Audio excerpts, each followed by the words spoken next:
Sup, my fellas. Don't forget to leave feedback, and enjoy the story. The streamer clicks his mouse as he starts his session. He announces to the camera that he is attempting to survive in a zombie world for the third time. Speaking to viewers, he says he needs good weapons and is about to open a supply box. In the game, his character finds a baseball bat and feels optimistic. He explains on stream that guns are noisy and limited, so his preferred zombie weapon would actually be a bat. His eyes widen in surprise as something sudden happens. Overjoyed by a 1001 donation, he jumps up and thanks the donor loudly. His chair creaks as his celebration knocks it askew. He lies on the floor in pain after falling during his overreaction. Laughing it off, he returns to his chair and asks the donor if the reaction was satisfactory. A chat message from user Onawayoni asks what he is doing. Only1 informs him through chat that his in-game character just died, shocking him. The game over screen shows his avatar dead while he apologizes sheepishly. He tells viewers that despite dying he obtained a weapon, a save point, and even a donation, so it is overall a success. He prepares to respawn from the last save point.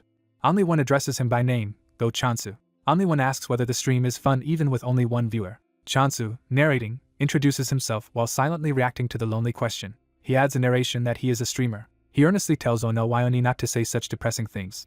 Smiling, he says he can keep streaming because that one viewer is there, though he notes he has only a single viewer. The viewer responds with a skeptical text asking if that is so. Only1 suddenly declares they will choose Chansu. Chansu internally wonders what being chosen means but begins to thank the viewer. A strange sensation makes him jolt up, panicking and asking what just happened. He pauses, listening nervously. A loud boom makes him cry out in alarm. He asks his viewer if they also heard the explosion outside. His eye shows shock as he realizes something is seriously wrong. Looking out his window, he sees the city in flames and wonders what is going on.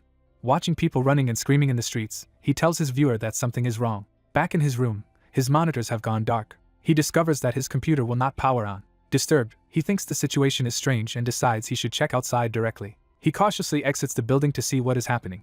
On the street, a terrified woman runs past him. He tries to stop her to ask what is going on, startling her. The woman looks at him in panic. She screams and bolts away, leaving him confused. He watches her flee, baffled by her reaction. Floating chat messages from unseen viewers insult his appearance and mock him like an NPC. He reacts with shocked confusion as he notices these chat windows in real life. He stares at the glowing chat overlay, realizing a real-time chat window is following him and mocking his delayed reaction. The chat continues to imitate and laugh at him while he yells for it to stop copying him. He tests the phenomenon, realizing the chat is truly reacting to his words, yet the window itself cannot be touched, and he questions his sanity. The chat jokes about his inability to interact with it, and comments that he does not grasp his situation, then warns that someone is approaching. He sees a grotesque bare foot and recognizes something impossible, insisting it cannot be what he thinks. A zombie appears, while the chat excitedly calls it the undead and predicts his quick death, even preparing mock funeral comments. Chansu processes in horror that a real zombie stands before him. The zombie lunges and tackles him. He kicks out desperately at the attacker. Using that opening, he scrambles away and runs. He screams in terror as he flees. He sprints with the zombie chasing him while the chat jokes about being friends and holding hands. He frantically operates the elevator, begging it to move faster. Panting in fear, he braces himself for what is next. Shards of glass or energy fragment in front of him, signaling something breaking. The pursuing zombie smashes through the elevator door area in a burst of debris as he shields himself. The zombie's crazed eyes lock onto him. Chansu dashes up the stairs, screaming as the zombie relentlessly chases. Thinking while running, he decides he must first reach home safely, heading toward the 7th floor. Realizing the zombie is too close, he knows he cannot shake it easily. He concludes his only option is to widen the distance between them as much as possible. Spotting the rooftop exit, he decides to head there. He grabs the door handle, trying to escape outside. Panicking when it will not open, he curses and struggles with it. The chat mockingly comments on his futile door pushing, arguing among themselves whether he should push or pull while the zombie nears. The door suddenly opens, disappointing the spectators who had hoped he was trapped. He bursts onto the rooftop, momentarily safe. Catching his breath, he thinks this temporary refuge buys him time. On the rooftop he reflects that a zombie-caused explosion likely started all this, that it was fun only as a game, and that the mysterious chat window remains unexplained. He decides he must defeat the zombie on the stairs before returning to his room, admitting he cannot withstand a direct hit. Realizing he is bad at fighting barehanded, he resolves to find a proper weapon. Hearing movement behind, he senses danger. He turns to see a hulking zombie man emerge on the rooftop. Recognizing him, Chansu exclaims in shock. He realizes the monstrous figure is actually his landlord. Overwhelmed, he thinks everything is happening too fast, and then stumbles. He falls with the landlord zombie on top of him, while the chat jokingly narrates his impending death. As they grapple near a glowing chest, the chat notices it looks like an in-game supply box. The landlord zombie pins him down in front of the chest and moves in to bite. The zombie lunges closer, drooling over him. Chansu musters strength and kicks the landlord away, shouting at him. His kick sends the landlord crashing backward. The enraged zombie roars at him. Chansu snaps that the landlord talks too much. While shoving him toward the edge, Chansu yells that he should have lowered the rent. The landlord's body topples over the ledge. The zombified landlord plummets off the building while Chansu clings to the edge. The landlord falls headfirst toward the street below. From above, Chansu watches him drop as the chat wonders if he intentionally lured the zombie to the railing and comments on his lucky outcome. The chat debates whether his success was only coincidence. Exhausted, Chansu collapses on the rooftop. But more zombies begin forcing the rooftop door open. Seeing 3 zombies pushing through, he despairs at being outnumbered. The spectators liken the situation to a traumatic 3 versus 1 scenario on the rooftop and mock him as a newbie bully. Chansu bumps the chest, realizes what it is, and focuses on it while the chat asks about the object. Remembering the earlier comment, he confirms that this is indeed a supply box. The chat notes that he has finally realized something important. He hurriedly opens the glowing chest as the zombies close in. Inside, he finds a shining baseball bat, which the chat celebrates as a perfect first item. The 3 zombies rush out of the doorway toward him. Chansu grips the bat and, encouraged and doubted by the chat, prepares to fight like a restaurant owner serving customers. Narrating again that he is Go Chansu, a streamer, he steels himself for combat. He adds that for him, even the apocalypse is just content for a game. With that mindset, he charges the zombies and swings the bat. He continues his all-out swing against the horde. The chat wonders if he is about to prove what Go Chansu can do. He lands a brutal hit that smashes into a zombie. His grip tightens on the bat as he follows through. Despite his resolution, he panics, cursing and yelling at the zombies not to approach. From a distance we see him flailing against the 3 undead, while the chat laughs and insists he has no chance. Frustrated, he admits he cannot swing the bat the way he imagined. Another zombie closes in while he struggles with his weapon. Realizing he is about to be struck, he decides he must dodge. He dives and tumbles across the ground, dropping the bat as the chat mocks the slapstick scene. On all fours with the zombies looming, he realizes his batting skills are poor, and he cannot separate the trio that way. Thinking quickly, he decides on another tactic and slams the bat down to break something on the ground. The zombies recoil in surprise at his sudden move. He commits fully to his new plan, charging forward. Using his momentum, he forces the 3 zombies into each other so they start biting one another. The zombies turn their teeth on each other's necks, devouring one another. The chat reacts in awe, asking if this is what he intended. Back in his empty room, the chat asks if this place is his home. Now safely home, he packs supplies while the chat praises his daring escape and says they were thrilled. Examining his dead electronics, he concludes that even phones and computers are failing and that the crisis is more serious than he thought. When asked about his plans, he replies he will head to his parents' house, noting there may not be cars available. He grabs his motorbike keys as part of his preparations. The scene shifts to a quiet residential sky above the city. Chansu rides a scooter through the streets while the chat remarks on a strange thing he prepared before leaving and discusses how reality is loosening. He worries that downtown was chaos and wonders anxiously if his parents are safe. Seeing his fuel nearly gone, he knows he must hurry. Urging himself to go faster, he speeds down the road. His bike's wheel locks or skids. He crashes hard and skids across the pavement. Groaning, he pushes himself up while the chat confirms he survived and notes they saw a tongue-like thing in the attack. Realizing that what hit him resembled a skewer-like tongue, he understands what kind of enemy he faces. A monstrous frog with a long tongue appears in the alley, identified by the chat as a hell frog, startling Chansu. He is horrified that monsters other than zombies exist and that this frog is truly dangerous, while the chat describes its tongue like a tape measure. The hell frog lashes its tongue, smashing the ground near him as he screams and scrambles away. Remembering the tongue's tape measure behavior, he decides he must avoid running in straight lines. He sprints through the alley with the frog in pursuit, planning his next move. The frog's tongue slams into a wall as he narrowly dodges, confirming his strategy. He concludes he needs to go deeper into the alley to force more turns. He reasons that the more corners he takes, the better his chances of avoiding the tongue attacks. Checking his bag and lighter, he thinks the improvised item he made earlier is intact and may need to be used sooner than expected. The heavy footsteps of the frog echo as it advances. Chansu readies a bottle with a cloth, setting up his plan. Facing the monster, he taunts it to come closer while the chat both admires his nerve and predicts another dead end. As the frog lunges, he executes his prepared counterattack, striking at it with the bottle weapon.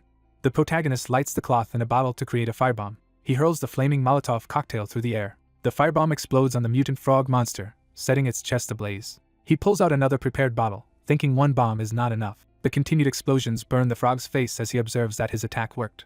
Realizing this is the monster's weakness, he believes the firebombs can deal a fatal blow while unseen viewers comment on his stash. Staring intently, he notes this is his last firebomb and decides he must take a risky gamble to drive the monster away. Brandishing the final firebomb, he taunts the frog monster and prepares to confront it head-on.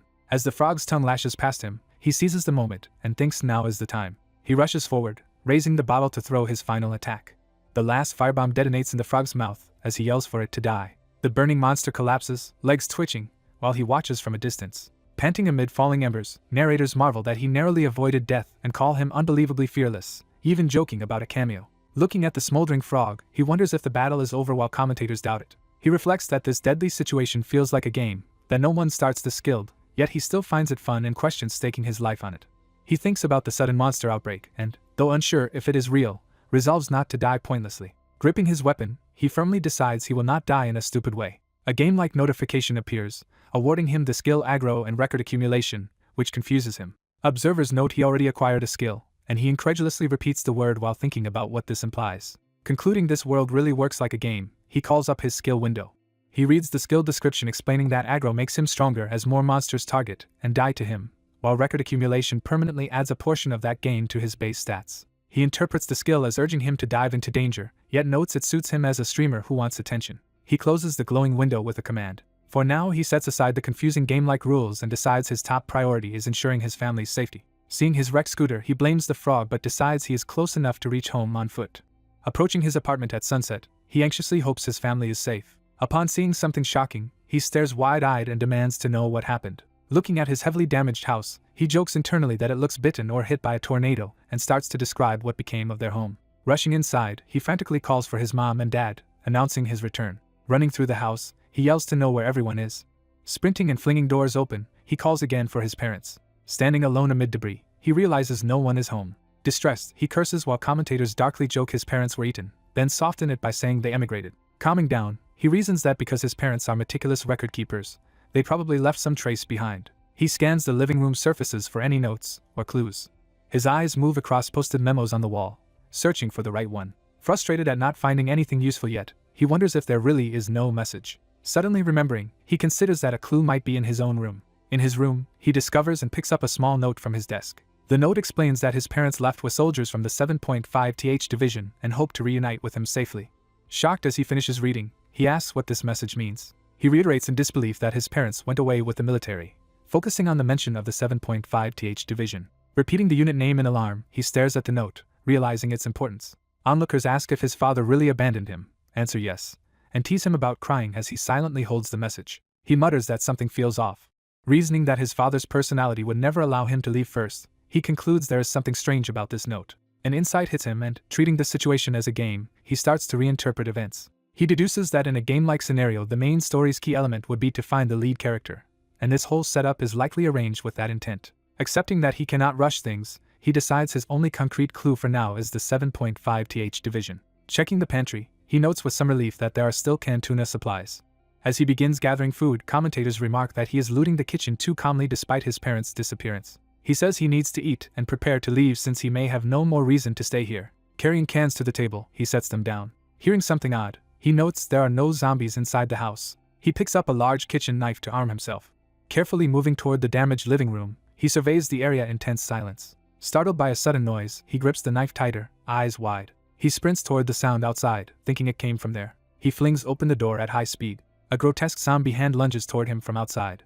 He recoils in horror as the bloody hand reaches for him. Holding his knife, he questions whether the attacker will keep its grip. He responds by stabbing the zombie's hand and face, blood spraying. After pushing the creature back outside, he slams the door shut. Gasping for breath, he notices the aggro skill timer starting above him and reacts in surprise. Seeing the timer reflected in his eye, he wonders if this is a skill activation triggered by the zombie. He rereads the aggro and record accumulation description, realizing that within 10 minutes killing targeted monsters will greatly boost his stats. Grabbing a hammer, he decides enthusiastically to test the skill in combat. Time passes as the sky darkens into ominous evening. Loud banging erupts at the front door of his home. A zombie bursts through the doorway as he opens it. Furious at being disturbed, he smashes the intruding zombie's head with the hammer, the aggro counter rising to 2. Blood and fragments fly from the hammer's impact. A splash of blood streaks his face and eye as he continues the brutal fight. He jerks the door again, preparing for the next attacker. With a crazed look and aggro now at 3, he yells for the next zombie and brings the hammer down. He repeatedly crushes zombie skulls while jokingly naming his hammer blows and warning viewers not to come empty-handed. Another zombie's head explodes under his hammer as the aggro counter climbs to 4. More blood flies as aggro reaches 5 and he calls for the next enemy. The timer continues at aggro 6 while he still demands another target, amusing unseen commentators. Panting heavily, he catches his breath between kills. Surveying the pile of mangled corpses at the entrance, he apologizes to his parents for the mess. Looking at his blood-stained hand with aggro 7 and a minute left, he notes the skill's clear effectiveness and counts only 7 enemies so far. Hearing another noise from the kitchen, he realizes more monsters might be inside. Determined to finish within the remaining minute, he strides toward the sound. Commentators joke about the tuna as he enters the kitchen asking where the intruder is, eager to see who is food. He spots a tuna can on the floor and suddenly senses something, eyes widening. Discovering a terrified man hiding under the table, he is shocked to realize it is a human, not a zombie. The scene shifts to the man cooking diced ingredients in a pan over high heat. Wearing a restaurant vest, the stranger cooks while observers ask what is happening. Sitting at the counter with his hammer laid aside, Go Chansu watches the stranger cook as viewers say the chef must be crazy and marvel that Chansu will eat food from a total stranger. The man nervously addresses Chansu as brother, while Chansu wonders if that is how he should be called. Chansu recalls fighting monsters all day on an empty stomach and decides he is going to eat regardless. He steels himself, asserting that he, Go Chansu, is not easy prey and will deal ruthlessly with the cook if threatened. His tense hands rest beside his hammer on the table as he waits.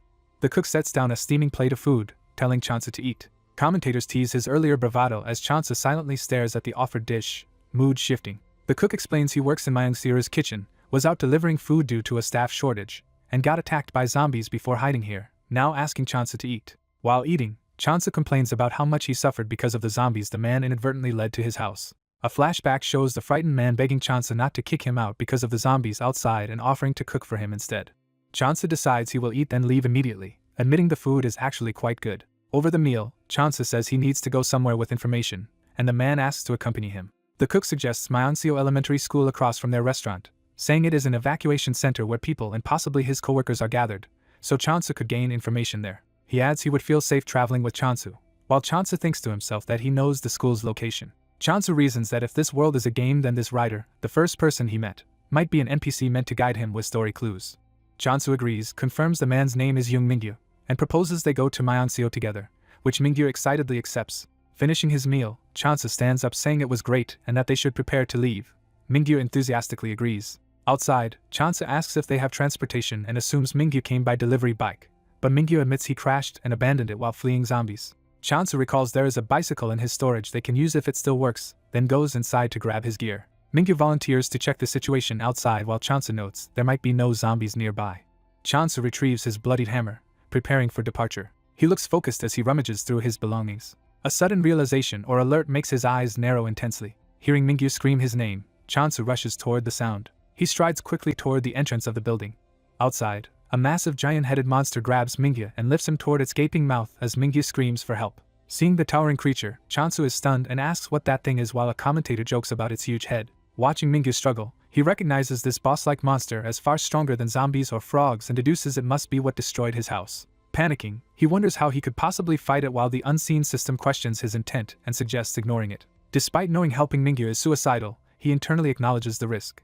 Cursing, he nonetheless breaks into a run toward the scene. He bursts out of the building in a blur of motion. Riding a bicycle down the street, he realizes Mingyu's screams have stopped. Chansu rides faster, sweating as he looks ahead anxiously. The giant monster's eyes glow as Chansu's aggro skill activates at level 1, drawing its attention.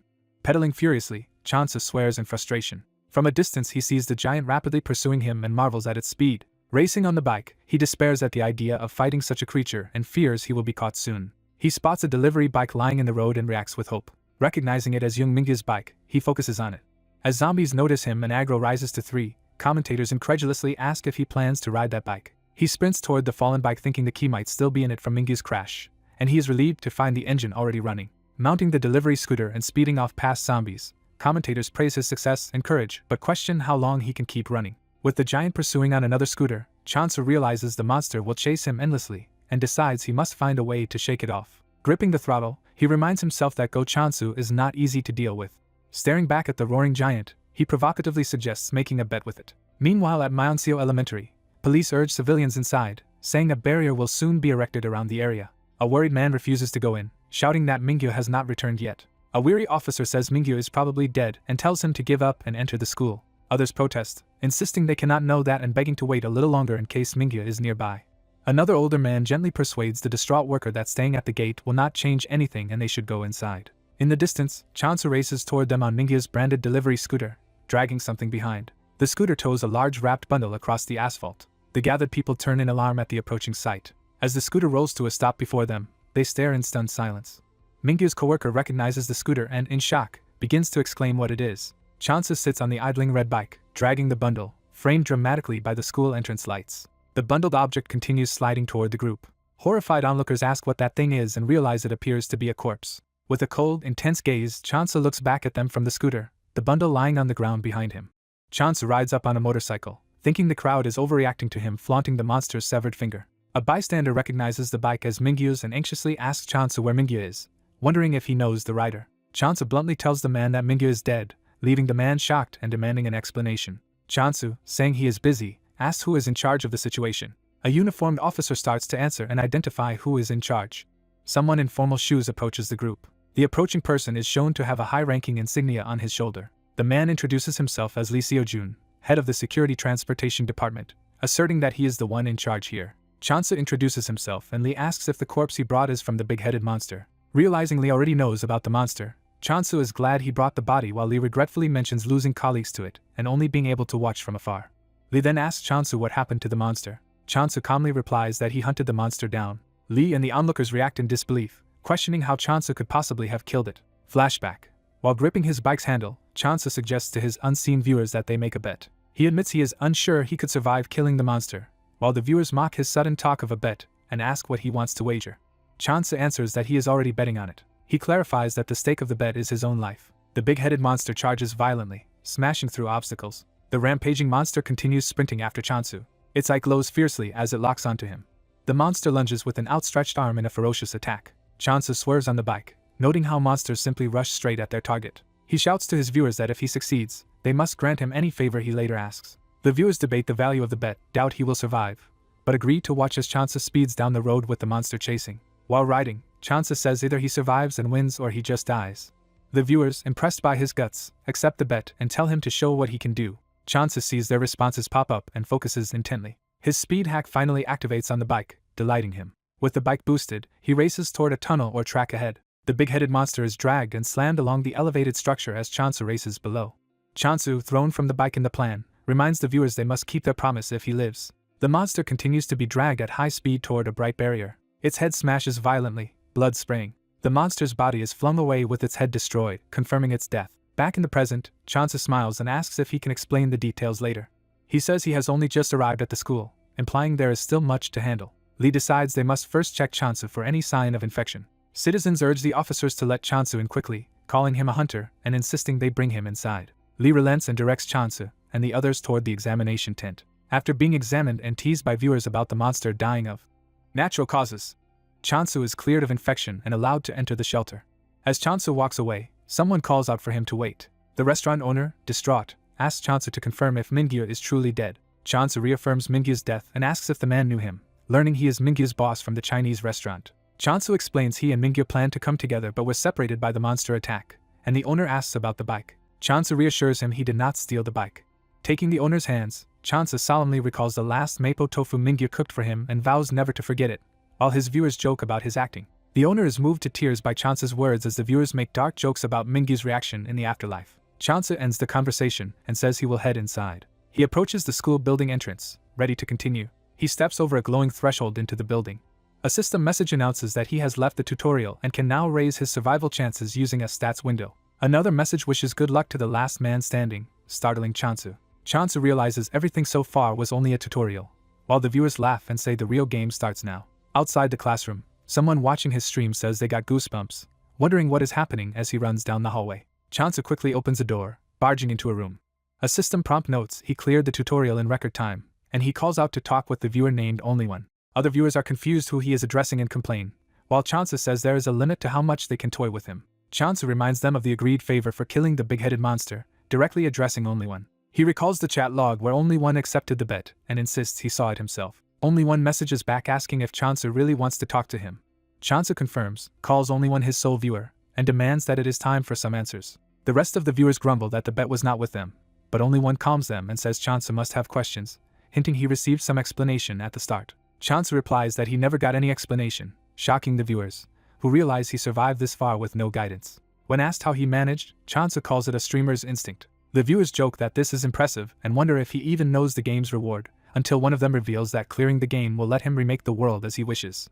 Chansu, stunned, asks what that means, and Only One clarifies that the reward is exactly as stated and that Chansu mainly wants to know what kind of world he is in. Only One explains that this world is Chansu's original reality altered into a game system by their power, and that Chansu is the only actual player. Only one says they prefer watching one person at a time, declaring Chansu the chosen protagonist who alone can perceive them and who alone knows the world's true nature. Only one further explains that everyone else, including Mingyu, has been turned into game NPCs and is essentially an extra. They reassure him that they are similar to his usual viewers, but warn that if he fails to beat the game, the world will remain in this twisted state.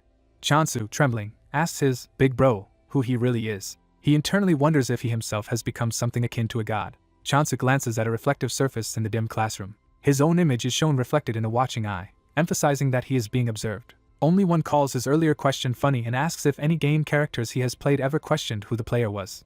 Only one adds that Chansu should simply remember one thing. Only one says he likes Chansu's reckless showmanship and insists Chansu knows he will not be betrayed by him. Only one then states he wants Chansu to struggle as much as possible, while Chansu jokes that it is a heavy burden for an unemployed man. Chansu suddenly remembers he can now use the info window. An info window appears, revealing that the police chief at Myeonseo Elementary must be protected tonight or city security will collapse, which shocks Chansu.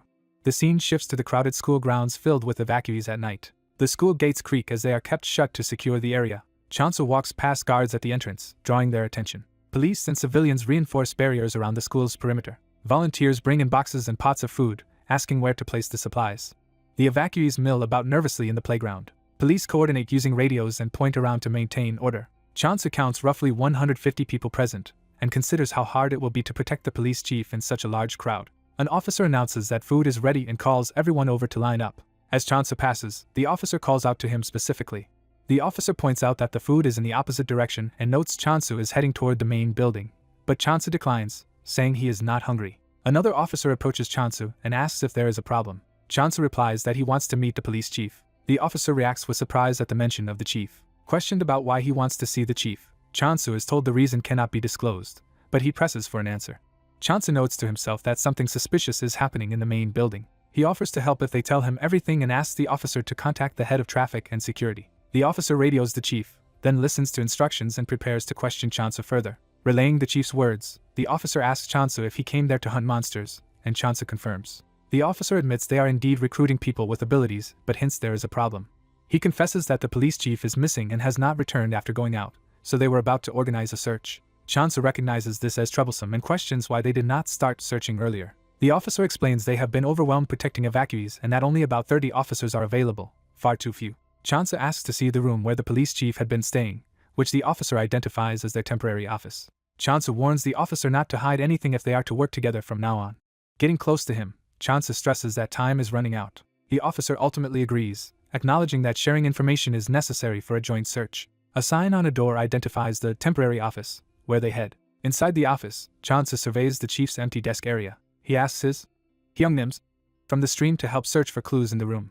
A whiteboard full of maps and notes shows the police investigation details. On the desk, Chansu spots a detailed city map laid out. Realizing the map holds information, he notes there is indeed a clue. He focuses on a circled point on the map, noting the marked area is not far from the school. As he studies it, someone knocks on the office door, startling him. Chansu asks who is there. A silhouetted man outside says he heard Chansu is looking for the police chief. The man opens the door, announcing he is coming in, startling Chansu. The newcomer, a police inspector, says he has heard about Chansu killing powerful monsters and reaches out to shake his hand. He introduces himself as Inspector Jin Kyanggo, and Chansu starts to introduce himself in return.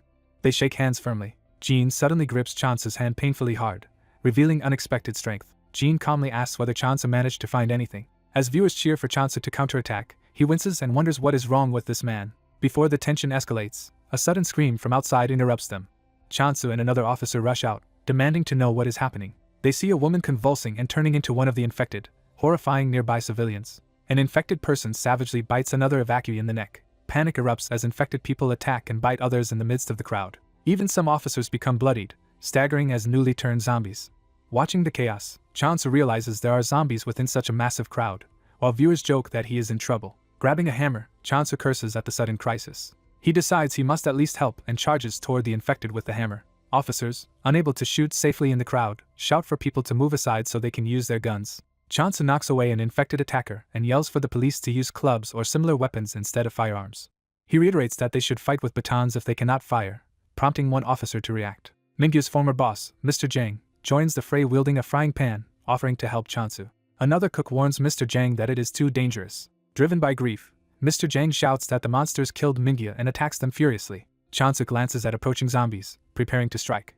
He and others brutally smash through several infected attackers. Viewers question why Chansu only incapacitates zombies instead of killing them outright. Mr. Jang wonders if Chansu is prolonging the fight for some reason. Deciding to assist, Mr. Jang aims to deliver the finishing blows on downed zombies himself. Officers also beat down infected with their batons. Chansu continues to crush zombie skulls in a bloody melee. Mr. Jang and the officers fight alongside him, slaughtering more infected among the crowd. Meanwhile, terrified evacuees swarm the gate, screaming to be let out and accusing the inspection of failing since infected are inside. Observing this, Chansu realizes the infected were disguised among the evacuees from the start rather than breaching the perimeter. Frustrated by the situation spiraling out of control, Chansu mutters a curse under his breath.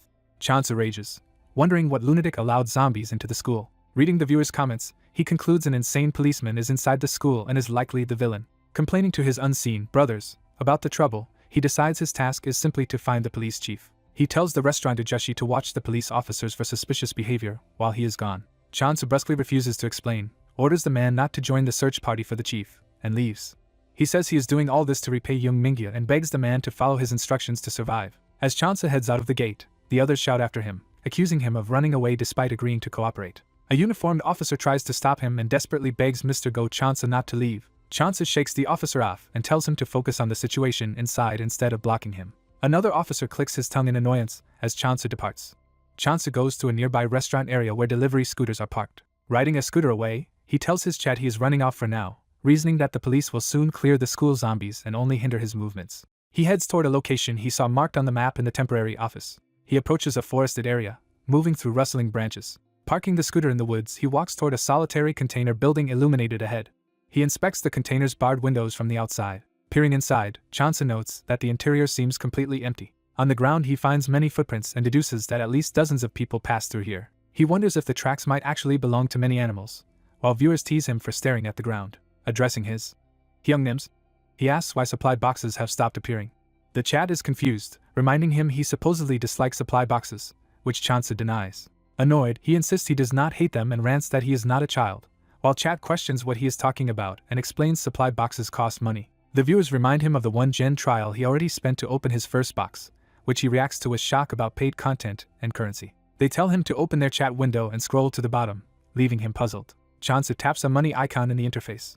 A cash chat toggle appears and he is startled by this option. Realizing what it is, he is urged by the chat to turn the feature on. He activates it. A notification states that only one has sponsored him 1 Gen and that his wallet has been opened. More notifications show viewers sponsoring additional yens and commenting on how they doubted he would open it.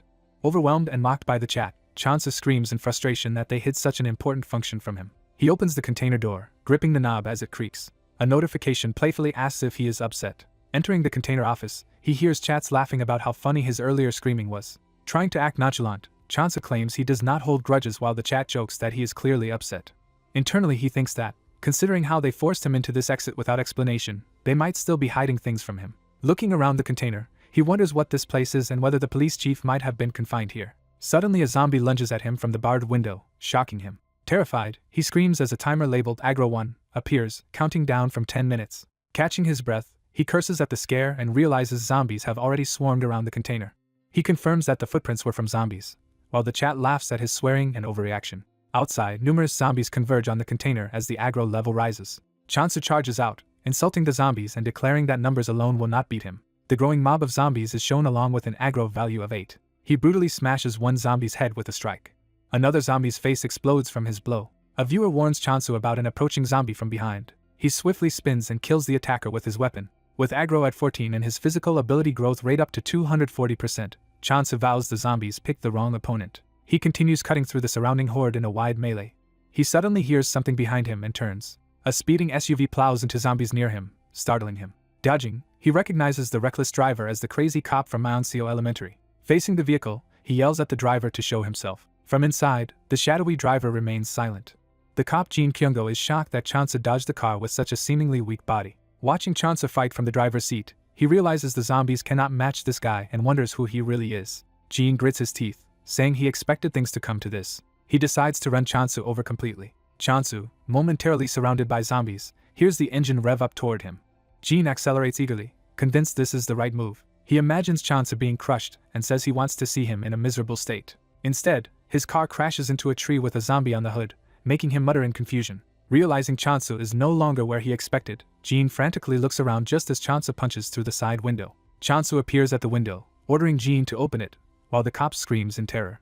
Jin shouts in disbelief at what this guy is as Chansu smashes the glass and strikes him. Jin panics and begs Chansu to let him go. He fires his gun wildly through the broken window, trying to drive Chansu off. The vehicle screeches as he attempts to flee. Jin's car plows through more zombies while Chansu stands amid the chaos.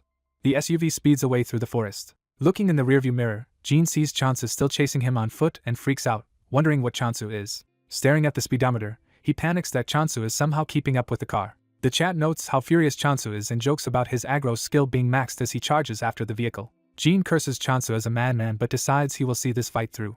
The chase races them toward an area stacked with shipping containers. Jin swerves around the containers while Chansu continues to pursue on foot. Chansu shouts Jin Kyungo's full name in rage. Inside the car, Jin grabs a remote device, scoffing at the idea of getting out. He presses the remote and gleefully yells farewell.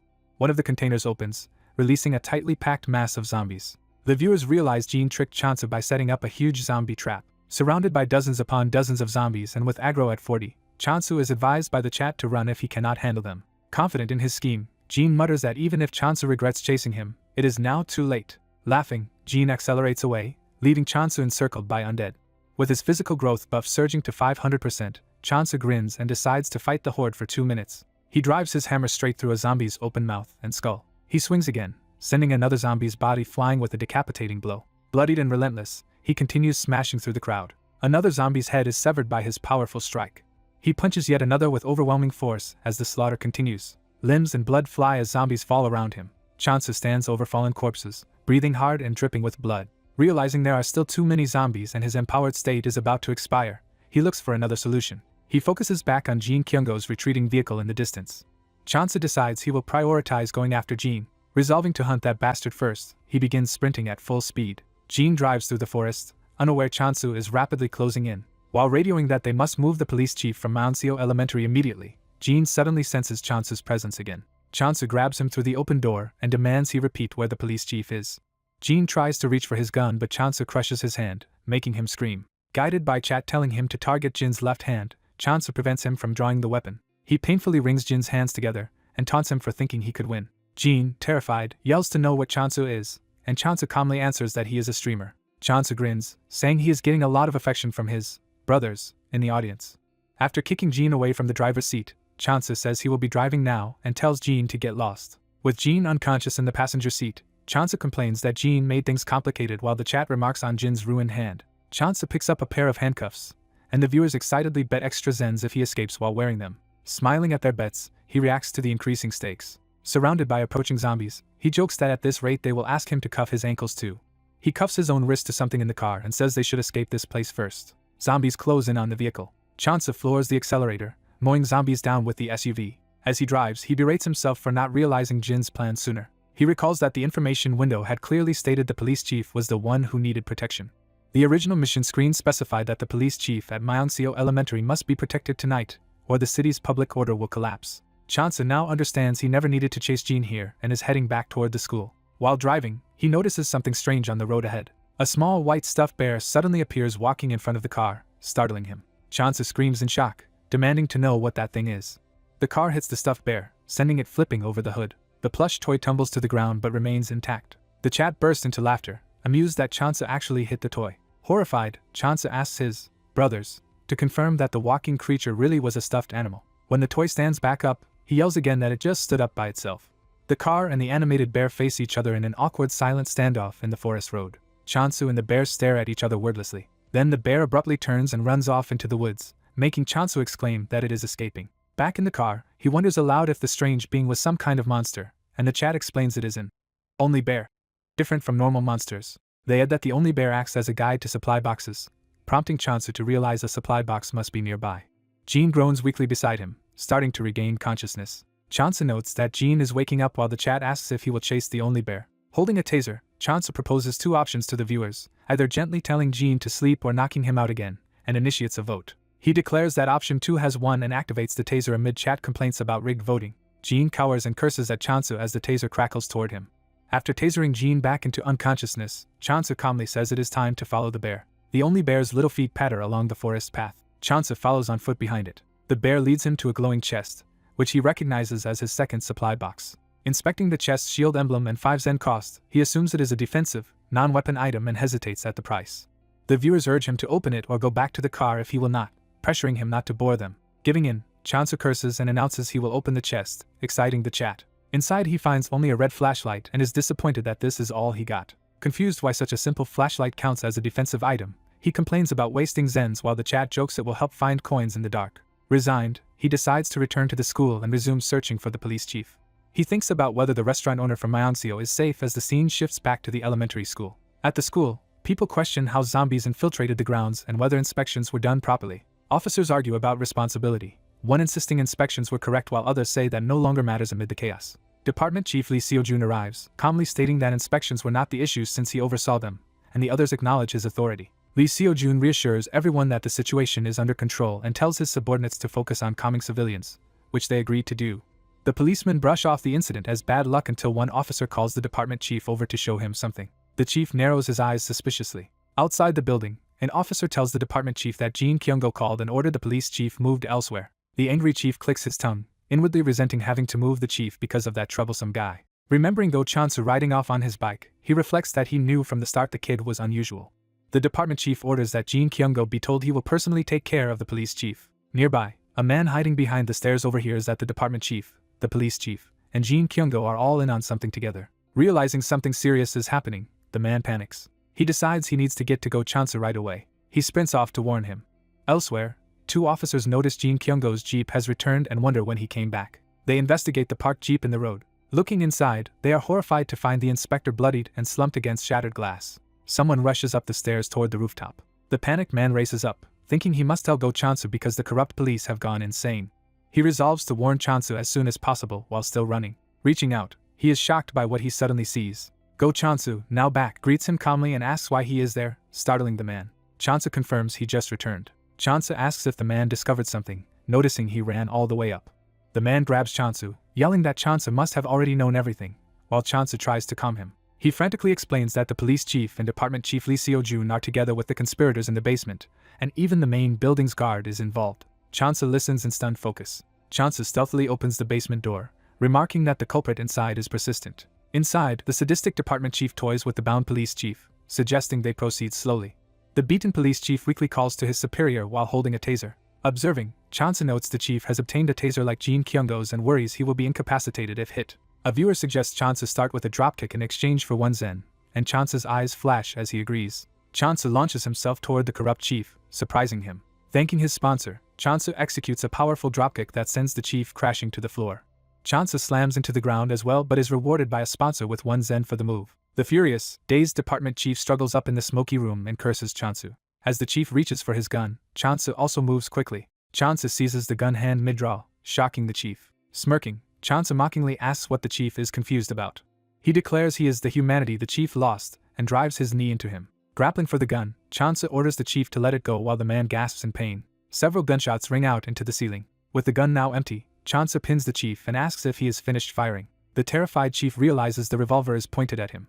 Chansu raises his fist, saying what follows is. He smashes the chief, dedicating the blow in memory of Kim Mingyu. A second punch is delivered in vengeance for the brutalized police chief. A final punch is thrown as payment for Chansu's own hard work. Hearing the bound police chief groan, Chansu angrily notes how badly the man was beaten.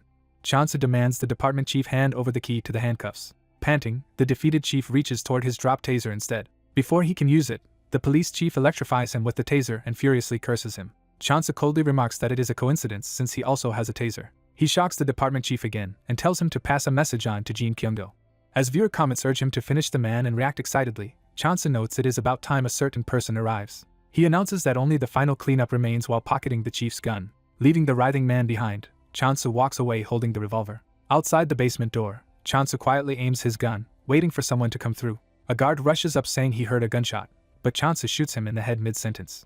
The guard falls dead as Chansu stands with the smoking gun. Calling the dead guard a backstabber, Chansu curses him while viewers comment in awe about his plan and accurate point-blank shot. Multiple sponsors reward Chansu with Zen, praising his predictive shot and declaring the cleanup complete. Standing over the corpse as another officer watches in horror, Chansu spreads his arms while the observer wonders what madness led him to kill a policeman. Chansu, eyes wild, suggests it is time to finish everything, while viewers cheer him on. Walking toward the surviving corrupt officer, Chansu remarks that the man has no right to complain about being shot. The terrified officer begs him to wait, but Chansa casually says he will hurry as the man whimpers. Chansa muses aloud about shooting his arm. He then considers aiming at the leg instead. He adjusts the revolver toward the man's chest.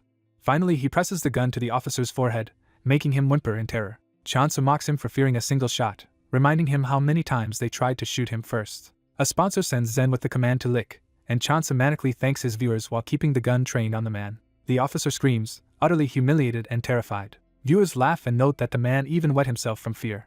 Chansa teases him for urinating in panic. Later, the man excitedly talks with police and civilians outside as events are explained. He and the others react in shock to something they see or hear. Chansa emerges from the building supporting the injured police chief, drawing cries of recognition. Chansa tells the officers that the kidnappers are tied up in the basement, shocking them. As officers rush inside and civilians attend to the freed chief and traitor, Chansa watches quietly. Under the night sky, he sighs and thinks the ordeal is finally over. He invokes his mysterious info window ability again. His eyes glow as the information activates. The info window warns him that staying in one area for too long is dangerous. Time passes, and we see the modest night duty room where Chansa now stays. Lounging full and relaxed, Chansa notes how comfortable life has become in just one day. Flashbacks show the station thanking and feeding him, with viewers joking that he even managed to find the chief and suggesting he settle there. Despite the comfort, Chansa once more calls up the info window, uneasy. He rereads the warning about remaining in one place too long and asks how long that really means, while viewers speculate and tell him to watch for signs. Wondering what sign will appear and what happens if he lingers, he feels uneasy as viewers respond evasively. He wonders if the viewers are implying they have already given him enough hints. Concluding he cannot fully rely on these viewers, Chansa decides to move on and starts packing to leave. At sunset he approaches the jeep, resolved to depart, while someone calls his name. The grateful police chief approaches and questions whether Chansu is really leaving already. Chansa asks if there is a problem, and the chief says he wanted to provide Chansu with all necessary supplies if he planned to go. The chief explains he owes Chansu because he was rescued. In a flashback, Chansa protests that expelling the traitors is too lenient. He asks if the chief is truly fine with banishing people who tried to kill him, but the chief hesitates. The chief explains that executing former comrades in front of everyone would be too difficult. Chansu offers with a dark smile to handle their execution himself. The stunned chief can hardly believe what he just heard. Later, in the jeep, the chief screams as Chansu drives manically. We see that Chansu has tied the two traitorous officers behind the jeep and is dragging them as he speeds along. Ignoring the speedometer reading and the chief's protests, Chansu refuses to stop. As the dragged men beg for help while zombies close in, Chansu's jeep pulls them toward the horde and a sponsor declares this is enjoyable. The bound traitors are gruesomely torn apart by the pursuing monsters. Watching his speed, Chansu casually decides to accelerate even more. The jeep's tires screech as he floors it. Afterward, only bloody ropes trail from the jeep as Chansu remarks flippantly that something unfortunate must have happened.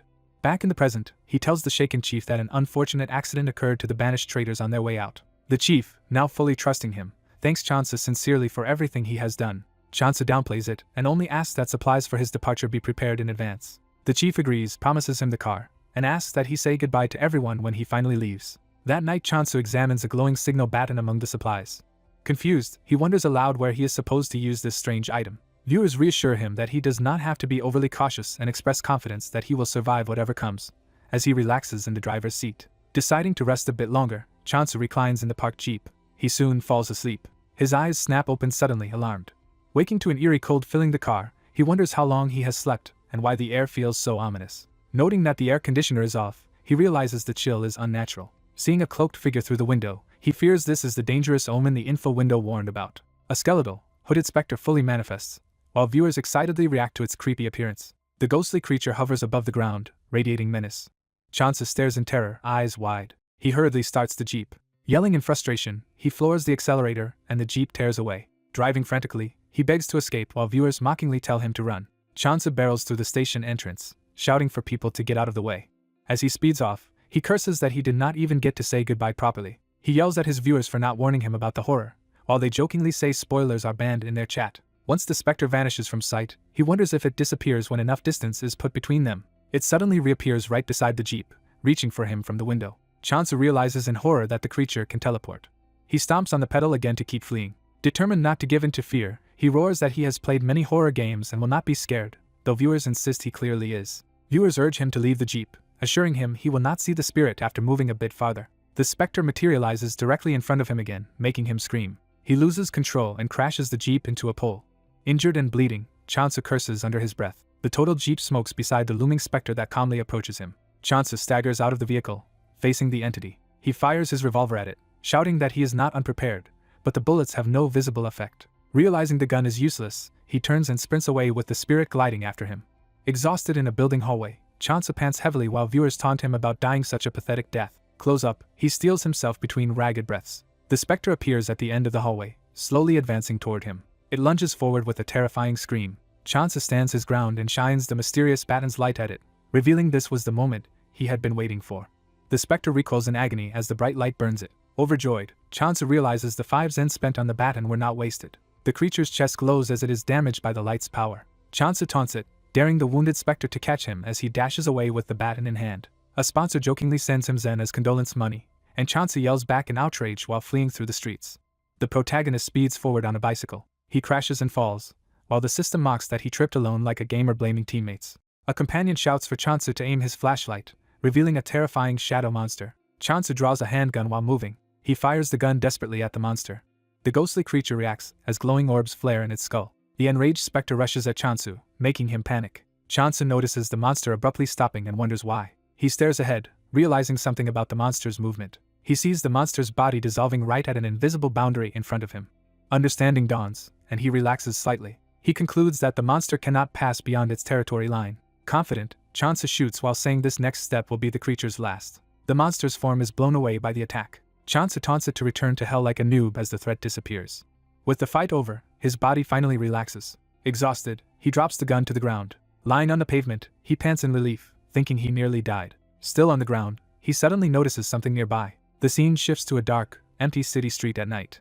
A distant blinking light appears, and Chansa wonders about it. Seeing the flashing, he suspects another survivor but also a possible trap, though he decides to investigate. He reloads and resolves to check the source of the light first. Listening closer, he realizes the light is signaling in Morse code. Approaching cautiously with gun drawn, he notes that he has reached the source. He rushes out, yelling for the person to stop. Chansa's eyes widen as he gets a clear look at the figure. He notices the name tag identifying the person as Yang Minchio. A terrified student in uniform raises his hands, insisting he is not an enemy, while Chansa notes the school uniform. The boy begs the supposed police officer Chansa for help, while the observers joke he is even dumber than Chansu. Chansu, still pointing the gun, confirms the boy is alone and orders him to hand over the flashlight. When the boy hesitates, Chansa threatens to shoot until he complies. Chansa happily takes the flashlight and also orders the boy to leave his backpack, while the system mocks Chansa's trashy looting. The panicked student clutches his bag of emergency food, begging to keep it and just leave. Chansu inspects the contents, finding ordinary canned food and ramen similar to his own supplies. The student, now empty-handed, says he only wanted help and asks if they are finished so he can go. Chansa refuses, ordering him to strip as well, and the boy protests that even his clothes are being taken. After stripping him, Chansa notes there really is nothing else of value. The embarrassed Minchio insists he told the truth and again asks Chansu to help him. Chansa silently studies him, suspicious. He questions how a weak, barely injured kid managed to travel here alone without gear. Chansa guesses Minchio is part of a group using him as bait, which confuses the boy. Chansa asks the unseen senior voices to watch Minchio's reaction as he turns away. Deciding not to press further, Chansa suggests they part ways and walks off with the flashlight, while Minchio pleads after him. Minchio angrily shouts that reaching this point cost him his friends' lives. Crying, Minchio confesses he survived only because he was a coward and his friends died in his place. The observers comment that his grief seems genuine, and Chansa listens in silence. Chansa asks if Minchio is truly telling the truth, and the boy confirms nervously. Chansa relents and invites young Minchio to travel together, surprising the boy. He says he cannot ignore a junior seeking help in such a place, making his sincerity clear. Later, Chansa discovers gruesome corpses and curses at the site. Panicking, he screams for his elder brother. Minchio runs while a huge bald monster charges behind him, telling Chansa to run. Chansa yells at Minchio for leading the monster toward them, warning that the hell frog is ahead. Minchio instead directs Chansa to dash into the left alley. He quickly changes direction, telling Chansa to turn right next, keeping ahead of the monster. While the monster smashes into the street, Minchio shouts over his shoulder that there is a drainage pipe construction pit up ahead. He explains they will run along the narrow edge and must avoid missteps. Chansa realizes this kid has been memorizing the streets and calls out to him. As they sprint along the rim with the monster behind, Chansa notes that Minchio remembers every route he passed.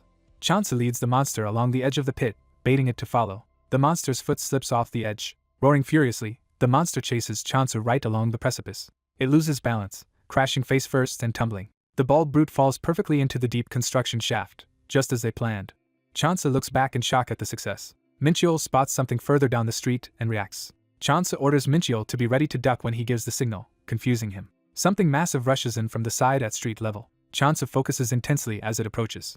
He shouts for both of them to duck as a long tongue or spear lashes across. Minchyo watches what happens in alarm. The hell frog's long tongue impales the bald monster straight through the mouth. Chansu and Minchyo stare, stunned but relieved, as the two monsters fight each other. The hell frog reels its tongue back with the impaled monster. The big-headed monster bites down on the tongue in agony, locking them in combat. Chansu dubs it a terrifying match between Hell Frog and Big Head and tells Minchyo to use this distraction to escape, which he agrees to. While fleeing, Minchyo points out a bicycle rental shop they can use. Chansu, impressed, thinks to himself that this kid's resourcefulness explains his survival. He silently contemplates their next move as they head there. They soon ride away on a tandem bicycle, Chansu asking if this is okay and Minchyo explaining it was the only intact bike. Pedaling, Minchyo asks if Chansu is also helping, and Chansu makes excuses about the bike's poor condition. As they near their destination, Chansu thinks this place looks safest on the map due to its facilities. While riding, Minchyo shyly asks Chansu a question. He asks if Chansu knows anything about a mysterious 7.5th division, startling him. Minchyo explains a friend disappeared, leaving a note saying he was taken by that division. Chansu says he has only heard the name, and assumes it is some sort of military unit. Chansu wonders if this division is connected to what happened to his own father, and why so few people were rescued. They arrive at a fenced complex that will serve as their temporary shelter. The entrance sign shows the name of the transportation company facility they have reached.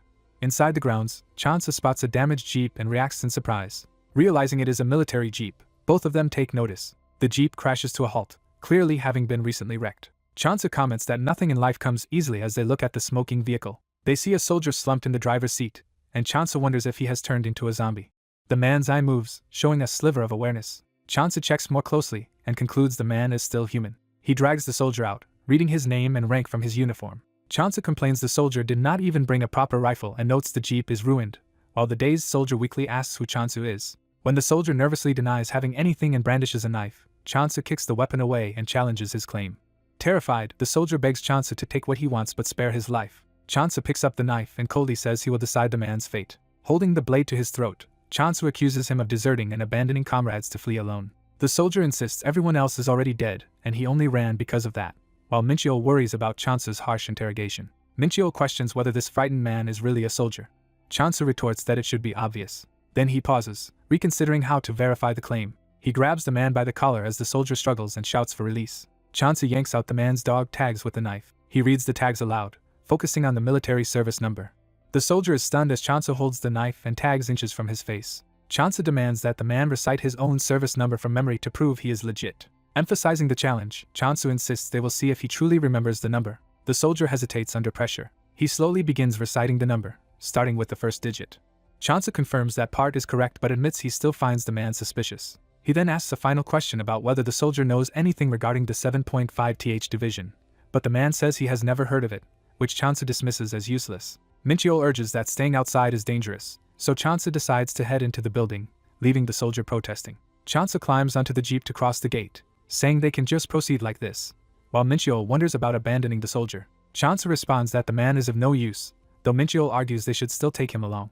The injured soldier pleads desperately to be taken, saying his leg is broken and he will die if left. Chansu coldly reminds him that earlier he did not want Chansu to touch him. The system comments that Chansu's true personality is showing and that leaving someone he could save is typical of him. Chansu vaults over the gate, while another voice calls his earlier words mean. From inside, Chansu asks Minchyo to check if the gate can be opened manually, since there is probably no power. He adds that if Minchyo really cannot abandon the injured man, he should bring him through the gate as well. Relieved, Minchyo eagerly agrees to help the soldier. Inside the vast taxi company compound, Chansu remarks on the building's size while wondering why only 4 cars remain. He reasons that if people escaped by car, the tightly closed gates make no sense, increasing his suspicion. Gripping a metal bar, Chansu cautions that they need to be very careful here. Leading them inside with gun drawn, he notes they do not know whether anyone else is still in the building. In the dim, littered lobby, Minchyo whispers that the place is eerily quiet. Chansu steps on scattered recruitment flyers for full-time drivers as they move in. They pass a sign marking the building's clinic. In the clinic ward, Minchyo settles the soldier on a bed, while Chansu decides to scout upstairs. As they head out, Minchyo anxiously asks if Chansu will really keep taking him along. Chansu gives a non-committal but faintly reassuring maybe. Climbing the stairs alone, Chansu asks his unseen seniors whether they should eventually leave Minchyo behind. He weighs that Minchyo knows the streets well but could survive here for a while with vending machines, thinking leaving him might be safer than dragging him into constant danger. Then he considers that Minchyo is too kind to survive alone, making abandonment risky. Something suddenly catches Chansu's attention and his eyes widen. Hearing a crackling voice from behind a door asking where everyone is, he approaches. He opens the door toward the sound, which mentions a shelter. Inside a radio room, Chance finds broadcasting equipment playing fragmented messages about Jeju Island being safe and trains still running. He realizes the power grid is still working and processes this new information.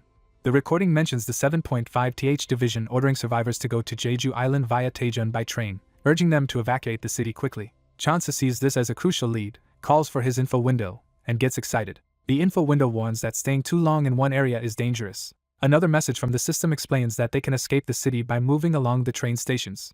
Fired up by this new objective, Chansu rushes back out, thinking ahead to the perilous train station journey awaiting them.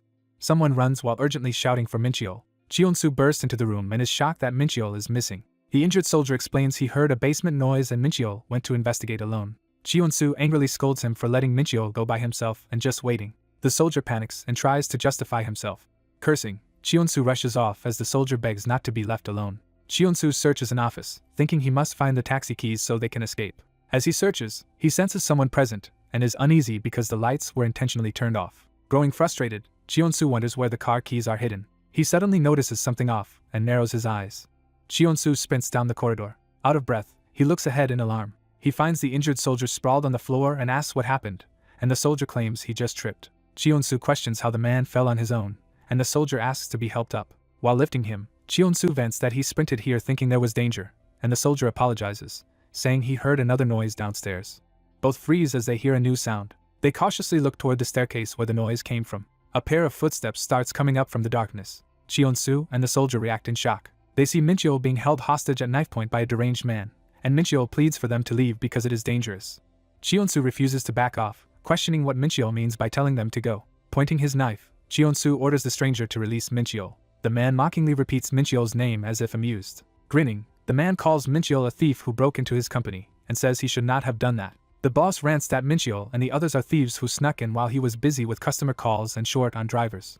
Cheonsu realizes this is why the taxi keys were missing. Worried the crazed boss might actually stab Mincheol, Cheonsu berates the soldier again for letting Mincheol go alone. Cheonsu politely interjects, questioning why the boss is calling them thieves. He suddenly pretends they are applicants for taxi driver jobs and enthusiastically asks to be hired. Continuing the act, he flatters the boss, begs for an interview, and claims he will prove his driving skill. The flustered boss, low on drivers, decides he should conduct the interview. He asks Cheonsu where his application form is. Cheonsu internally swears, then stalls while repeating the question aloud. The boss insists an application form is required for any interview and says he is too busy to proceed without it. Cheonsu lies that he has one but left it in the office and quietly tells the soldier to fetch a form from the next room, which the soldier agrees to do.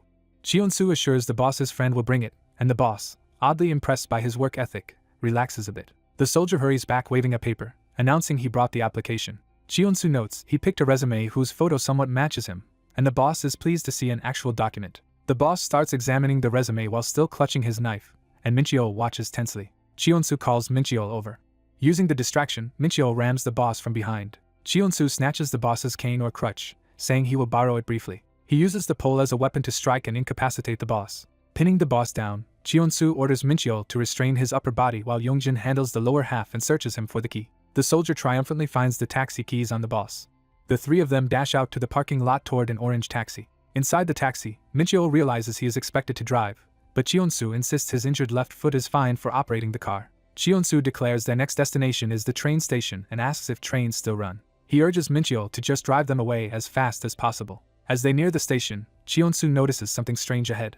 Other survivors outside suddenly see a terrifying red light and flee in terror. Cheonsu senses looming danger and focuses ahead. A gigantic spider-like flesh monster appears, prompting someone to scream in disbelief. Back in the taxi, Cheonsu tells Jo Yongjin he trusts him as the monster approaches. Mincheol stares in horror, thinking about the worst possibilities.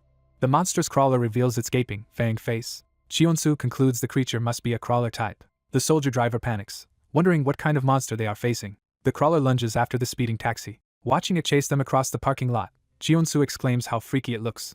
From inside the taxi, he realizes the monster is rapidly gaining on them. Suddenly the furious taxi boss reappears at a doorway, shouting at the thieves, catching Cheonsu's attention. Cheonsu orders Jo Yongjin to turn the car toward the main building and accelerate even more. The boss screams possessively about his taxi. He then notices something ominous approaching.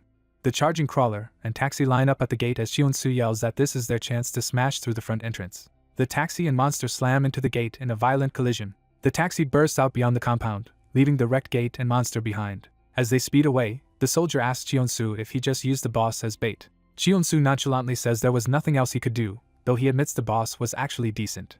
The soldier starts to protest but then agrees nothing else was possible. Minchyo reassures him that Hyung made the best choice to save everyone. Cheon-soo suddenly notices something ahead and reacts. He recognizes a glowing line on the road, realizing it is significant. The taxi crosses the blue boundary as a system message announces they have left the jurisdiction.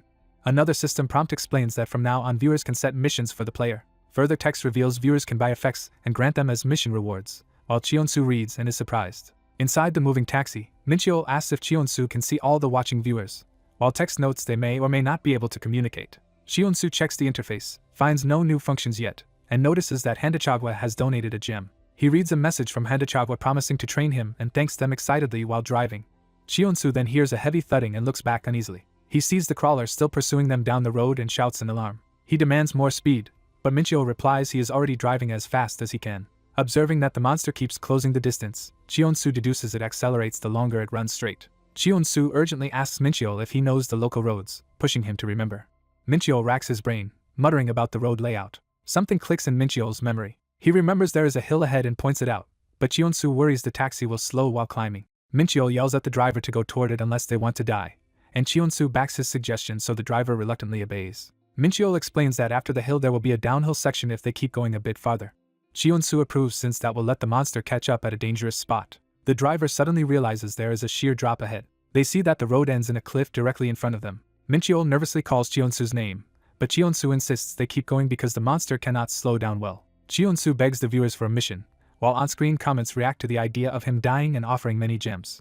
When no mission appears immediately, Cheon-soo despairs, thinking they are doomed. At last a prompt announces a force validation mission requested by Handachagwa. The mission orders Cheon-soo to throw himself out the window at the pursuing monster in exchange for freezing the vehicle's movement for 15 seconds. Outraged, Cheon-soo screams at the absent donor for demanding something so suicidal. The crawler looms closer, its face filling the frame.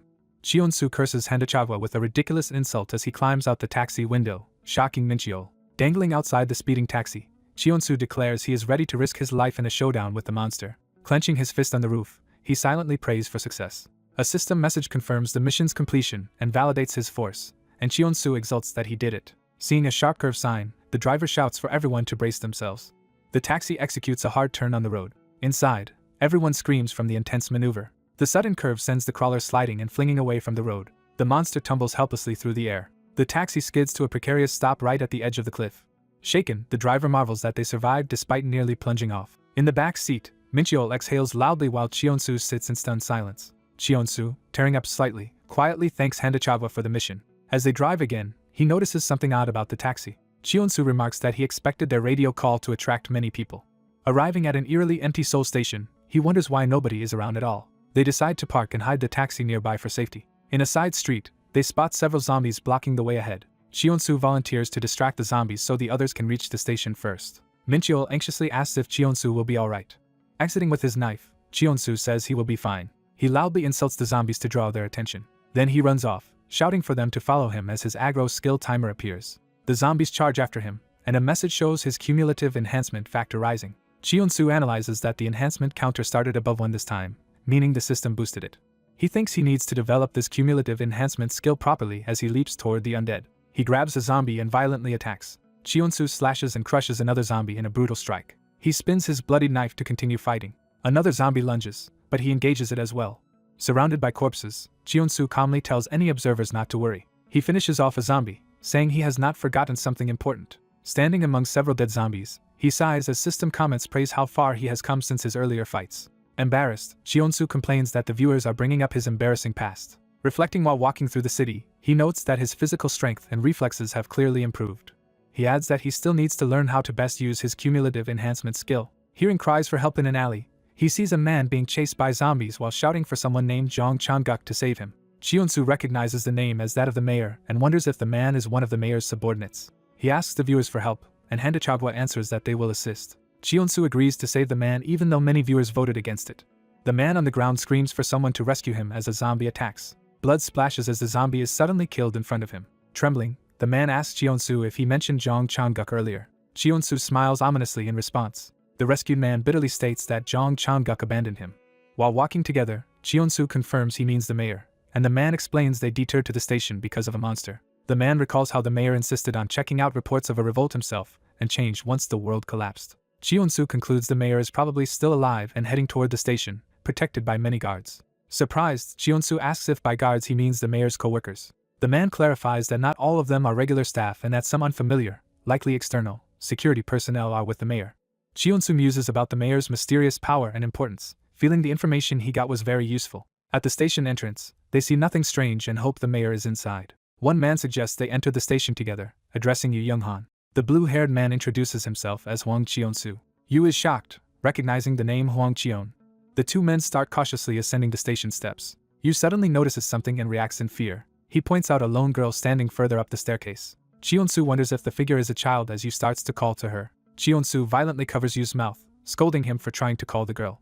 Watching the bloodied girl approach, Cheon-soo reasons that no normal young girl would be here alone. A close look reveals the girl is a horrific monster, and the viewers comment that Cheon-soo has bad luck with kids. Excitedly gripping his knife, Cheon-soo asks if the monster is dangerous and begs the viewers to give him a mission. The viewers refuse and instead spend 100 gems, shocking Cheon-soo with how much money that equals. He realizes the donation's value is around 100 million won and is stunned. While he keeps Yu's mouth covered, Yu looks confused about Cheon-soo's silence. Cheon-soo releases him slightly, and warns him to talk quietly because the creature does not seem human. The distant girl suddenly reacts to a noise with a startling movement. She then sprints toward them at high speed. Terrified, Yu insists they cannot go near her. Panicking, Yu turns and runs away, shouting that he is going back. Cheon-soo curses Yu as he dashes off in the other direction with his knife. Yu trips near the platform edge and collapses at a monster's feet. Looking up in terror, Yu realizes another monstrous girl is looming over him. The second girl reveals the same grotesque fanged face as the first. Yu screams while Cheon-soo hears him from farther down the stairs. Cheon-soo blames Yu for coming here as the viewers identify the enemy as a silent girl that hunts by sound. Cheon-soo hears more noises above and fears new threats approaching. As the monster walks past him, a mission window appears, saying a viewer has requested a force-based mission. The mission instructs Cheon-soo to stay quiet until the silent girl passes. The reward is a 1-minute skill that deafens an opponent on contact, which surprises him. He wants to protest the mission conditions. The monster passes extremely close, teeth crackling, as Cheon-soo tenses. He gulps, trying not to make a sound as she brushes by. The viewers wonder if the girl looked at Cheon-soo, and he worries she might have heard him. He anxiously wonders again whether he was detected. Cheon-soo steels himself, holding position as the silent girl walks past. The system announces the mission's completion and reward. Cheon-soo slumps down, relieved that the monster left. Seeing Yu's mangled corpse, Cheon-soo comments that he died in a gruesome way. Ignoring the viewers urging him to move on, Cheon-soo kneels by the body and tells them to wait. He searches Yu's wallet and finds his City Hall business card. Deciding it might help him survive later, he pockets the card and then is startled by a sudden scream. Outside, Yu's corpse reanimates into a twisted zombie. Cheon-soo swears, realizing the girl's bites can turn victims into zombies. Watching the zombie attack itself, he thinks the situation just became much more troublesome. As he walks deeper into the station, Cheon-soo silently begs for no more monsters to appear. Moving cautiously, he thinks that nothing should come out right now. He wanders past closed shops, wondering where the remaining survivors are. Hearing familiar screams and someone urging Mincheol upward, Cheon-soo recognizes the voice. A silent girl races toward the bathroom as someone inside yells for others to hurry. Cheon-soo pauses, listening silently. He announces to the viewers that he will circle around instead of rescuing the others, since saving them offers him no benefit.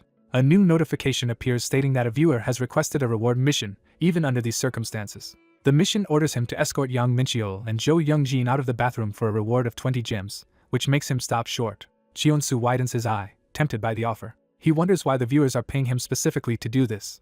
Entering a burger shop to rest, he hears viewers joking about doing a mukbang, and he retorts that eating always comes first when resting. In the kitchen, he tells the viewers to watch closely as he lays out noisy gadgets on the counter. Ecstatic, he explains that his plan is a suicide watch operation, while the viewers note that his eyes look crazy again. Groans echo from the men's bathroom nearby. Inside, Mincheol and a soldier are cornered on top of stalls while two silent girls claw furiously at the doors. Mincheol yells they cannot run any farther. The trapped pair are shocked when they see someone arrive. Cheon-soo appears holding a stopwatch and thinks the situation is exactly as he expected. Grinning, he activates the stopwatch, setting off a loud beeping. The loud alarm draws the aggro of both silent girls, who turn toward him and rush over. Cheon-soo sprints away from the bathroom, leading the monsters with the beeping timer. He throws the stopwatch down the corridor, confusing the pursuing girls as they chase its sound. Reaching for the device again, he tells himself it is not time to stop yet. The silent girls speed off after the bouncing stopwatch, leaving the bathroom entrance. Cheon-soo watches from a distance, relieved as the monsters chase the sound outside. Back in the bathroom, Mincheol urges Jo Young-jin to climb down, saying he really thought Cheon-soo had died. When viewers ask why he did not use the new deafening skill, Cheon-soo replies that the contact condition makes the skill too dangerous. He reflects that touching the silent girl even for a moment could get him torn to pieces. The injured soldier, Jo Young-jin, admits his crutches are broken and addresses Cheon-soo. Cheon-soo accepts and tells Min-cheol to help him while reminding him to keep his voice low. Later, a system message declares the mission complete and a reward given as Cheon-soo and Min-cheol walk through the empty station hall. Cheon-soo hears Jo Young-jin groan and asks what is wrong. Min-cheol supports the soldier as they approach. Cheon-soo calls out Jo Young-jin's name. Sensing something off, Cheon-soo suspects the soldier might be hiding something. He suddenly grabs Jo Young-jin by the clothes. The soldier's face twists, revealing darkened eyes and teeth, hinting at zombification. Min-cheol notices the change with alarm. Cheon-soo realizes from the man's steady steps that his leg was never really broken. Confronting him, Cheon-soo asks if he understands his own condition, and Jo haltingly admits he has become strange. Cheon-soo imagines Yu's zombie form and thinks things are going badly. He curses inwardly that he risked so much to save Jo Young-jin only for this outcome. Grabbing Min-cheol, Cheon-soo suddenly pulls him away from the soldier. Left alone in the hall, Jo Young-jin apologizes to Min-cheol. Min-cheol cries out to his Hyung as they flee. Cheon-soo insists there is nothing they can do and orders Min-cheol to abandon him. He worries about staying here with nothing useful and wonders if they should just endure until the mayor arrives, but judges the area too dangerous. Cheon-soo decides they should leave the station first despite Min-cheol's pained protest. Behind them, the staggering Jo Young-jin calls out, making them turn. Cheon-soo spins around, startled by something he sees. His eyes widen in shock. Jo Young-jin groans ominously as he staggers forward, clearly turning. Cheon-soo notices the departure board and realizes a train is about to arrive in 2 minutes. He calculates that there is only 1 minute left until the train reaches the station. Watching the nearly turned Jo Young-jin, Cheon-soo fixates on his name. He silently vows to remember Jo Young-jin. He thinks that as the protagonist of his own escape, remembering Jo might let him repay the man if he survives and clears this game. Standing on the outdoor platform, Cheon-soo tells Min-cheol he also does not want to die. He explains that when the train comes, minor monsters will swarm, so Min-cheol needs to brace himself. Min-cheol looks up nervously as the station announcement chimes. A broadcast announces that the incoming train will pass through their station. Min-cheol exclaims that someone is making a broadcast. He shouts to Cheon-soo that the train is approaching. Cheon-soo points to a nearby freight container cart and orders Min-cheol to hide inside quickly. A high-speed train roars past the station without stopping. The passing train draws a horde of monsters running along the tracks after it. Peeking from the cart, Cheon-soo notes that the noise will lure every monster in the area. He adds that since the train is not stopping here, something else will happen. Another train, the Magungwaho, pulls into the station, and viewers comment on it being used after the KTX bait. Cheon-soo wonders if this train is waiting for the mayor while telling Min-cheol to stay hidden, which makes Min-cheol fear being abandoned. Cheon-soo runs toward the locomotive, assuring Min-cheol he will not leave him there. He reaches the side of the stopped engine, looking for a way aboard. A female conductor in uniform opens the cab window, annoyed, and curses about the situation. She steps out, complaining that the mayor is absent, and no one is waiting for her. Cheon-soo recognizes her as someone familiar, and realizes who she is. He recalls seeing her in an online article. The article described conductor Jang Seo-yeon as a heroic pickpocket catcher, and Cheon-soo remembers her martial arts skills.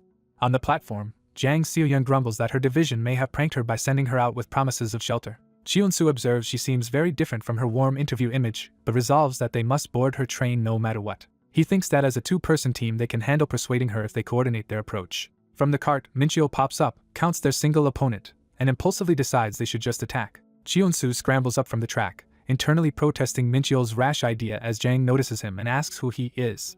Min-cheol charges with a pipe while Cheon-soo frantically insists they are allies. Viewers joke about the movie-like scene and about Min-cheol's unexpected bravery. Jang casually asks if they came to hijack the train, then hints she has her own reasons for being here alone. She approaches Cheon-soo and hands him something, saying he should take it first. After checking the item, Jang realizes the name Yu Young-han on the card and remarks that Cheon-soo does not look like a city hall official. Cheon-soo claims something happened involving that official and says he came to inform her, while viewers suspect he is scheming again. He calmly tells her that the mayor is already dead. Jang reacts in disbelief, demanding clarification. Cheon-soo explains that monsters killed the mayor on the way here, and that only they have survived. Troubled, Jang mutters that the situation has become complicated. As ominous sounds build, she realizes she has stalled too long, and Cheon-soo urges that they all board quickly before monsters pour in.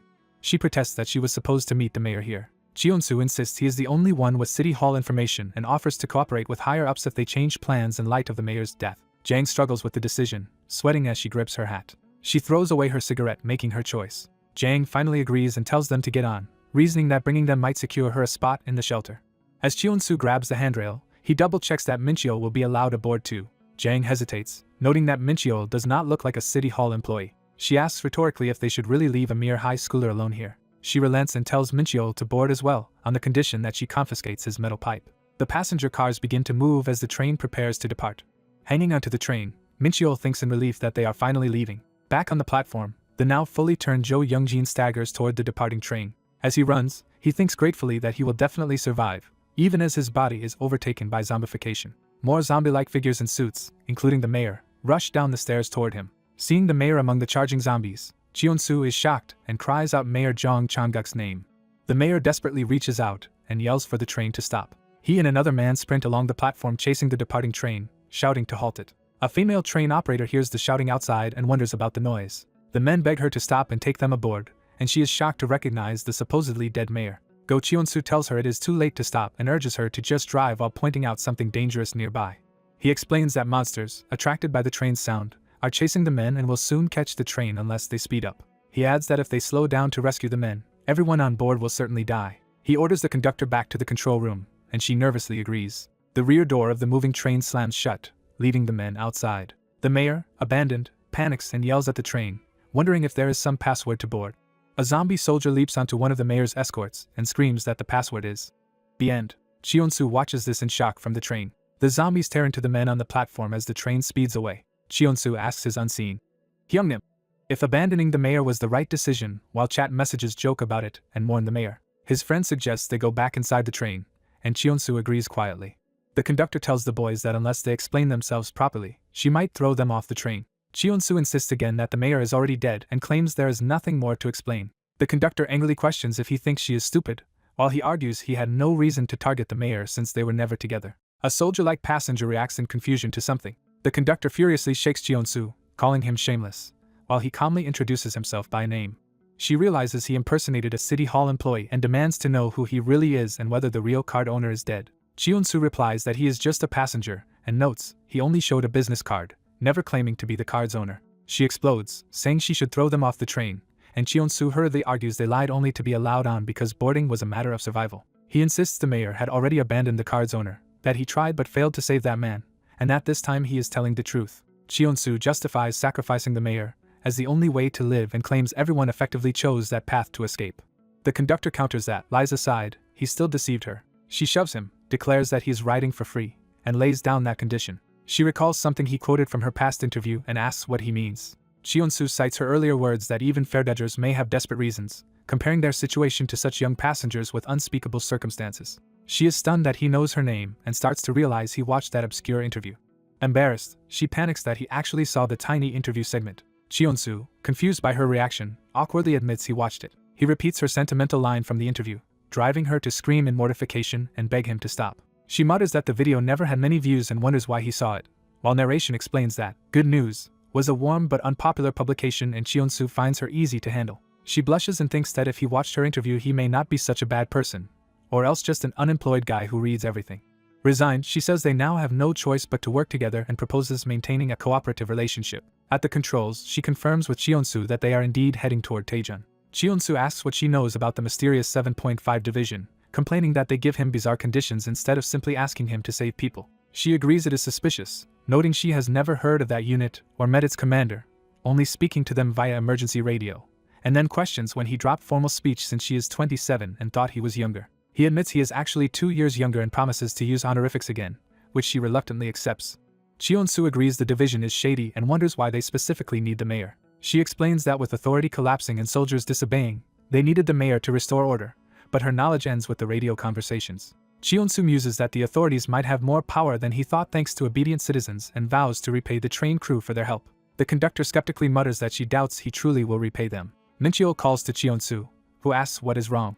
Cheon-soo peers out the window suspiciously, sensing something. Through another window he spots a bloodied, silent girl standing on the outer walkway of the moving train, and onlookers' comments note how frightening she looks. He clamps a hand over the conductor's mouth before she can react, staring toward the girl with Mincheol. Cheon-soo thinks the monster seems confused by the empty train and has not yet detected them, wondering if they should eliminate it now. A close view reveals the silent girl is a grotesque, fanged creature dripping blood. Inside the cabin the trio recoil as Cheon-soo realizes the threat is right beside them on the train. A mission screen appears ordering him to kill the silent girl within 5 minutes in exchange for a one-time vision-stealing ability, and he grumbles about another dangerous task. He tells his Hyungnim that 5 minutes might get him killed, while chat messages teasingly insist he can do it and worry he may die. He sighs heavily, bracing himself. Another sponsor, Handachagwa gives a separate mission to kill the girl within an hour for a one-time skill to amplify his voice, prompting Cheonsu to greet this sponsor. A chat message curses about the poor reward and mocks the sponsor for being broke. Another message warns that the mission's danger to Cheonsu matters more than the reward. The two sponsors bicker through messages about their missions and spending, while Cheonsu wonders why they are arguing now of all times. Exhausted, he thinks the situation is so tiring and narration notes this is the most difficult fight Cheonsu has faced in a while. Frustrated, he decides to act anyway and reaches for the train door handle. Mincheol and the conductor gasp in shock as he goes outside. Standing on the exterior platform, Cheonsu confronts the girl as online comments call him foolish. He reasons that the loud train is already hindering her hearing and opens his skill window. He selects a skill that will temporarily deafen someone he touches for 1 minute. Steeling himself, he focuses with determination. Cheonsu quietly taps the girl's shoulder from behind. She whirls around, shrieking and attacking as he dives away. The enraged monster lunges, jaws wide and bloody. Cheonsu maneuvers so she stumbles toward the side of the train. Smirking, he reveals that was not the direction she should go and sets up his counter. He peers down over the railing, checking if she has fallen off. Instead, the monster clings to the train's side, scraping along the ground while still holding on. Cheonsu screams in panic as her tremendous strength drags at him, while her legs grind against the tracks. Using his advantage while she cannot hear, he repeatedly stomps on her head, yelling at her to go away as a commentator notes the irony that she cannot hear him. Her clawed hand still grips his shoe, refusing to release. Cheonsu slashes fiercely with a knife, spilling blood. He curses and flings her hand away, breaking her grip. The girl's body tumbles and rolls violently along the tracks behind the speeding train. Cheonsu, panting and bloodied, roars atop the rear platform. His eyes spin with lingering shock and adrenaline. Collapsing to his knees, he clutches his head and curses while viewers mock him as uncool yet clumsy. A system window confirms the mission is complete and the reward granted, and Cheonsu shakily mutters that he actually touched the monster. Another completion notice appears, and he jubilantly shouts that he killed her within 5 minutes, clearing both missions and earning both rewards. Mincheol rushes over, asking if Cheonsu is okay after hearing all his screaming. Cheonsu, embarrassed, admits they must have heard his cries. The conductor calls to him and says he is more impressive than she expected. Cheonsu asks what she means, and she admits she did not think he would charge straight at the girl to kill her. Smiling, she adds that she also did not expect him to scream that much. Cheonsu groans on the floor while Mincheol worries if he is injured. The conductor changes the subject, telling him she received a new radio message while he was outside.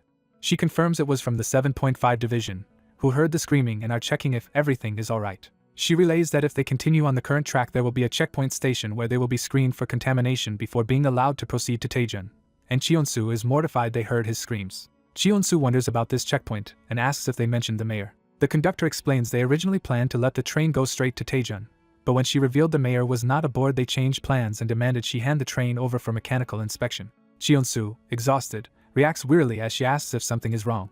He replies that many things about this situation are wrong. The train continues racing through the night toward the next destination. Cheonsu opens an information window revealing that the checkpoint staff habitually rob visitors and that there is a smaller guarded mini checkpoint between there and Taejun. He interprets this as a warning not to stop at the checkpoint and asks his Hyungnims how many enemies the conductor Jang Seolyeon can handle at once. The viewers answer that a small spoiler is fine and estimate she can fight about 5 people, while Seolyeon asks why he suddenly went quiet.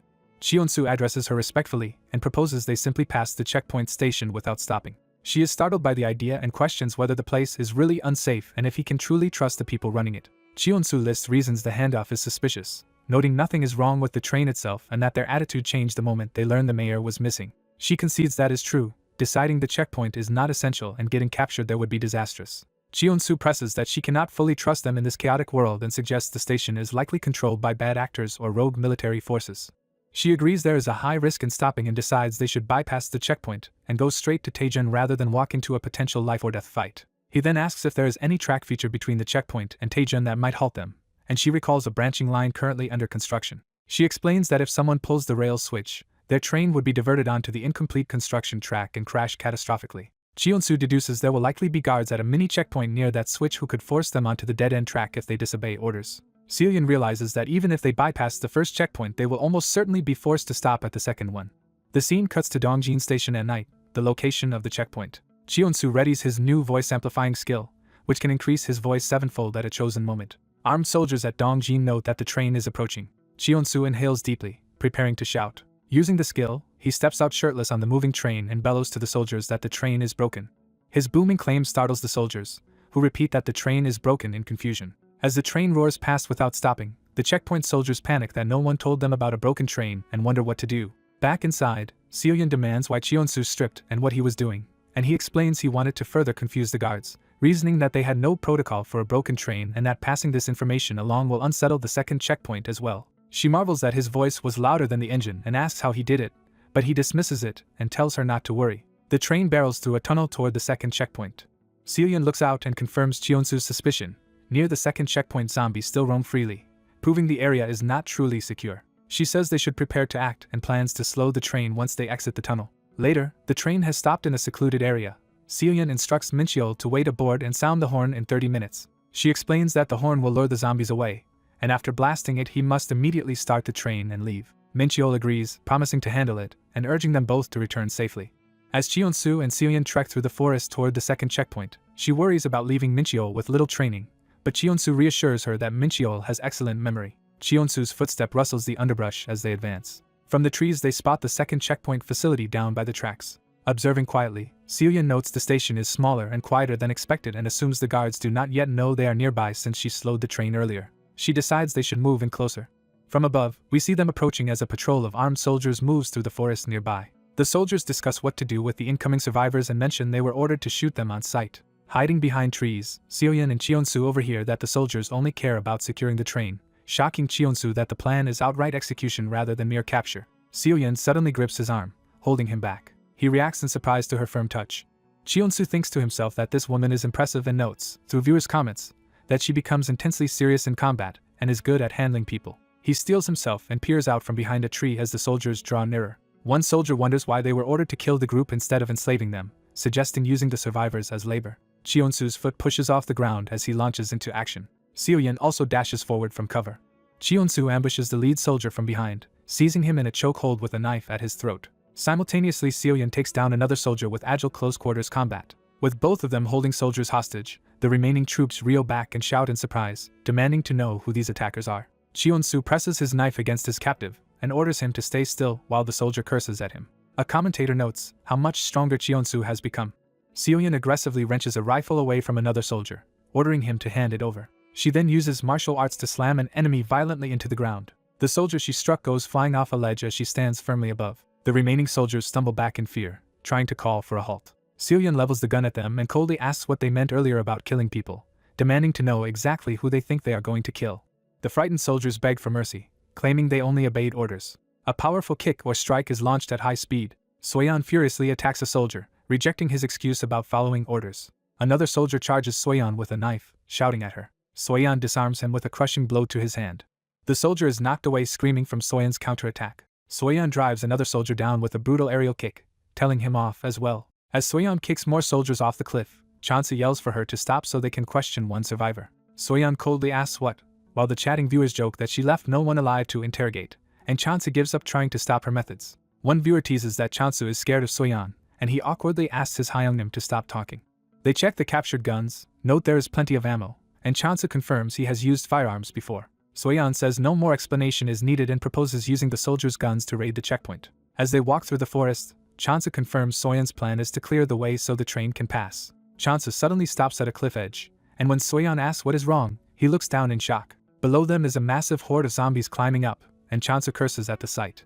Watching the zombies ascend, they estimate the numbers and Chansu urges that they hurry and clear a path for the train. They scout the checkpoint and count 7 guards stationed outside. Including those inside the building, Chansu estimates around 10 enemies, is asked if he can handle it, and boasts about his shooting skills from conscription. Seoyun reminds him that gunshots might attract zombies, but decides they are in too much of a rush and tells him to get ready to start. While going prone with her rifle, Seoyun quietly curses as they prepare the ambush. Chansu opens fire from cover, initiating the gun battle. Viewers exclaim that the guards have spotted Chansu and are shooting back at him. Frustrated, Chansu decides to go all in and fires aggressively. His shots hit one of the soldiers, killing him amid the exchange of heavy fire. Under a hail of bullets, Chansu wonders how they were spotted so quickly and notes the enemies are firing wildly. From her own position, Seoyun yells at Chansu to hurry up and keep shooting. Chansu hesitates tensely behind cover, sweating under the pressure. He is grazed by a bullet in his arm and cries out in pain. Seoyun shouts in alarm that he was hit, while Chansu insists it only scratched him. Chansu asks the viewers if they can see inside the station, but they answer they only have a third-person view of him. Chansu panics that they were discovered faster than expected and that the guard's firepower is greater than he thought, practically trying to turn him into a sieve. Viewers complain that his aim is bad, blaming it on his injured arm as he trades shots with another soldier. Chansu reacts to something off-screen with a grunt and sharp surprise. Soyeon, injured by a grazing bullet herself, downplays it and says it only brushed her. She asks Chansu how many rounds he has used, learns it's around 20 of their roughly 30 bullets, and worries about what to do. The viewers warn that the guards are closing in through the trees, shocking Chansu. Chansu yells that they need to retreat, and Soyeon demands to know their destination. Soyeon insists they can decide where to go later and focuses on pulling back. While cursing, Soyeon lays down suppressive fire toward the pursuing guards. The soldiers return fire furiously as they advance through the forest. Chansu shoots while ordering Soyeon to run back ahead of him. One of Chansu's bullets hits a soldier in the head as they fight around the trees. The masked leader commands his men to kill Chansu and Soyeon, while viewers comment that he underestimated them and call it a bad choice. Chansu pleads with the viewers for help and a mission as he runs, but they coldly joke about letting him die rather than spending gems on him. Realizing the viewers are mostly spectators who are not truly on his side, Chansu reflects that they only want to watch him prove he can survive. He concludes that they want him to demonstrate he can endure any situation and decides he must prove himself. Chansu shouts to the main viewer-only one that he will not die like this, determined to live up to their expectations. While sprinting, he yells to Soyeon that she must not die either, startling her. Chansu declares he will lure the zombies from the cliffs toward the soldiers and tells Soyeon to meet him later, while she calls him crazy for involving the horde. He insists he will simply turn the situation around on their enemies as he charges off. Chansu steels himself, breathing hard, preparing for his risky plan. Standing atop the cliff, Chansu screams to attract the zombies and activates his aggro skill, pulling their attention with multiple timers appearing. Soyeon is horrified as she sees a high aggro value and realizes how many zombies he has drawn. Chansu bellows at the zombies to notice him and come after him. He tells Soyeon to go as he runs ahead, explaining he will draw zombie aggro toward the soldiers and that she must follow from a distance.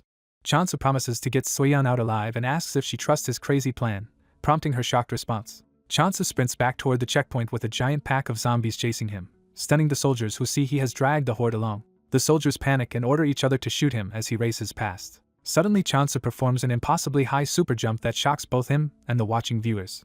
Landing with a shockwave, he is confused by his own explosive leg power. The bewildered soldiers decide to just chase him, not understanding what is happening. As Chansu bounds through the trees toward the station with zombies behind, viewers marvel at his speed and wonder how much aggro he has gathered. The scene cuts to the outside of the building as gunfire and chaos continue. Chansu slams into the station's wall or door at high speed. He taunts the defenders, asking if their guns are only for show as he runs by with the horde behind him. Recognizing him as the kid from before, the guards open fire from the doorway. The zombies pour into the station interior, bursting through a door toward the soldiers. Someone smashes a zombie's head aside while shouting for it to get away. Soyeon repeatedly bashes a zombie into the ground with her rifle, yelling at it to back off. Another zombie lunges at Soyeon face to face, baring its teeth as she gasps. Chansu appears and smashes that zombie aside to protect Soyeon. Soyeon stares in shock, blood spattered across her face from the close call. Chansu urges Soyeon to go while he clears the way, telling her to get on his back. He explains that the rails are currently set toward a broken branch line as they suspected and urges her again to climb on. Soyeon, surprised he already checked the tracks and confused about riding his back, hesitates.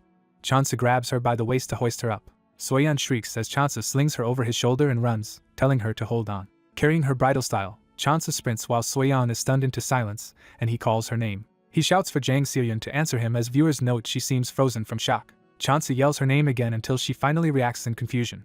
He points out the nearby rail switch and asks if she can operate it alone. Chansu says the train will reach them soon and orders Soyeon to change the switch within a minute while he holds off the zombies, and she agrees. Taking cover beside the building, Chansu fires and wonders how many more people inside might become extra zombies if they all die. At the switch, Soyeon struggles with trembling hands, frustrated by her own fear. Chansu continues fighting zombies near the tracks, buying time.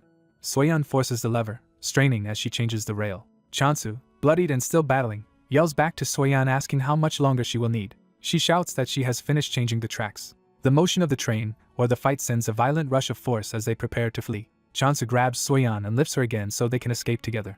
Dizzy and flustered, Soyeon thinks to herself that this is happening to her once more. Chansu hears the train horn and realizes the locomotive is approaching. Seeing the train barreling down the tracks, he senses that something about the situation is wrong. He realizes the train is coming too fast for them to board safely. Looking into the cab, Chansu sees the bloody body of young Mincheol and calls out his name in shock.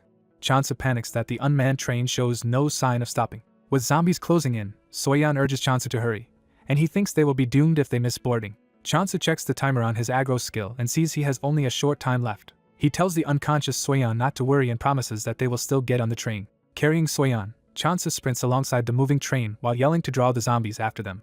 His aggro level spikes again as zombies screech. Soyeon demands to know why he is drawing even more attention. She protests that just boarding the speeding train is already difficult enough. Chansa pushes himself harder, thinking it is still not enough, and that he needs just a bit more. As they race beside the cars, a viewer wonders aloud if they are going to miss the train. System messages tempt Chansa by saying he could board if he abandoned Soyeon, but the aggro timer ticks down while she reaches toward him. Instead, Chansa kicks away a zombie while still carrying her, refusing to let go. He cries that he only needs one last push of strength. His aggro reaches 90 with his body power boosted to 1000%, signifying a surge of superhuman strength. Chansa roars as he sprints with Soyeon, and viewers marvel that he hit 1000% and is almost on the train. He shouts for Soyeon to endure the pain and hang on as his empowered sprint launches them upward. Soyeon cries out as she slams against the side of the moving train. She manages to grab a handhold on the train's exterior. Chansa orders her to hold tight as he continues his final dash with only seconds of aggro time remaining. He curses Yang Mincheo for leaving the train out of control as he prepares to jump. At the last second, Chansa grabs onto the railing in Soyeon's arm, barely securing them to the train as his aggro expires.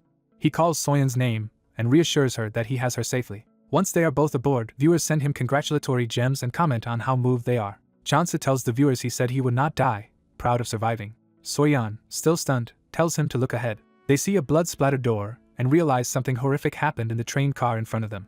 Entering the cab, they find bodies and heavy blood, and Soyeon comments on the strong stench. They question if Yang Mincheo is truly dead while Chansa asks Soyeon to move the zombie corpse aside and stand back. Chansa kneels by Yang Mincheo's bloody body and calls his name. He notes that Mincheo is so drenched in blood that he cannot tell whether he was even bitten. The viewers suggest to Chansa that it might be safer to shoot his friend in the head immediately. Chansa glares angrily, and other viewers caution that he is not the kind of person to do that, and that they should stop talking. Chansa and Soyeon check for signs of life, but Mincheo is unresponsive at first. Chansa concludes Mincheo has fainted and says if he is turning into a zombie he will rise soon, promising to handle it if that happens. Mincheo suddenly groans, beginning to move. Chansa shouts his name and urgently asks if he is still himself, or becoming a zombie. Mincheo twitches and mumbles while Chansa sadly thinks it would have been nice if their journey together had lasted longer. Apologizing for giving Mincheo a task beyond his limits, Chansa prepares to end his life with a gun. Mincheo suddenly complains that he hurts, revealing he is conscious, shocking Chansu. Soyeon reacts and notices a dropped rifle near the door. Chansa grabs Mincheo's head in surprise as Mincheo cries out. Realizing there is no bite mark, Chansu exclaims that Mincheo was not infected after all. Mincheo explains he thought he defeated the zombie but slipped and hit his head, knocking himself out. Relieved, Chansa hugs him tightly, saying he truly believed Mincheo had died. Viewers advise double-checking for bites, and Soyeon is surprised to see how much Chansa cares about others. Chansa frantically inspects Mincheo and confirms with delight that there is no bite. Soyeon and Chansa happily embrace Mincheo, telling him they are relieved because they really thought he was dead. Soyeon then asks how Chansu and Mincheo even managed to get onto the speeding train. Remembering, she exclaims that Chansa threw her aboard and demands to know how he is so strong. Mincheo is shocked to hear Chansa literally threw her onto the train, while Chansa awkwardly says the description sounds worse than it was, and she adds that he also carried her while running fast enough to catch up. Mincheo, embarrassed, tells them not to look at him like trash and scolds Chansa for casually picking people up and throwing them around. Chansa downplays it, claiming he only wanted to save Soyeon and must have gotten a burst of adrenaline, joking that it was like sudden superhero strength. Soyeon, blushing, says she has heard of such things but never knew they were possible, marveling at how strong the will to live can be. As the cab radio crackles, a voice asks Chansa to release his collar before praising him, and Soyeon apologizes for grabbing him so roughly. Soyeon radios for help, asking if anyone can hear her and requesting a response. Hearing what sounds like the 7.5 division on the line, Soyeon anxiously asks Chansa what they should do. Chansa realizes the second checkpoint never warned others because he wiped them out. He answers the radio that someone is on the train and claims to be just a passenger. The soldiers ask if he passed inspection at the checkpoint, and he wonders if they are testing him. Activating his lying ability, Chansa reports that their broken train reached the second checkpoint only to find it overrun by zombies and says he alone escaped. He elaborates that the bitten conductor started the train for him then killed herself to avoid endangering him. Hearing the conductor supposedly died, the real conductor panics while Chansa confirms he is from the 7.5 military division and is asked again if he is alone. Chansa fakes bad reception, yells that the connection is cutting out, and rushes to confirm he just needs to reach Taejun Station. The military voice tells him to bring the train to Taejun Station and break there so they can handle the rest. After the call, the conductor calls Chansa shameless. He calls it showmanship, and notes they cannot take this damaged train all the way to Taejun. He asks for a discreet place to stop and disembark, and the conductor thinks about a suitable spot. She suggests a forest near a main road to Taejun where they could get off unseen. The group hikes through that forest, noting how peaceful it seems. Chansa checks Mincheo can handle his metal pipe, observing that Mincheo seems attached to this special weapon. He thinks Chansu himself urgently needs to find a better weapon than his current knife. As they walk, Chansu grows uneasy at the unnaturally deep silence. He reasons that a forest this dense should at least have birdsong, which makes the quiet more suspicious. The others also move cautiously, sensing something is off around them. Chansa halts, prompting confusion from behind as he feels something strange. He asks if the others heard anything, but they are unsure. He asks his remote allies if they noticed anything and is told only his party's footsteps are audible. He hears faint sounds he cannot pinpoint and curses internally, realizing something is lurking. Chansa asks Seoyeon how big the forest is, and she estimates a 20-minute walk across but emphasizes how hard it is to navigate in the dark. Mincheol volunteers to guide them since he memorized the forest map. Chansu approves and tells Mincheol to take the lead. As they advance, Mincheol's footsteps echo along the trail. Suddenly Chansu shouts Mincheol's name in alarm as something moves near him. Mincheol's pipe is struck by a sudden, powerful blow from a wooden tendril. Chansu yanks Mincheol back while ordering him to retreat. They see that the attacker is actually an animated tree branch. Shocked, Mincheol complains the situation is too much as Chansu keeps him behind.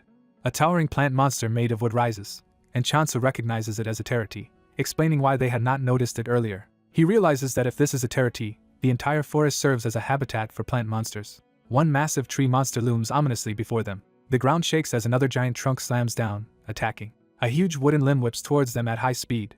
Seoyeon slashes at the attacking tree in frustration, while Chansa calls for her to wait. Chansa analyzes that although the plant monsters attack quickly, their bodies move slowly overall, so he tells everyone it is better to run, ordering Mincheol to guide them. Mincheol shouts his agreement and starts sprinting. While fleeing, Mincheol leads them toward a side path off the main trail. He pushes through foliage, forcing his way along the shortcut. The trees rustle ominously overhead as they push deeper into the forest. A huge tree monster blocks their way ahead, forcing Mincheol to shout that they must turn left. Chansu is glad they can still change direction as the monster steps aside. He thinks they might actually escape at this pace. A massive wooden arm suddenly swings at Chansu from behind. The blow smashes into him and sends him flying into the ground. Seoyeon yells encouragement as Chansu crashes and groans in pain. Seoyeon curses as she watches him get hit. Seeing the monster's full size, she wonders why it is so enormous compared to the others. Chansu warns Mincheol of an attack from behind as another branch lashes out at him. Chansu tells Mincheol to run on alone while he and Seoyeon find another way out and regroup at the forest entrance. Mincheol hesitates, trying to mention something about the road. A branch smashes Mincheol, injuring him mid-sentence. Bleeding, he still screams at the others to hurry and escape. Mincheol forces himself to run, shouting for the two of them to stay safe. One of the tree monsters continues to pursue him toward the forest edge. Meanwhile, Seoyeon slashes at another terati, keeping it at bay as Chansa stands ready. She angrily orders the monsters to stop approaching while firing or slashing again. Chansa senses something off, wondering why his aggro skill is not drawing the plant monster's focus. He realizes via inner explanation that the monsters are not targeting him specifically and lack ears or eyes, prompting him to exclaim in understanding. He tests his theory by making deliberate contact. His aggro skill finally activates with a visible timer, confirming his suspicion. Chansa shouts to Celia not to hit the monsters because they only recognize enemies after physical contact. She realizes that attacking them only worsens their situation by drawing more aggro. They decide to avoid fighting and instead circle around to escape in another direction. While running, Chansa silently prays that Mincheol survives. Mincheol finally reaches the park entrance, gasping in relief. He notices the monsters halt at the edge where there is no soil, deducing they cannot leave the dirt. Worried for his friends still inside, he fears they might get lost in the dangerous forest. Remembering Chansa's earlier embrace, he clings to that bond. He recalls being told to wait at the entrance but feels conflicted. Despite that, he starts walking away from the gate. He heads to a nearby convenience store for supplies. Inside, he nervously checks that no one is present. He grabs bottles of soju from the fridge. Then he takes a pack of towel wipes, gathering materials for a plan. He resists the urge to take cigarettes, reminding himself he quit smoking. Packing items, he asks Chansu in his thoughts to wait a little longer. Outside, he fashions a burning torch from alcohol and cloth. Torch in hand, Mincheol charges back toward the forest vowing to kill all the plant monsters. He thrusts the flaming torch against the wooden body, setting it ablaze. Seeing the burning monster retreat, he excitedly notes that it is fleeing from the fire. The flames spread rapidly along the creature's wooden limbs. Mincheol exclaims that the burning monsters are weaker than he expected. He taunts them, waving the torch and driving them back. Suddenly one flaming monster rushes him instead of retreating, surprising him. He yells for it to get away as flames swirl dangerously close. One of the burning monsters explodes violently in front of him. Shocked, Mincheol realizes the plant monsters are exploding as they burn. The surrounding forest canopy catches fire from the blasts. Surrounded by tall burning tree monsters, Mincheol despairs that he is doomed. He screams and tries to flee as more fiery trunks close in. The shockwave throws him to the ground. As he lies there, torrents of water suddenly douse the flames above him. Jets of water blast the burning monster, rapidly extinguishing it. Mincheol notes the monsters have stopped moving and warns that they will explode again soon. An elderly man wielding a hose yells at him to hurry over for safety. Another explosion erupts as they retreat together. The old man grabs his arm, insisting they must run away quickly. Minchio protests about abandoning his companions. The man shouts there is no time to worry about others with monsters closing in. He drags Minchio down an unseen side road that was not even on the map.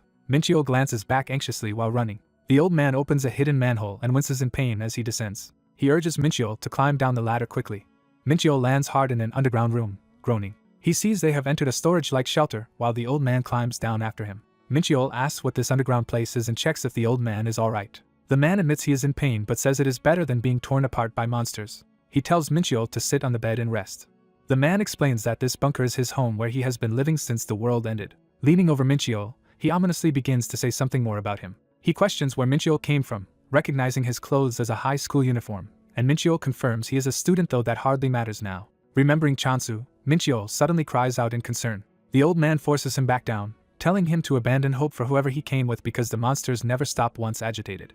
Minchio protests that he must save his companions, but the old man screams at him to give up. The man says if Minchio truly wants to rescue them, he must wait until sunrise, when the plant monsters root themselves and cannot move. Minchio repeats this condition in disbelief. The old man assures him his friends will also hide until morning and insists they will do everything possible to survive until then. Minchio reluctantly agrees to wait a while.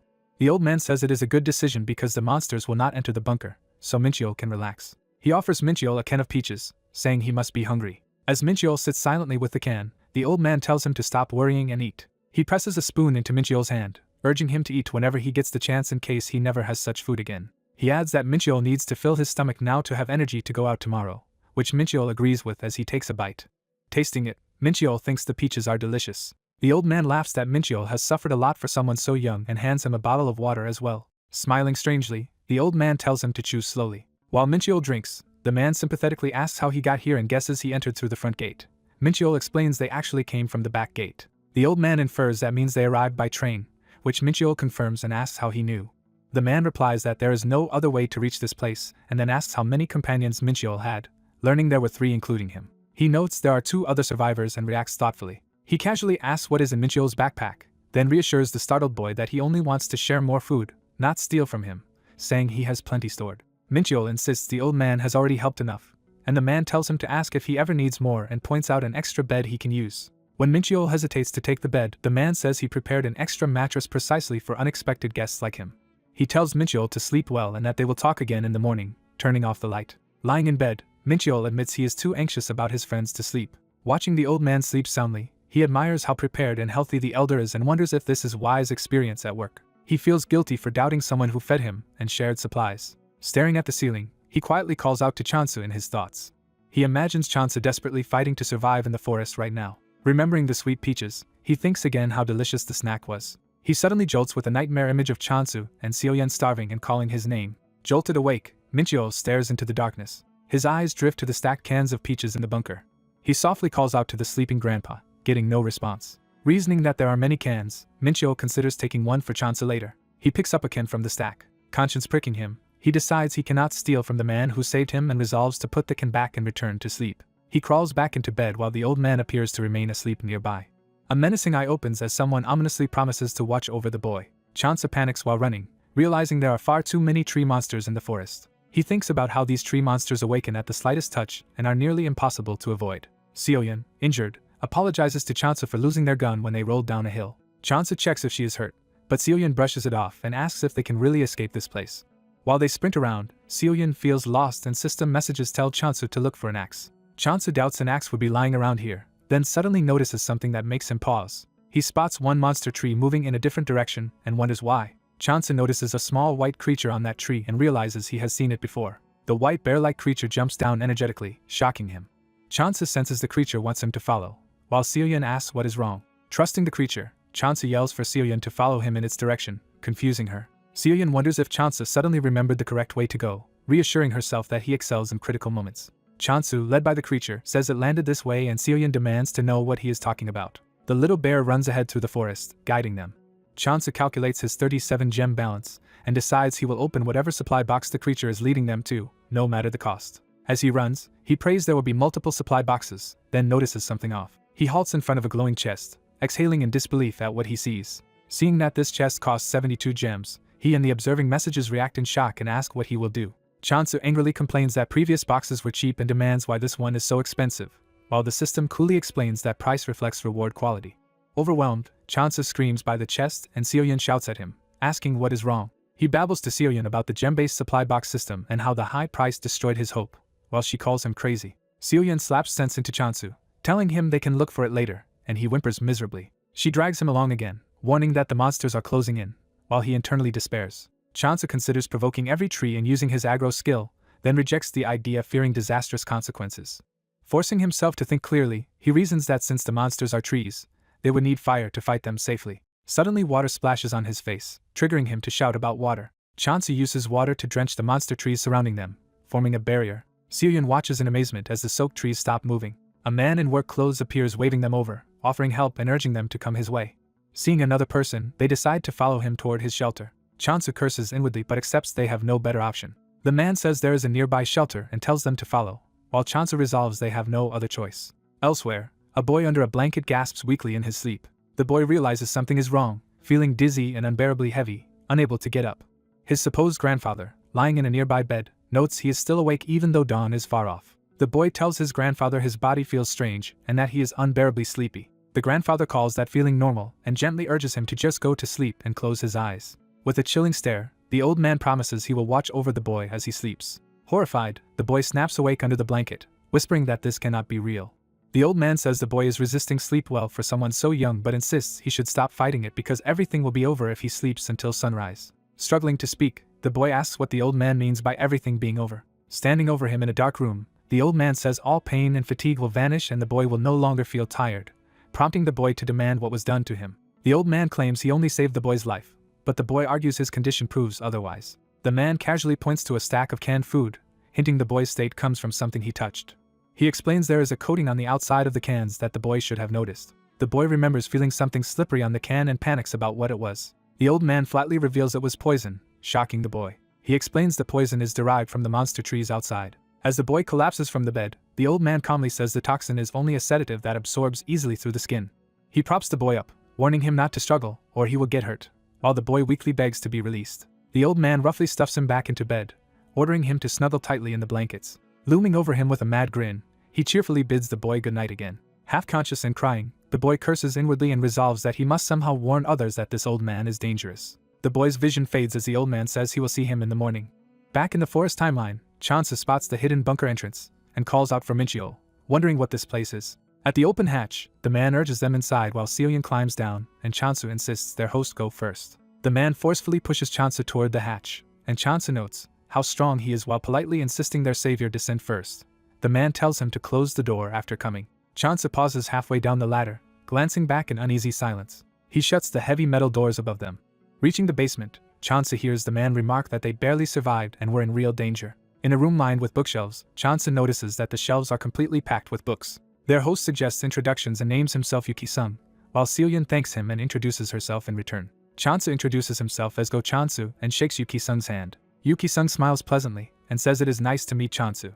Sitting on the floor with him, they ask if he lives here alone, and he tells them to relax and not worry. Seoyun asks Chansa for some water, so he reaches into his bag to retrieve a bottle. Yuki-sung quickly offers his own bottled water instead, insisting they not waste their supplies. Seoyun politely refuses, saying they cannot take his food since they are guests, while Chansa echoes that they are already grateful he saved them. Yuki-sung replies that they should ask if they ever need anything because he has plenty of food stored. Whispering, Seoyun asks Chansu if their host seems suspicious. Chansu admits he is unsure but is being cautious. Chansa asks whether it is safe to leave in the morning, and Yuki-sung answers that the monsters fear sunlight, offering them beds and taking another for himself. Exhausted, Seoyun quietly asks Chansu if she can use the bed, and he agrees with thanks. She collapses onto the bed, while Chansu internally praises her for acting naturally. Chansu leans against the wall by the food storage, thinking he must keep pretending their host does not seem suspicious. As drowsiness creeps in, Chansu has a bad feeling that things will become troublesome soon. His eyelids droop, on the verge of sleep. Through a narrow slit of vision, he sees Yuki-sung looming with a blanket and the system chat anxiously wondering if Yu is about to attack him. The messages yell at Chansu to wake up and be careful, as Yu appears ready to cover him. Chansu suddenly sits up and demands to know what Yuki-sung is doing. Startled, Yu laughs nervously and claims he was only bringing a blanket because Chansu looked cold. The system mocks Chansu for overreacting, and he realizes the others are teasing him for his paranoia. Yu gently insists he lie down, saying the floor is hard so he will even add a mat, and Chansu awkwardly thanks him. Chansu finally lies on the mat with pillow and blanket, sighing in relief. Staring up, he thinks how strange it feels to rest comfortably after such a long time. He then wonders how Mincheol is faring elsewhere. A system message orders Chansu not to sleep. He denies sleeping, but they point out he was drooling while he notes that Seoyun is already out cold. Seoyun, half asleep, internally complains that she wants to sleep too. Watching her, Chansu reflects that thanks to his skills and stats he can push on while an ordinary person would struggle. He grips his pants, repeating to himself that he must not fall asleep and needs to resist. Time passes in silence as the three rest in the bunker. Chansu wakes later and notes that Yuki-sung, the man in track pants, has finally fallen asleep. Asking the system what to do next, he quietly moves toward the door while they chide him for being so suspicious of everyone. In the washroom, he observes even this bunker has full facilities and thinks his paranoia has kept him alive so far. He reasons that Yuki-sung knew the monster trees only move at night, yet still ventured out to rescue them, which seems odd. Determined to learn what kind of person Yu is, Chansu notes there are no cameras in the bunker and starts snooping. He inspects the many canned peaches, thinking about how much food Yu has hoarded. Chansu picks up one can for closer examination. He notices something off and calls the system's attention to it. Inspecting the can, he realizes the lid logo does not match the can's brand. Chansu concludes Yu must have opened the cans, tampered with the contents, and sealed them again, prompting the system to suggest preemptively attacking him. Standing over the sleeping Yuki-sung, Chansu glares down, inwardly cursing him. Yu's eyes snap open in shock as Chansu moves. Chansu tackles and restrains him, shouting, while Yu howls in pain and confusion. Pinning him, Chansu accuses Yu of pretending to sleep, pointing out he screamed before being touched, while Yu begs to be released. Seoyun wakes groggily, and realizes she fell asleep. Chansu orders Seoyun to bring blankets so they can tie Yu up, startling her into action. As she helps bind him, Seoyun exclaims that something really was wrong all along, and Chansu retorts that she acted like she knew while sleeping soundly. With Yu now tightly trussed, Chansu scolds Seoyun for sleeping like a baby. She claims she relaxed only because she trusted him to stay awake. Relieved, Chansu says he can finally sleep, and the system suggests they also tie Yu to the ladder so he cannot escape, which Chansu agrees is wise. Now bound to the ladder, Yuki-sung yells in outrage, asking why they are doing this to him. Chansu lies back down and tells him to stay tied up just for the night and rest after they are gone in the morning, then bids him goodnight, leaving Yu speechless. Yu desperately begs Seoyun to free him, saying this treatment is crazy, but she apologetically insists he stay that way until morning. Seoyun rolls over tiredly in bed, ignoring his pleas. Yu mutters bitterly about their insincere use of the word please. Exhausted and slumped against the ladder, Yu finally nods off. Chansu, now safe, falls into a deep sleep, drooling again. Seoyun also sleeps peacefully, unaware of what will come. She jolts awake, sensing something strange. Alarmed by a noise, she shakes Chansu and tells him to wake up. She realizes the beeping is just Chansu's wristwatch alarm going off. From his bound spot, Yu meekly asks to be freed, complaining he has not slept at all and questioning if this is how they repay their rescuer. Stretching happily in the morning light, Seoyun admits she slept very well. She notes that the sounds of the moving monster trees above seem to have stopped. Seoyun excitedly tries to wake Chansu, saying they can probably go outside now, but he remains completely unconscious. Growing worried, Seoyun shouts his name repeatedly. She stares at his unresponsive face, calling out to him again. Disturbed, Seoyun demands to know what is wrong with Chansu, while Yu insists from his tied position that he could not have done anything. She grabs Yu and accuses him of seeing something, pointing out Chansu appears unconscious, but he shrugs it off as deep sleep. Seoyun glares and accuses Yu of doing something to Chansu. Yu complains they ignore how they treated him and insists again the boy is just sleeping deeply. Furious, Seoyun yells that Chansu does not look merely asleep and orders Yu to explain, while he mockingly asks if she really wants to hear it. Yu points toward the canned food and says Chansu touched those cans. He taunts that she cannot see what is wrong with them because the room is dark. Yu finally reveals he coated all the cans with poison. He explains he did this to trap ungrateful thieves who would steal from someone that saved their lives. Seoyun, aura flaring, commands him to hand over an antidote, or be beaten senseless. Yu feigns ignorance about an antidote, then casually admits there is no such thing. Enraged, Seoyun punches him violently in the face. Bruised and bleeding, Yu laughs madly, impressed by how tough she is. Seoyun coldly says that since there is no antidote, she has no reason to untie him, and will just keep beating him while he is bound. Yu smiles eerily, and says she does not need to untie him anyway. Flames suddenly ignite around his body, confusing Seoyun. She recoils in shock as he erupts into a human torch. Wreathed in fire, Yu says they should have searched him because he keeps a hidden lighter and dresses in easily flammable clothes. Seoyun screams that he is insane. Laughing amidst the blaze, Yu declares he is just firewood and that everything in the bunker is as well. Seoyun grabs a blanket and rushes toward the flames. She tries to smother the fire with the blanket but coughs in the smoke and realizes it is not working. Nearby, Chansu still lies motionless on his mat, unaware of the chaos. Seoyun looks toward the sealed bunker door in panic, realizing their situation has become catastrophic. Someone grabs a green hose in a grimy bathroom, preparing it for use. The restrained man spews fire and smoke from his body, coughing and groaning in pain. His burnt bonds break apart, and he exclaims that he is finally free. Now unbound and manic, he lunges at his captor while screaming that he is free. Clutching the hose around the captor's neck, he taunts them to see if they can escape too. The captor curses at him and struggles as the hose tightens. Both collapse to the ground coughing in thick smoke, and the captor panics that they cannot breathe. Covering his face from the smoke, Go Chansu urges his ally to move while thinking he cannot see. Seoyeon kneels in the smog, calling out and trying to locate Chansu. She suddenly realizes someone has approached as a voice calmly replies that she was looking for him. The gas-masked villain appears in front of her, startling her. As he chokes Seoyeon from behind, he dismisses her question about his mask and says only their lives and deaths matter. While strangling her, he growls as she desperately reaches towards some stacked cans. She knocks one can to the floor while he coughs, and he casually scolds her for mishandling food. The villain says he is actually grateful because he needed more fertilizer for his plants. Seoyeon, shocked, repeats fertilizer, and he explains they disturb the trees he is raising so he cannot let them go. She thinks bitterly that if he had died in the earlier fire he too would have been fertilizer, then curses that dealing with a lunatic is what makes this so hard. Refusing to give up, Seoyeon urges Chansu in her thoughts and out loud to get moving. The villain mockingly explains that the substance on the cans is his poison, a sedative that makes adults sleep half a day. He tells Seoyeon to just drift off, adding that he will probably kill her before the poison fully works.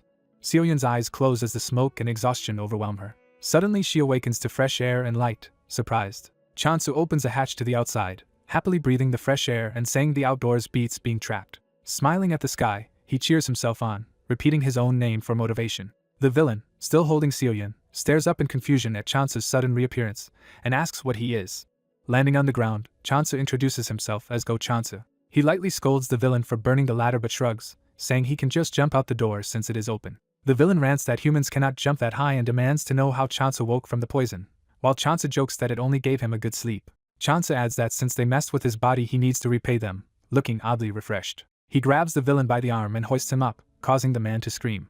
Dangling in pain, the villain yells to be released and tries to punch Chansu. Chansu blocks the blow, saying not to hit his face because he is a streamer, and casually remarks that the man's burnt arm feels like crispy leaves. Terrified, the villain stammers in disbelief and clutches his mask. Chansu explains that his body is abnormal and regenerates quickly, so the sedative only knocked him out for half the usual time. The villain's gas mask falls to the floor as he desperately tries to object.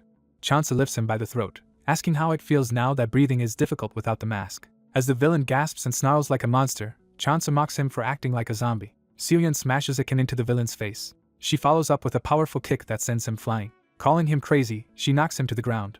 Consumed by rage, she repeatedly stomps and shouts for him to die. Chansu grabs her arm, telling Seoyeon to stop. Holding the hose, he says he heard she touched the cans and remarks how much of a mess everything became while he slept, while she protests he is the one who caused it. He smirks and points out that he still woke up right when she needed him. Seoyeon stands silently, conflicted. Chansu looks at the unconscious villain and says they must prevent him from escaping. He begins to drag the villain away by the leg, drawing another scream. Seeing the man is awake, Chansu calls that unfortunate as the villain frantically begs him to wait. Chansu questions why someone who burned his own body is now so afraid of pain, guessing he only hates being hurt by others. The villain breaks down, screaming for his grandfather to save him.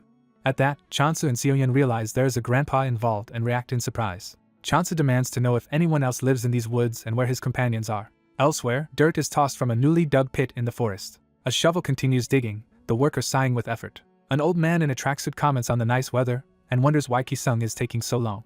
At the bottom of the pit, Mincheol wakes tied up and groaning as the old man peers down, remarking that he is already awake. The grandfather cheerfully notes young people's stamina and says he had better hurry with his work. As earth begins covering Mincheol's face, he panics and wonders what is happening. The old man smiles pleasantly and asks if Mincheol is awake. Mincheol screams to be released and demands to know where he is, but the grandfather calmly says he cannot let him out.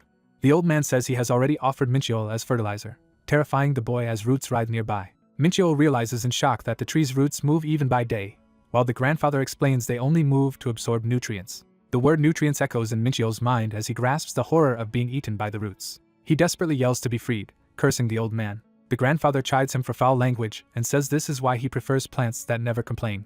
He explains that plants simply grow with nutrients or die quietly without them, while Mincheol shouts for the torment to stop. When Mincheol tries to climb up, the grandfather drives the shovel into his shoulder, telling him not to be stupid.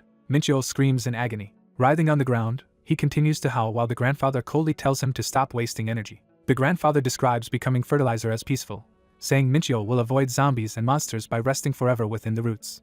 Roots grab Mincheol's leg and he mentally screams no, struggling and shouting for them to let him go. Still bound, he rages at the old man to pull him out and insults his age, daring him to come down into the pit. The grandfather laughs that Mincheol is losing his manners. As the shovel swings again, Mincheol narrowly dodges the lethal strike. The blade cuts through his shoulder area, prompting another painful cry.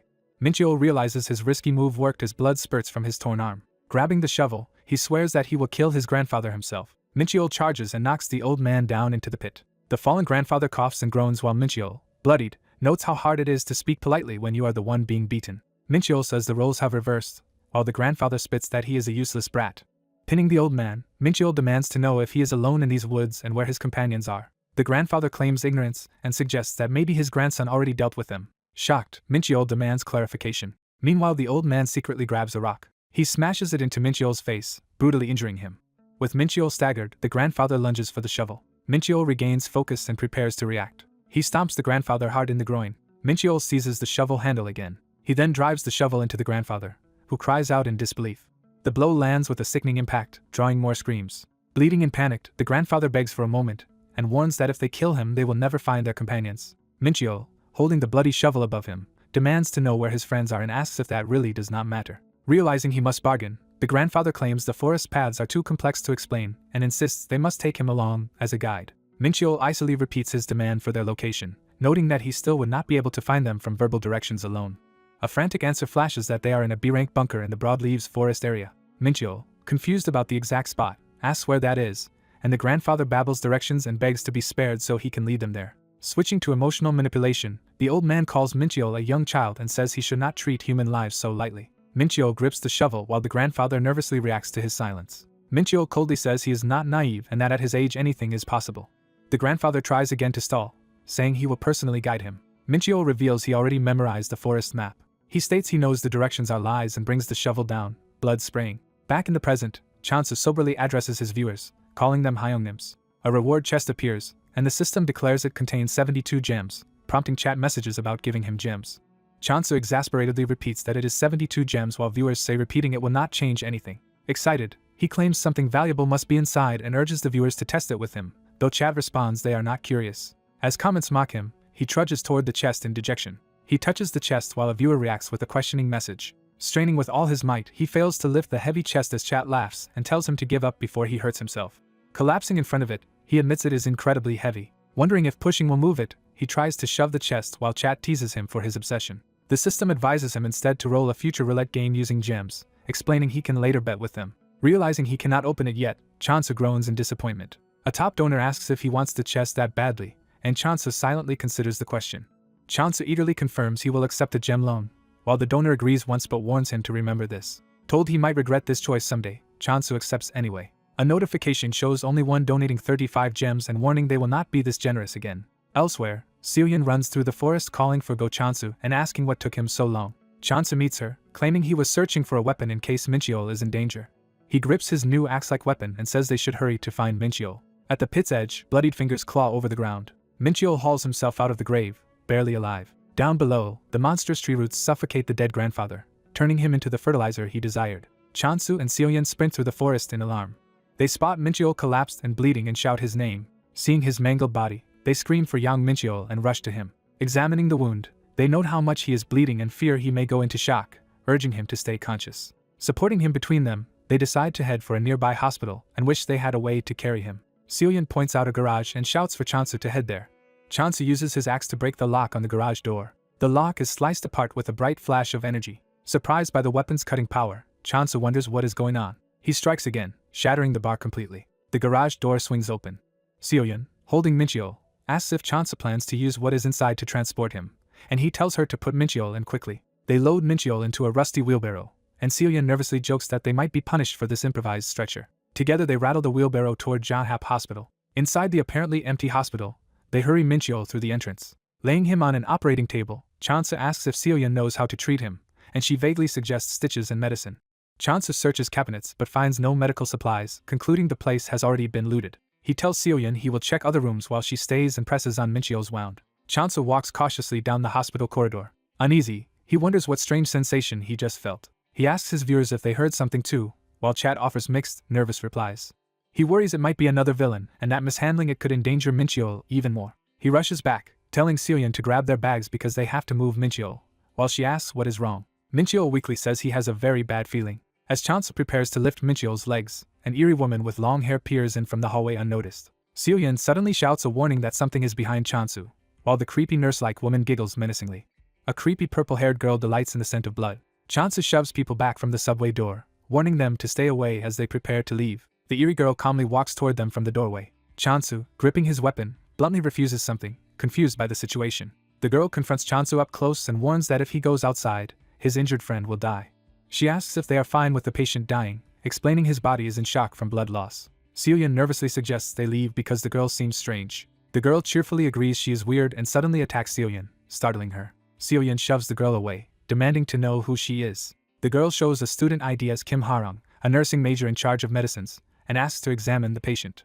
Chansu realizes she is a nursing major and wonders if this game has support characters. His unseen advisors say such supports might not always help and that Harung could be ally or villain, while she urges them to treat the dying friend immediately. Harung mockingly asks if they even know how to save him, accusing them of planning random pills and bad bandaging that could suffocate him. Chansu and his viewers react in horror that such a freak is actually a medic. Harung decides it is better for the patient to live and is thrilled to finally have someone she can still save.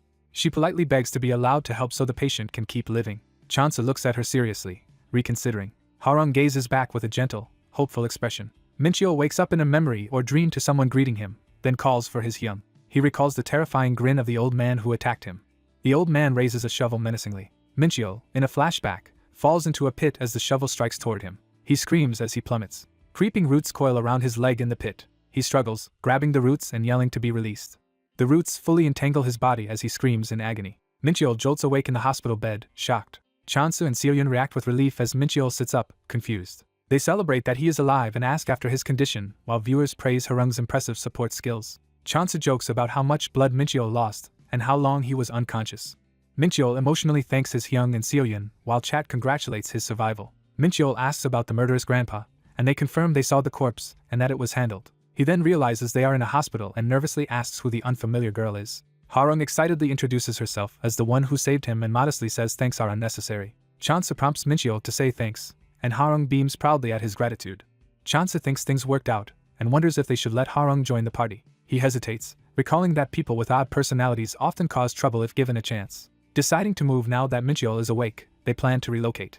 Outside, Chansu offers to carry Minchyo on his back, but Minchyo shyly refuses. Chansu points out the wheelbarrow he previously used to transport Minchyo, surprising him. As Chansu carries Minchyo again, he thanks Harung for her help despite their short time together. Seohyun offers Harung a box of food as a parting gift. Walking away, she explains they might need to run so it is best if Chansu carries Minchyo, or he will be left behind. Left standing at the hospital entrance, Harung protests to herself that she is not a kid. Seohyun notes something feels off because there are no zombies nearby. Chansu also finds it strange but tells her to stay alert regardless. Minchyo insists he can walk on his own, but Seohyun cautions him not to overdo it. Chansu agrees to let him walk and then asks if everyone is hungry. Spotting a gas cylinder outside a restaurant, he suggests they can cook there. They enter the eatery, finding it suitable for resting. Inside, Chansu confirms there are no zombies here either. Minchyo eagerly moves to open the fridge, but Chansu warns him not to. Chansu explains that with no power the fridge's contents must be spoiled, alarming Minchyo. Minchyo quickly stops himself from opening it. Seohyun searches the kitchen and finds seasonings and a couple of ramen packets, enough for a simple meal. Chansu decides to go to a convenience store nearby for more food, saying he will be right back. Outside, he walks toward the store while his viewers comment there is not enough food and grossly tease him about the fridge. At the store entrance, he jokingly complains about lack of viewer donations while Chat reminds him he is the one in debt. Inside, he gathers instant rice, stew, meatballs and other provisions into a basket. Seeing the spoiled prepared food section, he decides to skip it as viewers cruelly joke about forcing him to eat it. He dismisses their teasing, saying he should head back. As he turns, he suddenly feels something is off in the store. He sees Harung eerily pressed against the glass doors outside, terrifying him and the viewers. Realizing she followed them, he asks his unseen Hyungs to cover him. He opens the door and bluntly asks Harung if she tailed them all the way here. Harung timidly peeks in and invites him to let her inside. Chansu questions why she followed when they already repaid her, and she nervously starts to answer. She explains she thought they still needed her to monitor Minchyo's recovery and earnestly begs them to make use of her. She insists she really wants to care for her patient and pleads to be taken along. Chansu coolly points out she could have asked Minchyo directly, implying she wants into the group because she sees him as the leader. Harung is flustered and can barely respond. Watching her falter, Chansu concludes this insecure side is Harung's true self. He analyzes that she becomes hyper and confident when she feels useful but grows scared and anxious when she has no clear role. He deduces she was alone because her previous group likely abandoned her. Recognizing that she is medically skilled, he decides to accept her. He tells Harung she can join them, but only if she agrees to one condition. Back at the restaurant, the others marvel at how much food he brought. Chansu urges them to start cooking with the pot and pan while assuring them he chose only safe items. Proclaiming himself an experienced solo liver, he confidently begins cooking as viewers react with curiosity. He lights the gas and starts boiling the pot. Chansu internally sets himself a 30-minute time limit to finish the meal. With flashy, almost showy movements, he wields a spoon, astonishing his companions. Meat patties sizzle in the pan as he cooks. Meatballs and sauce rain into the pan, continuing the dish. He pours instant soup and other instant ingredients into a pot, noting everything comes from convenience food. He orders the others to set the table while continuing to prep ingredients. He reflects that even crude instant items can produce something spectacular when cooked well. He theatrically flings fried rice with his spoon like a performance. Finishing, he dramatically announces his convenience store feast is ready, fully aware he is showing off. He shuts off the burner, ending the cooking spectacle. Seohyun and Mincheol, now seated in conjured theater chairs, gush over how amazing the performance was and question why there are theater seats. Mincheol excitedly declares the food delicious. Seohyun blushes and admits the meal tastes surprisingly good. Chansu stuffs food in at high speed, prompting Seohyun to ask why he is eating so fast. He abruptly finishes, setting down his utensils.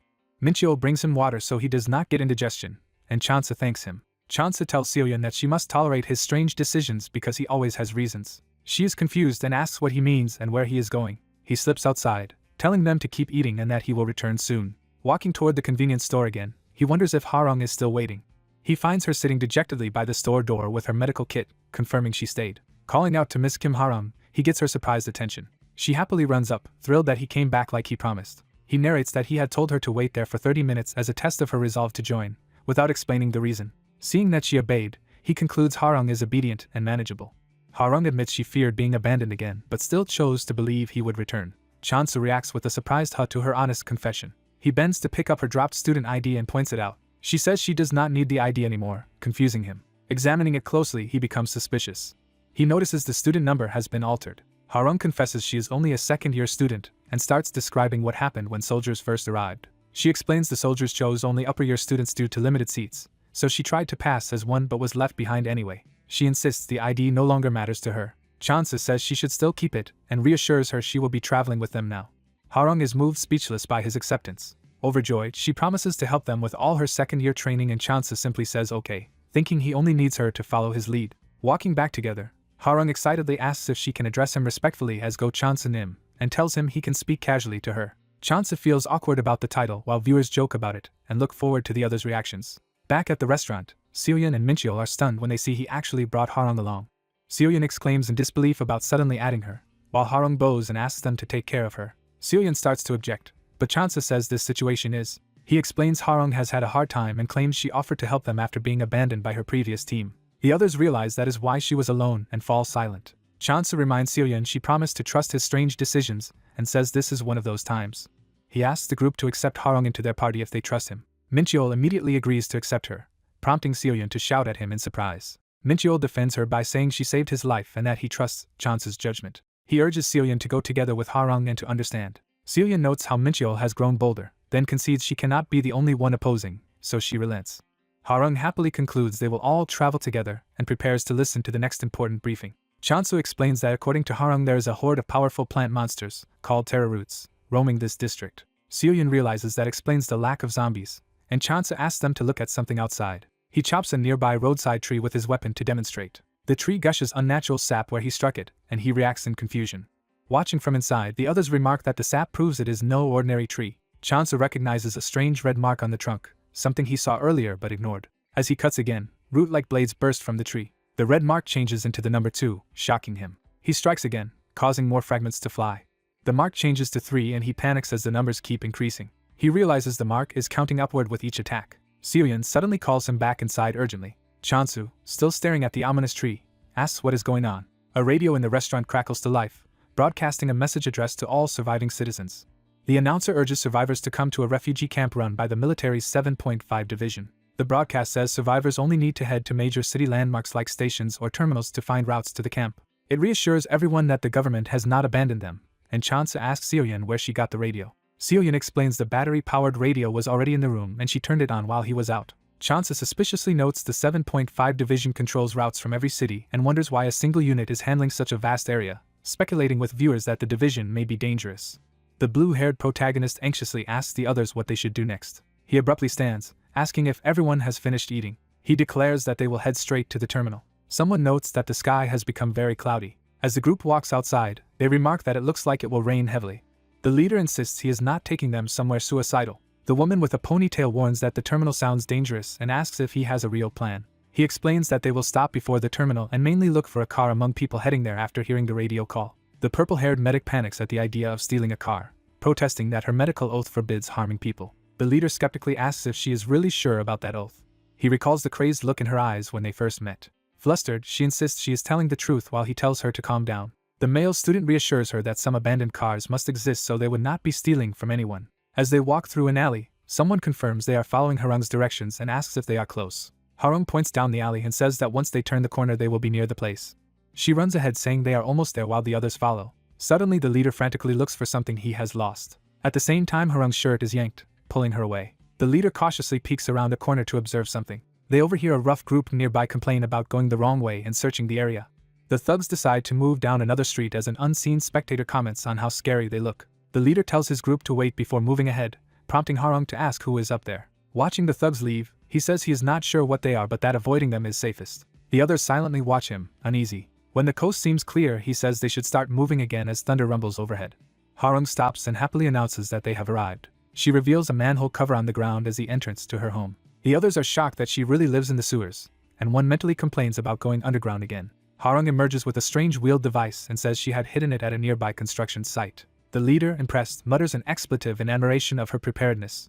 Looking at the open manhole, someone asks what their next move should be. The officer hears a loud distant sound and turns toward it warily. As a huge tree slams down outside, the leader yells for everyone to hurry into the hole. Inside the shaft, he orders Harung to close the entrance as she climbs down, and she answers that she needs a moment. The monster tree's roots extend down the shaft and react to the flashlight beam. Seeing the roots, the leader cries out in alarm. Viewers comment that Harung is somehow growing a monster tree down there. Above ground, a thick root pushes the manhole cover back into place. From below, the others exclaim that the root actually shut the manhole and ask how Harung controlled it. Harung casually explains that the tendrils are roots of a monster tree. She elaborates that shining light on the exposed roots makes them think they are in sunlight, so they pull the cover closed because the tree believes it grows only underground. Her companions stare up at this revelation in stunned silence. Harung innocently asks if what she did is a problem. The leader grins and says there is no problem. He instead tells her that she is very talented. The male student looks around and asks if she decorated this underground space herself. She says she brought simple furnishings and supplies here from a nearby market. The leader reads her research notes on monsters and thinks her work is impressive. The officer sincerely compliments how well she has arranged the hideout. Someone notices the stack of mats and points out that she even prepared extras for guests. Harung blushes with happiness, saying that praise makes it feel like she is showing friends around her home for the first time. The two students comment that the ventilation is surprisingly good for a sewer and ask if they can spend the night there. A hand pats the male student's shoulder, signaling permission. The leader drops him onto a mat, telling him to rest, and Harung cheerfully adds that she chose this spot for the best airflow. Carrying another mat, the leader says the rest of them should lie down and recover too. The four of them settle on the mats and quickly fall asleep. As he drifts off, the leader reflects that today, like every other day, has been exhausting. Before sleeping fully, he asks his unseen patrons to wake him immediately if danger appears. They respond through system messages, teasing him about waking up and asking him to dream of them, and he drowsily agrees. He then hears a woman furiously shouting at him to wake up and stop wasting her money, half thinking it is a dream. Jolted awake, he realizes he really heard a woman's voice. He wonders if he had only been dreaming as he sees his companions still sleeping nearby. A sudden clang snaps his attention upward. He sees the monster tree root thrashing wildly against the pipe and wonders why it is acting up. The viewers note he finally woke. They say even the loud noise did not wake him and credit Handachadwa for saving him again, while he complains that his patrons never actually woke him. The patrons angrily insist they did use a new speaker function at great cost, and he exclaims in surprise, asking how they managed that. They explain that a speaker ability unlocked while he slept. He decides that detail can wait because other issues are more urgent. He shakes Harung awake in a panic, calling her name repeatedly. She bolts upright, eerily muttering his full name, startling him, and he begs her to wake like a normal person. He points at the root and orders her to do something about it as it goes wild, and she groggily acknowledges it. Harung explains that the root is probably reacting to dripping water and tends to move toward water sources in search of more. Hearing that, the leader asks if it is raining outside. She answers that the root needs a lot more water to truly grow, so he should not panic yet. He concludes the situation seems okay for now and tells Harung she can go back to sleep, which she obediently does. Water begins dripping steadily from above. Puddles quickly form as the dripping intensifies. A torrential stream then pours into the chamber, soaking the leader. His patrons shout at him with insults to wake up, and he groggily demands to know what is happening. They yell that they used more gems to warn him and tell him to look ahead. He is shocked to see how high the water has risen in such a short time. The rain keeps pounding down in sheets. He realizes the hideout was too comfortable and deduces that storm water is flooding in through the ventilation system, urgently shouting for everyone to wake up. The others jolt awake, asking what is wrong as they see the water pouring in. Harung tells everyone to pack their belongings immediately. The leader warns that the place is more than an ordinary sewer. He concludes it is actually a huge underground water tank now filling rapidly. The officer anxiously asks if they should escape outside.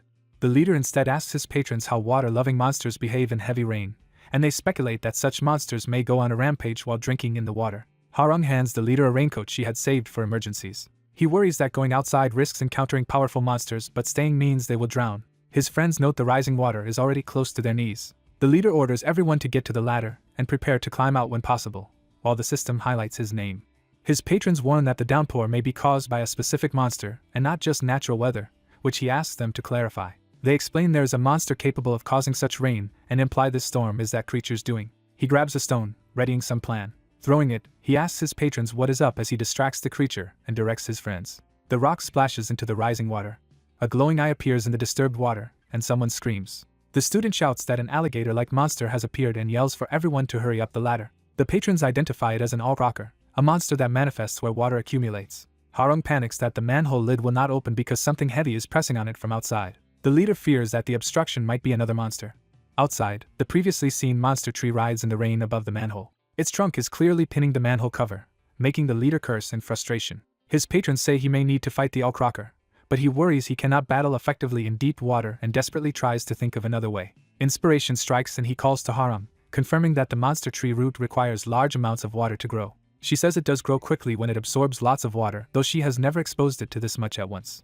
The leader raises his axe and tells everyone to move away from the ladder. He had earlier chopped off a section of root, which now falls toward the water. The severed root splashes into the flooded tank. He waits tensely, gripping the ladder. Silence hangs in the chamber, as they see no immediate reaction.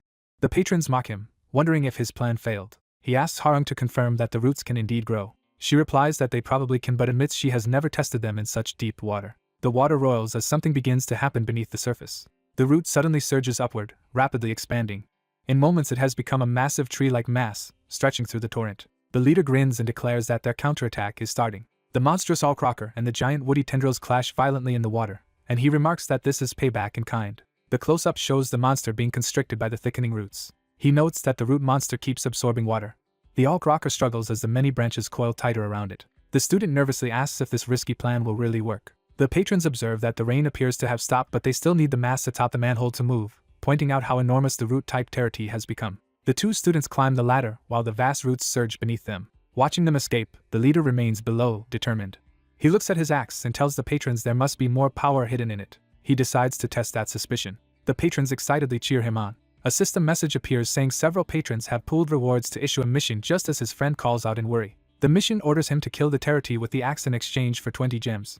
He accepts, stepping into the water to confront the monster as his friends shout in disbelief that he is really going to fight it. Harung warns that it is dangerous and calls out his name anxiously. He stands resolutely with the axe and announces that it is time to begin in earnest. Raising the weapon high, he yells for his patrons to cheer him on. The empowered axe slashes, sending a glowing arc through the roots.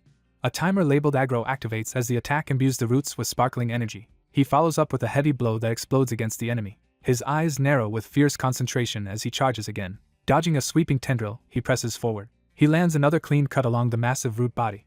He sees energy flaring from the wound and thinks the strategy is working. While hacking repeatedly, he reflects that the axe is strong but probably still hiding some greater ability. One ally counts strike number 5 from the ladder. Another counts strike number 6. The roots slash toward him and he dodges, momentarily startled. A severed, flaming piece of root flies through the air as the count reaches 7. A patron warns him to watch his left side, guiding his next move. He pivots and splits another tendril with an 8th strike. A 9th strike carves deep into yet another root. The axe glows brilliantly, fully awakened as a deadly weapon ready to finish the terity.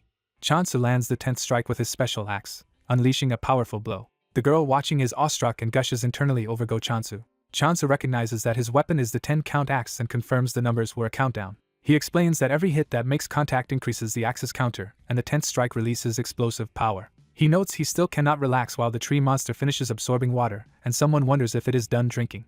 Rushing forward with the axe, Chansu declares he no longer cares how strong the enemy is. He vows to repeat the 10-hit sequence again and swings the axe into the monster. The environment rumbles violently from his renewed assault. The 9th consecutive hit slices into the tree monster. Chansu, thinking of his older comrades, says he will send them firewood as he attacks.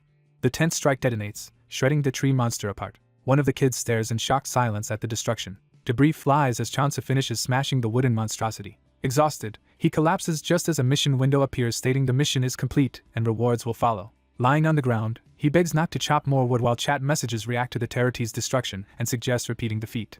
Chansu grins weakly, still holding the axe, relieved the fight is over. He tells the others they can safely come down from the ladder now, and the three kids react with relief and admiration. As they approach the remains, a boy nervously asks if the monster is truly dead. The pilot warns him not to touch it, and the doctor girl excitedly says she has fresh test subjects. Chansu remarks that her reaction is crazy as she gleefully talks about experiments. Chansu says they should clean up, notes the Allcrucker's death should stop the deadly rain so they can go outside, and asks Minchiel if he needs a bag. The sky outside is now clear, showing the storm has passed. The group arrives at a sportswear store and Chansu confirms this is their next destination. Inside, Minchiel jokes in a mock nurse tone while entering, with the doctor girl peeking in behind him. Chansu tells everyone to choose a weapon and picks up a baseball bat himself. A system tag identifies Chansu as a baseball player, hinting at his proficiency with the bat. Suddenly curses ring out as outside threats are noticed, alarming Minchiel and the doctor. Chansu and the pilot quickly hide in fitting rooms, watching through cracks in the doors. Two armed thugs outside complain they are in serious trouble with their leader. They realize their targets disappeared and worry their boss will punish them for losing them. One thug spots movement and calls the others over, running toward the store. After the thugs rush past, Chansu notes they are gone and observes they are different people from the ones they saw previously. He wonders if these new thugs are related to the earlier group since they give off a similar vibe. Hearing something, Chansu turns back with a questioning look. He notices Minchiel looks pale and calls his name. Chansu asks what is wrong while Minchiel remains speechless and shaken. The doctor pokes Minchiel's cheek, snapping him out of his daze with a simple exclamation. The pilot asks why he is so shocked. Chansu downplays it, saying the thugs did not see them, and Minchiel hesitantly tries to respond. Minchiel begins to say something, clearly troubled. Chansu thinks Minchiel seems more worried than scared and decides to scout around a bit. After checking, he announces the thugs are gone and tells the group it is time to leave the store. The four of them walk cautiously out, weapons ready. A frantic man in a track jacket suddenly sprints toward them screaming. Chansu and the doctor girl look up, confused by the commotion. The fleeing man begs them desperately to save him. Before he can reach them, something hits him and sends him crashing to the ground. Chansu widens his eyes, realizing a new enemy has appeared. The attacker's feet land beside the fallen man. A green-haired thug leader complains that the victim is making him work too hard. He then notices Chansu's group standing there and reacts in surprise. Chansu calls his companions over while gripping the axe, ready to confront the newcomers. A system voice curses and comments that serious thugs have arrived. Assessing the numbers, Chansu tells everyone to prepare to run, thinking that tangling with such a gang would be troublesome. The green-haired leader excitedly recognizes Minchiel in the group and shouts his name. Minchiel freezes in horror when he realizes who the thug is.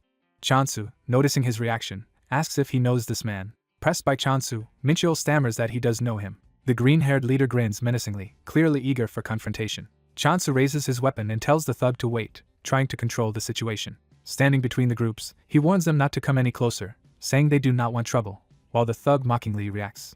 The green-haired man insists they should catch up since it has been a long time. Chansu points out that Minchiel does not seem happy to see him and suggests they simply leave. The leader refuses, saying he just wants to talk and asks Minchiel if he missed them. Chansu scratches his head, annoyed, and mutters about how bothersome this is. Raising the axe, he declares he will make them regret not walking away when they had the chance.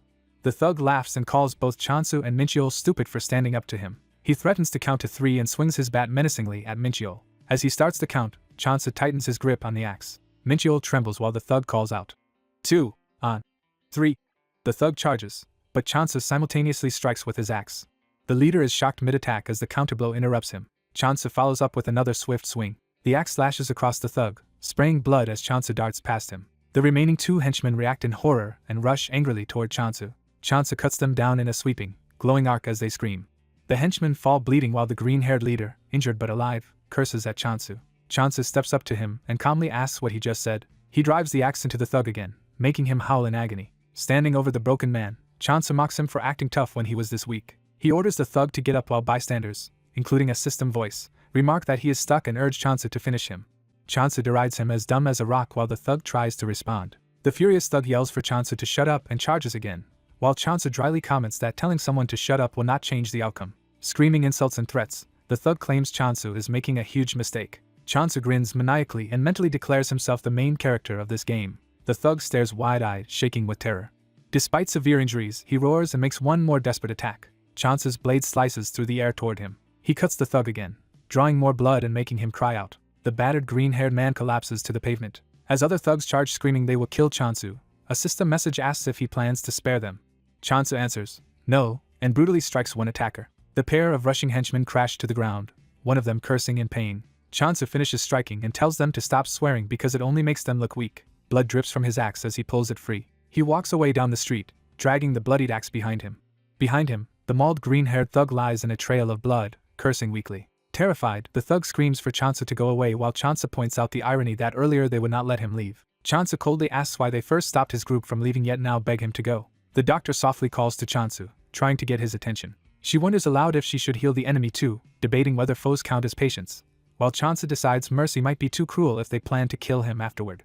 The thug calls them crazy and begs Mincheol by name to save him. He insists to Mincheol that they have history and pleads with him to make Chansu's group stop. Chansu asks Mincheol how he knows these people, and Mincheol admits the green-haired man is someone he used to hang out with long ago. Mincheol explains they were only briefly friends before he met better people who helped him return to school, after which he cut ties with the gang. Chansu comments that judging by their behavior they would never have let Mincheol live peacefully if given the chance.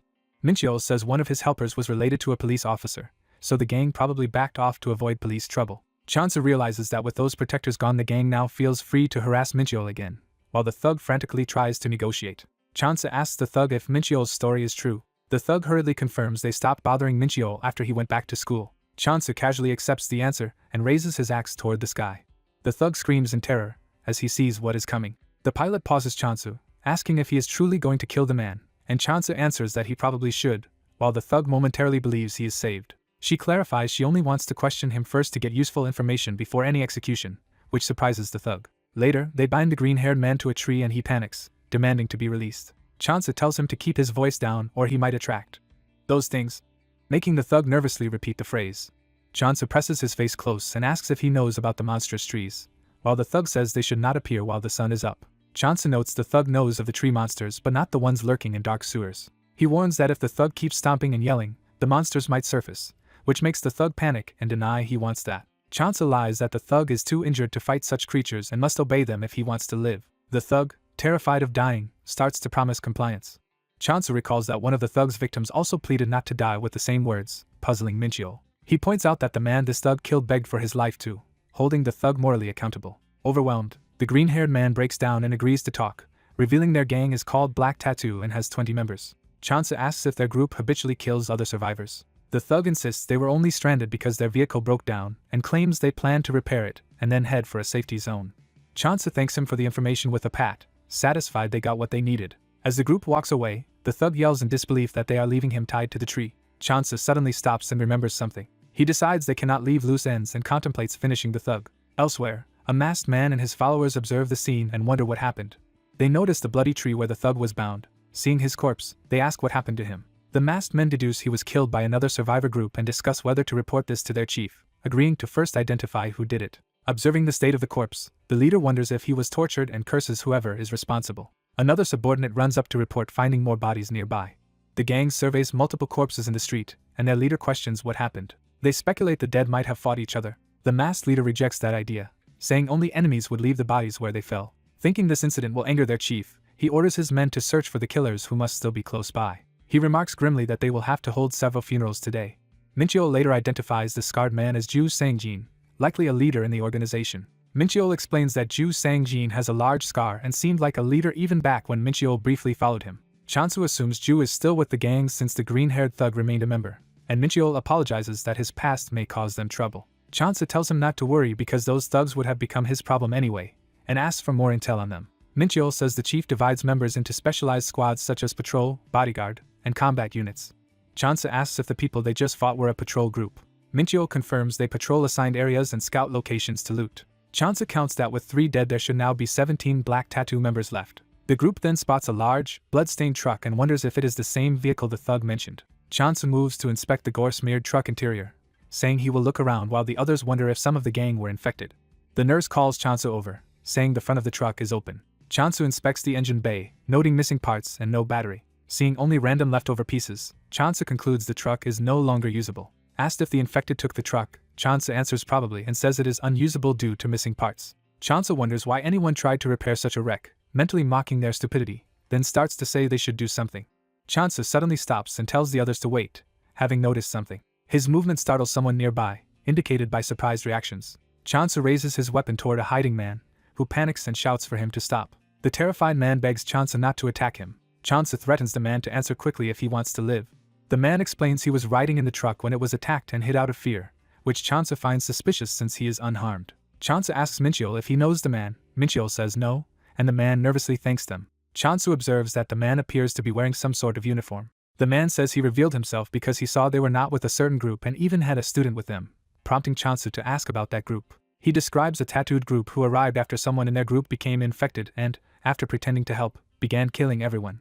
He desperately asks if they have seen anyone else in his uniform, while Chansu realizes the man does not know his coworker is dead. Chansu calms him and asks which direction the tattooed group went. The man points south, saying the tattooed group headed that way, and Chansu remarks it is opposite their route and prepares to leave. The man, confused and desperate, calls after them. He protests about being left behind, but Chansu bluntly says that is not his problem.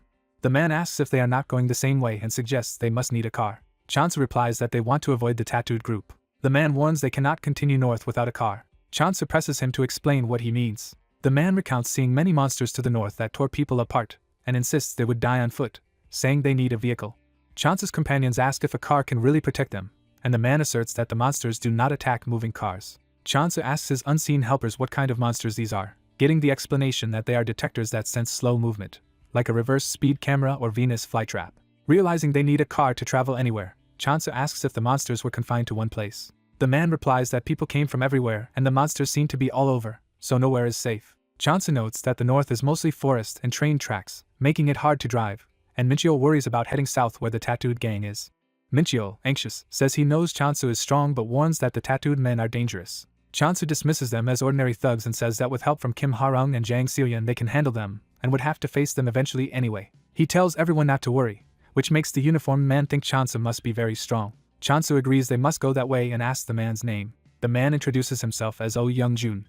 Chansu thanks Oh Young-jun for the valuable information and wishes him luck in surviving. Horrified, Oh Young-jun asks if they really are not taking him along, while observers urge Chansu to bring him. Chansu says he would take him if he could but cannot. He then notices the bloody, abnormal wound on Young-jun's hand, and Young-jun nervously asks what he means. Harung points out the injured hand and suspects the wound is not just from a bump. Young-jun, shocked, says he thought it was only a scratch, while Harung concludes he is infected. Chansu emphasizes that Harung is a nurse and knows infection signs well, while Young-jun panics and curses. Young-jun begs them to help him. Desperate, he begs them to cut off the infected part of his arm. Chansu is taken aback by the extreme request. Harung calmly tells Young-jun that amputating his arm would likely kill him from shock and complications, so it is not guaranteed to work. She further explains that without enough anesthesia an amputation would cause massive pain and a large wound prone to bacterial infection, so it is extremely risky. She asks if he still wants to attempt it after hearing all the risks. Chansu tells Harung to stop, saying he only wanted Young-jun informed before consenting. Chansu adds that he is willing to cut the arm off if Young-jun insists but warns that if too much time has passed since the bite, it may only delay the inevitable. Young-jun, crying, declares he wants to live and is willing to try anything. He blames the tattooed group for his situation and refuses to die unfairly, while Chansu wonders if he is truly just an NPC. Chansu decides to proceed and tells Harung to sanitize his axe, while another unseen voice asks for a related mission. Chansu requests a mission that will help Young-jun move after losing his arm, prompting his system to question his reliance but prepare a mission. A system message appears stating that a user named Crying Mental Patient has issued a mission. The mission orders Chansu to sever Young-jun's arm within 5 blows using any item, rewarding 1 hour without aftereffects from the amputation. Chansu thinks the mission is crazy. Harung returns the disinfected axe to Chansu, who thanks her. Chansu asks Harung if she knows what to do next as he raises the axe over the restrained Young-jun. Harung covers Young-jun's eyes to spare him the sight, startling him. Chansu tells her instead to hold Young-jun's arm steady, and she sheepishly says she only wanted to keep him from seeing, which others find endearing. Chansu braces himself, thinking he must satisfy the mission's 5-hit requirement. Harung confirms that he cannot simply do it in 1 blow, and unseen spectators react with disgust at the thought of multiple cuts. Chansu warns Young-jun that he is about to start. Outside, Mincheol and Seolyan react in horror to Young-jun's screams while acknowledging Chansu and Harung are really performing the amputation. Hearing the continued screaming from inside, they comment on how scary Chansu is and wonder what he is doing now.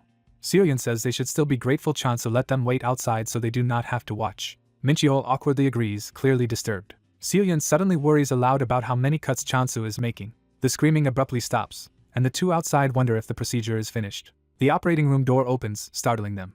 Harung peeks out with an eerie smile and invites them in. Inside, Mincheol hesitantly asks if the operation went well while Young-jun lies bandaged with a bloody stump and Chansu cleans his weapon. Seolyan recalls that the blood, realizing the arm really is gone, and Chansa tells them not to stare while giving a thumbs up. They initially think he is showing the severed thumb but realize it is his own thumbs up sign, meaning the surgery succeeded. Mincheol asks anxiously if Youngjun will really be alright.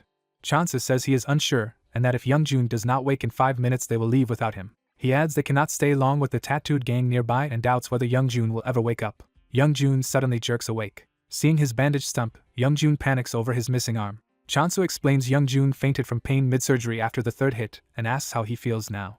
Youngjun, surprisingly energetic, says he feels good and thanks Chansu enthusiastically. Chansu praises his endurance but privately worries what will happen when the 1-hour mission effect expires.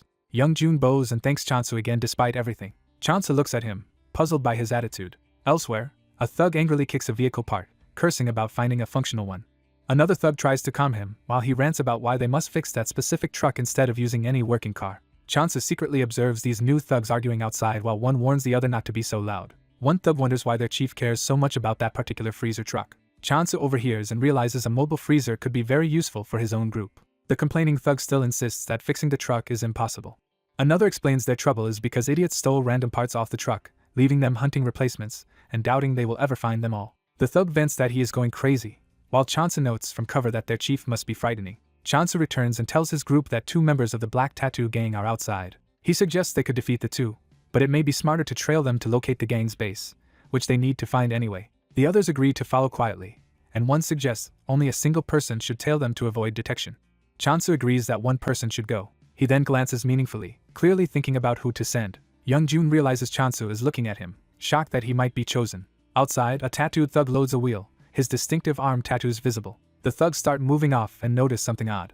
They think they heard a noise, but one dismisses it, saying there should be no monster trees around during the day, while Youngjun hides nearby. Youngjun internally curses his situation, wondering how he ended up spying on dangerous men. The thugs react again, looking around in confusion. One nervously asks what has brought someone there as a tire rolls toward an unseen figure. The tire stops at the feet of their scarred chief, signaling his arrival. The henchmen greet their leader Ju Sangjin, who coolly comments that they seem to be working hard. Ju Sangjin says he is not there to supervise but to look for something. He explains that someone recently killed 3 of their members and believes the culprit is still nearby. The panicked thug asks if the chief knows yet and fears his anger, while another says the chief probably has not heard. Ju Sangjin orders some of them to distract the chief while his group secretly deals with the perpetrators.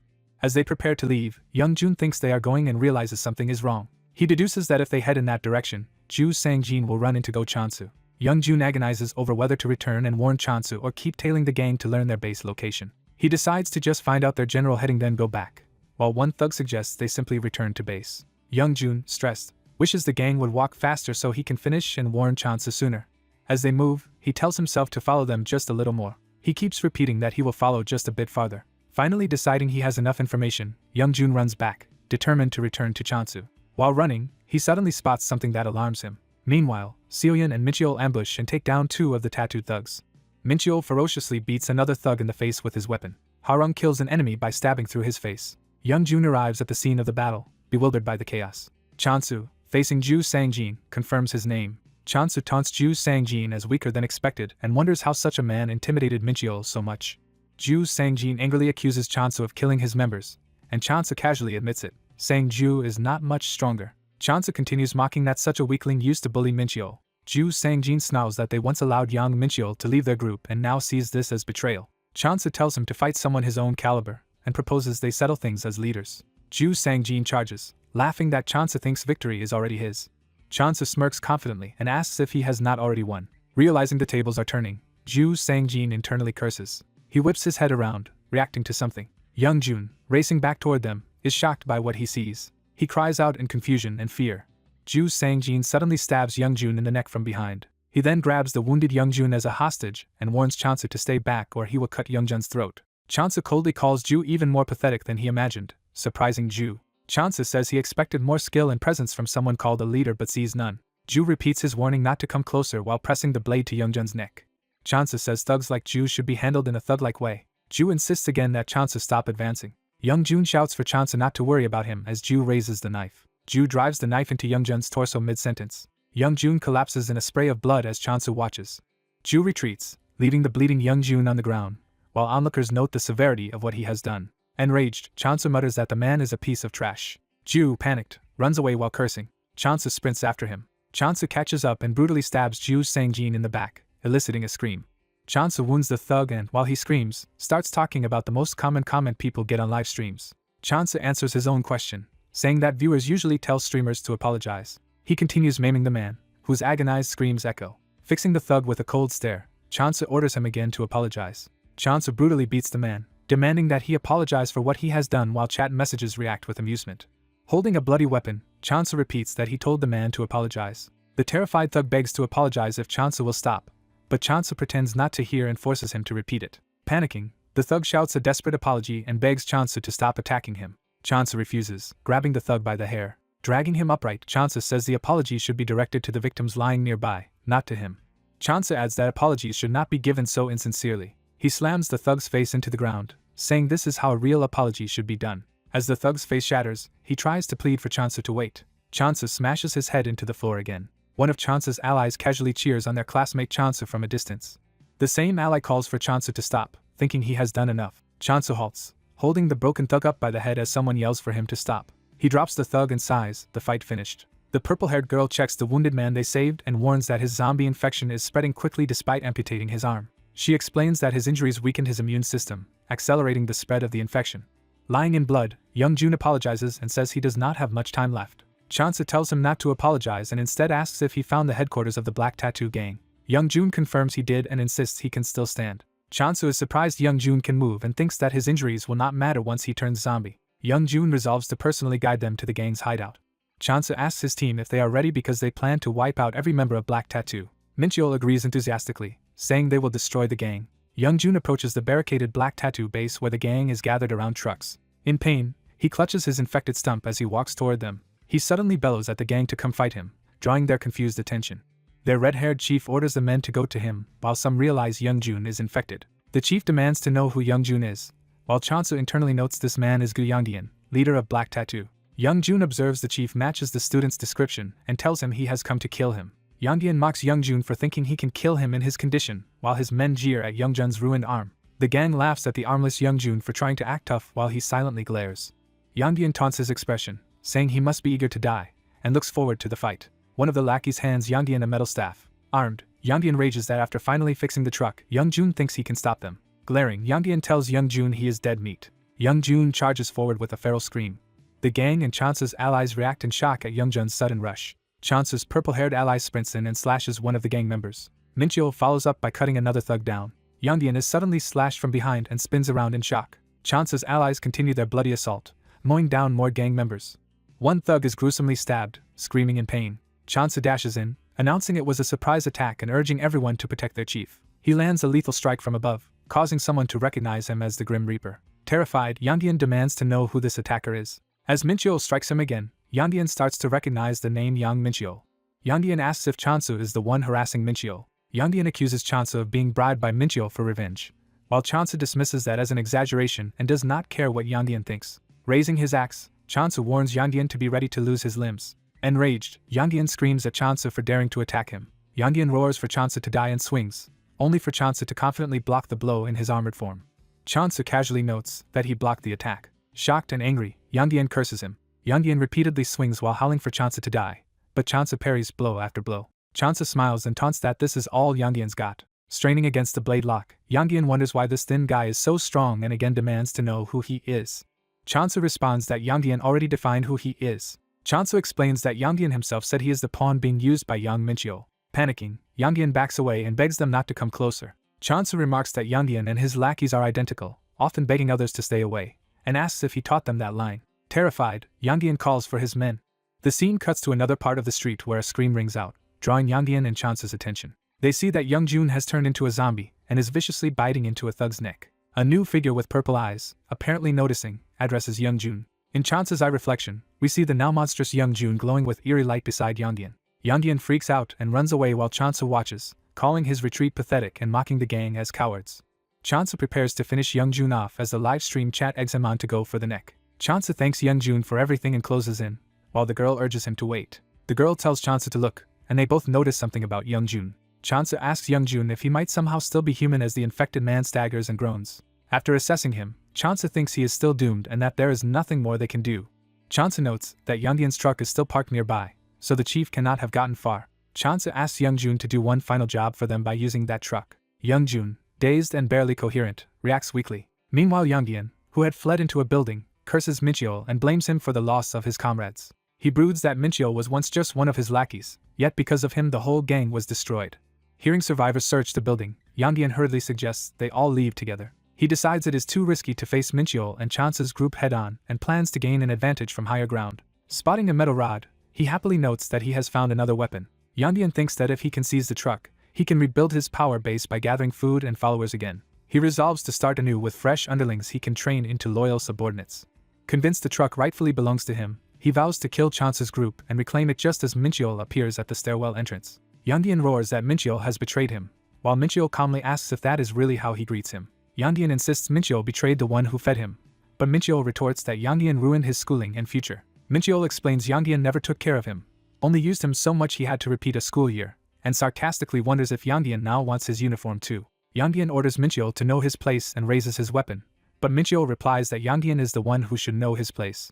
Mincheol demands to know who gave Youngyan the right to derail his life and points out that he continued bullying others the same way. Youngyan angrily says Mincheol is no better, claiming he also fought with the gang, while Mincheol says the worst Youngyan did was teach him to smoke and insists he never murdered people like Youngyan. Mincheol tells him that if he believes they are the same, he should come down and fight him directly, provoking Youngyan. Youngyan panics, insisting the others must be hiding behind the door and blaming Mincheol for bribing them. When he turns, Youngyan realizes there is nobody else on the stairs, only Mincheol and the ominous silhouettes above. The two murderous siblings appear above him, cheerfully announcing their arrival. Youngyan, now terrified of all three, screams for them not to come closer, while Mincheol says he already predicted this cowardly tactic. Mincheol points out that if Youngyan truly wanted the high ground advantage he should have run all the way upstairs, as he and the siblings close in. Realizing his mistake, Youngyan's eyes widen in panic. Mincheol ominously advances as Youngyan screams his name. Youngyan vows to at least take Mincheol down with him. Mincheol simply slams the door into Youngyan's face as he charges. Stumbling back, Youngyan hears Mincheol and the siblings descending the stairs behind him. The siblings loom with glowing eyes, closing in from above. Terrified by their presence, Youngyan bolts up the stairs. He bursts onto the rooftop, realizing that Chansu is not there. Spotting the truck moving outside, Youngyan believes he can still survive by escaping with it. As he reaches the truck, Chansu suddenly appears behind him and asks where he thinks he is going. Youngyan runs screaming from Chansu, who corrects him that his name is Go Chansu while chasing. Youngyan frantically grabs the truck door handle, yelling at Chansu to get away. Opening the door, Youngyan is shocked to find one of his masked men still alive inside. Something suddenly strikes him, making him cry out in confusion. Disoriented, Youngyan's thoughts blur as he begins to black out. He wakes tied to the passenger seat and groggily wonders what is happening. As the truck speeds down the road, Youngyan realizes someone is driving and exclaims in disbelief that he has been saved.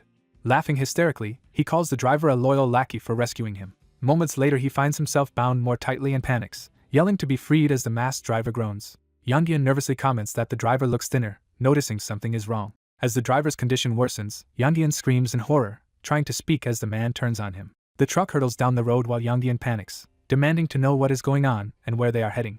A loud crash shakes the vehicle, and Youngyan shouts for the driver to stop, insisting something is outside. Then he instantly changes his mind and yells for the driver not to stop and instead to swerve. The truck loses control, skids, and finally overturns in a catastrophic crash. Bruised and bleeding, Youngyan curses his unseen tormentor. He looks out to see thorny brambles tearing through the shattered windows. The vines impale the driver's body as he screams in agony. More brambles lash through the cab toward them. Youngyan screams as the tendrils close in. The vines wrap around and drag him violently out of the truck. Skewered and coughing blood, Youngyan struggles to breathe. The zombified driver smirks mockingly at him while restrained by vines. From afar, Chansu whistles at the explosion and says the spectacle is impressive. Standing with Mincheol, Chansu notes that Youngyan actually reached the detector zone and thinks it is unfortunate they lost Youngjun that way. Mincheol asks if they did not need the truck, but Chansu replies that such a huge vehicle is inefficient for them because it guzzles fuel. Chansu then asks if Mincheol is sad about the death of someone he once knew. Mincheol says he feels relieved and happy that Youngyan is gone, and Chansu accepts that as good. Later, Chansu asks their pilot ally if she likes the newly acquired truck, and she says she prefers it over smaller vehicles. Chansu reminds her fuel is scarce and tells her to drive carefully, while she tells him to get their supplies ready. The purple-haired girl proudly shows Chansu the watches and items she looted, excited for his opinion. She confirms she took them off corpses and gushes about how cute they are while the others watch. Embarrassed, she admits they are not useful and she only took them for fun, but Chansu says they suit her. Blushing, she smiles brightly when Chansu asks her to choose one for him as well. Chansu reflects that their party is actually pretty good, with each member having different strengths that complement each other, and then tells everyone to move out. Riding together in the truck, The others ask Chansu which direction they should go, and he suggests a big destination like Jeju Island. Chansu then consults his live stream audience, asking if they should go to Jeju by boat or plane, puzzled by their silent reaction. After thinking, Chansu decides they should start by heading east. He reasons that they lack information and need a new safe zone, and that many survivors are likely gathering in the east. As they drive, the girl comments on the many potholes in the road. Looking out, she deduces that the holes were caused by the thorny brambles Mr. O talked about. As their truck approaches the wreck site of Yongdian's crash, someone remarks that, speaking of Mr. O, his fate is now clearly visible ahead. As the truck drives east, a system message informs Chansu he has reached a new milestone. A notification tells Chansu he has unlocked a new skill function and should check his skill window, which surprises him. More notifications explain that the new function uses the verbal command offer and also unlocks a shop, making Chansu remark that he is getting many messages. Chansu thinks heading east was the right choice as the viewers excitedly note he has unlocked new features. He reviews his skills, seeing permanent skills like aggro and record keeping plus a single-use vision skill called New Master's Reward, and learns he can only hold 3 skills in each slot. Chansu realizes skills are divided into repeatable ones in slot 1 and one-time skills in slot 2. Upset, he notes he can only have 3 skills per category, while the chat teases his frustrated expression and points out the delete option. He asks what happens if he gains a new skill when already at the maximum, and the chat says he will have to delete one after receiving a notification. Chansu complains that this restriction is a disadvantage, while the viewers laugh and suggest he check the other new functions. He confirms that to use the new function he just has to say offer aloud and then does so. A mic icon appears on the dashboard, and Chansu wonders what it is. He gives a test command to eat food for a Zen reward, the mic reacts, and the viewers mock his greed. A 10-second countdown begins for the eat food mission. Chansu stares at the timer and wonders what will happen when it reaches 0, while the viewers tease him. The countdown ends, the icon vanishes, and the chat laughs at him. Chansu realizes that for offer missions one of the viewers must accept for the mission to activate. He tries again, proposing a mission for Chansu to eat food in exchange for invincibility worth 1 million Zen and is shocked by the cost. Viewers say the price makes sense for invincibility, but Chansu laments that he does not have enough Zen and grumbles about the cost. A warning shows he has failed offer twice and a third failure will lock missions for the day, but he at least now understands the system and decides the last thing to check is the shop. Before he can, the driver slams the brakes, jolting Chansu. He angrily asks why they stopped, and the driver tells him to look ahead. They see a section of road torn up with large holes and barriers, which Chansu notes looks different from the damage the brambles caused. He studies the scene, thinking the destruction appears man-made and wondering whether the monsters moved and what caused this if not them. Examining a nearby crater, one teammate concludes the truck cannot pass over these gaps. The group decides to abandon the truck and walk to the riverside. At the bridge, they see the river level has risen dramatically. Chansu notes they cannot continue with the truck but can still cross on foot despite the wrecked and burning vehicles. His friend nervously asks if they really have to cross the damaged bridge, and Chansu insists they have no choice, believing the earlier milestone proves heading east is correct. As they approach, Chansu spots smoke in the distance and urges everyone to hurry. While crossing, he notices abandoned military binoculars on the ground and wonders why such gear is there, thinking crossing will be even harder if the bridge collapses. The 4 of them carefully walk across the cluttered bridge. Suddenly a loud boom echoes from another bridge. They see a distant bridge erupt in an explosion and begin to collapse. Harayang points out another nearby bridge is also being blown up, and they realize the blasts are moving toward them while they are still mid-crossing. Chansu yells that they need to run as they all dash across the bridge while viewers pessimistically comment on their chances. While sprinting, Chansu uses offer to propose a mission for someone to grant them double speed if they pass through the flames ahead. The mission appears as get past the flames for 100 Zen, and Chansu begs the viewers to accept while they complain about the price. He reasons that if such a mission costs that much, something extremely dangerous must be approaching. When no one accepts in time, a penalty activates, locking all missions for the rest of the day, and Chansu curses. As they run, a flash of red light appears behind the cars on the bridge, drawing Chansu's attention. An explosion blasts them off their feet. A massive blast erupts under the bridge, engulfing it in flames. The bridge begins to crumble, and Chansu realizes they are in serious danger. As the structure falls apart, Harayang shouts for Chansu while he clings to the railing on a breaking section. Their hands desperately reach for each other but miss as the section tilts.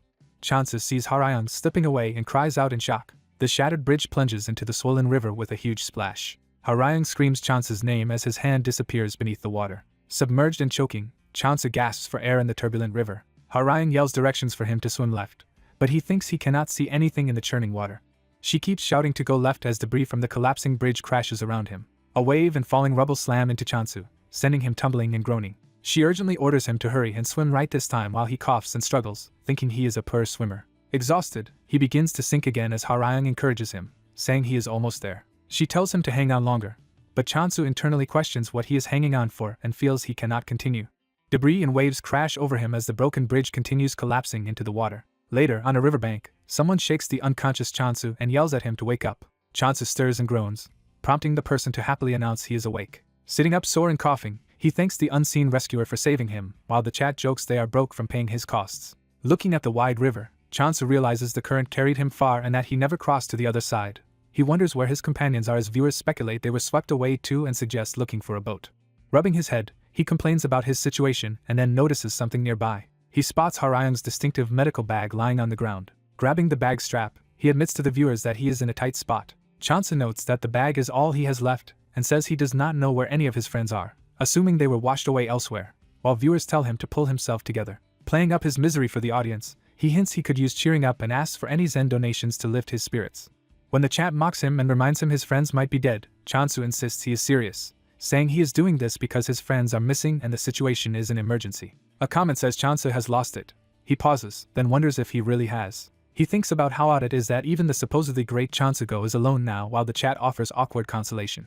Reflecting more calmly, he realizes this is his first time truly alone since leaving his home neighborhood, and the viewers remark he used to be a loner anyway. Chansu wryly answers that being a loner by choice is different and listens as someone suggests building a raft to cross the river.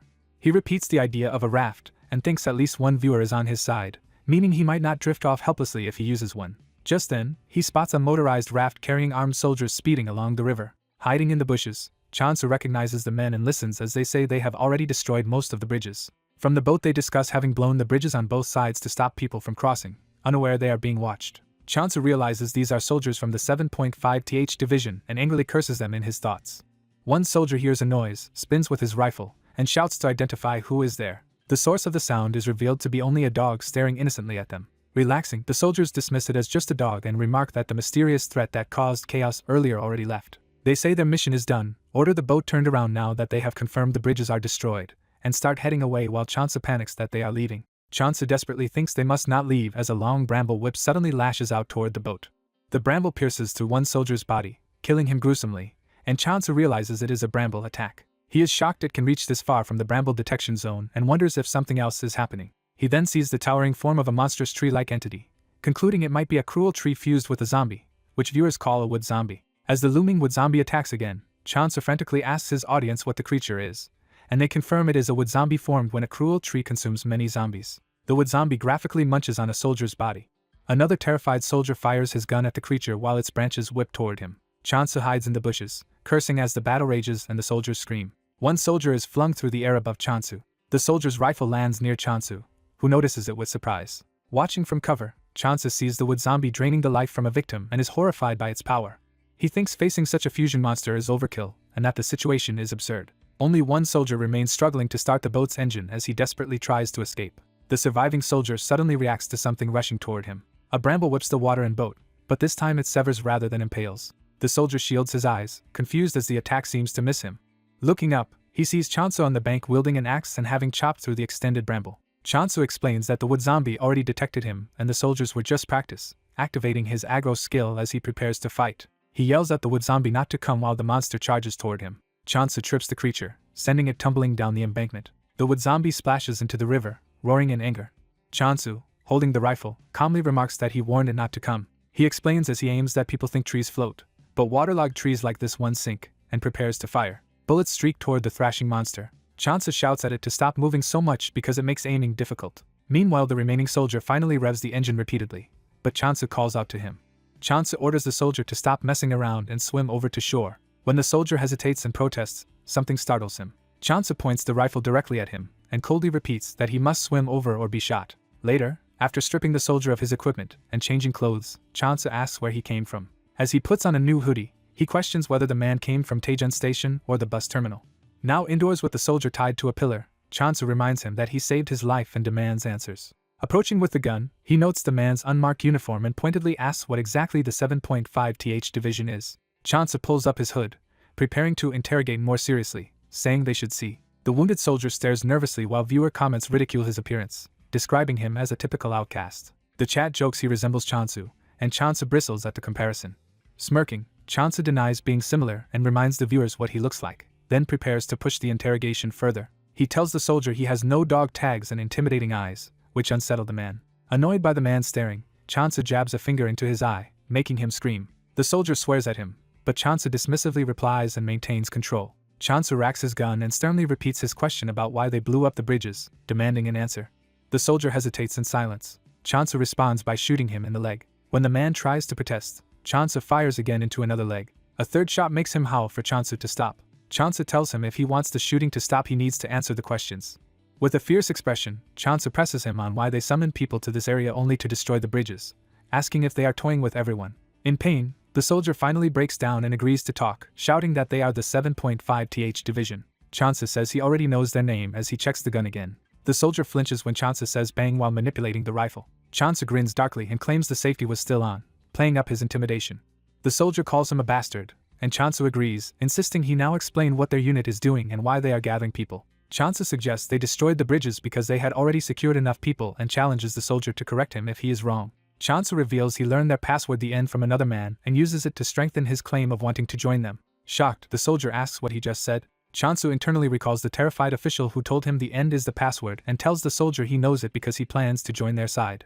The soldier wonders if Chansu is really one of the VIPs, and Chansu plays along, saying he was promised collaboration with high-ranking people but got attacked before learning details. The soldier laments their mistake of shooting at him, while the chat marvels that Chansu's bluff is working and Chansu blames them for making him angry by blowing up the bridges. The soldier protests that further violence will only complicate matters, but Chansu coldly asks so what. Chansu claims he was chosen because he is a combatant and mercenary, implying he is used to such brutality. Continuing the act, he says he is a battlefield veteran who vents his anger like this when not treated properly, amusing the viewers. Convinced, the soldier says Chansu's story makes sense, and Chansu offers to take him along if he reveals everything he knows. Chansu further claims to be a field specialist who can treat the man's wounds and tells him the decision is his. The soldier hesitates, wondering aloud if the information he has will satisfy Chansu. He finally explains that the 7.5th Division is a special aid force created to handle national crises by gathering key personnel and restoring order to a collapsing society. Chansu is skeptical and internally questions whether talk of a collapsed society is serious, while the chat teases his facial expression. When the soldier asks if something is wrong, Chansu quickly bluffs that a bug flew into his mouth and spits, then warns vaguely about strange bugs. Chansu thanks him for the warning and confirms that only part of the 7.5th Division is currently in Taejeon, which the soldier admits while withholding their exact numbers. Chansu presses further, asking what their forces plan to do next and where they are heading. The man refuses to reveal that destination despite Chansu questioning his silence. Irritated that the soldier is selectively withholding information, Chansu guesses their destination is the supposedly safe Jeju Island. Through a radio, the protagonist hears that Jeju Island is safe, trains are running there, and the 7.5th Division is directing people to go. The message urges civilians to flee the city by train toward Taejeon, and someone asks the protagonist to explain how he will reach Jeju Island. A wounded soldier decides their group is heading to Cheongju Airport. The protagonist is shocked that Cheongju Airport is their destination, finding it completely unexpected. The injured soldier, bleeding heavily, says he needs medical treatment.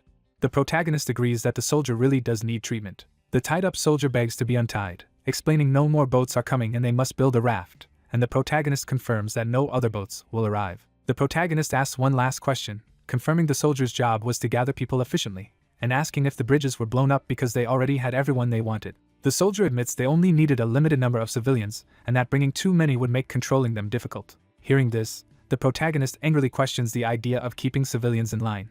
The soldier is rattled as the protagonist notes that collecting just enough people could be justified as avoiding panic and chaos. The protagonist points out that deliberately destroying the bridges still seems suspicious. He concludes something is off and that the operation feels more like a coup than a rescue mission. The soldier furiously denies being a rebel, insisting they are helping the country. The protagonist pointedly asks if the soldier truly believes that. The soldier glares hatefully and mutters an insult at the protagonist. Deciding he has heard enough, the protagonist readies his gun and prepares to stop talking, while the soldier protests at being betrayed after revealing everything. The protagonist says the soldiers were the ones who betrayed civilians first, and that he cannot treat them as allies. A zombie appears outside the store, and the protagonist snidely greets it as an old acquaintance. He quickly pulls the door closed to keep the zombie out.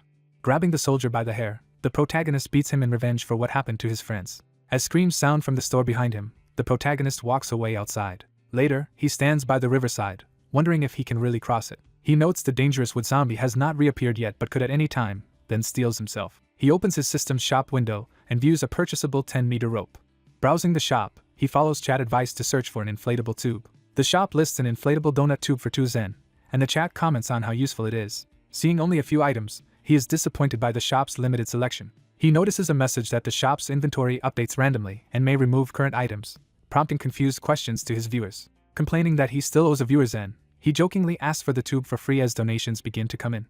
More viewers donate Zen, and he wonders why they did not donate earlier when he was performing better. Reading chat about big spender status, he realizes this system also has a fan ranking mechanic, and notes he still owes 10 Zen. At the river again, he observes the boat has drifted away and the current has grown faster, while another donation comes in. He tells his top donor not to overdo it, thinking privately that he must not exhaust this generous supporter. A loud sound draws his attention, and chat wonders if the wood zombie has returned. The wood zombie emerges from the river with a visible aggro timer, prompting the protagonist to curse. He bolts up the embankment as the monster charges ashore behind him. While fleeing with a medical case, he panics at how fast the wood zombie is and wonders what to do. From above, he decides he must gamble on a risky plan and abruptly changes direction despite chat warning that route is dangerous. He sprints up a stairwell toward a building's rooftop. From a high window he notes that the monster has not spotted him yet as it searches below. He then kicks open a rooftop door, bursting outside. Looking down, he sees the wood zombie moving as if to return to the river and is incredulous. Determined not to allow that, he rummages through his medical kit for supplies. He opens a can of tuna from the kit. Viewers are confused as he casually eats the tuna while standing on the roof. After finishing, he announces the monster will die here and hurls the empty can. He braces himself, stomps forward, and calls out that it is time. Using the momentum, he leaps off the rooftop. He lands on the next structure with a heavy thud.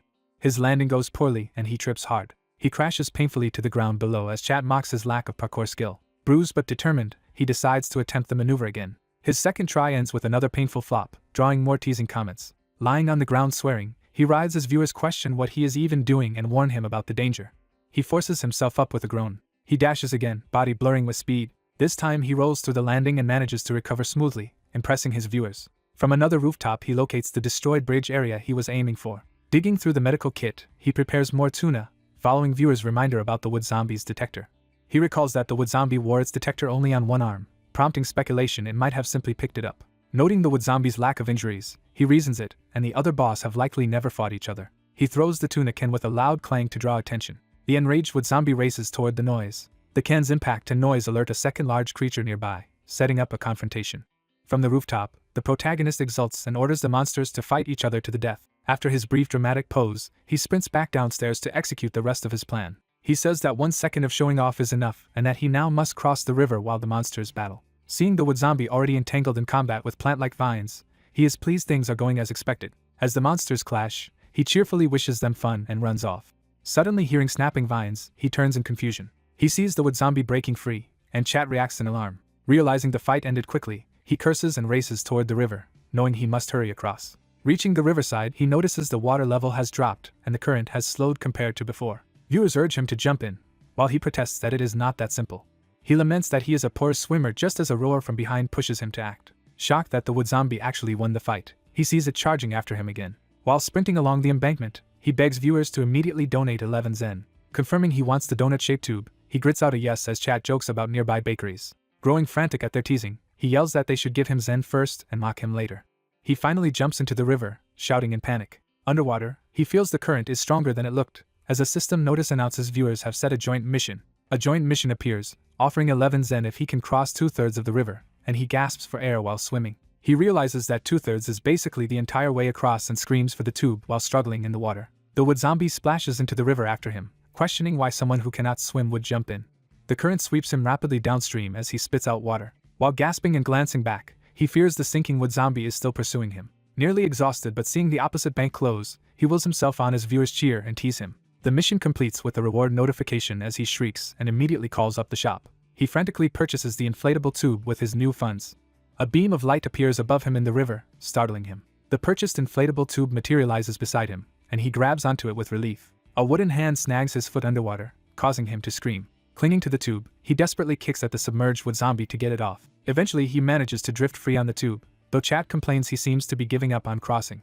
He explains he is letting the current carry him farther downstream to gain distance, admitting he is barely staying afloat as it is. Something makes him widen his eyes in alarm. He then sees the wood zombie riding the current like a wave, rapidly gaining on him, and is horrified by its new speed. With no Zen left, he resolves that if he is to escape he must rely on a new idea. He adopts a streamlined tubing pose he calls skeleton, believing it will maximize his speed.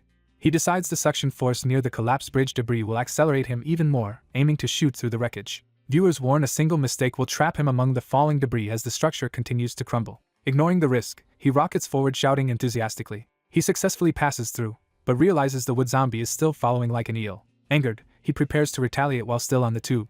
A huge crash sounds as something behind him is smashed apart. Finally drifting calmly on the tube, he sighs that he survived but that it was far too much effort, while viewers joke about how stressful it was. Hearing something, he glances back in surprise. He spots a swimming dog approaching him in the river and reacts in confusion. He calls out to the dog, which looks back at him curiously. Desperate, he orders the dog to tow him to shore, baffling the viewers. To his surprise, the dog actually starts swimming toward him, so he calls it a good dog. As several dogs swim around and push his tube, he affectionately nicknames one black fur ball and asks it to keep pushing. When the helper dog swims away, he angrily yells for it to come back and push, while viewers tell him to act his age. Resigned, he starts paddling the tube himself toward the bank. He realizes the dog is actually guiding him toward a section of the river with a weaker current, and concludes it is smarter than he thought. After finally reaching land, he collapses on the grass, thanks his viewers for their help, and listens to the dog barking. Panting beside him, the dog prompts him to rest a bit, and he wonders aloud if it is asking for a reward. He opens a tuna can and shares some of his cherished food with the dog, acknowledging it must be hungry as viewers remind him he cannot linger. He gets up, agreeing he needs to move on, and prepares to travel again in his now soggy clothes. At a bus stop, he notes he must reach Taejeon Terminal and doubts any buses are running. He clarifies he only wants to check the route map to estimate the distance, while the dog watches alertly. The dog suddenly barks, and he peers around the bus stop, wondering what is happening. A display flashes an express route number, indicating a bus is approaching. A red express bus pulls up and opens its door with a hiss. Stunned, he questions why a bus is operating here at all. The stern, armed driver leans out and orders him to board. Confused, the protagonist wonders what is going on. The driver yells that if he wants to live he must get on, as a pack of creatures rushes down the road behind them. Seeing the red-eyed beasts, he realizes they are wolves. He leaps onto the bus amid chat messages telling him not to forget the puppy. Remembering the dog, he shouts for the little mutt to get on board too. The dog hops into the bus just before the doors close and the vehicle accelerates away. The driver warns everyone to hold on tight as he floors the accelerator. As the bus speeds up and the fare machine beeps, an automated voice asks him to scan his card again. Stumbling from the acceleration, he curses at the timing. Looking out, he and the viewers identify the pursuing beasts as dangerous gray wolves. Walking down the aisle with the dog, he reminds viewers they had insisted he save it, and they now suggest opening the back door. When the driver demands to know what he is doing, he replies that he is going to handle the wolves. The dog sticks its head out of the window, enjoying the wind even in the tense situation. Holding the dog in a tuna can, he muses that pets resemble their owners even though he is not actually this dog's owner. Asked if he will feed the wolves, he says he plans to hit them with the tuna instead. Leaning out the back door, he taunts the wolves to draw their aggro timer onto himself. The wolves snarl and bare their fangs as they chase the bus. He dramatically declares it feeding time and prepares his attack. He smashes a flying tuna can into one wolf's head with a loud clang. As one wolf falls and others trip, he mocks their lack of pack loyalty compared to real wolves. Spotting a larger wolf with a scar, he deduces it is the leader. Deciding on a target, he winds up another tuna can. He hurls the can into the leader wolf with a crushing blow, vowing to bring it down. A monstrous wolf snarls menacingly. The protagonist worries that his attacks are not affecting the wolf, and that he is running low on canned explosives. He successfully trips one of the wolves and is relieved that his plan worked. The wolf skids across the ground after being tripped. The pack pauses, their scarred leader landing heavily at the front. The wolves watch as a red express bus speeds away from them. Safely on the bus with his small dog, the protagonist remarks how frightening the encounter was and hopes it is over. The bus driver introduces himself as Chansik Park, driver of the number 2 express bus, and asks where the protagonist came from. Surprised he was picked up despite being a stranger, the protagonist says he crossed the river. The driver is shocked, recalling that all the bridges collapsed. The protagonist explains he had to swim across, astonishing the driver. The protagonist privately thinks the driver is more unbelievable and again asks where the driver came from. The driver casually says he came from the garage, while the protagonist reasons that under these circumstances the bus must have stopped somewhere special first. The driver reveals he came here after meeting soldiers at the Taejeon Terminal, which surprises the protagonist. He explains that soldiers at the terminal are protecting civilians and loading them onto buses because they will be leaving soon. The protagonist internally wonders what the soldiers are planning by loading people on buses. The driver says he wanted to rescue at least one more person before the soldiers depart. He tells how he has driven this route his whole life, ferrying all kinds of passengers, and considers it his life's mission. He adds that as long as people's destinations match his route, he feels obligated to help them, which the unseen chat praises as selfless. The protagonist insists to his viewers that he is selfless too, just prioritizing his own survival first. He asks the driver if they will stop at every stop, and the driver replies he will only visit locations mentioned by people at the terminal, though the earlier monsters surprised him. The driver thanks the protagonist, saying they escaped the monsters because of him. The protagonist asks how long these extra stops will take, and the driver estimates about 15 minutes. Hearing it will take 15 minutes, the protagonist contemplates resting. He decides he cannot sleep because he still does not fully trust the seemingly kind driver and feels the lack of reliable companions. Relaxing in his seat, he asks his invisible chat about a question he has regarding the concept of a superfan. He reasons that the existence of superfans implies extra mechanics in the streaming system and presses the chat to admit it. When the system reacts, he cheerfully claims he just appreciates the superfans' support, while his chat accuses him of playing favorites. He waves off their complaints and argues that if superfans exist, there must be other special roles or functions in the system. The chat reacts in confusion to what he is hinting at. He declares that every streamer needs one crucial thing, namely a moderator. The system freaks out that he has discovered this too early, and he nervously asks if having a mod is really that serious. Realizing the system might be afraid of his potential power, he smirks and taunts it. He laughs maniacally, suggesting the system fears him becoming too strong, while the chat reacts in mock terror. He then reassures the viewers that he would never harm them, joking that as long as they keep paying he will keep them around. Eager for more knowledge, he demands an explanation of how the mod system works and how to set superfans. Before he can learn more, the bus jolts violently and he is thrown to the floor, yelling in confusion. The driver shouts that a group of wolves has appeared on their left side. One of the glowing-eyed wolves roars as it closes in on the bus. The protagonist is stunned that the wolves have already caught up and slams into the window as one attacks. He sees that 3 wolves are now chasing the bus but their leader is missing. Remembering that the pack previously stopped when the leader tripped, he realizes something is wrong. The wolf leader, left behind, howls into the blood-red sky. The protagonist suddenly understands that the howling is signaling an ambush. He urgently tells the driver they must flee immediately despite any planned stops. He argues they cannot save anyone if they die here and that many more wolves must be nearby, especially if this is Grey Wolf territory. Looking ahead, he spots a lone wolf howling in their path. He warns that the wolf is charging directly at them, and they must avoid flipping the bus. The enraged leader rushes them with bared fangs. The driver decides to spin the bus around and tells everyone to brace themselves.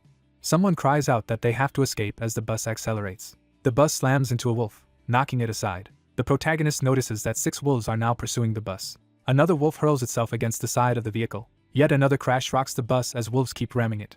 With wolves slamming the vehicle, the protagonist worries they will soon breach the bus and wonders how to stop them. A heavy impact shakes the bus again. The driver realizes something has struck and damaged a wheel. The bus skids and swerves wildly down the road. While chat members cruelly suggest using his pet as bait, the protagonist grabs a pole, determined to fight instead.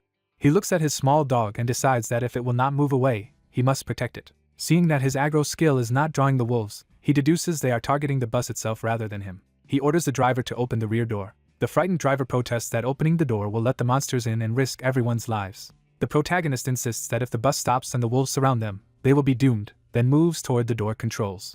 Ignoring the driver's objections, he manually flips the switch to open the back door. He instructs the driver to shut the door as soon as a single wolf enters. Steeling himself, he provocatively yells for the wolves to come after him. His aggro skill activates, pulling the attention of one wolf as it leaps toward the open doorway. The panicked driver hits the door control, screaming. A glowing-eyed wolf lands inside the bus, growling. The protagonist steps forward calmly, preparing to engage it. He draws his axe, telling the creature to try its taste. He swings and cleaves into the wolf with his axe, making it howl in pain. The recoil from the blow sends him sliding back on the bus floor. The wolf is slammed away inside the bus, to the viewer's relief. Focusing, he goes in for another decisive strike. He repeatedly hacks at the down wolf, shouting with each blow. He continues to shout for it to come at him as he batters it, impressing his viewers with how easily he handles it. When the driver hesitates, the protagonist yells at him again to keep the door open. 2 more wolves charge through the doorway under his aggro effect. Overwhelmed by facing 2 at once, he curses and swings his blood-streaked weapon wildly. One wolf is wounded and yelps while another darts around him. A wolf lunges dangerously close to the protagonist, forcing him to brace himself. The chaos sends a wolf hurtling toward the driver, who screams. The driver frantically turns the steering wheel as the protagonist slams into nearby seats. Another wolf dashes inside amid the turmoil. The protagonist raises his axe, vowing to finish this one in a single blow. As he swings, the bus motion causes his weapon to catch on something, ruining the clean attack. He kicks the wolf in the head, shouting for it to get off him. Regaining his stance, he prepares another swift chop with the axe. His next strike lands, making the wolf whine in agony. His little dog bites and pins one wolf's paw, earning the protagonist's praise. Taking advantage, he brutally cleaves through the wolf while shouting about making it pay the bus fare. Exhausted and battered, he collapses into a seat, relieved that he survived the fight. The stunned driver asks if he is alright, and how he can fight so well. The protagonist downplays it, claiming he has trained his whole life, while the chat credits buffs and items. Internally he admits that the buffs help, while the driver remarks that the protagonist truly is remarkable. Looking at his dog, the protagonist suggests they go for a walk outside. The bus door hisses open as they prepare to disembark. Man and dog step onto the road together. The driver worries the damaged bus is near its limit, and wonders if the protagonist's plan is sound. The wolves, still under his aggro effect, rage in the distance with the timer counting down. The protagonist and his dog sprint down the street, taunting the wolves to chase them while a viewer donates money. Thanking the donor, he says they devised a simple plan that will start once he leaves the bus. At the terminal, the stern eye-patched officer listens carefully, sensing developments. The protagonist instructs the driver to honk after 5 seconds, integrating the bus horn into his plan. The approaching wolves react in confusion as the situation changes. The protagonist blindsides them with a fierce strike, mocking them for looking away. He follows through with a powerful slash that sprays blood. After the fight, he and his dog stand on a blood-soaked street, and he suggests they return to the bus while noting the dog is stronger than it appears. Walking back, he asks his viewers whether the little dog is some kind of special item, only to be told it is just an unusually smart mutt. He concludes that as long as it listens to him, that is enough, while the chat notes that rare powerful animals do exist even if this one likely is not. Back at the bus, they see the rear tire has been destroyed beyond repair. The driver steps out to greet the returning protagonist, who says they will have to continue on foot. The driver hesitates about walking to the terminal even though it is close. The protagonist insists they must hurry because he never saw the wolves' true leader, meaning that threat remains. He states he will accompany the driver only until they meet the soldiers at the Taejun terminal. At the fenced terminal, panicked refugees beg soldiers to let them in and complain about their injuries and confinement. 2 soldiers discuss how another team requested more time and that there should not be any more civilians remaining to rescue. A superior remarks that they have already gathered everyone they needed and cynically wonders if the remaining refugees realize what awaits them. The eye-patched officer coldly says that as long as these people serve as expendable shields until they reach Cheongju Airport, their ultimate fate is irrelevant. Gunfire and shouts erupt as someone screams for help, drawing the soldiers' attention. Cheonsik Park, now alone, runs toward the terminal gate pleading for help. He yells that monsters are chasing him as a pack of wolves bears down behind him. Refugees panic when they see the wolves heading toward the terminal. A soldier angrily orders someone to deal with the threat just as they were about to depart. The soldiers open fire with automatic weapons at the incoming wolves. The commanding officer orders them to cease fire once the immediate threat seems handled. Grateful, Cheonsik thanks the soldiers for saving him. When asked if he is alone, he answers yes and is told to come with them. As he walks past the seemingly dead wolf, it quietly growls, and a watching soldier senses that something is wrong. That soldier privately questions how the old man could have outrun so many agile monsters by himself. Another soldier asks what is bothering him, and he replies that it is strange an old bus driver made it here alone. They rationalize he might have hidden nearby before coming, though they admit the timing is troublesome just as they plan to leave. The eye-patched commander arrives, and a subordinate greets him with a salute. The commander scolds him for saluting outside, not wanting his higher rank exposed. The flustered subordinate apologizes, and the commander warns him not to make him a target again. The commander announces that they will soon depart for Cheongju Airport, and instructs the men to prepare, adding that contact with one KTX team has been lost. He privately tells his trusted subordinate they will ignore requests to cooperate from Taejun Station and instead claim full credit for themselves. He emphasizes that as his top man, the subordinate must meet his expectations during the upcoming operation. Elsewhere, the protagonist hears the distant gunfire stop and hopes the old driver was not shot. Watching from a roof or vehicle, he concludes the gray wolves did in fact follow them to the terminal. Thanking Mr. Park for the earlier information, he looks over the parked buses and suggests taking a good vehicle to trail the soldiers when they leave. As he approaches the parking lot, he abruptly ducks behind a car at the sudden arrival of someone. A man in a red jacket closes a car door, identified by the chat as the person they were waiting for. This man rattles a box full of keys, introduced as the key man who has been gathering car keys at the terminal lot. Cheonsik explains that this key man is likely clutching his friend's bus key and used to work in the terminal office. The key man greets Cheonsik politely. The protagonist approaches with his dog, assuring the man he only just arrived at the terminal. The key man studies him warily and then points out where the soldiers are assembling, noting they will depart soon. Chansu approaches the parking lot dog and asks if the man is just gathering car keys. The man snaps that he is busy and warns Chansu not to stick around and end up like him. Chansu says he is not leaving because he is waiting for a friend. The man realizes Chansu means the friend who left him the bus key. Chansu asks how he knows that, and the man says he heard it from the number 2 express bus driver. The man grumbles about the old driver spreading that story, explains his friend left a key and never returned, then asks if the old man is still alive. Chansu confirms the old driver should now be with the soldiers and asks why the man is still here. Chansu says he has his own reasons and some tasks to handle first. The man accuses him of wanting to take a car after he worked to collect all the keys. Chansu clarifies he only wants to borrow a car and even invites the man along, but the man insists on staying to guard the vehicles. The man agrees to wait for his friend while doing his job, convinced the friend will eventually return for the key. He hands Chansu a remote key and tells him to find the corresponding car. Chansu thanks him and wishes that he reunite with his missing friend. Once alone, Chansu clenches the key in determination. He locates a small, cute-looking car with the remote and silently reacts. Resigned, he gets into the car despite his misgivings. Inside, he notes that at least the car's GPS still works even though phones do not. A system notification announces that the shop has been updated, exciting Chansu. He opens the shop, sees an item called Accelerator Cover of Fury, and reads that it lets a car run at 300 km/h for 7 minutes. He sees the drawback that once max speed is reached and later reduced, the car's lifespan drops to 60 minutes, and he finds the low price suspicious. Viewers comment that the chaotic item appeared because it suits the situation and tease him for being scared, prompting Chansu to insist he is not afraid of an item. Irritated, he loudly confirms the purchase. A bright light appears above him as the item materializes, and he panics as it descends. The accelerator cover slams painfully into his face as it equips. Bleeding from his nose, Chansu curses under his breath. He notices the dog staring at him in startled silence. The dog barks Chansu's name in panic, shocking him further. Recovering, Chansu rummages around and attaches the accelerator cover to the pedal. The car's navigation system powers on and announces that guidance is starting. Chansu fastens his seatbelt and stomps on the gas. Fired up, he yells for departure as the car roars forward. Despite his earlier bravado, he starts off moving very slowly, confusing his viewers. He explains this is a one-box car whose lifespan is now limited by the pedal, so he plans to drive as carefully as possible. The parking lot attendant informs him the soldiers just left the terminal and wishes him luck. Chansu wishes him luck in finding his friend. Chansu adds that if anyone comes looking for him, they should be told he went ahead to Jeju Island.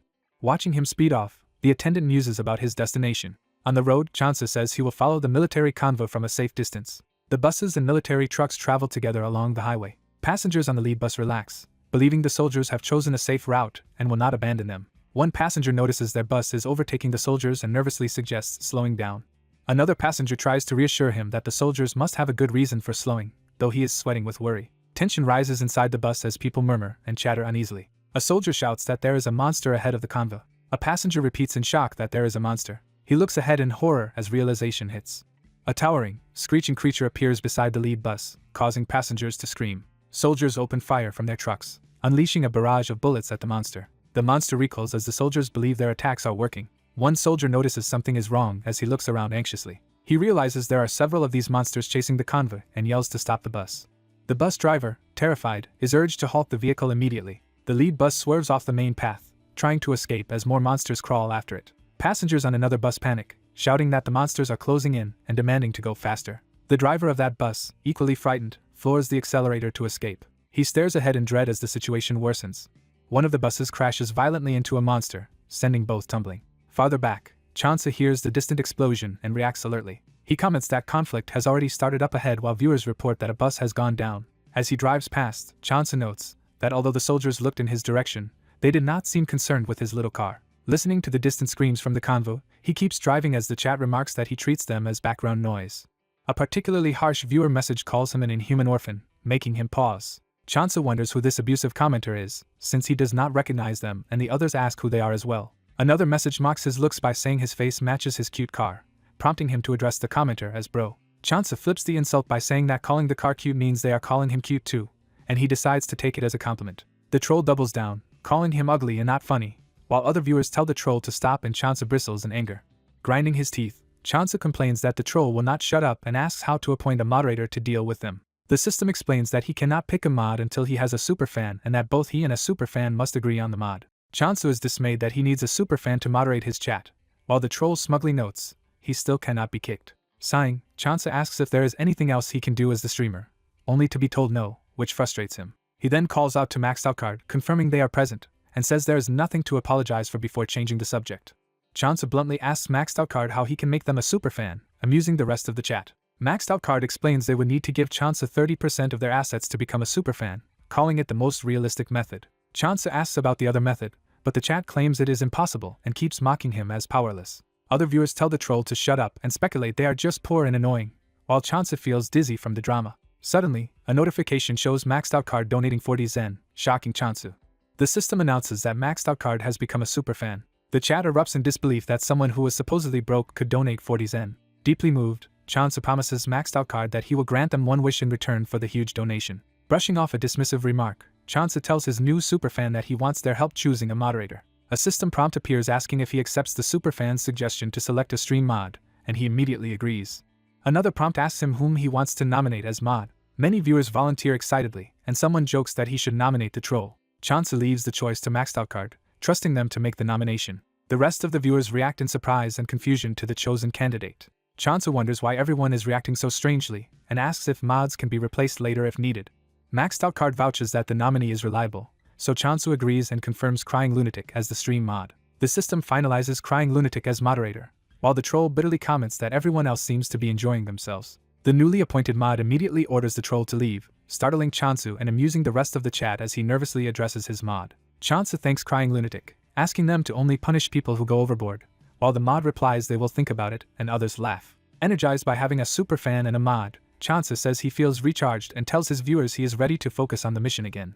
Up ahead, someone in the convoy notices Chansu's little car behind them, and wonders if it is a concern. Soldiers speculate that the captain may have decided to ignore the car, suspect it might just be following them for safety, and consider reporting it. Their leader decides not to report it yet, assuming it is a civilian vehicle they can deal with after reaching Cheongju Airport, then asks for updates on Bus 2. Another soldier explains they told command that Bus 1 went off course due to a sudden monster attack, so as long as buses 2 and 3 proceed as planned they should be fine. Suddenly, screeching brakes from a bus interrupt their planning.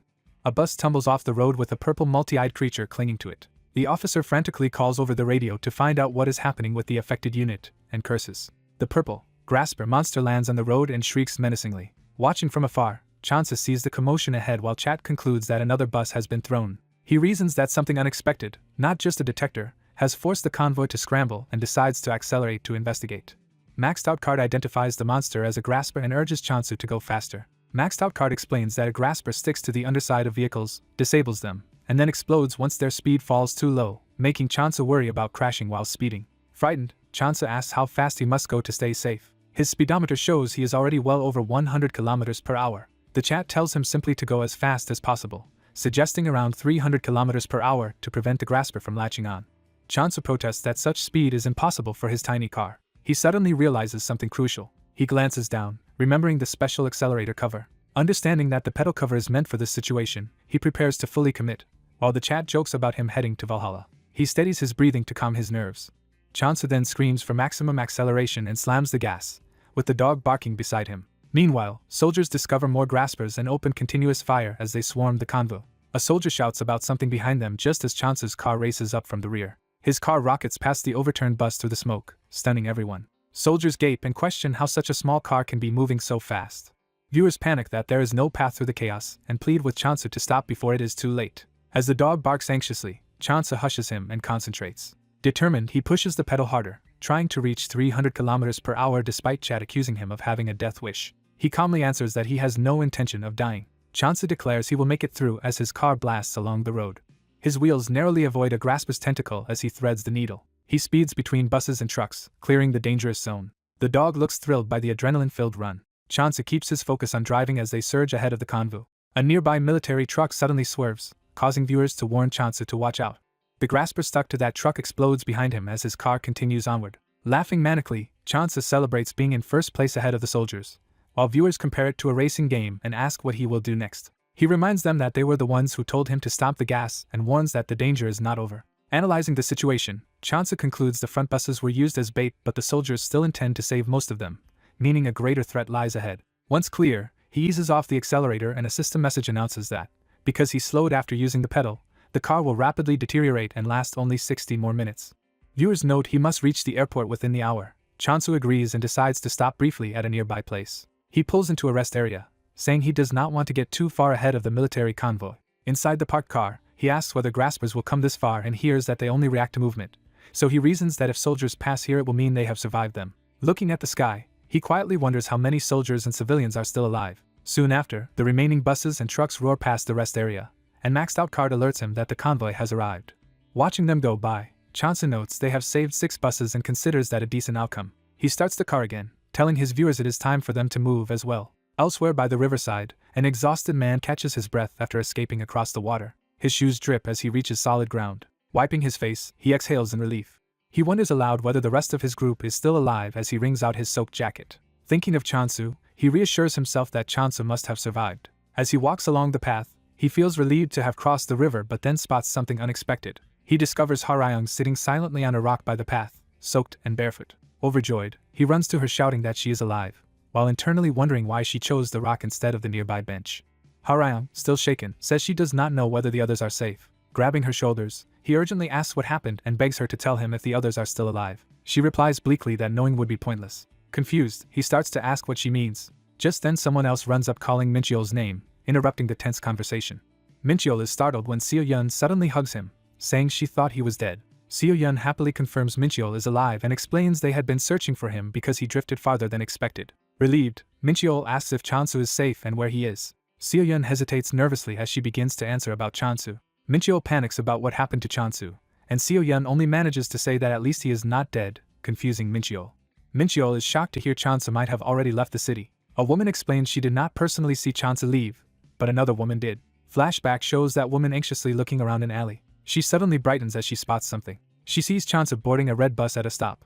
She recalls how he fled on the bus as if escaping monsters. Back in the present, Min-cheol and Seo-yun silently worry because Chansu, the core of their group, is gone. Min-cheol feels lost and tries to think where Chansu would go in this situation. A radio broadcast urges remaining survivors to head to a division-run survivor camp. Chansu, elsewhere, decides his group will head straight to the terminal mentioned. Hearing this, Min-cheol realizes Chansu must be aiming for the Taejeon terminal and proposes they go there too. Min-cheol tells Seo-yun he believes Chansu stuck to their original plan and went to the terminal. Seo-yun warns that abnormal soldiers guard the terminal and that without Chansu they lack a solid plan. Min-cheol admits he is unsure too but insists they should continue toward the terminal since it is still their best option. Seo-yun is impressed that Min-cheol is calmer and more dependable than she expected. Min-cheol says he is scared but hopeful they will reunite with Chansu soon, and Seo-yun agrees to proceed. Seo-yun asks Min-cheol where he got his clothes and offers to take him to the store so he can change as well. Seo-yun tells the seated woman to prepare to leave for the terminal and to change clothes too, but the woman silently broods. As the woman suddenly jumps up and walks off, Seo-yun calls after her, asking if she does not want to see Chansu again. The woman marches back toward them with a frightening aura. She continues approaching with an even more unsettling expression, making the others sweat nervously. She abruptly announces they should go, terrifying Min-cheol and Seo-yun. The woman strides ahead toward their destination, while Min-cheol and Seo-yun scramble to follow. Close-up shows the woman forcing a strained smile as she walks. At a major intersection, military vehicles and civilian buses are jammed while someone angrily yells at soldiers to work faster. A commanding officer orders his men to connect vehicles to buses and tow them aside to clear space. Chansu, waiting in a car nearby, senses something is wrong as he watches the soldiers moving vehicles and reads online comments about it. He mutters that walking to the airport would get him shot since some soldiers still distrust him, noting they leave him alone only because he keeps his distance. Growing impatient with the delay, he hears that the path ahead has finally been opened. A loud bang and shouted order to move startle Chansu.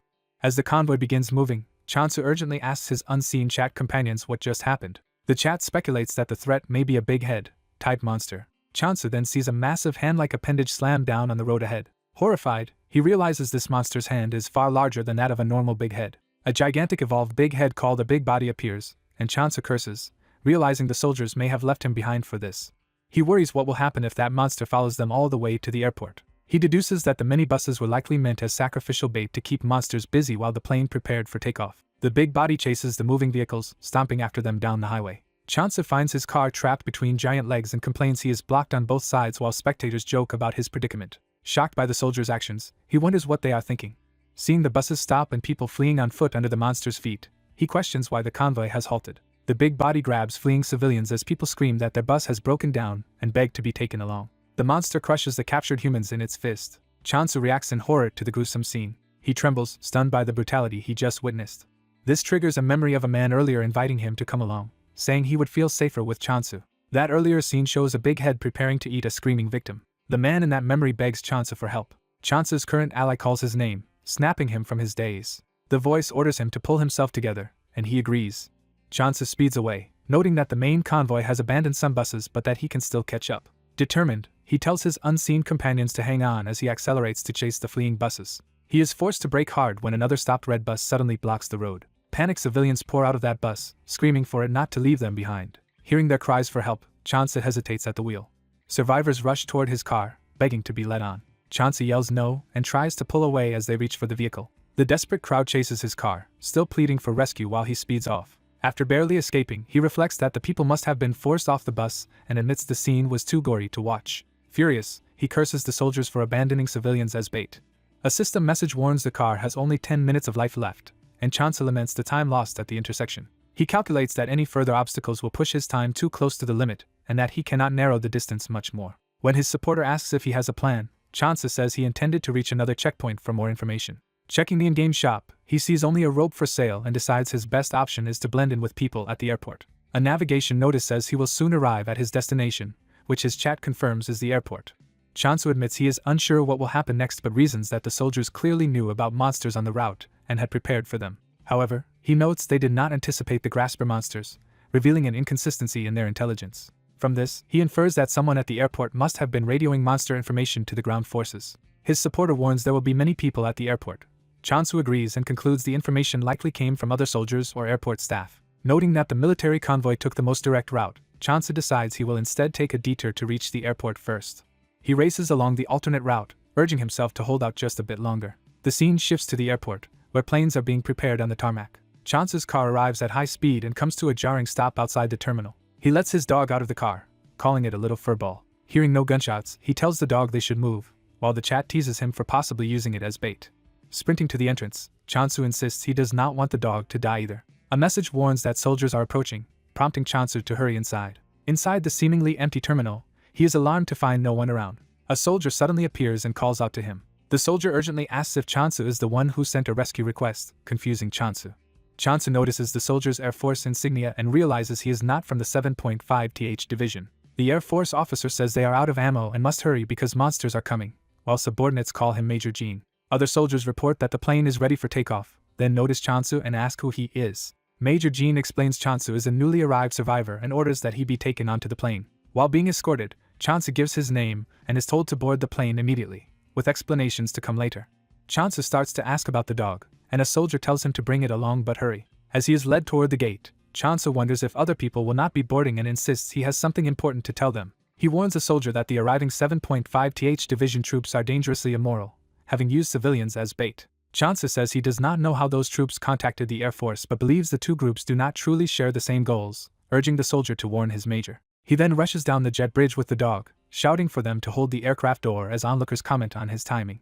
Chansu boards, cheerfully announcing 2 passengers and thanking the crew. Walking into the cabin, he looks around curiously. Seeing the crowded interior, he observes that the plane feels like a shelter. He wonders if all these people were rescued by the soldiers. Concluding the 7.5th Division must have convinced the Air Force they were rescuers, he hears an announcement ordering passengers to sit for imminent departure.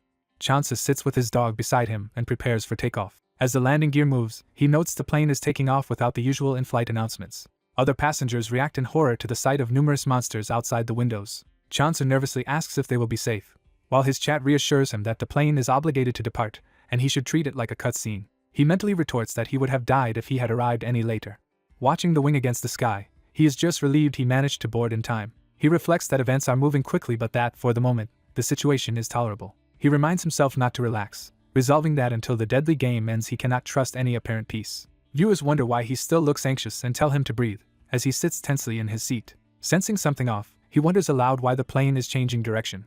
Looking out the window, he questions why they are turning the way they are. From outside, the plane is shown banking away from the expected southern route toward Jeju Island, prompting his concern. When he stands to investigate, a soldier grabs him and orders him back to his seat. Chansu pulls away, saying he needs answers before sitting down. He strides toward the front of the cabin. Pushing aside a curtain, he confronts a flight attendant, asking where the plane is headed. She asks if he means their destination, and he urgently repeats his question. She tells him to sit because it is dangerous, but he insists he will only comply after learning their destination. As he walks away, she finally says they are headed to Jeju Island and that someone should have informed him earlier, while he grumbles about wasting time. He bangs on a locked door, calling out for a response.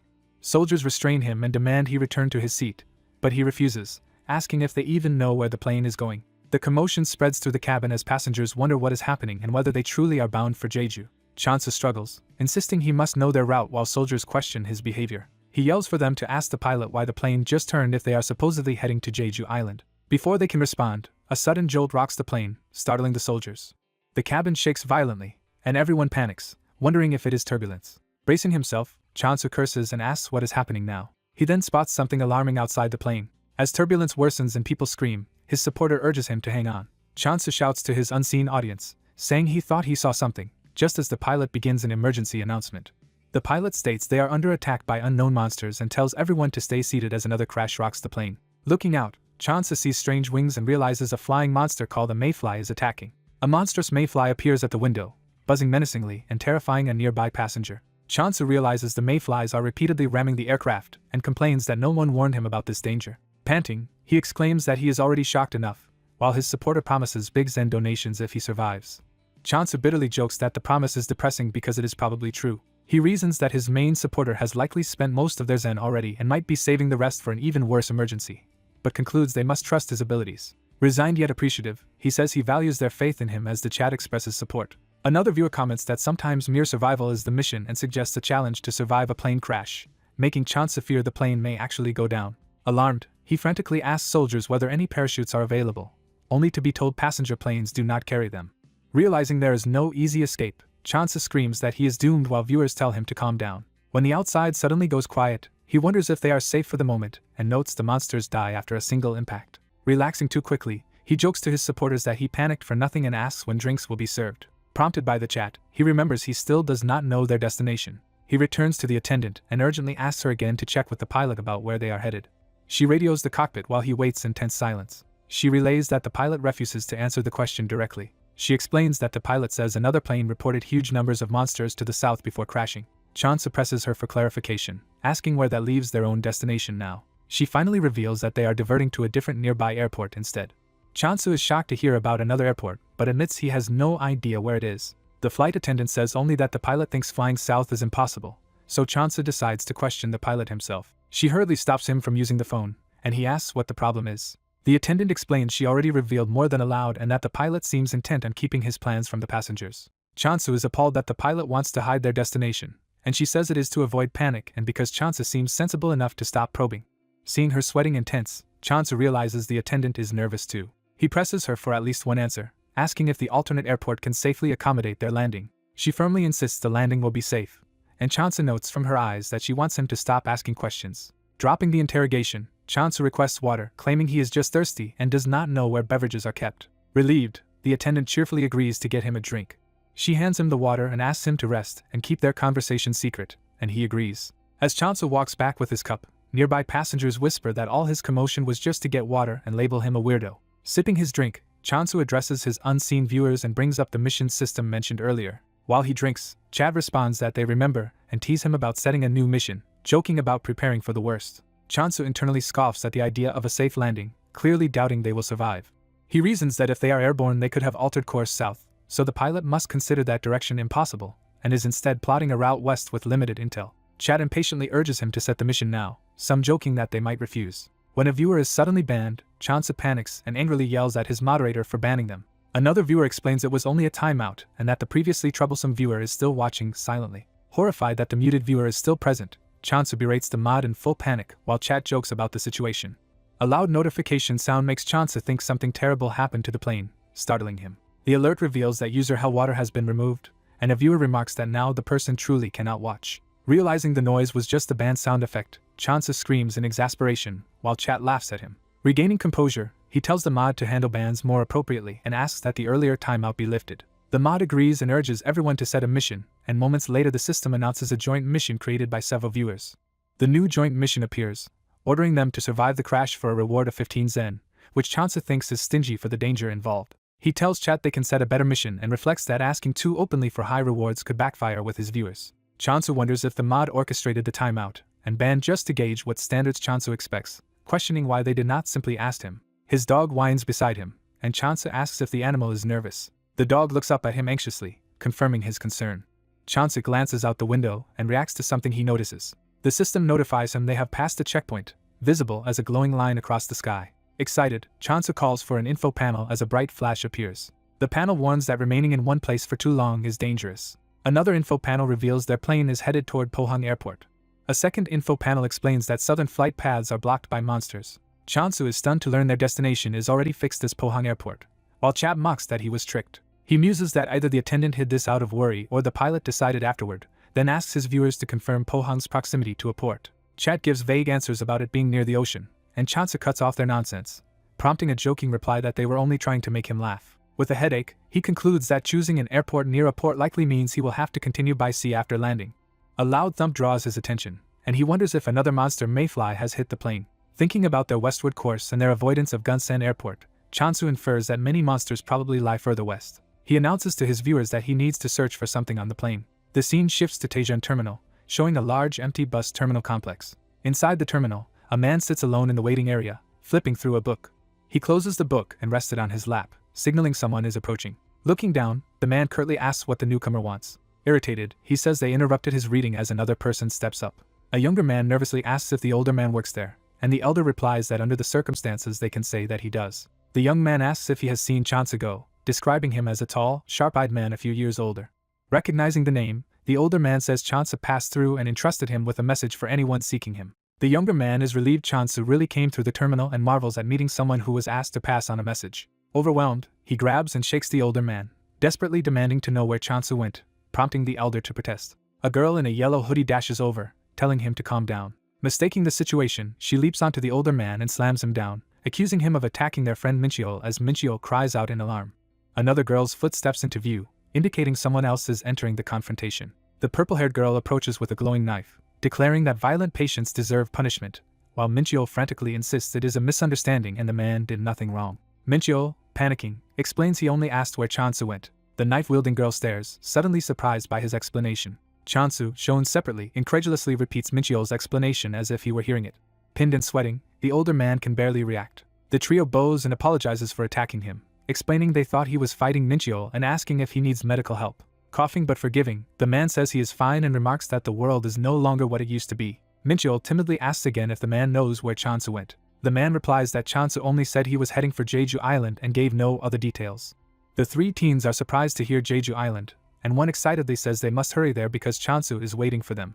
The girl in yellow questions if that is really all the message contained and asks if Chansu mentioned how he planned to reach Jeju. The man simply answers no, leaving the group frustrated that Chansu did not specify his route. Minchio thinks he can deduce it and asks if Chansu might have followed a convoy of soldiers, which the man recalls is likely. When asked where those soldiers were heading, the man answers Cheongju Airport, based on what he overheard. The purple-haired girl points out it is probably too late to follow, since the airport is an hour away and the soldiers already left in a rush. The man advises them to head somewhere else entirely if they want to survive. Minchio worries aloud about where such a safer place might be. Suddenly he remembers Taejun Station and realizes they still have one viable destination. He urgently taps the man on the shoulder to suggest an idea. Minchio asks whether Taejun Station could be their alternative route. The story cuts back to GB Airlines flying through the sky. On board, Chansu studies a map, tracing a route through Gimcheon and Yongkyeon while a viewer comments he is lucky the soldiers left maps. He notes that a crash landing makes their exact landing spot uncertain as Chat tells him to stop sighing and insists he looks best when smiling. Chansu snaps that he is already stressed and tells Chat to stop mocking him, while a viewer donates Zen. Grumbling about the timing of donations, he mentally tallies his funds, now totaling 43 Zen. Determined, he opens an overhead bin with a creak. He rummages through the overhead compartments, alarming the nearby attendant who asks why he is going through all the bins. Chansu answers that he is searching for something specific and promises to open and close each bin properly so she will not worry. The attendant hesitantly agrees, thinking it is safer to just let him do as he pleases as long as he does nothing too strange.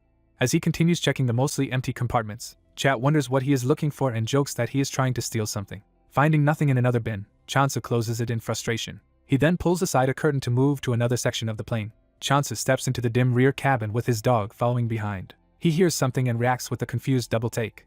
He spots a small animated bear mascot waiting by the wall and exclaims in recognition as Chat comments on how it finally appeared. The mascot waddles down the aisle and Chansu enthusiastically tells it to lead him to the prize. Following the bear, he eagerly asks if the item is in the indicated spot as the mascot flops onto a seat back. The bear taps an overhead bin, signaling where to open. Chansu opens the marked bin to reveal a treasure chest with a shield icon worth 10 Zen, recognizing its defensive nature. The mascot flops on the floor, declaring it will open the chest. It lifts something blue from the chest and gasps at what it reveals. Chansu pulls out a blue suit, cursing in disappointment as Chat guesses what it is. Realizing it is a wingsuit rather than a parachute, Chansu stares in horror. Chat mocks that at least his descent will be fun and jokes about stopping by hitting the ground, while Chansu frantically insists the wingsuit must have some special function and yells for them to stop laughing. Trying to calm himself, he reminds himself that previous ordinary-looking items had hidden abilities, so this wingsuit might be special too. Under Chat's amused gaze, he begins awkwardly putting the wingsuit on, prompting a nearby passenger to ask what he is doing. Chansu promptly trips in the cumbersome suit and slams into the aisle, while the startled passenger asks if he is okay. Groaning on the floor, Chansu recovers from the fall. The boy hurriedly explains he did not intend to scare him, and Chansu notes to himself that it is just an ordinary kid. The boy offers Chansu a hand, but Chansu refuses the help. Jumping up dramatically in his suit, Chansu boasts that a real man does not need assistance getting up, astonishing the boy. The boy enthusiastically praises the move, comparing Chansu to an inchworm from nature documentaries, while Chat remarks how entertained he is and Chansu wonders what is with this kid. Chansu tells the boy he is just doing his own thing and that the kid should return to his seat, while the boy asks if Chansu plans to use the suit to descend. When Chansu curtly asks why, the boy shyly says he hoped to go with him, but Chansu explains the wingsuit can only carry one person. Chansu adds that he might have considered it if it were a parachute, but he cannot bring the boy with him, telling him to ignore what he is doing and go back. After a pause, Chansu softens and says the boy can sit next to him if he is bored. The boy sits, insisting he is not bored, and Chansa zips the suit while asking if the boy is traveling alone and where his family is. The boy reveals his parents were taken by monsters, and Chat urges Chansa to apologize. Chansa falls silent, then asks how the boy ended up on the plane and whether he met soldiers along the way. The boy says Air Force soldiers rescued him, and Chansa asks if they mention anything significant. He presses further, asking if the boy overheard the soldiers' conversations. The boy recalls seeing one of them calling a person referred to as commander on the phone. Chansa deduces that if they report it to a commander, the group must be part of a tactical unit. He reasons that the Air Force still has an intact chain of command despite losses and remembers Major Jin's behavior, suggesting that coordinating with the 7.5th Division was not originally in their plan.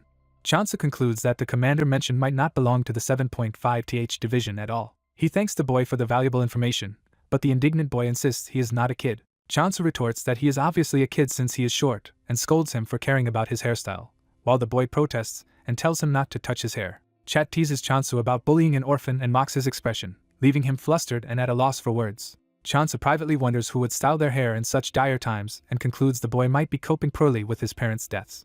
Relenting, Chansa promises not to touch the boy's hair anymore. Sitting back, Chansa notes that the flight from Cheongju to Pohang is short and that the crucial event should begin soon. While the boy asks if he is going to sleep, Chansa says he intends to and advises the boy to sleep as well because it will help, just as his dog barks. Seeing his dog, he calls it over and tells it to shelter under the seats. While Chat urges him to take the dog along, Chansa admits he may have to leave it on the plane for its own safety, with viewers sympathizing. Settling in, Chansa thinks he is at least relieved that his viewers understand his predicament. Suddenly he is jolted by someone shouting "Hey," his eyes widening in shock. Realizing it was only the boy, he says the kid scared him because he thought Minchio was calling. The boy asks who Minchio is. Chansa begins to say it is someone the boy does not know, but a violent jolt interrupts him and he senses that the real event is starting. He orders the boy to fasten his seatbelt because things will get rough. The boy asks about Chansa's own safety, and Chansa admits the belt does not fit him in the bulky suit.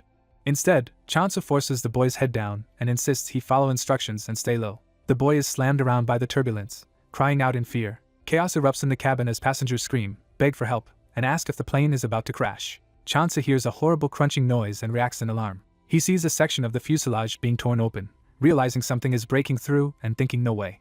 A massive impact rips a huge hole in the side of the plane, exposing rows of seats and sending debris flying. The breach creates a vacuum, and Chansa feels himself being pulled toward the opening and out of the aircraft. As he is sucked toward the sky, a dark shape whooshes past, making him exclaim in confusion. Stunned, he starts to question what just happened. His shock deepens as he processes the sudden change. Looking back into the cabin, he and the boy scream when they notice that the dog that was under the seat has vanished. Chansa frantically asks his viewers where the little fur ball went while Chat reacts in disbelief and dark humor. Panicking, he shouts again about the dog's disappearance and refuses to believe it jumped out on its own. Viewers urge him not to hesitate and warn he will regret wasting time, while Chansa steels himself despite his fear. Minchio, wearing an oxygen mask, thrusts another mask toward Chansa and yells for him to take it as the cabin continues to explode with noise.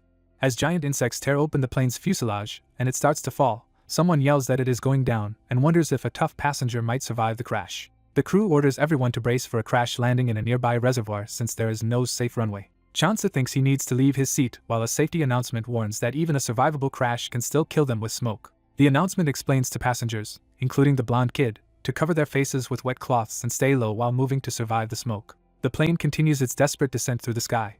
The aircraft begins to stabilize as its engines whirl. Chansa sees an opening, decides this is his chance, and believes he can now move around without an oxygen mask. As he rushes toward the breach, the roaring wind hurts his ears. He steels himself, thinking about what he must do to survive. A huge flying insect darts past the gaping hole in the plane. Chansa resolves that the situation has become a do-or-die moment. From his seat, the kid is urged by Chansa to survive. The kid reacts in silent shock. Chansa leaps out of the aircraft in a wingsuit. A flashback shows Chansa eagerly watching a wingsuit video, fascinated. The video narrator explains wingsuit speed and glide ratio while Chansa studies it intently. Alone in his room, Chansa calculates the glide distance and mutters that it is impressive. Convinced by the video, he decides he can definitely perform such a flight. Back in the present fall, he remembers thinking wingsuit flying looked easy, now screaming in terror. Plummeting from the plane, Chansa curses as the wind howls around him. Overwhelmed by speed and unable to control his body, he desperately reaches for a nearby insect. While viewers in chat discuss the suit's features and doubt his chances, Chansa screams for advice from his viewers, while chat laughs at his panic. A viewer named Maxed Out Card advises him to place his wrists behind him to activate an air brake feature of his 10 Zen wingsuit. Chansa obeys, snapping his arms back. He feels his speed dramatically decrease and realizes the air brake has halved his velocity. Maxed Out Card apologizes for withholding info to avoid spoilers, but Chansa says it is fine as he stabilizes. Chansu thinks he cannot rely only on maxed out card and needs more fans to keep helping him in situations like this. Diving toward a mayfly-like monster, he loudly declares that he chooses that target. He adjusts his arm again, further refining his flight. Chansu and the unconscious mayfly fall in parallel, and he urges himself to get a little closer. He finally grabs onto the creature, injuring his hand in the process. Grimacing from the pain, he hangs onto the monster's back. Relieved at having succeeded, he hears streaming donations pour in praising his stunt. He notes that although his hand is damaged, his Zen balance has now risen to 39. Chansu observes that the mayfly seems dead or knocked out from hitting the plane. Hoping the monster does not wake before they land, he keeps glancing around. Suddenly he spots something alarming. He sees the torn open airplane again and notices the kid still at the breach. The kid yells in fear, begging Chansu not to jump. Chansu shouts back from atop the mayfly, ordering the kid to stay on the plane as more monsters crash into it. Despite this, the kid is blown out of the aircraft and starts falling. Chansu watches in horror as the kid plummets faster than him, with chat commenting he is dropping like a meteor and will die. A mission window appears from a viewer named Crying Lunatic, offering 19 Zen if Chansu can rescue the kid and asking if he can do it. As viewers react in disbelief, Chansu immediately dives after the boy in his wingsuit. Reasoning that he now understands the wingsuit and that the boy is within reach, Chansu commits to the rescue. While descending with several mayflies, he yells for the kid to spread his arms so Chansu can place him on a mayfly to increase his survival chances. Wondering if the boy has passed out, Chansu decides to speed up even more. He rapidly closes the distance, cursing at the reckless kid. After catching up, he angrily demands to know why the kid jumped out, while Chat ridicules the boy's timing. Chansu sighs and adjusts his arms to generate wind resistance, thinking the wingsuit should allow it. Carrying the boy under his arms, he believes the suit will handle the extra drag. Chansu shouts for the kid to wake up as the boy slowly regains consciousness. He explains that they are going to grab onto another mayfly and tells the kid to be ready. The terrified boy yells in disbelief as Chansu insists he try to grab the creature himself. Chansu reassures him that even if he fails, falling straight down is enough because Chansu will be there. He promises to support the boy, warns that he must do it or die, and uses his wingsuit to maneuver close to the mayfly. Turning to his audience, Chansu declares he will show them what he can really do. The kid reaches out in midair toward the gliding Chansu. Chansu adjusts his wing again for control. He slams into another mayfly, successfully grabbing it while Chat praises his courage and fast learning.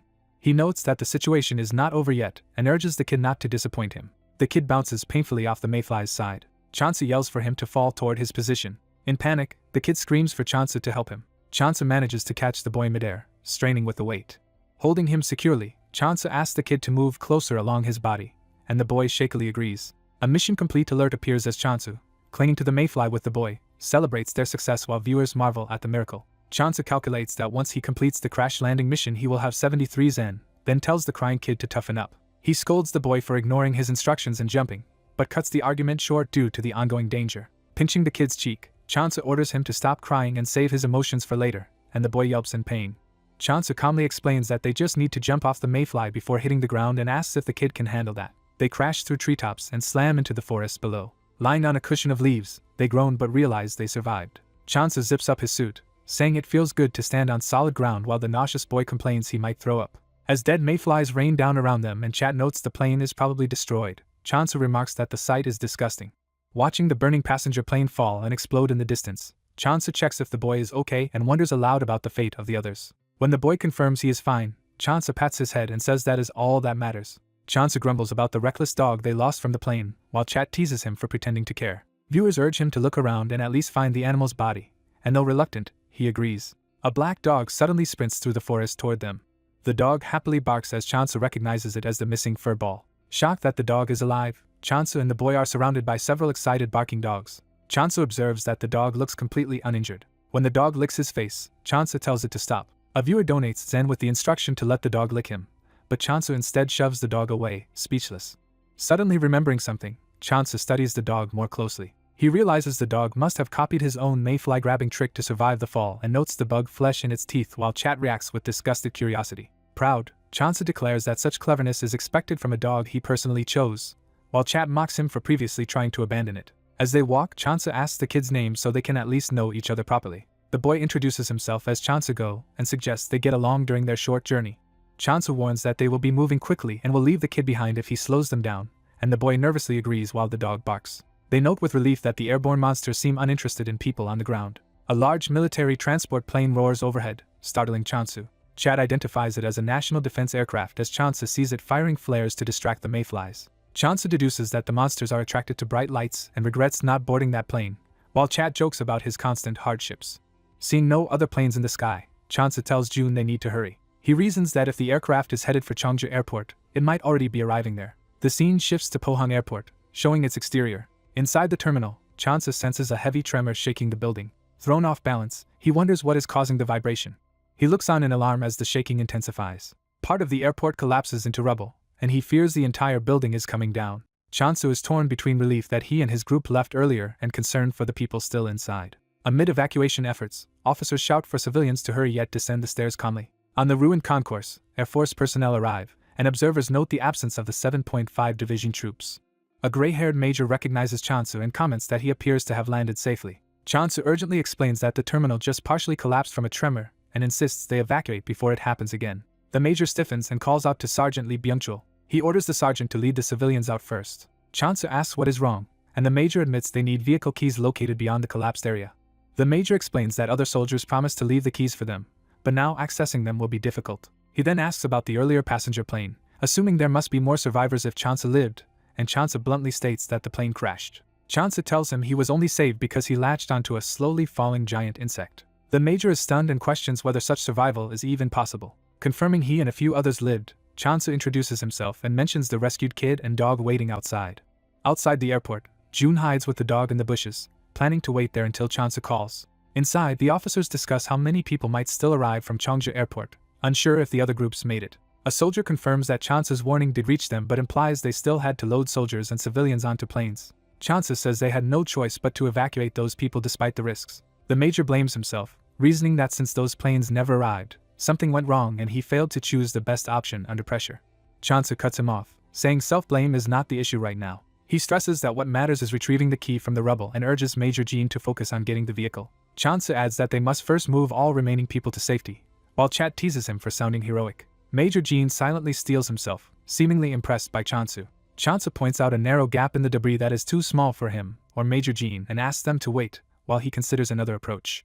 The major brings forward their smallest soldier, hoping the man can squeeze through. The small soldier crawls in but soon reports he is stuck and cannot advance farther. Chat grimly notes they need someone even smaller, and Chansa suddenly realizes who that could be. When asked where he is going, Chansa says he will be right back. He returns with June and the dog, presenting the boy as another survivor of the crash. Chansa proposes that since the key is inside the rubble, they should send the boy in, and the major hesitantly agrees while doubting the child's capability. Chansa asks June if he can do it, and the boy, wanting to help because Chansa needs him, agrees to try. Chat wonders if the boy is forcing himself just to obey Chansu, while the adults silently watch him. June cheerfully declares he memorized the instructions and will retrieve the box with the car keys, with Chat saying he clearly wants to repay Chansu for saving his life. As he squeezes into the rubble, Chansu warns him to be careful and the boy insists he can get inside. Chansu, appreciating the gesture, decides it is safer if he goes instead, noting the wreckage still seems stable for now. The soldiers protest that Chansu does not need to risk himself, but he is already moving. Then Chansa suddenly realizes an even better candidate and sends the agile dog into the gap instead. He shouts instructions to June inside, telling him not to rush and to take his time finding the key. We see June crawling anxiously through the dark, unstable wreckage.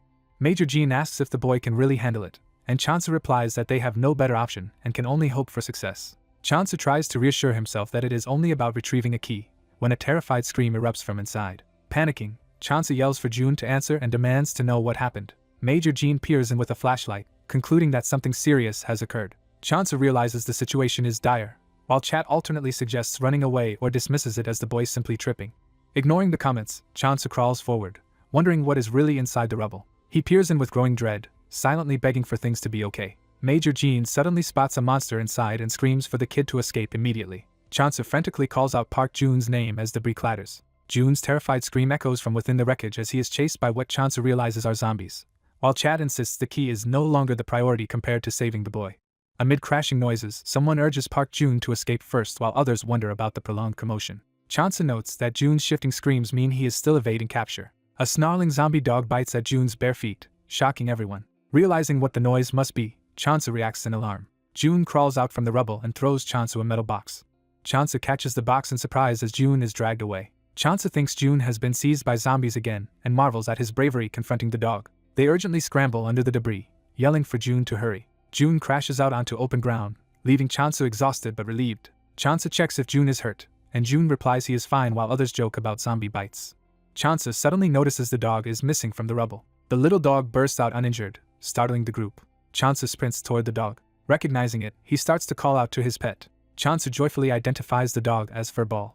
He flips Furball over, confirms there are no infection signs, and praises the dog's performance. Chansu grumbles that nobody should expect him to fight a zombie dog. A major praises June's courage, but June downplays his actions. June happily says he is just glad he could help. Chansu proposes to the major that they depart now, and the major agrees.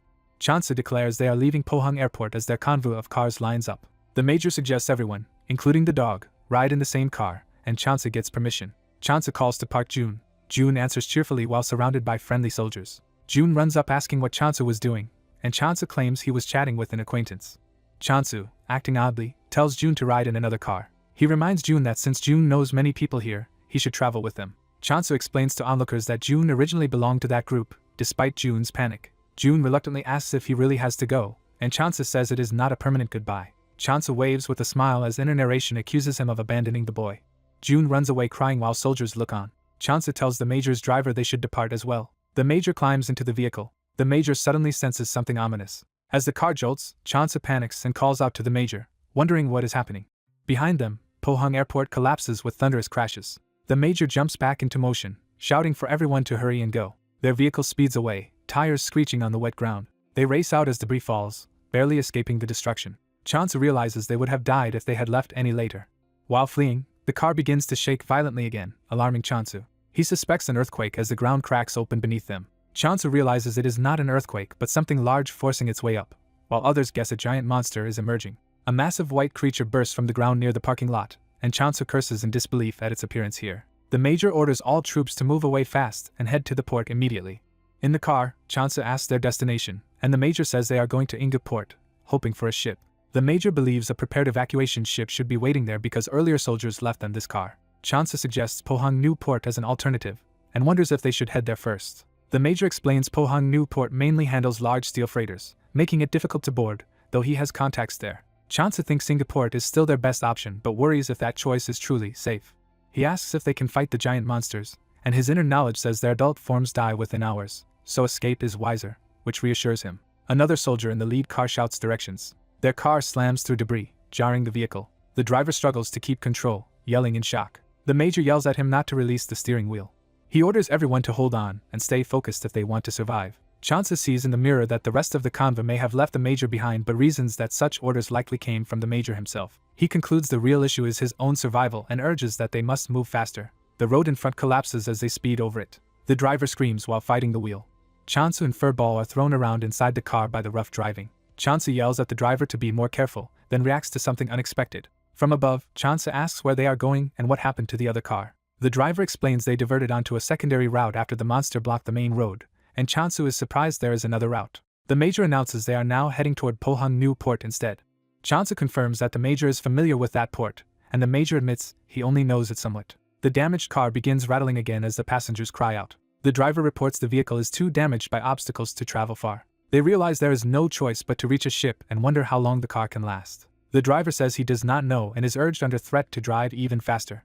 Chansu notes with relief that they are finally widening the distance from the giant monster. He laments that every vehicle ride has been dangerous, and now they must risk a boat as well. Their battered SUV roars down the road, and someone remarks that it was a narrow escape. In the car, Chansu tells the major that June mentioned high-ranking Air Force officers speaking with a certain general. The major says he is unclear on the details and that a communications-based commander randomly picked up that call, not him. Chansu asks the major to share what was discussed. The major is surprised Chansu wants to know now. Chansu explains he hopes that information will reveal whether the military still has an organized defense plan. The major answers that they only discussed the difficulty of acting under current military structures and the need for inter-unit cooperation, nothing secret. Chansu concludes some forces must still be resisting but hears that most units likely suffered heavy losses. The major adds there is hope because a corps in the capital managed to contact them. Chansu is shocked that a capital-based corps is still operational, and the major says they recently heard from them, so they must be holding out. Chansu realizes the capital is not completely overrun and thinks he has overlooked an important detail. He reconsiders the earlier KTX train, suspecting it had a purpose beyond being simple bait. Chansu thanks the major, saying news of surviving soldiers comforts him, but asks if it is acceptable to hear such information.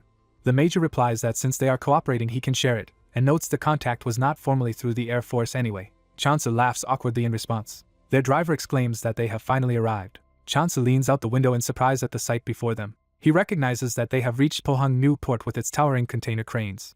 Staring ahead, Chansu nervously calls to the major. The Major confirms he sees the troubling sight as well. They behold a massive luxury cruise ship and the Major says the situation looks bad. Chansu, the Major, the soldiers, and Furball stand at the dock, stunned by what they see. Chansu excitedly asks Furball if he noticed the ship, and the dog barks in reply.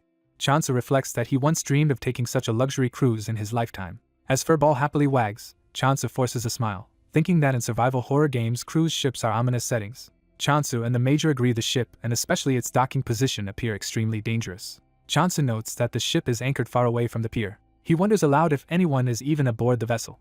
Furball suddenly barks sharply. The dog barks repeatedly, drawing Chansu's attention and making him ask what it saw. Chansu spots a figure waving from the distant cruise ship railing. The group excitedly shouts that there are people aboard and Chansu confirms he sees the person. The lone figure stands silently on the rail as everyone watches. Chansu mutters that the scene looks ominous, and commentators remark on his fear. The Major notes the person has stopped waving and asks Chansu for his thoughts, sensing something is wrong. Chansu hesitates, about to give his assessment. Feeling another tremor, Chansu realizes they are short on time and that he must reach his friend on the ship quickly. The Major is shocked Chansu wants to go over, but Chansu insists he will improvise another plan if his friend is not there. Chansu decides to trust the Major's familiarity with the port, while a nervous soldier asks what they should do. Chansu wonders if that soldier is having a panic attack. He reflects that the young man is probably his age or younger as a message from over the limit warns that the giant monster and the pursuing 7.5th division may soon arrive. Chansu sighs that their only choices are to hide or board the cruise ship. He reasons they must hide for hours until the monster dies, but hiding now and running later still might not be safe.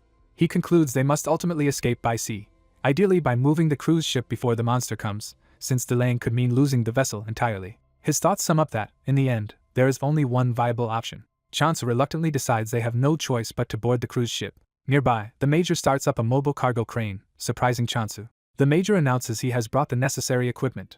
Chansu realizes in shock that the equipment is a cargo crane. The Major runs over, explaining that with the crane they can definitely reach the ship, and Chansu asks where he found it. The crane operator reveals he is the Major's friend and had been waiting there since other soldiers departed. Chansu is surprised the friend waited so long and internally wonders what is really going on. He deduces that because the friend prepared the crane in advance, the cruise ship has likely been anchored there for a long time.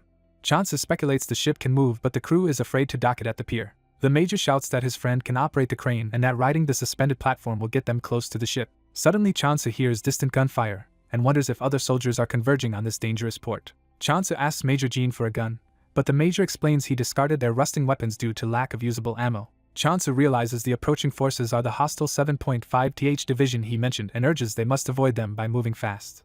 The Major silently acknowledges the urgency. Chansu, Furball, and a soldier board the crane's platform and call to the Major. The Major orders them to go ahead while he stays with his friend in the crane cab, alarming the friend. The Major insists the friend can simply work the lever now that the angle is set and urges him to board too, while the friend protests. The friend shouts back that he will find his own way to the ship and that the Major should stop making him wait and escape first. He yells that only by hurrying over will the others survive. Chansu realizes the Major intends to unfold the crane and then traverse the dangerous beams himself, and internal voices debate sacrificing the man versus saving him. Chansu hauls the protesting friend onto the platform, arguing they must all go together or the Major's efforts are wasted. He urges the friend to hurry before the situation worsens, then reacts to a sudden new threat. A van from the 7.5th division skids onto the dock, prompting Chansu to curse. An eye-patched officer from the 7.5th division steps out, confirming their arrival. He and his armed soldiers sprint toward the crane, ordering Chansu's group to stop. One of their vehicles plows through several of the masked soldiers. Chansu and the others recoil in shock at the violent crash. Nearby, someone retrieves a fallen soldier's rifle. The armed newcomer, Park Chang-sik, furiously aims at the 7.5th division and screams insults as he opens fire. The eye-patched commander rages that they followed him here to kill more people and vows to kill Chang-sik. A bullet tears through his leg, making him cry out in pain. The wounded commander gasps in agony. Another shot smashes into the crane truck beside him as he collapses to the ground, screaming. A soldier frantically bangs on a construction vehicle, begging for help while someone inside calls him a crazy civilian. The driver calmly unlocks the door as the desperate soldier looks in, shocked. The soldier is suddenly struck in the face, crying out in pain. He is flung to the ground as the vehicle moves away. From a suspended platform, people call to Park Chang-sik, explaining they will use it to reach the cruise ship, surprising him. The blue-haired man urges Chang-sik to hurry aboard so they can escape together, and Chang-sik realizes there might be a way out. The viewers note that Chang-sik looks more cheerful now, realizing he previously thought there was no escape. The older man suddenly tells them to wait. Looking at the fallen soldier, he thinks people like that deserve punishment. He readies his rifle, implying he is about to act. After firing, he's questioned about his actions while others yell that they must leave quickly or abandon him. From the platform they shout to Major Jean, who sits tensely in the crane cab and begins operating it. Major Jean raises the platform toward the cruise ship, telling everyone to hold on tight. The chat notices the cruise ship starting to move and worries they may not reach it in time. Then they see the cruise ship turning, and the chat insists there is still a chance if he keeps it together. Chansa thinks they can still make it as long as the crane extends at its current speed. He opens the system store and spots a purchasable thick rope suitable for their situation. Despite the emergency, he confirms the purchase through the interface. The rope materializes in midair. Chansa catches it, confused where it came from. He decides its arrival is perfect timing and asks Chansik for the gun. Chansa ties the rope to the rifle, explaining he is preparing it just in case. The crane reaches its maximum length, but they are still too far from the ship. Chansa spins the rope-tied rifles around like a lasso, baffling the others. He tells everyone to stay calm and remain on the platform as he prepares to act. The others react in alarm at what he is about to do. Chansa hops off the platform. He plummets toward the ship while holding the rope. He swings through the air toward the ship's superstructure. The rifle at the rope's end collides with metal railings. Chansa yanks hard on the rope. The rifle wedges firmly between the bars, and he notes that his plan worked. The Chad exclaims in disbelief as Chansa dangles from the anchored rope along the ship's side. He starts climbing, while the Chad asks if he can really make it up. The gun and rope creak under strain as he urges himself to climb a little more. Clinging to the hull, he pushes for just a bit further, and the Chad realizes he was aiming for a checkpoint. The improvised anchor groans as he thinks he needs only one more step forward. He stomps onto a glowing checkpoint mark on the ship. A system message declares he reached a checkpoint and gained a new skill, updating his skill information as he keeps climbing. The jammed rifle slips from the railing, alarming him. Chansa falls past the hull, screaming. He manages to grab a hanging chain. He swings onto a lifeboat's surface, relieved, while the chat marvels at his luck. Notifications show viewers donating Zen and praising his talent and narrow escape. Chansu, still tense, calls up his new skill information.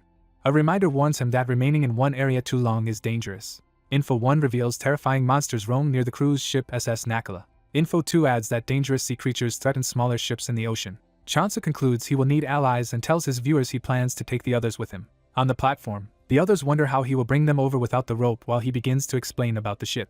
He identifies the craft as a free-fall lifeboat, surprising the chat with his obscure knowledge. He explains that it is a lifeboat designed to be launched by a single person, meaning he can lower it himself. The scene shifts to the group now safely on the cruise ship's deck, coughing in amaze they survived. They recover on the railing, and someone calls out to Major Jean, still shaken. Dong Jean, upset and clenching his fist, laments that the monster cost Major Jean his life.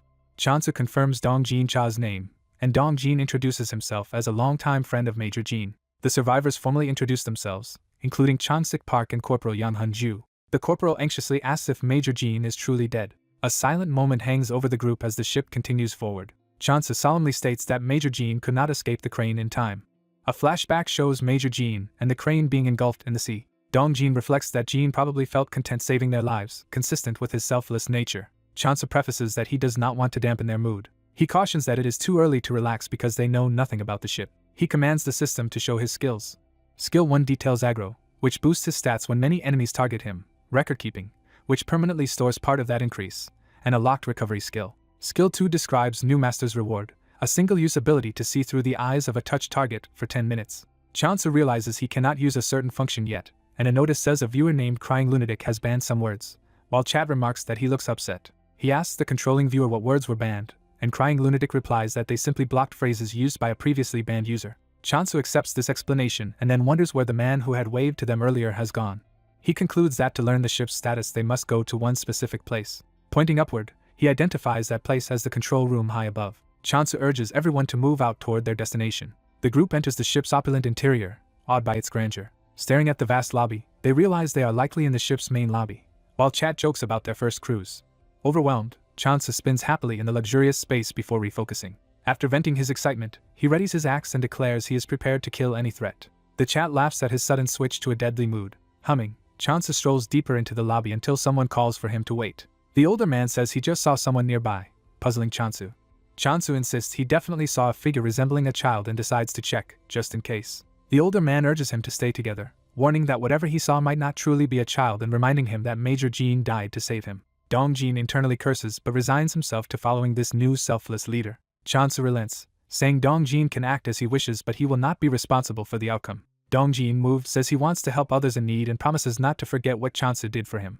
The corporal volunteers to accompany Dong Jean, feeling obligated as Major Jin's subordinate to ensure his friend's safety. Chansu sighs and asks the corporal to keep Dong Jean safe. The corporal firmly agrees. Chansik worries about splitting up, but Chansa says they have no choice. Chansu then asks Chansik to partner with him so they can support each other again like before. He includes the dog as part of their team. Chansu walks through a glowing mall-like area, marveling at how luxurious cruise ships for the rich can be. He continues to be stunned that the ship contains a full shopping mall. Chansik points out elevators they can use to travel between decks, and Chansu agrees to head there. As they walk, Chat questions the absence of other passengers, and Chansu admits the emptiness is making him uneasy. A bloodied, shambling passenger appears nearby, prompting Chansik to shout in alarm. Chansu raises his hooked weapon, saying he sees the threat. The infected man charges at them screaming as Chansu's aggro skill activates with a countdown. Chansu, energized, invites the zombie to come at him. He destroys the zombie with a powerful axe strike.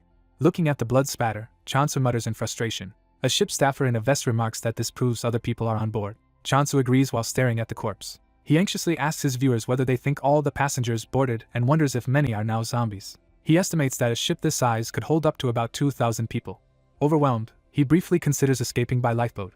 While Chat teases that sea monsters would stop him anyway, Chansu advises Chansik Park to find a weapon since he looks capable in a fight, and Chansik agrees. Chansik mistakenly heads into a clothing store, confusing Chansu. Chansu decides it's fine and offers to pick out something for the dog too. In a pet supply shop, he asks the dog if anything on the shelves catches its eye while Chat comments on the unexpected store.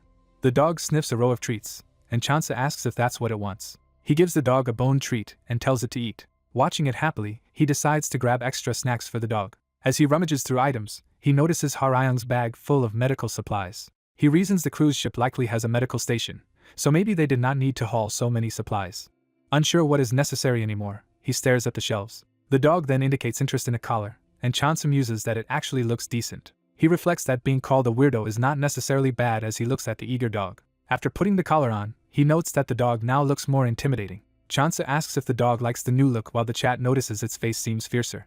He encourages his little fur ball to do its best with him, then wonders where Mr. Park went. He is interrupted by Chansik shouting his name amid a loud crash. Chansik dramatically slides in wearing a flashy Hawaiian outfit, asking Chansu's opinion of it. Embarrassed, Chansik asks if he looks lame, and Chansu admits he expected him to be searching for a weapon instead of clothes. Chansik realizes he forgot and Chansu grabs a nearby mop.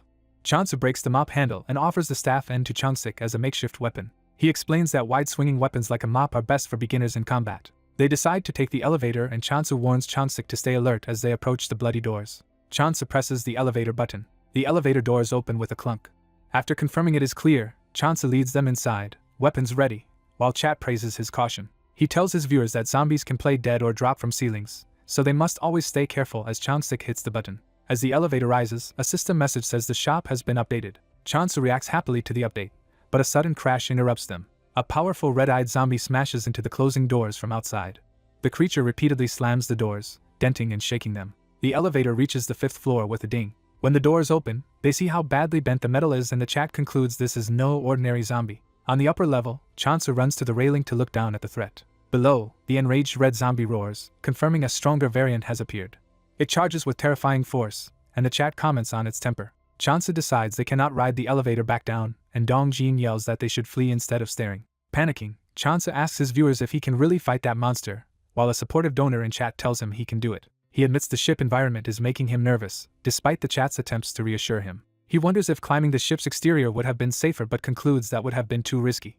Reasoning that the Chat has not tried to steer him outside, he commits to advancing through the ship's interior when Chansik warns something is approaching. A blood-soaked female crew member zombie descends the stairs toward them. Chansu readies his axe and tells Mr. Park to stay close. The zombie shrieks and lunges at them. Chansu counters with a brutal strike, cutting into the attacking zombie.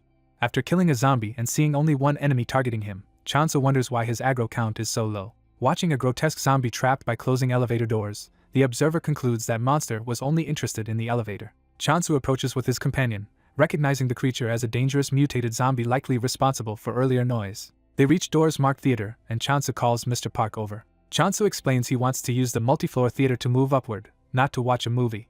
Chansu cautiously opens the theater doors. Mr. Park freezes after opening the door, prompting Chat messages and Chansu to call out to him. Chansu starts to ask if something is wrong as he peers inside. They find several people collapsed on the floor and Chat confirms they are alive but unconscious. Chansu notes the downed people are still breathing yet seem to be in a strange state beyond simple unconsciousness. Mr. Park anxiously asks what to do and if Chansu or the viewers hear anything inside as they hesitate to enter. Deciding it is too risky, Mr. Park suggests they back away from the theater. Once the doors are closed, they agree to abandon that route. Chansu, Mr. Park, and the dog choose to move quickly and quietly along the main path instead. Seeing more bodies ahead, Chansu and Mr. Park realize the same strange condition afflicts people here too. Confronted with unconscious people piled on an escalator, Chansu swears in frustration. Mr. Park is shocked to find more people here and Chansu asks Chad if these people pose any danger. Chad reassures him the collapsed people are harmless and says the real threat is whatever caused this situation. Thanking the viewers, Chansu heads up the escalator while Mr. Park nervously protests. Chansu heedlessly steps on bodies as Chad reacts to his lack of delicacy. He urges Mr. Park to follow quickly, insisting they do not have time to worry about the people underfoot. As Mr. Park hesitates in fear, a red zombie roars nearby. Feeling guilty walking on people, Mr. Park says it feels wrong, but Chansu tells him to treat them like mattresses while Chad jokes about it. Chansu wonders if these people are simply sleeping as he steps on another limp body. After they get off the escalator, Mr. Park complains about the experience while Chansu casually brushes it off, leading Mr. Park to wonder if Chansu had special training. Chansu replies that his past experience was terrible, shown as obsessive gaming, which Chad jokingly calls virtual reality training. Impressed, Mr. Park says he knew Chansu was different, while Chansu playfully boasts about being special and Chad teases them. Spotting more collapsed people on the stairs, Chansu wonders what exactly has happened on this ship. Strange scratching and gnawing sounds echo from above, making Chansu wary. They discover a blood-soaked woman actively eating a man's body on the stairs. Chansu smashes the feeding zombie's head with his weapon. He then kicks the corpse aside, noting that the victim has already lost half an arm and is likely dead. Chansu asks if being bitten fails to wake these sleepers, and Chad explains that once in this state they likely never awaken, prompting him to demand more information. Chad admits they do not fully understand yet and tell him he will figure things out as he goes. Chansu tells Mr. Park the way is clear now and that nothing dangerous remains ahead. Mid-sentence, Chansu's aggro indicator suddenly lights up, warning of imminent danger. A red zombie abruptly awakens with a roar, shocking Chansu. The mutated red zombie lets out a powerful scream, its eyes glowing. Chansu orders Mr. Park to flee toward the stairs while the red zombie bears down on them. Refusing to rely on Chansu again, Mr. Park charges the red zombie and jams his staff into its mouth. Despite the blow, the enraged zombie rushes forward with the staff still lodged in its mouth, knocking Mr. Park back. Chansu dashes in, realizing the monster's priority target is him. He intercepts the charging zombie and blocks the staff with his axe. Chansu scolds the zombie for recklessly running with a stick in its mouth. He follows up with a strong strike to the zombie's head.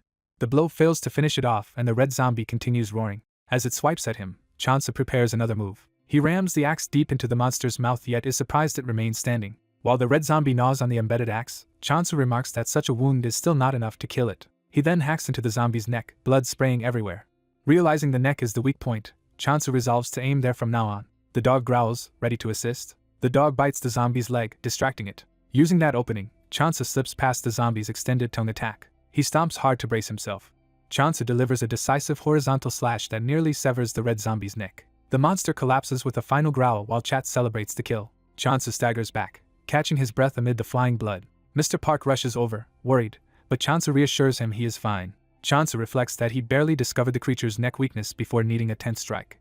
When the dog seeks praise, Chansu compliments it for helping, though he notes it reacted a bit slowly. He pats the dog's head affectionately while Chat jokes about his teasing. Chansu tells Mr. Park to obey quickly next time, insisting he always has a reason for his orders, and Mr. Park nervously agrees. Seeing Mr. Park deflate, Chansu softens and says he appreciates the older man's willingness to help. Chansu thinks to himself that such self-sacrifice is rare, and that he wants to avoid needless deaths. The dog suddenly dashes upstairs, prompting Chansu to ask what it has sensed now. Chat mentions seeing someone, which makes Chansu realize a human presence might be ahead. Chansu calls Mr. Park to hurry as he races up the stairs. He concludes that another survivor must be aboard somewhere on the ship. A roar causes Chansu's eyes to widen in alarm. More red zombies appear, also reacting to the new disturbance. Mr. Park warns Chansu that additional red zombies are approaching. Looking up, Chansu sees 3 red zombies converging on them, and Chat freaks out at the number. Chansu evades an attack by flipping past one of the zombies. He lands near 2 of the red zombies, cursing the situation as they tumble toward him. Surrounded by screaming red zombies, Chansu internally swears at the escalating danger. Mr. Park uses a fire extinguisher to blast foam at the zombies, telling Chansu to protect his eyes. The red zombies howl as the thick extinguisher cloud engulfs them. Chansu seizes the moment, pulling Mr. Park through the smoke and saying this is their chance to escape. Coughing in the fumes, Chansu suddenly notices something unexpected. Through the smoke, he hears his dog barking in front of a partially open door marked as a restricted area. The dog excitedly barks at a female figure who has appeared beside the door. Chansu, axe raised, peers through the smoke and wonders who this new person is. A ship attendant opens the restricted door and urgently beckons them to come inside. Chansu and Mr. Park hurry through the doorway. The heavy door slams shut behind them, sealing out the zombies. As pounding sounds hit the door, the attendant assures Chansu the reinforced door is designed to withstand high water pressure and will hold. She leads them up a stairwell, saying they can talk more once they reach a safer area, While Chad is excited to finally meet her, Mr. Park asks who she is, but Chansa suggests they follow her for now rather than linger in danger. Observing her calm demeanor and Chad's comments, Chansa judges that she does not seem like a hostile NPC. Climbing a tall internal staircase, Chansa notes these stairs appear to connect all the way to the upper decks while Chad complains about the climb. Reaching a landing, the attendant pauses with a relieved sigh. She tells them they have arrived at a safe area and asks Chansu to lower his axe. Chansu insists on keeping the weapon ready just in case, and she reluctantly allows it. She shows them the empty corridor to prove it is secure and mentions that all other paths here have been sealed. Smiling, the attendant belatedly welcomes them aboard the cruise ship SS Nakala. Chansu reads her name tag, realizes she is Hana Song, and asks if she is Korean. Hana jokingly asks if she looks foreign, then explains she is Korean and that the ship simply hired many Korean crew members despite not being a Korean vessel. She clarifies that the ship itself is foreign-owned but employs numerous Korean staff to attract support for a domestic cruise line. Chansa asks why she risked herself to save them when she appears to be alone on this deck. Hannah shrugs and says she did it simply because she saw them being chased while checking the area. Chat describes Hannah as carefree but trustworthy, and Chansa says he is grateful for her rescue regardless of the reason. Hannah notes that their rescue may be moot anyway since the ship itself will not remain viable for much longer. When Chansa presses her on what she means, she suggests they continue to the bridge, which is currently serving as their shelter. Hearing that the bridge is still active, Chansa urgently asks if the captain is alive. Hannah confirms the captain is alive and was previously on the upper deck, so Chansa asks her to escort him there. On the way, Hannah nervously asks if Chansu is going to seek revenge on the captain. Chansa's silent grip on his axe implies his lingering anger. They burst onto the bridge, startling the crew who begin to scold Hannah for leaving her post. The crew is further shocked when Hannah brings Chansu, Mr. Park, and the dog into the bridge. Hannah calls out to the captain, who has been staring out the panoramic windows. She explains to Chansu that the stern-looking man is Russian but reassures him. The captain approaches, apologizing that he could not rescue them personally, and Hannah notes he speaks multiple languages including Korean. Chansu introduces himself as Go Chansu and mentions he boarded only recently, prompting the captain's curiosity. When Chansu says he embarked at Pohang, the captain reacts in shock. Chansu questions why the captain is surprised, while the captain explains they had to move the ship using a crane in difficult circumstances and did not expect anyone to board that way. Chansu glares and asks why the ship stayed anchored in such a dangerous situation instead of leaving. The captain hesitates, clearly uncomfortable. Hannah and the crew urge Chansu to calm down, insisting they had no other choice and would have died if they had approached closer. Chansu mentally tells the other crew to stay out of it, focusing his anger on the captain. The captain apologizes again and says there was a specific reason for their actions. Chansu presses him to explain that reason. The captain fidgets in silence, and Chat comments that he clearly knows more than he is saying. Chansu bluntly summarizes that the captain lacked the courage to save them, then downplays it by saying even trained soldiers had struggled, and he drops the topic by asking for water. Sitting down heavily, Chansu says he is over it, and requests a drink because the long walk made him thirsty. Some crew members angrily call him arrogant for a mere stowaway. Chansu retorts that he is only asking for water while Chat mocks the angry crew. The captain decides it is fine and orders them to fetch water from the outside fridge, telling them not to go alone. One crewman objects that the fridge is close, but Chansu notes it seems like the captain is conveniently sending them away, and the captain insists he will be fine. Chansu asks Mr. Park to accompany the crew with the dog, separating them from the upcoming conversation. Once alone with Chansu, the captain pointedly asks what Chansu knows. Chansu feigns ignorance and asks what the captain is referring to. The captain focuses on Chansu's earlier mention of soldiers, repeating the word with emphasis. Chansu recalls how deliberately the captain stressed that term and suspects intentional nuance. He wonders if he is misreading the situation. The captain confirms Chansu's suspicion, admitting he emphasized it on purpose. He then brings up the mysterious 7.5th Division and asks if Chansu has heard of them. Chansu says he is not one of that division's soldiers but only crossed paths with them on the way to Pohang, and he asks how the captain knows about them. Sighing, the captain explains that the 7.5th Division contacted him over the radio, saying they would soon reach the port and required a ship. Chansu asks if the captain overheard that by chance, and the captain admits he had been actively listening for soldiers because the ship was overrun by monsters. The captain describes how monsters have long infested the ship, so he sought military help to clear it since he could not even confirm the other crew's survival. He adds that something about the soldiers' request felt wrong because they wanted the ship anchored nearby and claimed they would board on their own. Chat suggests those soldiers might have wanted the captain to watch their demise, which makes Chansu think. Chat then questions whether these are even the same 7.5th Division Chansu met earlier, sparking a realization in him. Chansu reasons that the captain could not have spoken with the Cheongju-based 7.5th Division via this ship's systems beforehand, implying there must be another unit of the 7.5th Division in the area. He notes that no soldiers ever actually made it aboard and asks if the captain hid this information from his crew when he sent them out earlier. The captain says he did tell them but downplayed it, claiming the approaching soldiers were just ordinary Navy personnel. Chansu concludes that the captain sensed something suspicious about those soldiers from the start. The captain reluctantly agrees, admitting he indeed found them suspicious, as Chat mocks and praises Chansu's insight. Finally, the captain reveals that the 7.5th Division said they needed a ship to reach Jeju Island for some vague greater goal, which both Chat and Chansu find highly suspicious. Chansu angrily realizes the captain still meant to let some dangerous people aboard. The captain, conflicted, says he felt forced into that decision. He explains to Chansu that the ship is close to failing. The captain shouts that the controls are breaking down, and he can no longer steer the ship properly. Chansu tries to calm him, and asks what problem he wanted soldiers to solve. The captain says the engine room at the bottom of the ship must be cleared. He reveals that before contact was lost, an engineer reported a monster rampaging in the engine room, which Chansu now understands. The captain adds that one engineer survived by not being there when the monster appeared. Desperate, the captain begs Chansu to take that engineer and solve the monster problem. He insists Chansu is the only one capable, since he managed to board the ship and reach the bridge. Chansu points out that this is a lot to demand from someone they barely know. The captain is startled by his objection. Chansu then says impossible jobs are his specialty but wants to discuss it with the others first. The captain reacts with overjoyed admiration. Later, crew members serve Chansu water while some staff glare at him. Chansu asks Mr. Park about the floor's situation and hears that barriers protect them but also restrict movement to just bathrooms and rest areas. A crew member suggests the captain should address everyone, and the captain prepares to speak. While the crew chats, Chansu, already familiar with the speech, tunes it out. He remembers the system shop reset and calls up the shop window. The shop displays a mask locator item, and viewers comment curiously about it. Chansu wonders if he actually needs masks now and asks his unseen bros, while they clarify it finds special masks. He demands an explanation of what useful masks means, and the viewers just tell him to buy it. Mildly exasperated but fond of his audience, Chansu agrees to purchase the mask locator. The purchased mask locator materializes as a pendant. Chansu notes his remaining Zen balance and grabs the new item as someone off-screen says their preparations are done. The captain reports that everyone now understands the danger and has agreed to assist Chansu, with viewers urging him to take the engineer along. Chansu doubts inwardly whether the crew truly grasps the situation. He identifies Yang-ho Bei among the staff and addresses him by name. Yang-ho says he will cooperate but refuses to act as Chansu's subordinate. Chansu repeats the word helper. Surprised, Yang-ho clarifies he will not blindly follow orders, and Chansu cheerfully replies that was never expected, saying the crew can handle themselves while he focuses on his own tasks. Chansu, pleased that he can operate independently, says that sort of arrangement suits him best while the others react in awkward silence. He decides there is no point delaying and tells everyone to move out. In the gear room, Chansu radios the bridge that they will arm themselves and start descending toward the lower decks. The captain and others on the bridge urge him to be careful.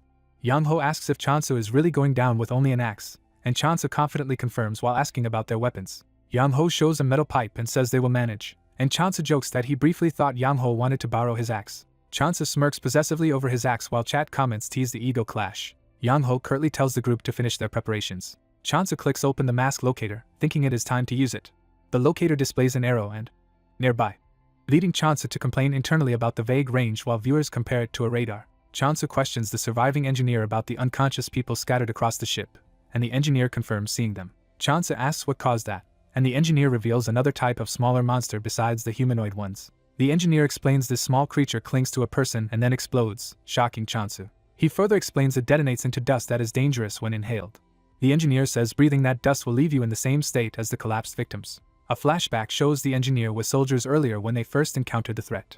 Chansu suddenly remembers Mr. Cha and Corporal Ju went off to rescue someone, likely a child, and grows worried. He asks if there is a countermeasure against the exploding creature. The engineer admits there is no perfect solution but hands Chansu a cloth, advising him to wet it and cover his face to reduce risk. Chansu ties the damp cloth over his mouth and reflects that it is only a temporary fix. Yang-ho, similarly masked, says that if everyone is ready they should start descending. The others head out without waiting, and Chat jokes that Chansu is being ignored again. Chansu scoffs that he has suffered worse bullying from children. He thinks Yang-ho is only hostile because an outsider like Chansu was recognized by his beloved captain.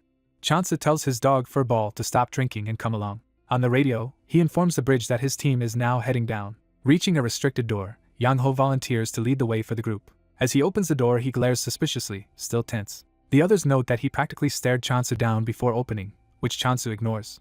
Chansu says it is fine since at least he himself is not in the most danger, and the Chat jokingly urges him to teach Yang-ho. Chansu answers the banter while internally worrying that red zombies still roam below. On the stairwell, Chansu's sudden readiness with his axe startles the crew. One crewman begs him not to loom so threateningly behind them, and Chansu replies he is only staying prepared for monsters. At a heavy door on a lower floor, Yang-ho offers to open it.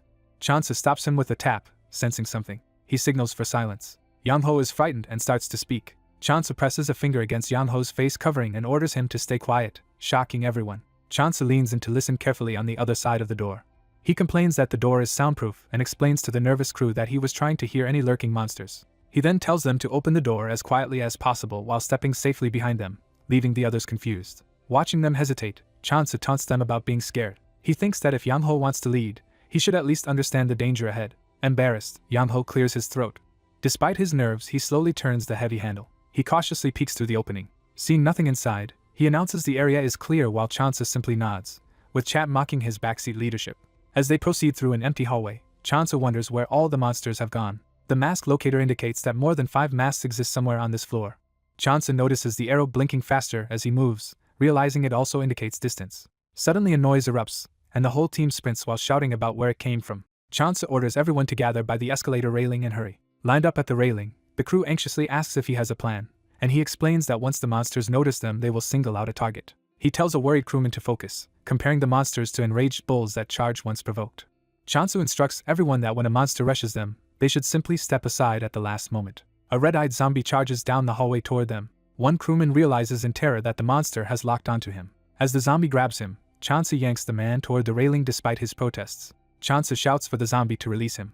The zombie continues roaring as it barrels forward. Chansa uses the man's momentum to pull him aside so the zombie flies past toward the open drop. Chansa points out that this is exactly what they must do whenever an infected charges them. More enraged zombies appear, prompting another crewman to warn that multiple enemies are incoming. 2 red-eyed zombies sprint straight at them. Yang Ho panics when he realizes both new zombies are targeting him. He narrowly dodges their leaps while onlookers comment on his reaction. One zombie crashes into the railing and stumbles. Chansa watches this misstep and reacts with a dry "Oh my." He then launches a powerful kick that punts the zombie away like a ball. The kicked zombie smashes through glass, showering the area with shards. Chansa checks if Yang Ho is alright, noting he would have been crushed without that kick. Yang Ho coughs from the lingering dust and debris. Chansa urges him to stand, downplaying the dust while Yang Ho struggles to breathe. Chansa says he needs to search for something and asks if anyone wants to accompany him, prompting confusion about what he seeks. He answers that he is looking for a mask, holding up the locator. The engineer wonders why this new priority suddenly matters. Chansa points out that their damp cloths are inadequate and insists they need better protection before entering the engine room. Yang Ho silently nods, now more cooperative after Chansa saved him. Following the locator, Chansa realizes the masks are somewhere in a luxurious lounge area. The lounge appears, and Chat questions why masks would be stored there instead of in a pharmacy. Yang Ho notices the odd device in Chansa's hand and asks what it is, prompting Chansa to deflect. Chansa blatantly lies that it is just a pocket watch, confusing his inner audience. When another crewman tries to question the item, Chansa cuts him off, saying their priority is staying alert for more attacks. Chansa flatters one blushing crewman as a knowledgeable veteran and presses him for information about the ship. The embarrassed crewman stammers at being called a veteran. Chansa says he trusts that crewman to know more about the ship than he does. The flattered man admits he knows the ship well, so Chansa entrusts navigation to him while he focuses on fighting. Chansa smiles and promises to help save the ship if they guide him. The crewman shyly vows to do his best, as commentators note how easily he is swayed by praise. Chansa happily tells everyone to keep moving. He wonders aloud where masks might be stored in such a lounge, and the engineer calls out his name. The engineer points to a set of doors, suggesting masks could be in that room. He explains it is a multipurpose storage where any emergency supplies would likely have been stowed, and Chansa decides to investigate. As they walk, someone asks how Chansa knew masks were nearby, and he lies that Hannah told him paranoid chefs stock supplies in this area. Observers joke about how easily he lies while the group peers through the storage doors. Looking in, they see only shelves and boxes and consider their next move. Chansa knocks to provoke any hidden threat. A zombified crew member appears inside, confirming Chansa's suspicion that such storage rooms always hide at least one monster. Chansa asks the engineer to open the doors while he raises his axe to strike. The 2 men nod and silently count together in preparation. On 3. The door is flung open and Chansa swings at the attacking zombie. He cleaves the zombie in a single brutal blow. The engineer watches the corpse fall and marvels at how decisively Chansa acted. Chansa replies that hesitation would only get him killed. Stepping over the body, he turns his attention to searching the storage room. He quickly finds shelves full of bags labeled as masks, estimating there are at least 10. Inside, he begins packing gas masks into a bag while answering the engineer that everything is fine. Chansa happily notes that these proper gas masks should filter out the dangerous dust. Furball runs in barking as Chansa looks back toward the doorway. Realizing there might be no masks made for dogs, he laments internally that such an item probably does not exist. Feeling guilty, he apologizes in his thoughts to Furball, thinking the world prioritizes humans over animals. He tells the dog there is no food here, trying to shoo him. Furball barks insistently at one of the shelves, which Chansa insists does not contain food. As Furball keeps barking, Chansu explains that what he is holding is a mask, not food. Chansu then notices something surprising on the shelf. He sees bags labeled as large masks specifically for dogs and is stunned. Chansu exclaims to his unseen bros that he never knew people made gas masks for dogs. He reasons that because the ship allows pets, there is even a pet shop on board, and wonders how Furball somehow knew where to find the animal masks. Looking over the stock, Chansu realizes that only 5 masks are for humans and the rest are for cats and dogs, glaring at his viewers in disbelief. Annoyed that no one is explaining things, Chansu threatens to ignore the chat and calls his masked dog over. Chansu affectionately pats the gas mask dog and decides they will head to Jeju Island together. Chansu and a crewman check a case full of gas masks and agree to distribute them to everyone. Wearing his own mask, Chansu says they can finally go rescue the ship. While descending an escalator with the masked group, Chansu spots a powerful zombie and quietly asks if there is another way down. A crewman leads Chansu through a side route used by staff, offering to guide them. As they walk, the guide explains the emergency route is little known and should keep them safe. The guide opens a hidden door along the route. Going down the stairwell, the crew explains this passage connects all lower decks except the engine room. One crewman walks in tense silence. Chansu thinks about how the engine room fell silent when the monster appeared, meaning they are nearing danger. The guide slips through another door and sighs in relief. He signals the others to follow through the doorway. The guide's mask suddenly shatters with a brutal impact to his eye. Screaming, the wounded man clutches his face while Chansu rushes toward him. Chansu cleaves through attacking zombies in a powerful swing. He pins the injured man down, orders him to be quiet, and checks the situation. The others anxiously ask if the injured man will be okay. Chansu internally concludes that of course the man is not fine. The injured crewman kneels, bleeding from his eye, while viewers urge Chansu to decapitate him before he turns. Instead, Chansu tells Yang-ho to remove his mask. Seeing only a glass-cut eye and no bite marks, Chansu deduces Yang-ho was hurt by flying shards. Another crewman worries about Yang-ho, who groans that his eye is in bad shape. Chansu coldly decides they will leave Yang-ho behind. When the others protest, Chansu insists they cannot delay their mission for every injury. The corporal orders the group to move on despite their shock. Chansu tells the hesitating crew to focus on the task and hurry. Bloodied Yang-ho urges them to go save the ship, saying that is the fastest way to help him. One crewman promises they will return for Yang-ho later. Chansu notes they are already down one man as the group proceeds. Moving through quieter lower decks with Furball, Chansu realizes most people here were probably put to sleep instead of zombified. He wonders where the real monster is when he suddenly hears a heavy impact. The team pauses, confused, as Chansu interprets the noise as repeated blows. Furball suddenly stares into the darkness, prompting Chansu's curiosity. Chansu whispers for Furball to go scout ahead. He gives the dog a shove, drawing teasing comments from the chat about using him as bait. Furball sits in stunned silence, while the chat jokes about his indignation at being pushed. Chansu watches Furball trot off and notes him disappearing around a corner. Soon Furball returns at a run, surprising Chansu. The dog pokes Chansu's leg with his mask, signaling him to follow. Following Furball, they discover a soldier fiercely beating down zombies. The soldier smashes a zombie with a glowing, explosive punch. Chansu joins the fight, cutting through zombies alongside the soldier. Working together with crewmen, Chansu and the soldier finish off the nearby horde. Chansu greets the man as a corporal, and the soldier recognizes him as Chansu. The corporal warns they cannot go farther down. He explains that the child they tried to rescue below turned out to be the dust-emitting monster. The corporal describes how the creature latches on, explodes, and releases strange dust, which Chansu connects to the known threat. Curious how the corporal survived, Chansu hears that Mr. Cha sacrificed himself to save him. The corporal recalls realizing too late that the child was a monster, with Mr. Cha shutting the door to face it alone in the narrow corridor. After inhaling the dust, Mr. Cha collapsed instantly and the corporal dared not reopen the door. Racked with guilt for abandoning him, the corporal is told by Chansu that he had no choice. Chansu says that is why they came prepared with masks, and the corporal remarks he only recognized Chansu by his intimidating eyes. Chansu is bemused about his supposedly scary eyes while the chat comments on them. A commenter says his eyes look kind, and Chansu tells the unmasked corporal to evacuate. Chansu directs the corporal to rescue another crewman and head to their previous lifeboat, warning him not to be controlled by guilt. Chansu also tells him to aim for that lifeboat as a backup escape plan. The corporal agrees and urges Chansu to stay safe. After bowing among the corpses, the corporal departs. He runs off, leaving the group to continue deeper alone.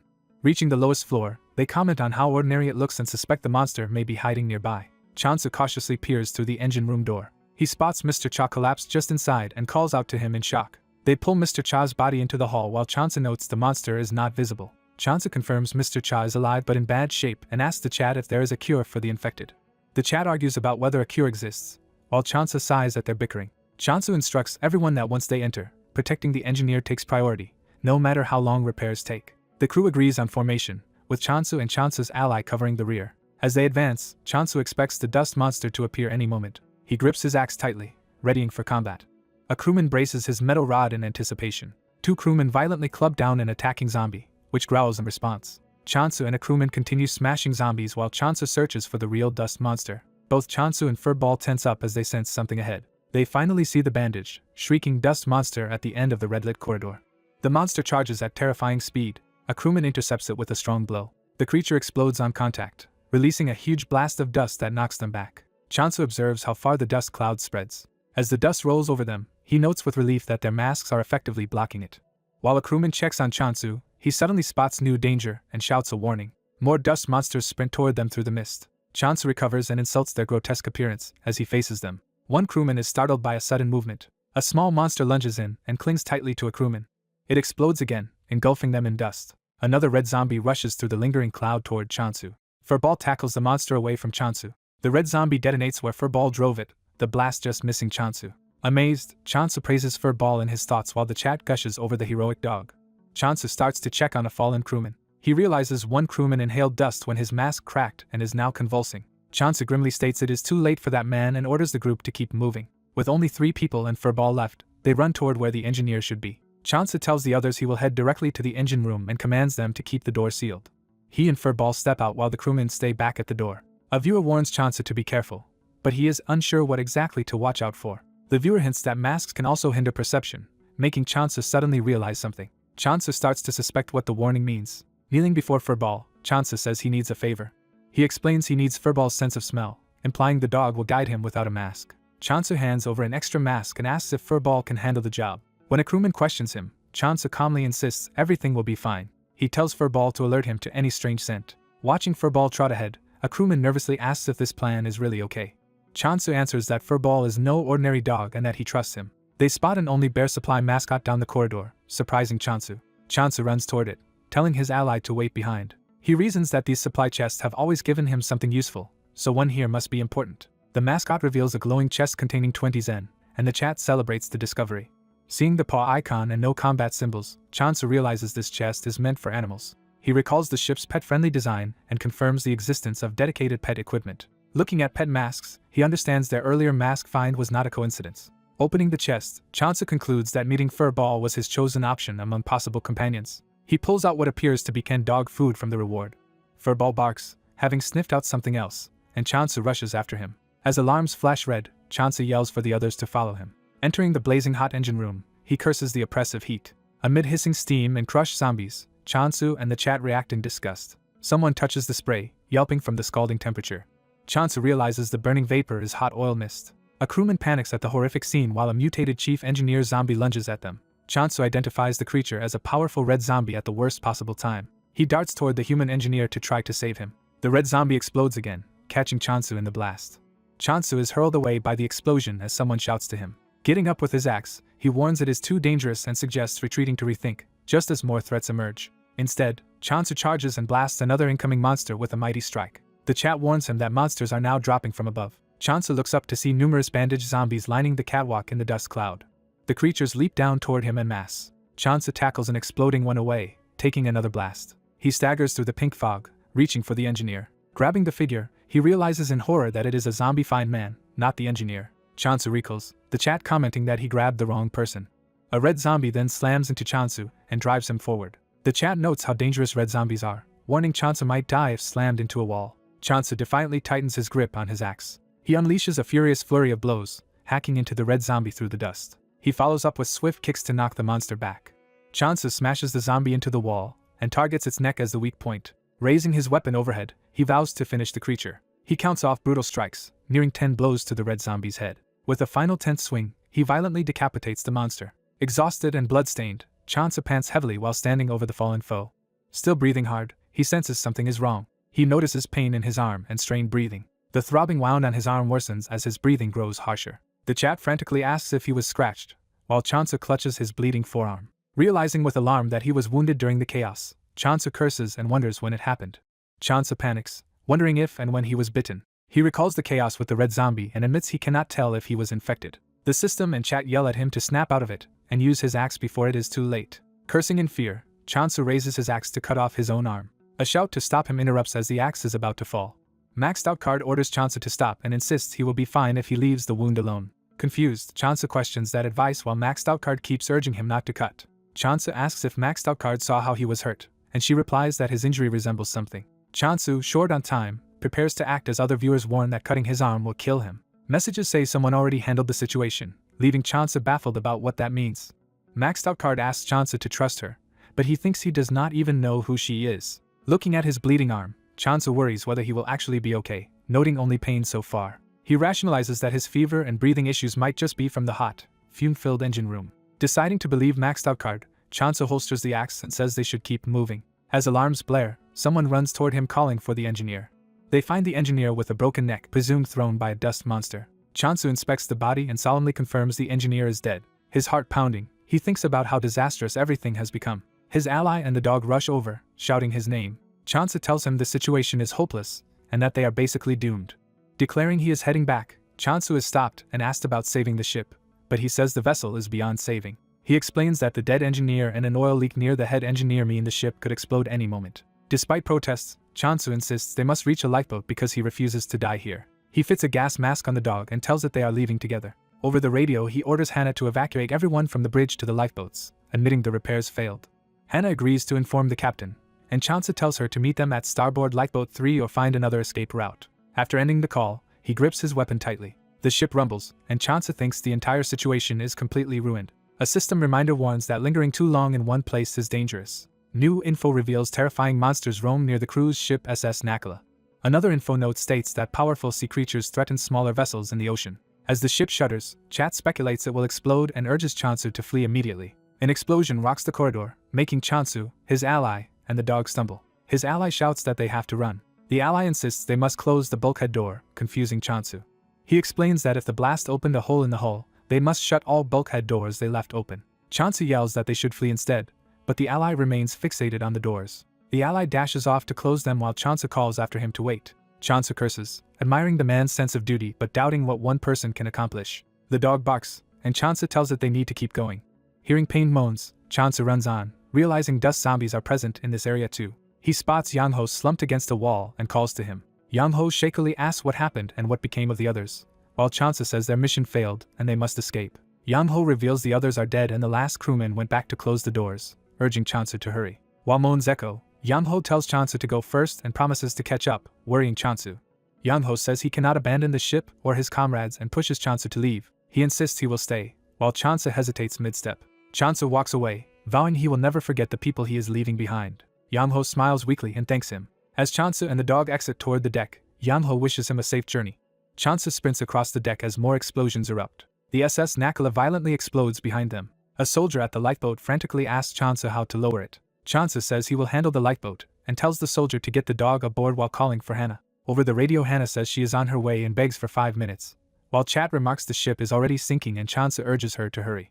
Gripping the radio, Chansu prays that at least one of his remaining companions will make it, overwhelmed by how cruel this all is. He reflects that since being separated from Minchio's group he has not formed a capable team. These people were decent but unremarkable. Hannah arrives shouting his name, and Chansu immediately asks where the others are. Hannah says the captain chose to go down with the ship and she lost track of the older passenger. Chansu thinks of Mr. Park, the kindly older man. He orders Hannah and the soldier into the lifeboat, saying they must launch immediately. The lifeboat speeds away from the burning ship into the dark ocean. Exhausted at the controls, Chansu slumps back and wonders what just happened. He notes they escaped with fewer people than they started with, and the system's info about deadly sea creatures reminds him they are still in danger. Hannah explains the captain stayed behind to protect the remaining passengers. She shares that the captain entrusted her with protecting those who managed to escape. The soldier sits in heavy silence, processing the loss. Chansu, staring at his bandaged arm, tells the viewers something feels wrong about how events unfolded. He wonders if he was ever meant to board this ship at all. Remembering the ordinary yet kind crew he met, he thinks about how none of them were special except for their decency.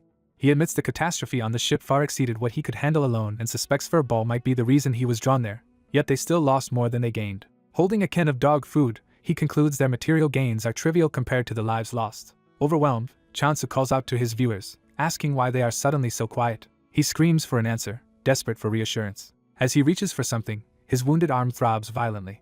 Agonizing pain and red energy surge through him as he begins to transform. His heart races, his vision blurs, and he struggles to breathe. A red warning interface declares that his life is in danger. Horrified, Chansu realizes something is happening to his body. He looks at his arm, now grotesquely blackened and dripping blood.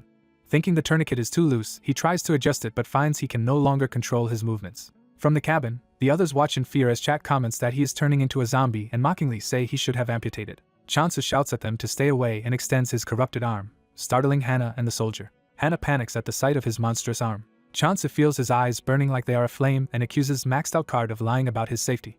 He stares upward, thinking of how she promised he would be fine. Maxed Out Card cheerily praises him for making it this far and admits she feared he might not end up infected. Chansu, racked with pain, demands to know what she is and what her words mean as Chat suspects she and Crying Lunatic are conspiring. He collapses to the floor, coughing and choking. He feels his joints twisting and his entire body burning, while alarms keep beeping.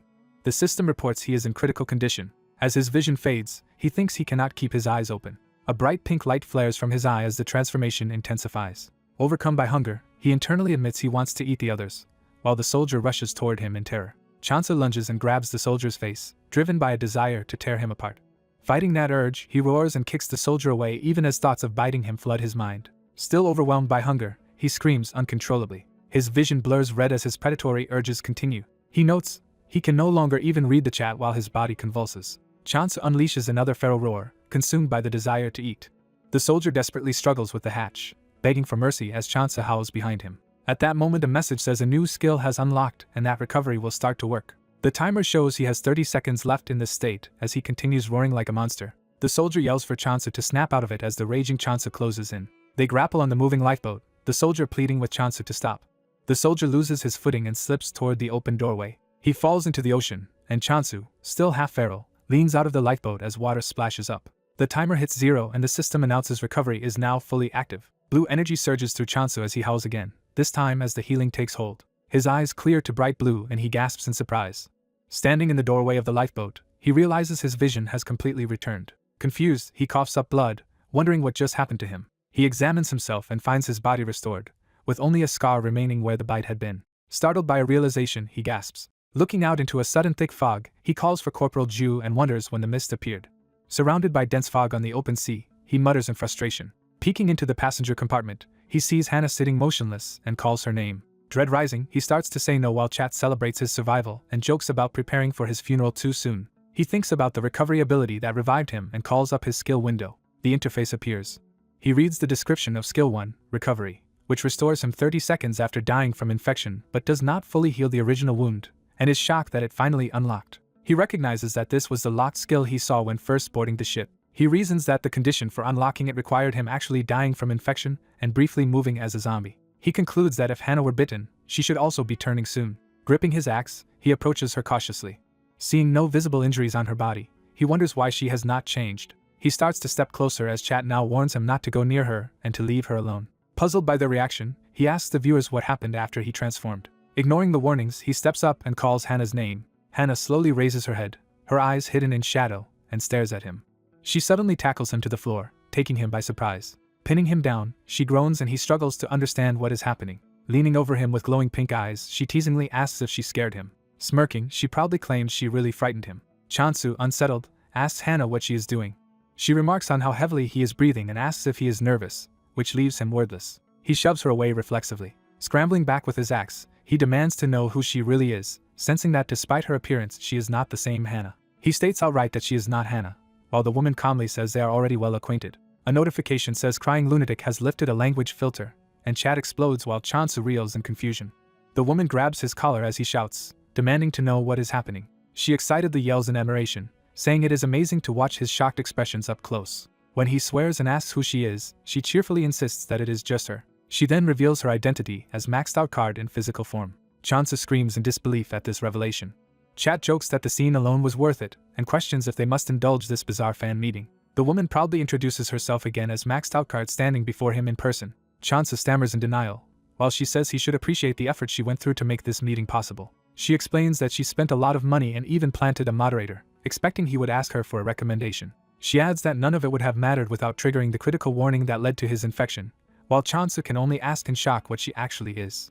The system explains that, like his skill, certain conditions such as him entering critical condition were needed to unlock the fan meeting feature, which he realizes was triggered by the warning. Maxed Out Card reveals that moderators like her also have in-game features, including the fan meeting function they are using now. Chansu begins to connect this to the previously banned words. She cheerfully admits she set things up so no one could interfere with him, even if he was dying. Chansu is speechless while the chat criticizes the moderator's interference and calls for only one's opinion.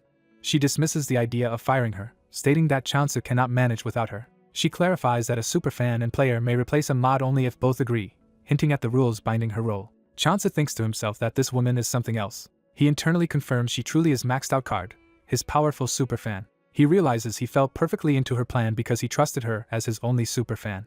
Reflecting on the ship incident, he notes she never tried to stop his reckless behavior, meaning he made himself an easy target. Corporal Ju calls to Chansu in concern. Maxed out card insists he call her sis rather than bro. Chansu apologizes, explains that he calls all fans bro, and then asks if she did all this for more than just an autograph. Worried, Chansu asks if she is physically present and thinks that if audience members can leave chat, it could be dangerous.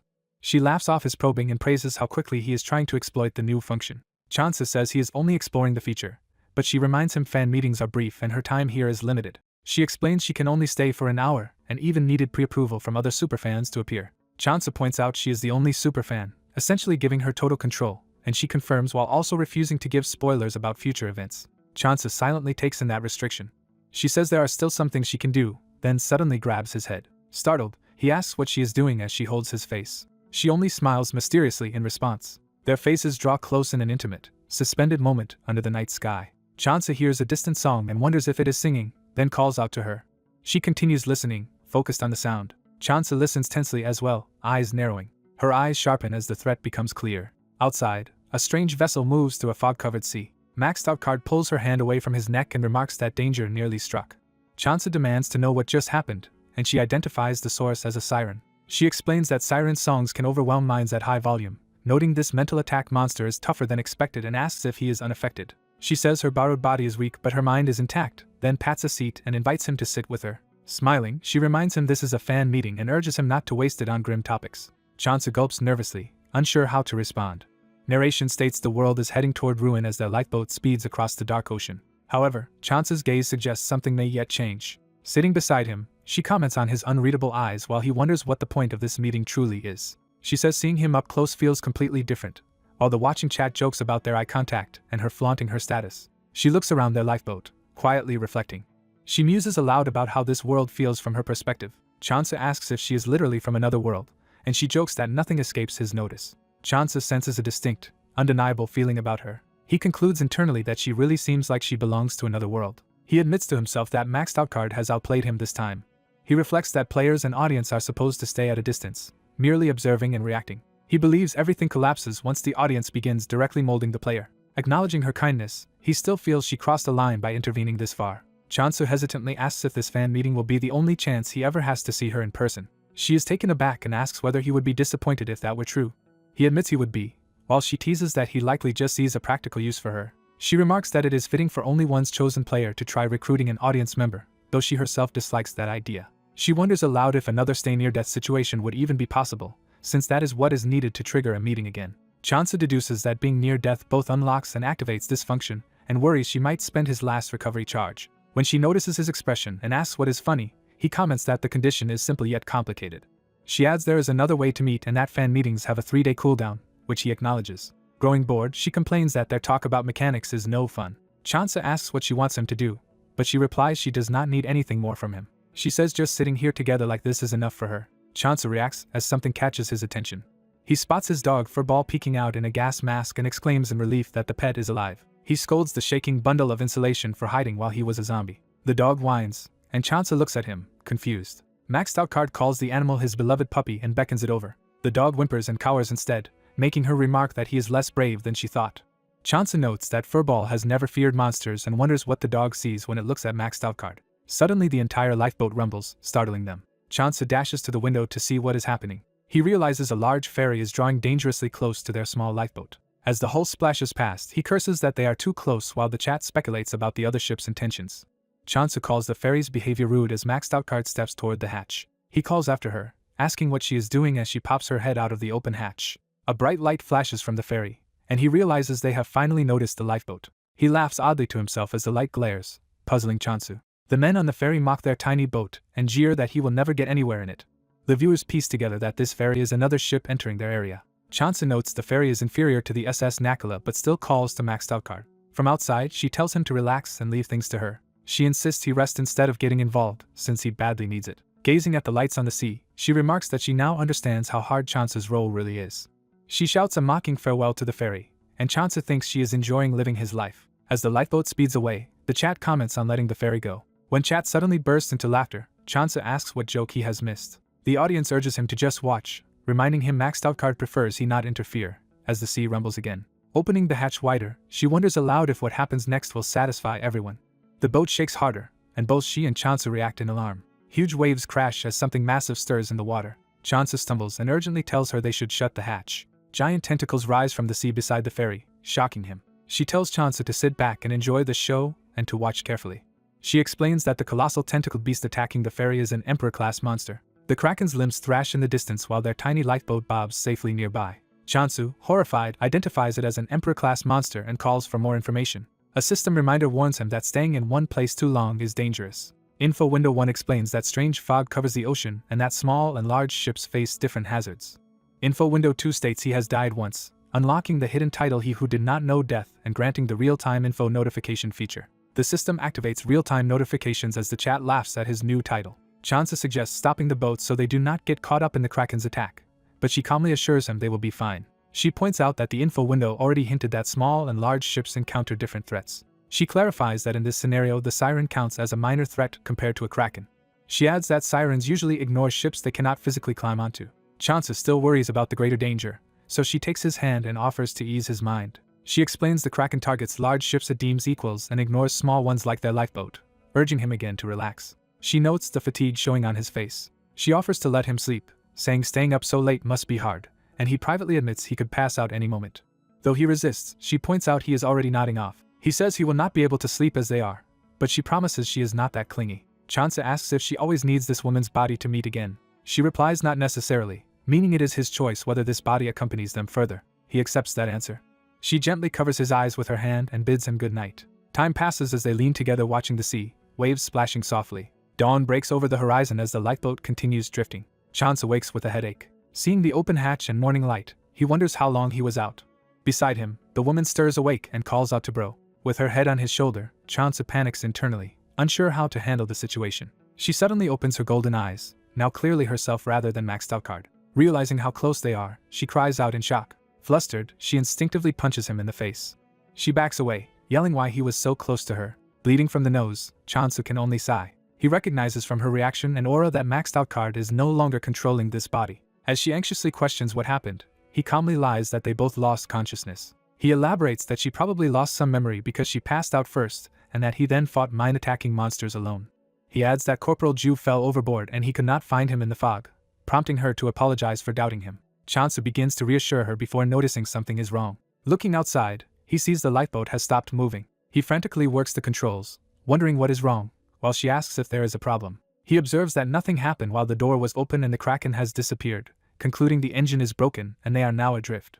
When she nervously asks what to do, he admits he does not know. He calls out for maxed out card, but Chad reminds him he cannot contact her for 3 days after a fan meeting. Reading the chat about meeting rooms in their own community, he realizes fans can gather and even meet offline without him. As he grabs a drink, the insulation cover behind him wiggles. He lifts it to find Furball hiding again, wondering how much maxed out card must have scared the dog.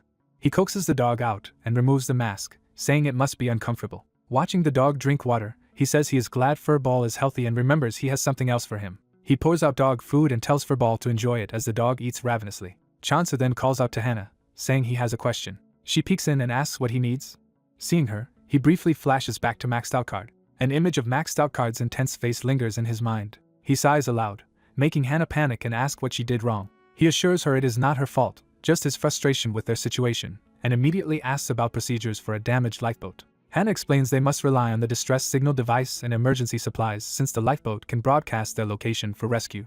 Chansa grimly realizes they must passively wait for a rare sea rescue while a Kraken lurks nearby and asks if there are any alternatives. She says the only other thing is firing a flare if another ship approaches, though there is no guarantee anyone will. Concluding they will be stuck for a while, Chansa suggests sitting down and conserving their strength. Hannah agrees but admits she remembers nothing from before blacking out, which he attributes to her losing consciousness early. Feeling guilty, she apologizes for collapsing when she was entrusted with everyone's safety, but Chansu tells her it was not her fault, and she does not need to apologize. Chansu, worried about survival, asks the dejected Hannah if she has any special skills. Hannah explains her best skill is balance from doing gymnastics when she was young. Chansu asks Hannah to demonstrate, and she nervously wonders if this is some kind of test. Chat comments joke that Chansa must be bored and should be using the time to craft tools instead. Chansa confirms it is a survival test, promising to help Hannah survive if she proves capable. He tells Hannah the decision is hers, leaving her gulping as she considers it. Hannah steps forward, taking off her shoes to get ready. She performs an impressive one-handed gymnastics move, fully showing her flexibility. Her motion continues fluidly as she flips through the air. Hannah lands gracefully and asks how her performance was. Viewers marvel at her extreme flexibility while Chansa privately doubts its usefulness. Out loud he praises her display as amazing. Smiling brightly, Hannah asks if she passed his test. Their dog suddenly reacts to a loud whirling sound outside. Hearing the same sound, Chansa realizes it might be what he thinks it is. He spots a helicopter approaching and urgently tells Hannah to grab the flare gun. Chansa readies the flare gun to signal the chopper. He discovers the gun is empty and shouts for Hannah to find a flare quickly. Hannah cannot find any flares and instead grabs a whistle, hoping it might help. Hannah blows the whistle with all her strength to attract the helicopter. Despite her efforts, the helicopter flies away and Chansa gently tells Hannah she can stop. Hannah keeps whistling in shock, while Chansa laments that the helicopter probably did not see them. He warns that loud noise could attract nearby monsters, so they should stay quiet unless sure of rescue. Hannah protests that they had no flares, trying to justify her whistling. Chansa wonders why there were no spare flares, and Hannah recalls signs someone used one as a weapon on the cruise ship. He reasons an extra flare gun should exist and guesses a crew member might have taken it, thinking their lifeboat is especially unlucky. Chansa is distracted by the sound of chewing. He notices Furball is still busily eating canned food. After finishing, Furball barks as a notification announces he has reached level 2 and become a proper pet. Chat comments react to Furball leveling from food while Chansa stares, shocked he is already level 2. Furball stands proudly, glowing as if boasting about his newfound greatness. Chansu, intrigued, calls up the mysterious pet window. The pet window reveals Furball at level 2 with a skill called Bright Dog that can expand to a 5 km radius for limited use. Chansu is puzzled by the vague skill description, while Furball starts barking insistently. Hannah spots more helicopters outside and urgently calls Chansu over. Chansu looks from Furball to the sound of rotors, realizing something. He focuses on Furball, calling out to the level 2 dog. Desperate, he loudly commands Furball's new skill Bright Dog to activate. Furball only thinks in confusion, unsure how to use the skill. Suddenly Furball erupts into an intense golden glow, startling everyone. The blinding light flashes like an overpowered flashbang, hurting Chansa's eyes. Chansa likens the effect to a flash grenade, begging for the light to be dimmer as he and Hannah are knocked back. While Furball continues to glow like a warm lamp, Chat mocks the ridiculous skill and jokes about dog abilities. Chansa realizes the helicopter is gone but reassures the whining Furball he is not blaming him. Hannah, pinned under Chansu, complains about his weight then is stunned by Furball's luminous state, while Chansa wonders how to explain this. Trying to play it off, Chansa claims he has never seen anything like it either, though Hannah insists she heard him shout Bright Dog earlier. Chansa ignores the suspicion and notes that Furball's timing is perfect for their situation. Smiling, he lifts the glowing dog and remarks that they no longer need a flare. Hannah stares up in awe and confusion at the living flashlight. Chansa decides not to question Furball's nature as long as the light helps them survive, and Chat notes he has given up on explaining it. Later, Chansa tells Furball their survival now depends on him and asks if he knows Twinkle Twinkle Little Star. Furball responds with a curious bark, indicating he understands. Chansa calls him Twinkle Twinkle and says he knows Furball can understand human speech, amusing the viewers. He instructs Furball to blink his light when he spots a helicopter, at flare-level brightness, and Furball nods in agreement. Chansa leaves Furball on the lifeboat roof as a lookout, while Chat teases him for making the dog stay outside. Inside, Hannah worries about Furball, but Chansu insists Furball can handle it, and that keeping the bright light outside is safer for them. Chansu reasons that the frequent helicopter traffic suggests this stretch of sea is relatively safe and that more should pass by if they wait. Some viewers question trusting the helicopters, but Chansa says risking rescue is better than dying adrift and recalls that Maxed Out Card led him here. He reflects that although the path she suggested was dangerous, he believes Maxed Out Card would not send him to his death. Still suspicious about the engine failure and missing flares, Chansu eyes Hannah, making her nervously ask what is wrong. He abruptly asks Hannah's age, surprising her. Chansa claims they should get to know each other since they are stuck together and seem to be about the same age. Hannah freezes in comedic shock at his casual comment. She indignantly declares she is 26 years old. Chansa calmly replies that he is also 26 and suggests they get along, leaving Hannah flustered. He then asks if she thinks they can trust people they meet later, making her anxious. Chansa clarifies he is talking about how she should protect herself since loners like them are easy targets. He points out that others might exploit them if they know their partnership is temporary, so pretending to be comrades could deter that. Chansa says the decision to go along with his idea is entirely up to her. He adds that she must accept responsibility for whatever happens because of her choice. Hannah hesitates, struggling to answer. When Chansa bluntly asks if her silence means no, she quickly insists that is not what she meant. She instead asks if all she has to do is make people believe they are friends, which Chat finds amusing. Chansu agrees and tells her to say they survived life or death situations together if anyone asks. Just then, Furball spots another helicopter and barks, blinking his light to signal it. Chansu yells for Hana to get ready because a helicopter is approaching again. The lifeboat rocks as the aircraft closes in above them. Chansu calls up to Furball, announcing he is coming onto the roof and that Furball can turn off the light. Furball happily licks Chansu's face in gratitude, and Chansu promises praise later. The helicopter hovers overhead and the crew calls down to ask if everyone is all right, prompting Chansu's relieved thought that they hit the jackpot. A rescuer shouts that they will save them and begins the operation. The helicopter circles above as its rotors continue to whirl. Chansu and Furball watch as multiple helicopters rush past in the same direction. Hana asks what is happening, and Chansu answers that many helicopters are just flying by overhead. Chansu worries the noise will stir up nearby monsters and urges that they hurry.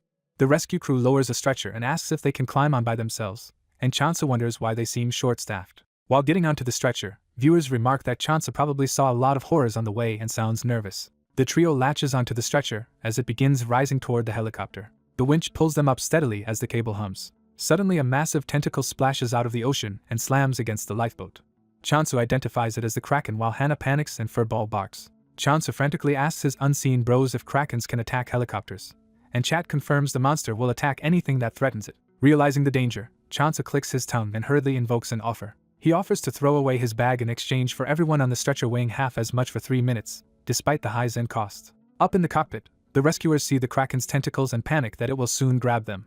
As the stretcher swings violently, Hana screams while Chansu yells again for someone to accept his offer. The helicopter's winch groans ominously under the strain. The paramedic warns the pilot that the cable will snap if they keep pulling with all that weight. The Kraken thrashes and churns the sea around the lifeboat as Chansu curses their predicament. A notification informs Chansu that new master accepted his offer and orders him to complete the mission, surprising him.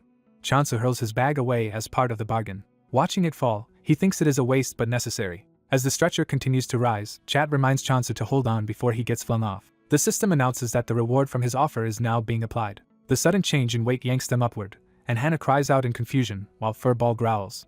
Chansu realizes that if they had reduced their weight any further they might have been pulled apart. The Kraken's tentacles shoot even higher after them, and Chansu shouts that it is coming. He yells to the crew to fly higher as fast as possible. The rescuer echoes the urgency, shouting for the pilot to hurry. He then orders everyone to grab onto something tightly as the stretcher swings. Another tentacle whips through the air toward them. It slams into the stretcher, knocking Furball loose and sending him flying with a whine. Hana snatches Furball's leg in midair before he falls. Her grip leaves her dangling upside down beneath the stretcher with Furball as Chansu calls her name in alarm. The helicopter lifts them higher while Kraken tentacles lash just below, and Chansu urges Hana to hang on.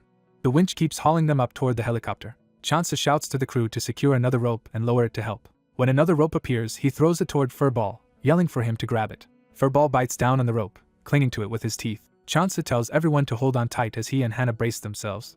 Viewers nearly have a heart attack seeing Furball dangle, then donate to affirm that dogs count as comrades too. The rescuer finally pulls Hana, Furball, and Chansu into the helicopter, all of them panting with exhaustion. He then signals that Chansu should come in next. As Chansu steps forward, the stretcher lurches from restored weight, confusing him. He realizes the 3-minute effect has already ended and his weight is back to normal. Just as he risks falling, Hana reaches out and grabs his hand. She yells for Chansu to hold on as she pulls him towards safety. Chansu stares in shock at her determined grip while hanging on. The helicopter flies away from the danger, rotors whirling over the ocean. Inside, Hana slumps down, saying she thought they were done for, while Chansu and Furball rest on the cabin floor. Chansu, still defensive, claims he would have been fine without her help, drawing mocking comments from viewers. Hana brushes off his attitude with a laugh, agreeing half-heartedly and letting it slide. Chat praises Hana for handling him well, and Chansu turns away awkwardly in silence. Hana thanks the paramedic for saving them, and he says he is just relieved to finally rescue someone after losing so many. Chansu notes, there are only a pilot and one paramedic aboard. He tells the paramedic they actually saved someone very important, piquing the man's curiosity. Chansu then casually asks if they have any water and gulps it down gratefully when given a bottle. After drinking, he offers the bottle to Hana, who accepts. Before she can drink, he warns that if she accepts it she is admitting he would have been fine without her help, needling her again. Hana glares silently until Chansu backs down, thanks her sincerely for saving him, and drops the joke. Chansu internally scolds himself for being petty about accepting help. He reflects that he underestimated Hana, assuming she was helpless without maxed out card but being proven wrong when she saved him. Admitting she outdid him this time, he turns to ask the paramedic a question. Chansu asks where the helicopter is headed. The paramedic answers that they are flying to Jeju Island, which shocks Chansu. Chansu asks if all the other helicopters are also headed for Jeju. The paramedic confirms this, saying other routes are blocked and this corridor is considered safe. When Chansu asks who decided that, the paramedic explains someone on Jeju reported that the airport defenses are holding. He says everyone believes they will be safe if they reach the airport, so they are all trying to get there. Chansu, suddenly wary, presses further and asks if the people who provided this reassuring information were actually soldiers. The first responder admits he only heard Jeju Island was safe and is unsure about anything else. Chansu learns that vague rumors of safety sent everyone to Jeju because there are so few safe places left. Chansu asks if Jeju is the only refuge remaining. The first responder, surprised, hears Chansu wonder if there are any other options besides Jeju. Chansu recalls earlier wondering if Jeju was a final destination or waypoint and suspects he missed important information en route. The first responder says he does not know other options but mentions hearing something odd. He explains to Chansu that some people are actually heading north toward Seoul. Chansu, shocked that Seoul is the opposite direction, asks if there are special rumors about Seoul. The man repeats he knows little but confirms many people are moving toward Seoul. Chansu thinks he lacks enough information and broods while the dog watches him. A system message announces that new information has become available. Chansu excitedly reacts to receiving new info. The system reminds him that staying in one location too long is dangerous. Info 1 warns him to be cautious of the people at Jeju Airport. Info 2 tells him Jeju Airport has supplies he will need. Info 3 reveals that Mincheol Yang, Seoyeon Jang, and Harayeon Kim are traveling to Yangdongpo Station. Chansu is stunned by this revelation. He realizes his acquaintances are alive and heading to Seoul and questions why they would go there. He rereads the warning about people at Jeju Airport and falls silent. Chansu asks the pilot exactly where at Jeju Airport they will land. The pilot replies that their landing spot will depend on circumstances and expects guidance from the control tower. Chansu asks if they can land somewhere with fewer people instead of directly at the airport, and the pilot answers noncommittally. Chansu silently wonders why the pilot is so dismissive of his concern. The pilot says nothing, prompting onlookers to realize he is not actually part of a rescue crew. Chansu remarks that the pilot feels different from a real first responder, and the firefighter explains he just recruited a stranger who could fly a helicopter. Chansu formally requests the pilot to consider landing somewhere quiet since they do not know who is waiting at the airport. The pilot again responds that they will see, unwilling to change plans. Chansu justifies his caution by recalling how badly things usually go whenever they approach an airport. The dog suddenly barks at something outside, drawing Chansu's attention. Chansu is startled to see an enormous number of aircraft around them. He realizes that all the surrounding planes and helicopters are converging on Jeju Airport. Chansu notes that the helicopters are all accelerating and urges the pilot to divert before they cause a midair accident. The pilot insists landing elsewhere is more dangerous, while Chansu argues that without coordination they will crash into each other. Chansu grudgingly says he understands the pilot while clearly seething with anger. He forces himself to calm down, patting the seat or dog. Hannah watches him anxiously as he quiets. Someone points out that insect-like mayflies are swarming behind the aircraft, explaining the chaos. The mayflies trigger explosions among nearby helicopters, igniting a deadly aerial battle. Chansu yells that they must escape as the pilot grips the controls tensely. Realizing the situation is spiraling, Chansu shouts for everyone to brace themselves. Their helicopter weaves violently through explosions and falling aircraft. Inside, the passengers slam around the cabin as the chopper bucks. The pilot pushes the machine hard to dodge incoming threats. Around them, other rescue helicopters are hit and begin crashing or exploding. Chansu struggles to stay upright, while his companions tumble from the wild maneuvers. Many aircraft plunge into the sea amid fiery blasts. Their rescue helicopter manages to keep flying while others fall away. Once the worst passes, the firefighter nervously asks if the danger is over. Chansu, still intense, checks on Chansu the firefighter's condition. Hannah comments on the unsettling look on his face. Chansu praises her perception and tells her to look outside where the mayflies are causing aircraft to interfere with one another. She sees the swarm and predicts that, at this rate, the air traffic will certainly crash. Hannah observes that all the other pilots are panicking, unable to safely bail out as they near the airport. Chansu confirms everyone is using a public radio channel and asks the pilot about it. He then asks to be patched into that channel so he can listen and speak.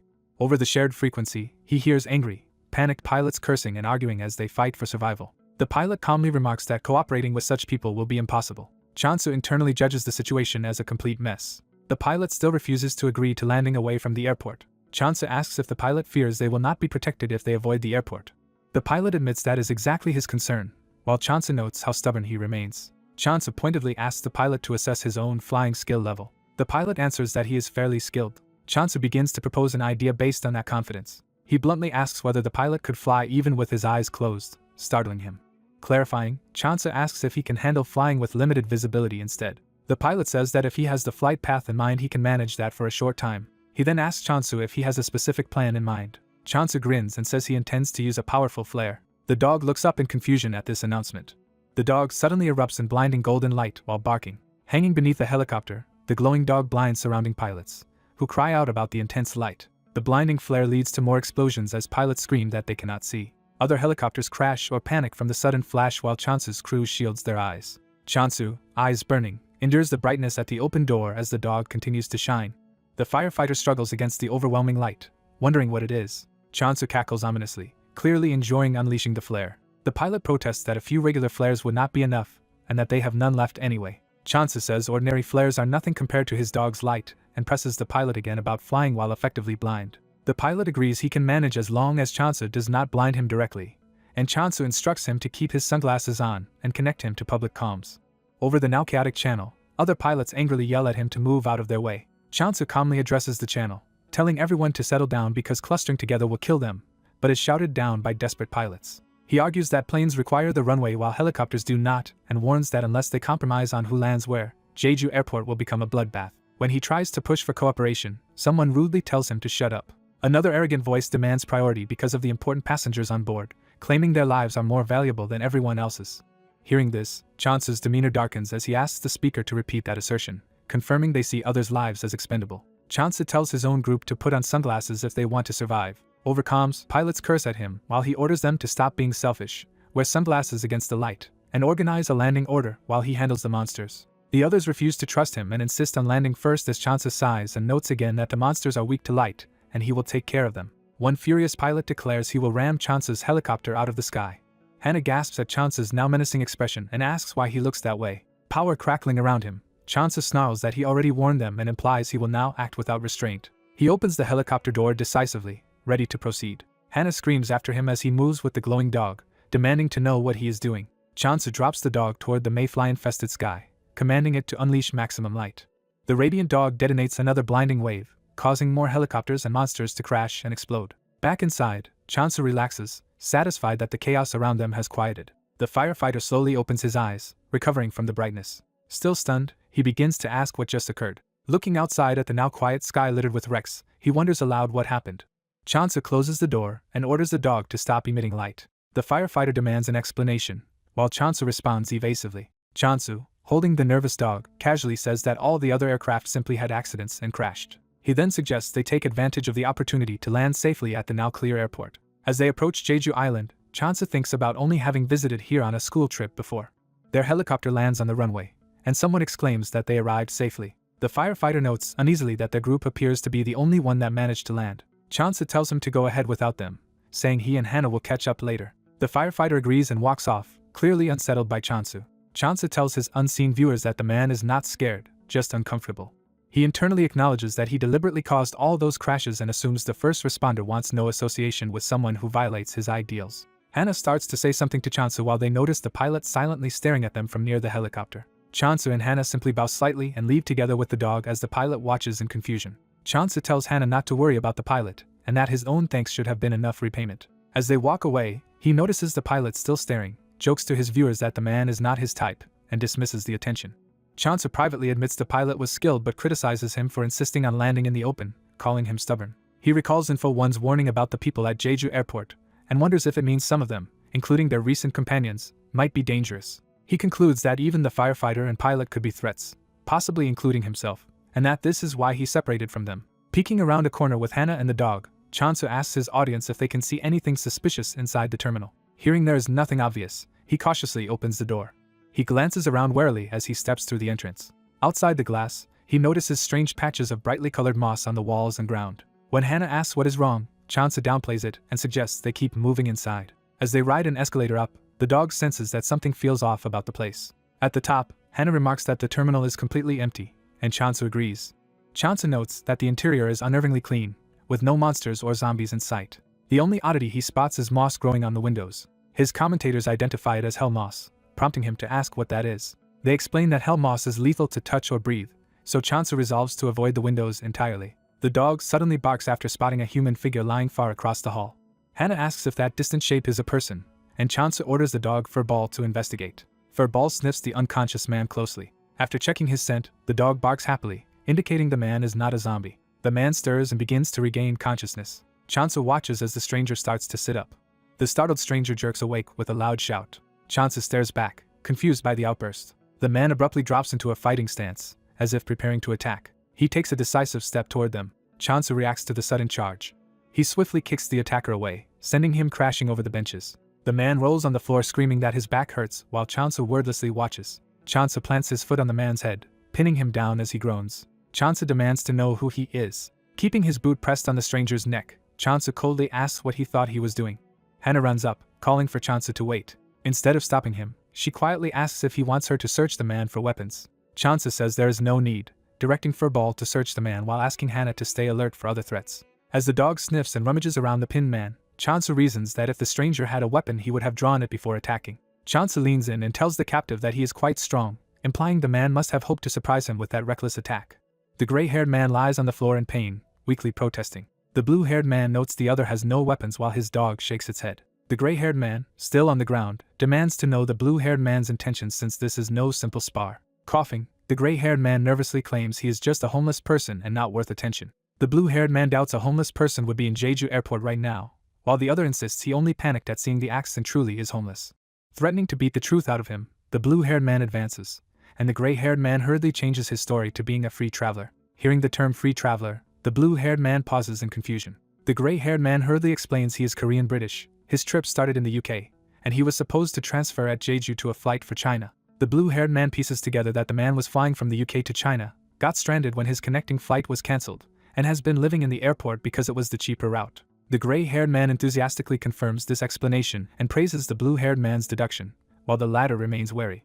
The blue-haired man asks if the gray-haired man even knows what is happening outside, and the latter, confused, asks what he means. Doubting his sincerity, the blue-haired man asks if he really has not seen the monsters or zombies. When the gray-haired man says no, the blue-haired man angrily steps on his face, unable to believe such ignorance. Pinned underfoot, the gray-haired man insists he is telling the truth and begs to know what is outside that has everyone so terrified. The blue-haired man questions this talk of freaking out, while the gray-haired man pleads for him to move his foot.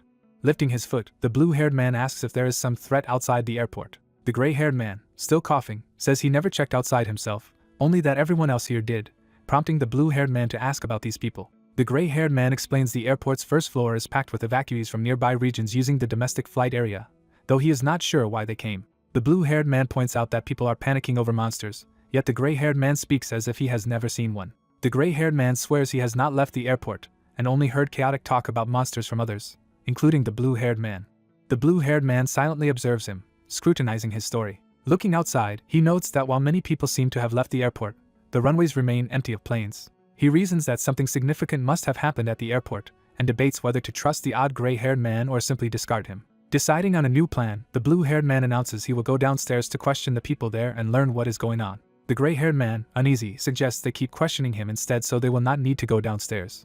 The blue-haired man wonders if the man enjoys being beaten, but the latter frantically says he is just scared because something is off about the people downstairs. He emphasizes that the people downstairs are frightening and begs the blue-haired man not to go there, even admitting the blue-haired man himself is scary. Clarifying his motives, the gray-haired man says he only wants to avoid trouble for his own safety and does not want the blue-haired man provoking the dangerous group below. The blue-haired man asks if the downstairs people will target the gray-haired man if he goes down, then questions why, if flights were cancelled, the man left the international floor at all. The gray-haired man explains he got restless, found the planes and passengers gone when he woke up, and with no one stopping him, he wandered to the other floors. He repeats his warning not to go downstairs, calling the vigilantes they're horrible and blaming everything on a group referred to as the 7.5th Division. Hearing the name 7.5th Division shocks the blue-haired man. Seizing him by the collar, the blue-haired man demands to know what he just said, while the gray-haired man panics, saying he is as clueless as anyone. The gray-haired man explains that members of the 7.5th Division promised to escort everyone to a safe zone if the airport was kept secure, which led the evacuees to form a vigilante group, but that division never returned. The blue-haired man thinks that such entrusted power could easily corrupt people and thoughtfully releases his grip on the gray-haired man. He asks Hannah's opinion, and she suggests verifying the traveler's story with simple checks, adding that she has enough travel experience to do so. Hannah begins by confirming his transfer was on the same airline, which the gray-haired man says it was. She then asks to see both his passport and boarding passes, noting he should already have them if the flights are on one airline. The gray-haired man hesitates, asking if only his passport will suffice, but Hannah insists they need both to verify the story. The blue-haired man inwardly approves Hannah's thoroughness. The gray-haired man pretends to rummage through his clothes, claiming he must have left the documents in his bag. He explains he kept them in his bag so they would not get lost, while the dog growls suspiciously at him. The blue-haired man tells his dog, Furball, to accompany the gray-haired man as he goes to retrieve the bag, and the man nervously says he will be right back. Left waiting, the blue-haired man says they will give him some time, while his unseen viewers question his fixation and suggest abandoning the stranger. He responds that he is not doing this for help from others but because any possible gain is worth pursuing, noting this floor is for international flights and relatively safe. He thinks that danger is more likely once they reach the domestic terminal area. The gray-haired man sprints back with Furball, shouting that he has returned and holding something aloft. Hannah examines his documents and tells the blue-haired man that, as far as she can tell, everything matches his account, so he appears to be telling the truth. The blue-haired man says he still does not fully trust him but will listen, while the gray-haired man is surprised that even proof has not fully convinced him. Addressing him by the name on the passport, the blue-haired man invites Hugh Howard Holmes to accompany them. He explains they need a guide familiar with the airport, but Hugh protests that he does not know the place that well and, more importantly, still does not want to go downstairs. The blue-haired man accepts Hugh's refusal, tells Hannah and Furball they will go on without him, and prepares to leave. Hannah worries their plan might be dangerous, but he insists they cannot waste time staying put. As they depart, he thanks Hugh for the warning and promises they will be careful, while Hannah bids him goodbye. Hugh silently watches them go, clearly unsettled and thoughtful. The blue-haired man and Hannah walk through a quiet shopping corridor, noting that despite Hugh's claim of many people, they see no one around. Suddenly the blue-haired man notices something off ahead and reacts in alarm. He dashes forward with Hannah chasing after him, while she anxiously asks what is happening. Coming to a stop, he realizes whatever he saw has vanished and wonders where it went. He then spots a small teddy bear peeking out from behind a counter.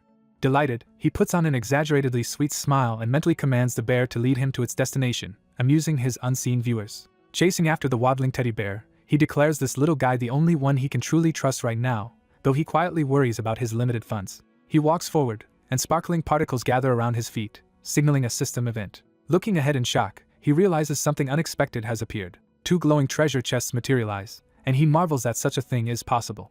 Discovering that both chests contain defense items, he is stunned, while his viewers comment on his reaction and current Zen balance. Weighing his options, he worries that spending too much Zen on these chests could hurt him later, debating whether to open just the costlier one. Deciding to be conservative, he chooses to open the cheaper 6 Zen chest first. He swallows nervously as he commits to this choice. The chest opens to reveal only a flashlight, prompting his disappointed outburst and his viewers teasing.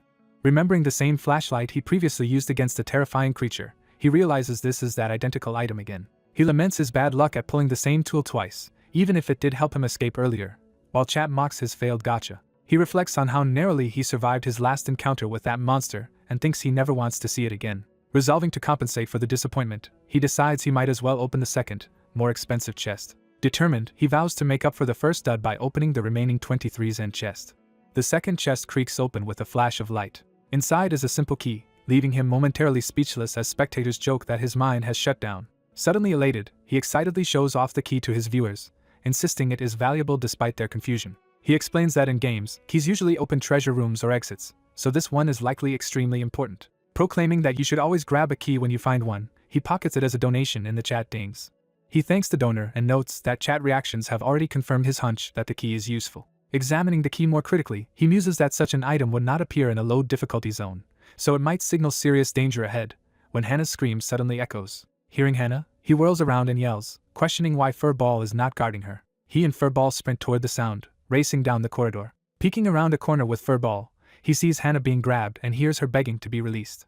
From their vantage point, he sees 2 uniformed men restraining Hannah and initially assumes they might be actual police. He theorizes that they are part of the airport security staff as they continue to hold Hannah. Whispering to Furball, he begins to outline a plan. Furball appears dejected from being scolded earlier, while viewers comment he is sulking. The blue-haired man apologizes to Furball for yelling and promises him a future treat, which immediately perks the dog up. Grinning, he instructs Furball to attack the guard on the left while he handles the one on the right, noting how easy the dog is to motivate. He starts a countdown for Furball, beginning with 1. He finishes the count with 2, preparing to move. On 3, he lunges forward into action. He brutally strikes one guard in the head with his axe, dropping the man. The remaining guard, still holding Hannah, recoils in fear and demands to know who the attacker is. The blue-haired man coolly replies that he does not owe any explanation. Surveying the scene, he realizes Furball has vanished and wonders where the dog went. Chat teases him for losing Furball's affection, while he inwardly complains about the idea of an affection meter. The remaining guard, enraged, shouts at the blue-haired man, calls Hannah his accomplice, and labels them both outsiders for intruding. The blue-haired man casually admits they are outsiders, prompting the guard to curse them for disrupting the airport. Ignoring the insults, the blue-haired man sarcastically comments on how unfriendly Jeju Island has become compared to his last visit. The guard rants that he hoped monsters would wipe out people like them and declares he will personally handle them now, while the blue-haired man thinks this is even worse than Hugh's warning. Hannah, still in his hold, defiantly asks who is really going to deal with whom. The blue-haired man tells the guard to release her because she is having trouble breathing, brandishing his axe menacingly. Taking advantage of the distraction, Hannah stomps hard on the guard's foot. She follows up by landing a powerful blow to the guard's torso. The guard staggers back in pain, stunned by her counterattack. Hannah finishes with a devastating kick to his groin as viewers react to the clean hit. Furball then slams the guard to the ground, clamping his jaws over the man's face. As the guard screams, the blue-haired man chides Furball for swooping in to steal the finishing blow. He calls Furball off, reminding him they need at least one enemy alive for interrogation. Looking at the brutal injuries, he remarks on how violent Furball is, while Chat notes the irony given the blue-haired man killed the other guard with an axe. The blue-haired man explains that the uniform clearly belongs to a high-ranking inspector, which seems suspicious for someone so young, implying it is stolen. He concludes that the guard must have taken the inspector's uniform, reinforcing that they are not legitimate police. Later, still wearing the stolen uniform himself, the blue-haired man demands to know who this captured guard really is. Observers joke that the man can no longer talk properly because of the damage to his mouth. Looming over him, the blue-haired man insists he answer, forcing the man to stammer out the beginning of a word. The prisoner weakly utters vigil, hinting at a vigilante group. The blue-haired man confirms he means a vigilante group, but before he can elaborate, the guard mutters a threat and loses consciousness. Annoyed that the man passed out so easily, the blue-haired man complains about his lack of toughness while Chat points out he was seriously injured. Hannah, rubbing her neck, thanks the blue-haired man for saving her, and he casually asks how badly her neck hurts. When the guard coughs awake again, the blue-haired man notes that he still has enough energy to interrupt them. Smiling darkly, he decides the prisoner can still be useful and moves toward him. He points out the guard is awake and asks Hannah if she has seen house tour videos, hinting at what is to come. Hannah is confused by the sudden topic. He theatrically shows off the bathroom's windows, praising its excellent ventilation as part of his improvised setup. He highlights the sinks, calling them perfect for washing and refilling water. Finally, he reveals the guard bound to a toilet, describing the bathroom as an ideal custom interrogation room. He splashes water over the guard's head to rouse him fully. Commenting on the convenience of the still running water at the airport, he stands over the drenched, bewildered guard. He yanks the man's eyelids open and asks if he is awake, drawing screams as the man's eyes burn. Satisfied he is conscious, the blue-haired man coolly informs him they are in a bathroom. When the guard demands to know who he is, the blue-haired man reminds him he is the outsider the guards previously threatened. The prisoner lunges and curses at him, but his restraints limit him. The blue-haired man points out that while he struggled, he was stripped of his gear and effectively robbed. Now wearing the stolen police uniform himself, the blue-haired man asks if it suits him, while the guard reacts in horror. Chat comments that the uniform looks surprisingly good on him as he brushes off the praise. Returning to business, he says he only wants information and begins questioning why the vigilantes are staying in the airport. The guard initially refuses, shouting that he does not have to answer anything. The blue-haired man agrees he could stay silent but ominously hints that it might not be wise, asking if he has even realized his friend is missing. Panicking, the guard demands to know where his partner is. The blue-haired man casually says the partner misbehaved and was sent far away, implying he killed him. He tells the prisoner he hates wasting time and delays, gripping his axe as an unmistakable threat. Announcing that he has no choice if the man stays silent, he turns to leave, prompting desperate protests. He swings his axe toward a shower fixture, ready to escalate the torture. Terrified, the guard screams for him to wait. The blue-haired man pauses mid-swing and coldly asks why he should stop. Broken by fear, the guard offers to tell him everything he wants to know. The blue-haired man smiles in satisfaction, saying the guard will now avoid his friend's fate and inviting him to start talking. Chansu interrogates the tied-up man in the bathroom, demanding an estimate of how many people are present. The beaten man guesses there are roughly 100 people here. Chansu is shocked to hear there might be 100 of them. He asks why, if there are that many, he has not seen anyone else around. The captive explains that everyone is waiting for a bus on the first floor. He adds that the bus is supposed to be sent by the 7.5th division. Chansu realizes the man is linked to that dangerous division and mentally notes how troublesome this will be. He tells his unseen viewers that the captive is arrogantly obsessed with being one of the elite. Chansu interprets the man's attitude as thinking he has something special and that only selected people from the 7.5th division will be allowed onto the bus. Chansu concludes that the man assumes outsiders like them will never be permitted to board. Chansu then questions why, if outsiders cannot board anyway, they are attacking outsiders instead of just waiting for the bus. The captive replies that the division has stopped sending them buses altogether. He rants that outsiders ruin things and insists they must kill off all those who are not chosen. Chansu points out that if the unchosen are being culled, the captive himself appears to be among those abandoned. He suggests that the 7.5th division has essentially stranded the captive group at the airport and questions whether a return bus was ever guaranteed. When the captive angrily accuses him of calling him a liar, Chansu shrugs and says he is only following logic. Chansu asks if everyone else shares the captive's mindset, and the man proudly confirms that they all plan to eliminate the unworthy to secure seats on the bus. The captive warns that sneaking aboard is impossible because the first floor has been fully locked down. Chansu interprets the setup as a prison-level scenario. He imagines the airport as a survival game map where he must escape while avoiding prison guards. Chansu mocks the man for obsessing over a bus that will never arrive, calling him a discarded loser. The captive, stung, demands to know what Chansu just said. Chansu lays out his deduction that they blocked the first floor to control boarding and left the runway passage open as bait to ambush people. He thanks the man for the information, saying he can now move more carefully, and will repay him by letting his comrades know he spilled everything. The captive is thrown off as Chansu explains he will tell the others he only had to scare him a little before he betrayed them. Chansu notes how easily the captive abandoned his elitist act and ratted out his own group. The captive explodes in rage and moves to attack, but something slams into him. Chansu, hurt but unfazed, reminds him that they are enemies. While bludgeoning the man's head, Chansu mocks the idea of him being chosen, saying it clearly was not for his eyes. He adds that the man lacked even the sense to recognize that Chansu was not someone to mess with. Chansu leaves the now limp captive behind, amused at how opponents always end up like this. Outside, Hana asks if he is done, and Chansu calmly replies that he has taken care of the captive. Hana remarks that Chansu's uniform looks too big, and he explains he is only using the shirt over other clothes. She recalls finding properly fitting pants in a nearby clothing store, and Chansu comments that the outfit suits her. Hana wonders where their dog Furball went, then spots him trotting back. Furball returns carrying something in his mouth, prompting Hana to ask what it is. Chansu discovers the item is a pair of dog sunglasses and asks Furball if he wants them put on. The others tease that Furball is copying his owner's quirks as the dog strikes a pose. Chansu suspects Furball is getting back at him for a helicopter incident, but decides to indulge him since the dog seems pleased. Furball proudly shows off wearing the sunglasses. As they move again, Hana asks Chansu what their next plan is, noting how dangerous the people here seem. Chansu thinks that although Hugh only mentioned a vigilante group, it is likely they are coercing others into helping them. He adds to himself that Hugh is not entirely trustworthy either, and that something about him feels off. Chansu proposes that each of them grab a bag for supplies. He eyes a handbag with a sturdy chain strap, hinting at another use for it. He unhooks the chain and asks Hana to give him her hand for a moment. Chansu wraps the chain around her hand, saying it will work better than rings and can also be unraveled as a tool. Hana exclaims that it is like wearing brass knuckles, while Chansu clarifies he does not intend for her to fight monsters with it. He explains that the chains are mainly for her self-defense. He instructs her to use them to beat back anyone who underestimates and rushes her. Then he cautions Hana not to go overboard with their use. Fully geared up, Chansu, Hana, and the sunglass-wearing Furball decide to head down to the first floor. Reaching the third floor exterior, Hana reacts with shock to what she sees outside. Chansu realizes that the third floor connects to an overpass he never noticed before, something obscured because arrivals usually leave through the first floor. He wonders why Hugh never mentioned this route. They discover the overpass has collapsed and speculate that a monster may have destroyed it. Chansu inspects the rubble, concluding the break is too clean and probably man-made, suspecting the 7.5th Division sabotaged it. Hana reaches toward a strange red flower growing from the debris, curious about it. Chansu shouts to stop her. A vine lashes out from the plant, and Chansu yanks Hana away from the sudden attack.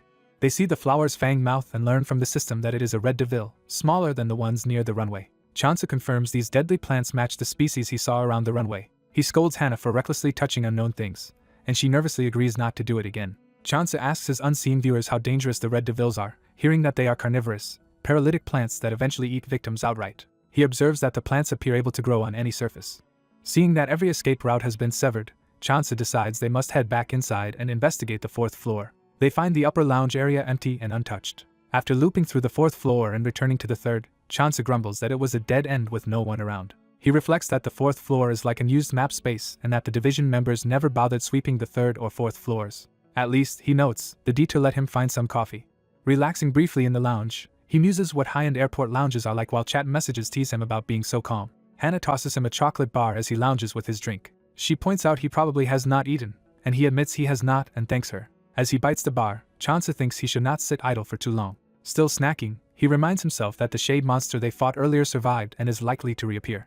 Chansu asks his viewers how long he stayed at Myeongaseo Elementary, linking the memory to the shade encounter there. They recall that episode together, mentioning the flashlight he received and that he still has time to restock here. A donor urges him to head downstairs instead of lingering, which amuses the chat. Chansu thanks the donor and says he was about to descend anyway. Determined again, he declares they will move down to the first floor.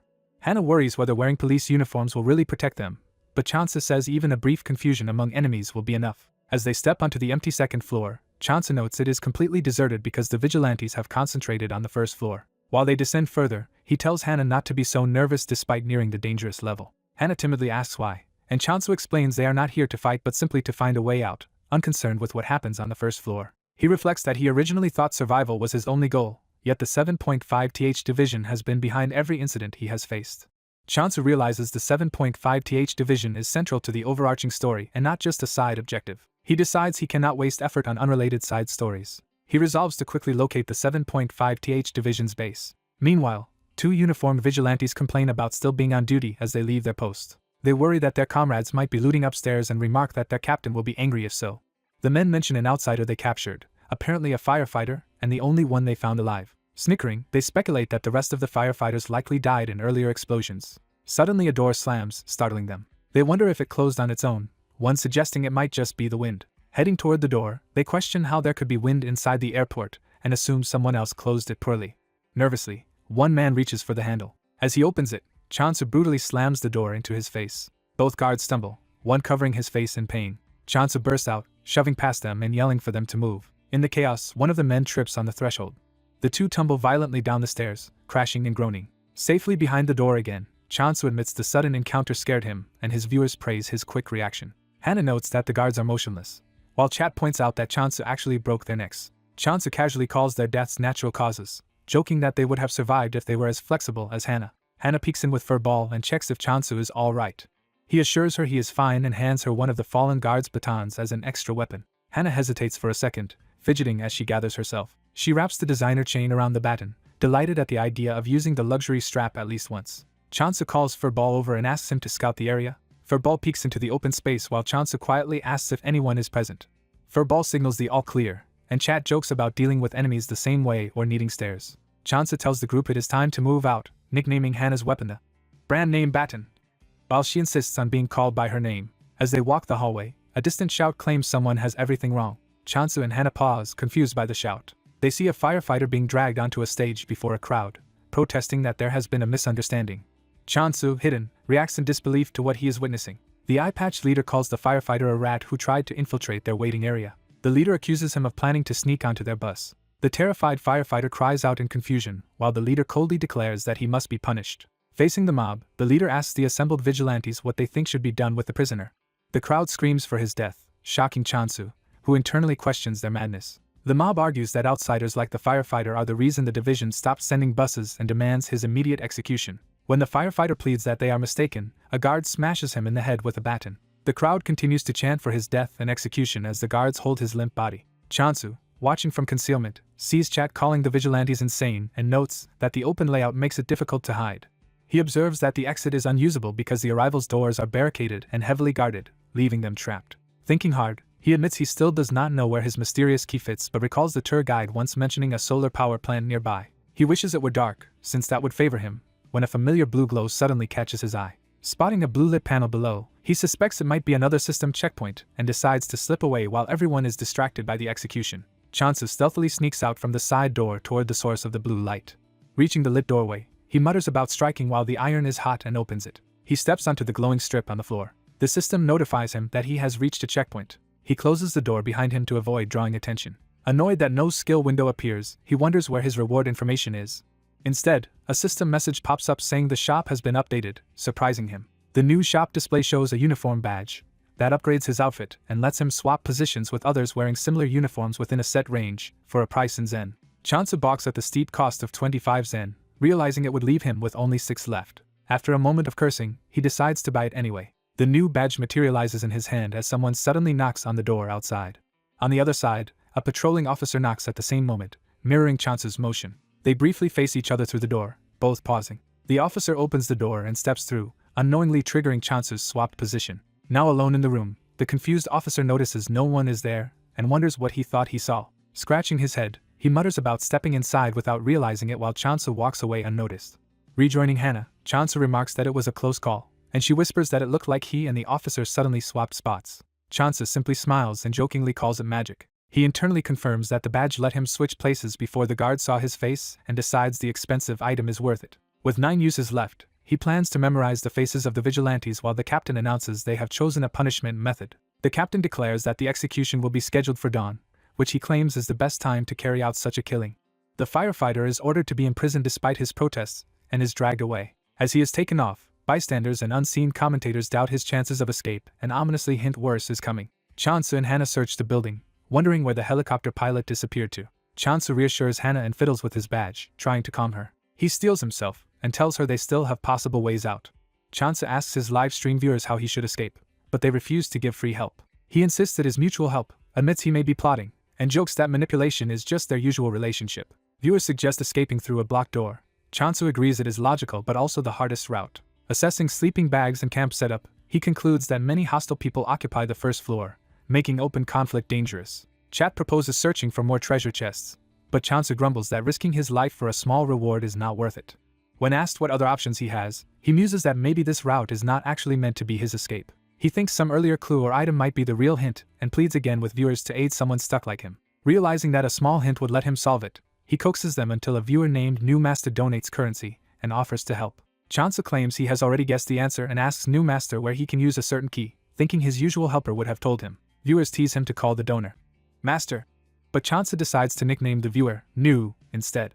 He asks New directly to answer his question and plans to pressure him further if needed. Chansu pointedly laments that Maxed Out Card, another viewer who usually helps, is absent. New replies that he will help, saying there is a place for the key but Chansu should follow his current plan first, so Chansu moves to the next phase. Chansu instructs Hannah to return to the helicopter, suspecting the missing pilot may have gone back there despite the craft's poor condition. He tells her to wait at the helicopter so they might repair it, even if nobody else is there.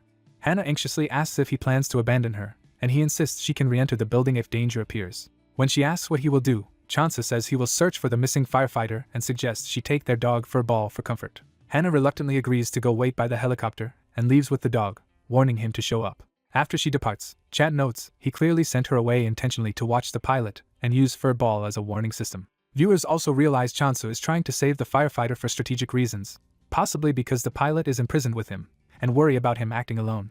Chansu walks off, assuring them he already has a plan. The captured firefighter is marched down a dark corridor, frightened and asking where he is being taken. One guard silences him with a heavy blow as they continue dragging him. The vigilantes say outsiders like him must be punished but claim they are still following the law as they haul him toward a door. Bleeding and terrified, the firefighter thinks these people are insane and wonders what is happening in this place.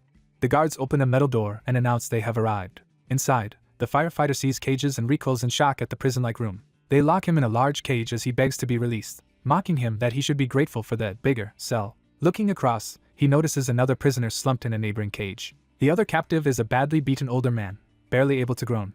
Horrified, the firefighter screams while the guards jeer that they hope the two prisoners get along. The captors leave for a smoke break, slamming the door and abandoning both men in the cages. Panicking, the firefighter rattles the bars and gasps for breath, desperate to escape. He throws himself against the cage with a loud crash but only hurts himself. Realizing brute force will not work, he despairs over how a simple desire to leave the airport led to this.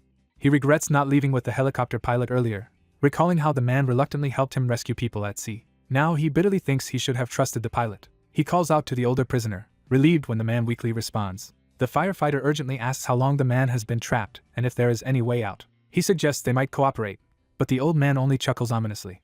The firefighter recoils as the old man laughs eerily, calling him another sacrificial victim. The old man declares that a new sacrificial lamb has arrived and pities him. The firefighter begs for information on escaping, and the old man snaps that if he knew, he would not still be here. The old man advises him to give up, saying it will be easier, shocking the firefighter. Ignoring that advice, the firefighter yells to be freed, while the old man warns him not to draw attention.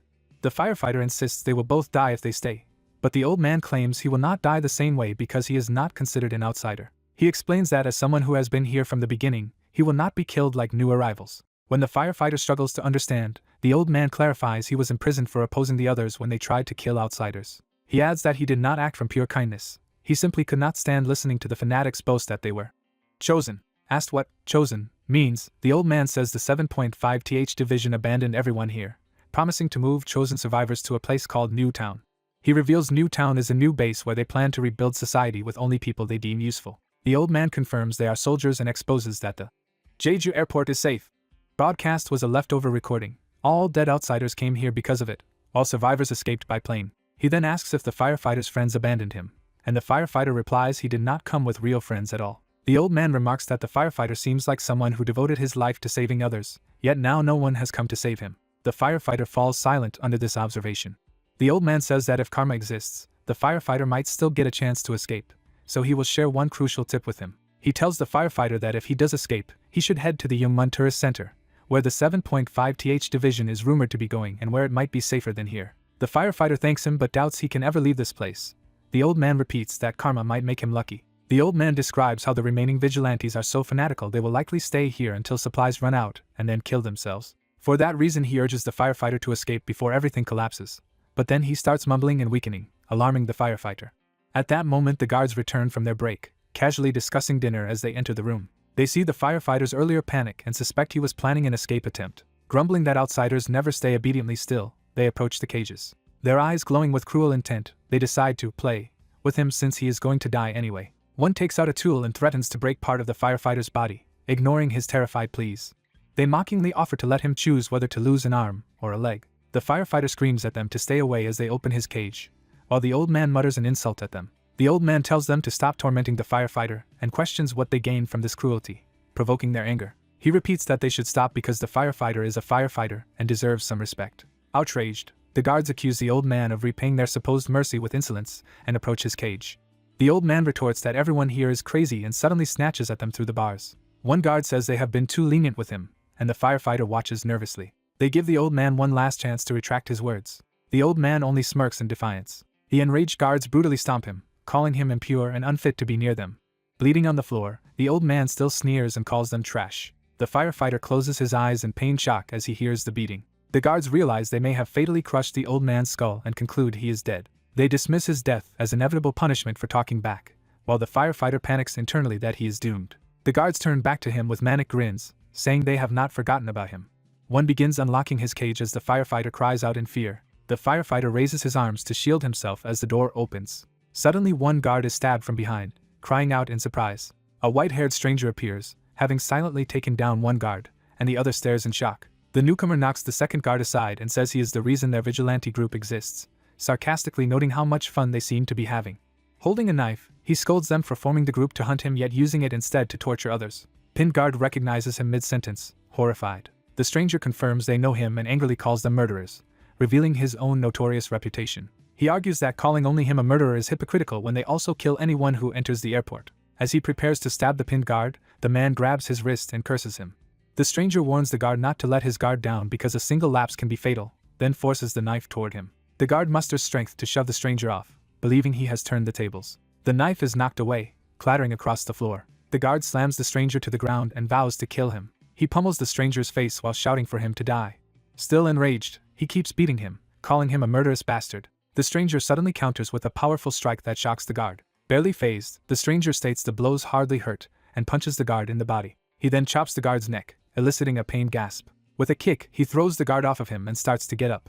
Standing, he casually wonders if his counterattack was too dirty. He decides it was a bit of a cheap shot after all. He then kicks the guard hard again as the man cries out. The wounded guard can only groan and sputter an unfinished threat. The stranger says he was not asking for a reply and repeatedly stomps on him.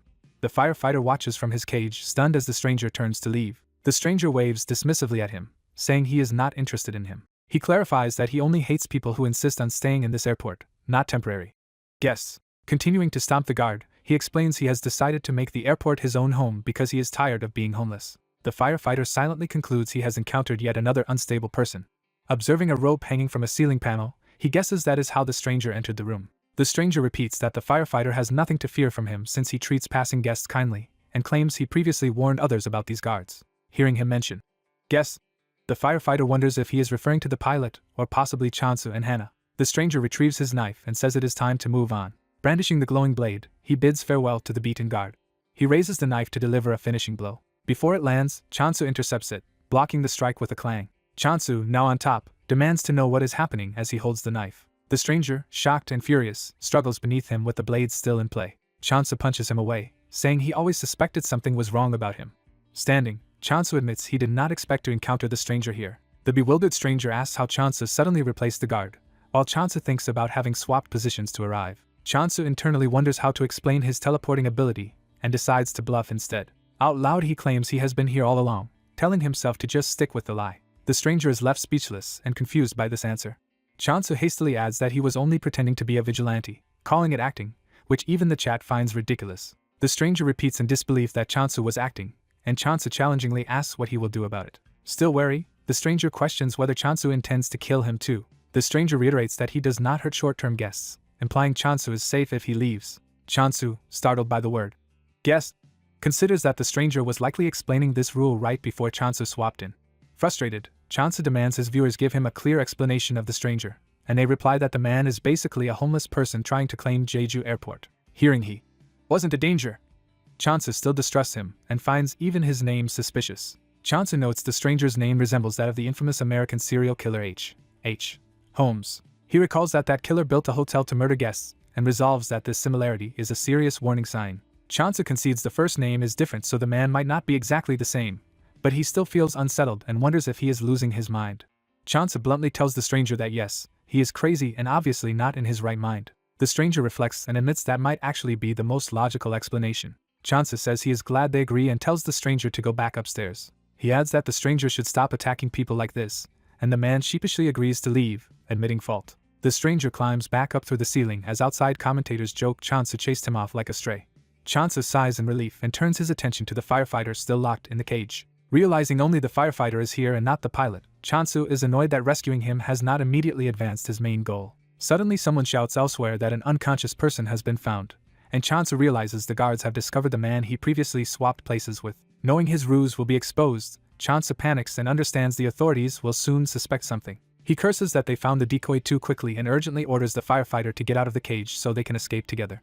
Someone above orders the others to climb the rope hanging from the ceiling hatch. In the ventilation tunnel, the silver-haired man pulls the rope up and says he helped them escape. Smirking, he tells Chansu that Chansu now owes him a favor. Chansu scowls silently, clearly annoyed by the remark. Chansu grips a glowing light stick, preparing for what comes next.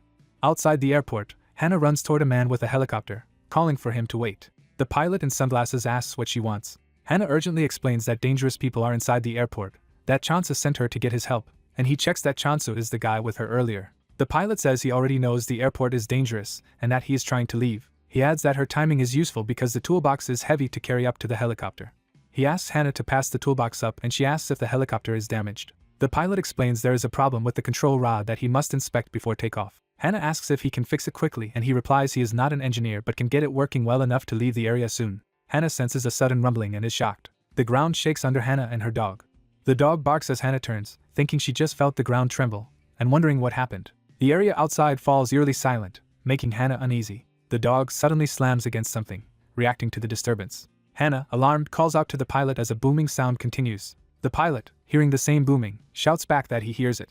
Hannah looks toward the sea with her dog as the rumbling intensifies and says it is coming from over there. They see the ocean waves suddenly surge and rise violently. Hannah is stunned to realize the pilot is already trying to fly away. The pilot insists something massive is headed toward them, and they must escape as far as the helicopter can take them. Hannah protests that they need to wait for Chansu, but the pilot bluntly says they cannot.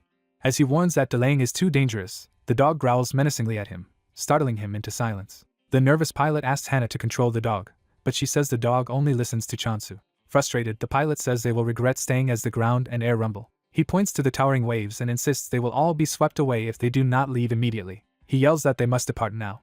Hannah, watching the growing waves, fears they are doomed.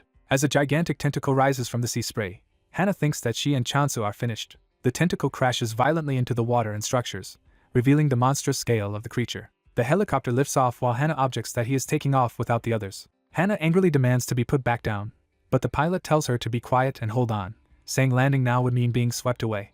Furball the dog snarls with glowing eyes, baring its fangs fiercely. The pilot, eyes glowing as well, snaps at the dog to stop and tells it to go find its owner instead, declaring he has made up his mind. The dog responds telepathically or via message, promising to keep the helicopter hovering and wait, and instructs Hannah to bring Chansu to the roof if she finds him. The dog glances back with determination. Hannah, eyes now glowing similarly, silently acknowledges the plan.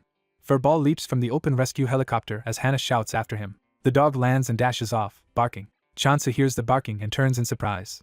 Furball sprints up to Chansu, barking frantically, and Chansu realizes something has happened. Chansu deduces from the tremors and Furball's urgency that his earlier suspicion was right. He identifies the massive tentacled creature as the Kraken. Chansu laments that of all monsters, it had to be a Kraken, while the system messages mockingly urge him to run. His silver-haired companion nervously asks if the airport will collapse, calling it his home, while Chansu snarls at him not to act friendly. Their firefighter ally stammers that arguing is pointless and they should focus on escaping. Chansu urgently asks Furball what happened to Hannah. Furball barks rapidly, trying to explain. Chansu yells that he cannot understand dog language as Furball keeps barking, while the system suggests he make an educated guess. Chansu remembers to ask if they found the pilot. Furball nods, confirming they did. Satisfied, Chansu declares they should head for the runway and takes off running.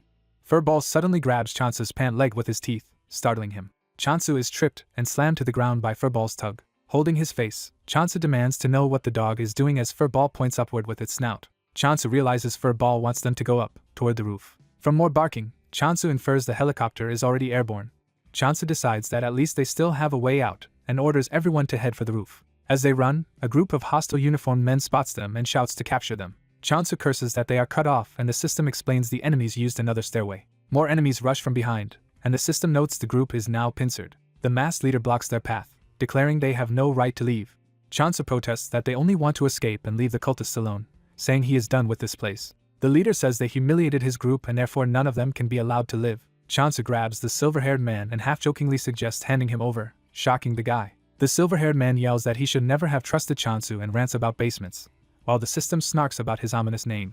Chansu resigns himself that they have no choice but to fight and dashes forward with Furball. He orders Furball to bite anyone who comes too close, and the dog replies with a questioning bark. Chansu charges straight at the group with Furball close behind, surprising everyone. He uses his ability to suddenly reposition himself near an enemy's leg. Chansu's maneuver sends a guard crashing violently to the floor in front of both allies and enemies. The sudden move shocks the silver-haired man, the captain, and others. Chansu then unleashes a bloody slash attack that cuts through several masked officers at once. The horrified captain demands to know what Chansu is. Chansu smirks and feigns innocence, asking what the man means. While battering another opponent, Chansu claims he is just a cosplayer like them. More guards are gored as Chansu counts that only 4 enemies remain. Covered in blood, Chansu yells at the captain to stop hiding behind his subordinates, and attacks again. As Chansu charges, the captain panics and flees, leaving his men to face the onslaught. One remaining guard swings a weapon at Chansu from behind. Chansu scoffs that the man is still defending a leader who abandoned him. Chansu calls the loyal guard a fool as blood splatters from another quick strike. In a blur of motion he carves through the rest of the guards, leaving them screaming. Furball savagely mauls the throat of another enemy, helping finish the fight. Chansu shouts for everyone to follow him through the now unguarded doorway. The silver-haired man runs behind them, wondering how long he is going to stick with Chansu's group. At the stairwell door, Chansu discovers it had been locked from the inside. Confronting a remaining guard there, the man insults them as trash while Chansu's ally mutters he is tired of this. The captain appears ominously at the top of the stairs, preparing something. Suddenly the captain finds himself shackled in front of Chansu's group instead, confused at the teleportation. Chansu, now on the free side of the door, is shocked to find himself there instead of trapped. The captain is abruptly struck and gruesomely killed, likely by the distant kraken's tentacle. Chansu stands over the captain's corpse holding a bloodied weapon after the killing blow. As blood arcs through the air, someone is left starting to say, "Who?" in disbelief. Chansu, furious, asks the dying guard who he just called trash while striking him down. The remaining cultists scream that Chansu must be the devil himself in panic, while the system warns his ability is spent and advises escape. Chansu coldly tells the surviving enemies they can stay in the airport if they want, but he and his group are leaving. As they descend another stairway, Chansu questions why the silver-haired man insists on coming with them. The man says that even as a homeless person he is picky about where he lives and is intrigued by Chansu's magic. Chansu sighs at this troublesome companion. They finally reach the door to the roof access. Chansu realizes this must be where he is supposed to use the special key he obtained. When he tries it, the roof door is already unlocked and open, puzzling him. He quickly deduces that the key must belong to something else, and feels the structure rumble. On the roof, the group sees the full form of the colossal kraken towering above them in a sea of water. A tentacle slams into the building, and Chansu exclaims that the monster is right on top of them, and the situation is dire. Chansu, watching the devastation, groans that he cannot catch a break. Looking around the roof, he realizes the helicopter is no longer there. Then he hears the distinct sound of rotor blades as the helicopter appears overhead. Chansu notices the helicopter wobbling dangerously, and wonders what is wrong with it. His silver-haired ally laughs nervously, pointing out that their supposed rescue craft can barely stay balanced, and might kill them if they board it. Meanwhile, a kraken tentacle crashes against the terminal, showing the monster closing in. Chansu yells at the hovering helicopter to throw down a rope. Overcomes, he urgently asks the bros about the hell moss, clarifying how its spores destroy lungs. He shouts for a clear answer, saying he needs to know whether using the moss will buy them time, and is told it acts like a biochemical gas that causes pain wherever it enters the body. As another tentacle slams into the glass facade, the danger escalates. The impact sends Chansu and the silver-haired man tumbling across the wet roof. Chansu sees the helicopter circling away and calls out that they are still alive and need rescue. He yells up to Hannah, asking if she is in the helicopter and begging her to convince the pilot to help them. Moss balls splatter onto the building walls and begin thudding and swelling. They erupt in a massive green cloud around a tentacle, bathing the kraken in toxic spores. As the kraken writhes in pain, Chansu shouts that this is their chance to move. The helicopter finally drops a rope with a clip for them to grab. Chansu catches the rope, telling the others to take his hand so they can climb up. The silver-haired man grabs Chansu's hand, trusting him. As Chansu is pulled upward, the firefighter yells at him, furious that he grabbed the rope first, while the silver-haired man plays dumb. Hannah urges Chansu to climb a little higher so there is space for the firefighter to hold on as well, wondering why Chansu is like this. The silver-haired man warns the firefighter he will kick him off if he tries anything weird, then lets him grab his leg and the rope. Furball bites onto the dangling rope and barks, joining the chain. Chansa shouts up that they are all secure and ready to go. The helicopter rises, carrying the 3 men and dog hanging below it. Chansa struggles to hold on, thinking that if the helicopter does not stabilize they are in serious trouble. He feels the craft finally level out and is relieved. Chansa prays it stays stable until they get beyond the airport, while everyone dangles over the kraken and twisted red plants below. Chansa notices Furball's tail is dangerously close to a snapping carnivorous flower among the red growths. As the helicopter loses altitude over the forest, Hannah anxiously asks Chansu if they will really be okay. Chansu realizes the helicopter will not last much longer and yells for everyone to jump. The silver-haired man reacts in panic to the sudden order. Chansu throws Furball off toward the trees, repeating that they have to jump. Furball crashes through the foliage but lands among the bushes. The firefighter follows, tumbling into the vegetation with a thud. The silver-haired man also hits the undergrowth roughly. Still clinging to the skid, Chansu shouts Hannah's name and tells her to hang on. Chansu's harness or bag snags on a tree as he brushes the treetops. The now unburdened helicopter spins out of control. On the ground, Chansu sees it plummeting toward him and runs as the wreck approaches. The helicopter's landing gear scrapes violently along the ground, signaling the imminent crash. Chansu is startled as a loud crash occurs. He and his group sprint toward a crashed rescue helicopter while shouting for Hannah. The dog Furball finds Hannah's buried hand and starts digging her out. Chansu grabs Hannah and pulls her from the wreckage as she groans. He checks if Hannah is alright and she says she is but worries about the pilot. Chansu orders Furball to find the pilot, and the dog starts sniffing around the debris. Furball digs rapidly in the dirt. The pilot bursts out of the ground coughing as Furball uncovers him. After rescuing the pilot, Chansu and the man look toward the city as a distant explosion sounds. They see the purple kraken attacking the airport. Observers remark on how strong the monster is and tell everyone to flee. Chansu runs with the crowd, shouting for people to move and saying they must escape. While fleeing, he worries that the kraken might not stop at the airport and wonders where they can go. A black van races toward them and Chansu wonders if the 7.5th Division sent it. The van screeches to a halt in front of them and Chansu notes the yellow license plate, thinking it might be a taxi.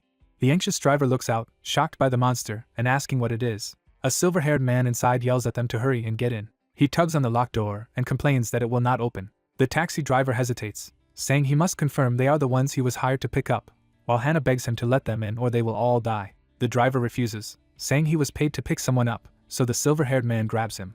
The silver-haired man throws the driver aside when he protests, knocking him down. The pilot jumps into the driver's seat of the van and orders everyone else to get in. As the others dash into the vehicle, the original driver weakly calls for help. The silver-haired man pins the driver down, insisting he only came to pick up a customer and begging. Chansu yells for the silver-haired man not to hurt the driver, reasoning that if he were an enemy he would not have been sent alone.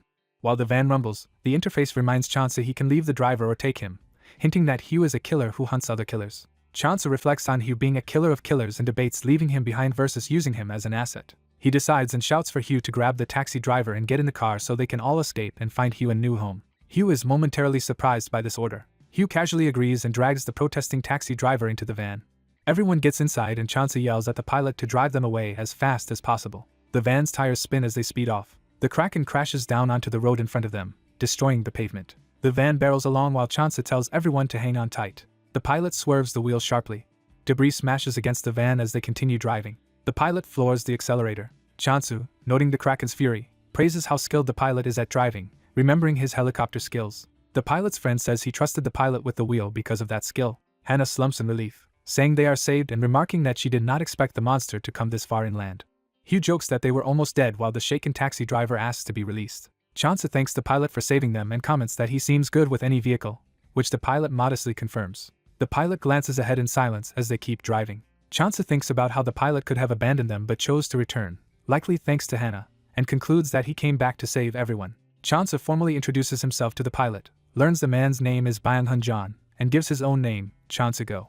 Chansu then asks the firefighter's name. The firefighter introduces himself as Yoon Jae-so and Chansu shakes his hand. Chansu's inner monologue turns to the nervous taxi driver whose clothes clearly mark him as a cabbie. Chansu questions the driver about the fare he was promised and asks if the 7.5th Division hired him. The driver stammers in confusion, not understanding the reference. Chansu reasons that whoever hired the driver must have known survivors remained at Jeju Airport, but logically doubts it was the 7.5th Division. The driver insists he has never heard of the 7.5th Division and says someone else hired him. Chansu asks who hired him and who he was supposed to pick up, and the driver answers that a couple hired him to fetch an elderly man. Chansu presses for details, surprised an old man warranted such a trip, and asks how much money was offered. The driver nervously reveals he was promised $300,000. Chansu is shocked at the enormous sum. The driver explains that dollars still have value and he needed the money to take his family onto a boat and escape. Chansa asks if the man plans to leave Jeju Island even though the 7.5th Division has a base there. The driver replies he came from Chiguido Island for the job and that conditions there are hardly better. Hannah repeats the island's name, recalling it lies west of Jeju. He remarks that the situation sounds suspicious, doubting the driver's ignorance of the 7.5th Division, while the driver insists he is telling the truth. The driver shows them a photo of the frail elderly man he was supposed to pick up. Yoon-jae recognizes the man in the photo. Yoon-jae explains that the old man was imprisoned with him. The driver realizes that if the old man is not with Yoon-jae, something bad must have happened. Hugh bluntly states the old man was already dead when he found him and confirms this with Yoon-jae. Yoon-jae painfully agrees that the man died while helping him. The driver despairs that his hope of earning escape money is gone. Chansa thinks the driver seems honest and asks where the hiring couple came from. The driver says the couple claimed they were from Jeju Airport and left because the people there seemed suspicious. He adds that they befriended the old man, who was too sick to travel, so they promised to send a car for him. Yoon-jae recounts that the old man told him to head to the Yungmun tourist complex where the 7.5th Division built a safe area called New Town. Chansa thinks it is odd the old man would direct Yoon-jae there if he meant to reunite with the couple, and reasons the man mentioned New Town because he did not fully trust them. The system asks Chansa whether he will head for Chiguido Island or New Town. He weighs the choice, thinking he must find his parents, and also choose the route that best helps him clear the game. Chansa asks if everyone on Chiguido Island is trying to escape, and the driver replies that some remain because mainlanders warn the outside world is worse and monsters are everywhere. Chansa concludes the driver's only hope is fleeing to another country. The driver says that without payment, he cannot even attempt to take his family off the island. Chansa feels the whole situation is strange, wonders if the NPCs are meant to be trapped and die, and asks if the couple said anything else. The driver says they did not, but he still has the receipt they gave him. He pulls out a business card bearing the name Gangi and Go. Chansu snatches the card from his hand in shock. Hannah, alarmed by his reaction, asks what is wrong as commentary notes how wide his eyes are. Chansu stares at the card in disbelief, muttering that it cannot be. The close-up reveals the card belongs to instructor Gangi and Go. Chansu realizes the card is his father's.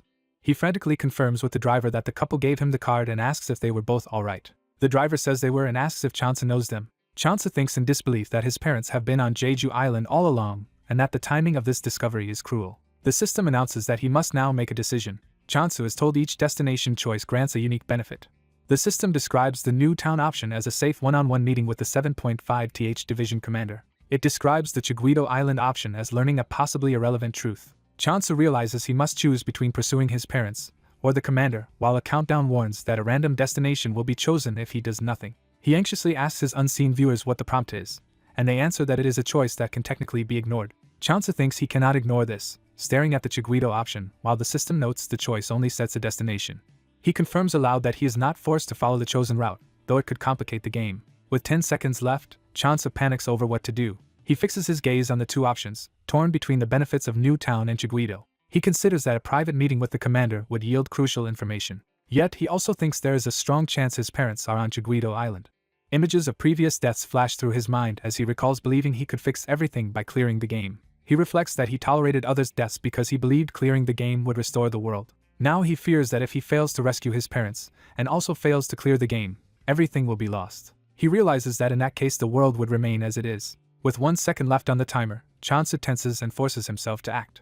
He slams his finger onto one of the glowing choices. Panting afterward, he alarms Hannah, who asks what is wrong. Chansa answers that it is nothing while the interface shows he selected New Town. A comment notes that he ultimately chose the commander, and Hugh reaches out to him. Overwhelmed, Chansa slaps Hugh's hand away. He coldly tells Hugh not to touch him. Hugh silently notes in the interface that Chansu is on edge, and other comments criticize his choice. Chansu grits his teeth as someone calls him a terrible son. Another viewer intervenes, telling the others to lay off Chansu. Chansu realizes he is losing control of his emotions and forces himself to calm down. Recovered, he insists he can still be a good son by focusing on long-term plans and protecting his parents later. He then wonders where his parents got such a large sum of money and asks the driver if he knows their destination. The driver only recalls being in a hurry and accepting a large deposit. Hannah suddenly realizes the significance of the business card and asks if it belongs to someone Chansu knows. He admits it is his father's card, shocking the driver, who realizes the couple are Chansu's parents. Chansu agrees they most likely are but says he cannot see them yet because he has a prior destination. He asks the driver for a favor, confirming that the man plans to return to Chiguido Island. When the confused driver reacts to being called Mr. Somebody, Chansu explains he did not know his name, and the man introduces himself as Seonung Lee. Chansu repeats the driver's name and asks if he will likely meet his parents again when he goes back to Chiguido. Seonung says yes since his family is there, and Chansu tells him not to worry about the missed pickup, only to deliver a message that their son is on Jeju Island and they should stay put unless things become dangerous. Seonung is surprised Chansu is not going personally and infers he is heading to New Town instead. Chansu confirms this and asks the driver not to reveal his destination so they do not miss each other later by crossing paths. Chansu then turns to Yoonjae and asks the firefighter for a favor as well. Yoonjae, startled, asks why him, and Chansu replies that Yoonjae is among the most trustworthy people present. Chansu asks Yoonjae to accompany Mr. Lee to Chiguido Island and protect his parents, thinking their having a firefighter nearby will reassure them. Yoonjae says he is unsure what he can do but agrees since he currently has nowhere else to go. Hugh questions Yoonjae's plan, reminding him that the old man told him to go to Youngmun, but Yoonjae replies he cannot trust the 7.5th division after what happened at the airport. Chansu is relieved by Yoonjae's answer and says he will leave his parents in Yoonjae's care, suggesting they reconnect somehow later. Furball suddenly barks, sensing danger. The van screeches and everyone is thrown around inside. Chansu and the others tumble to the floor and he realizes he forgot to fasten his seatbelt.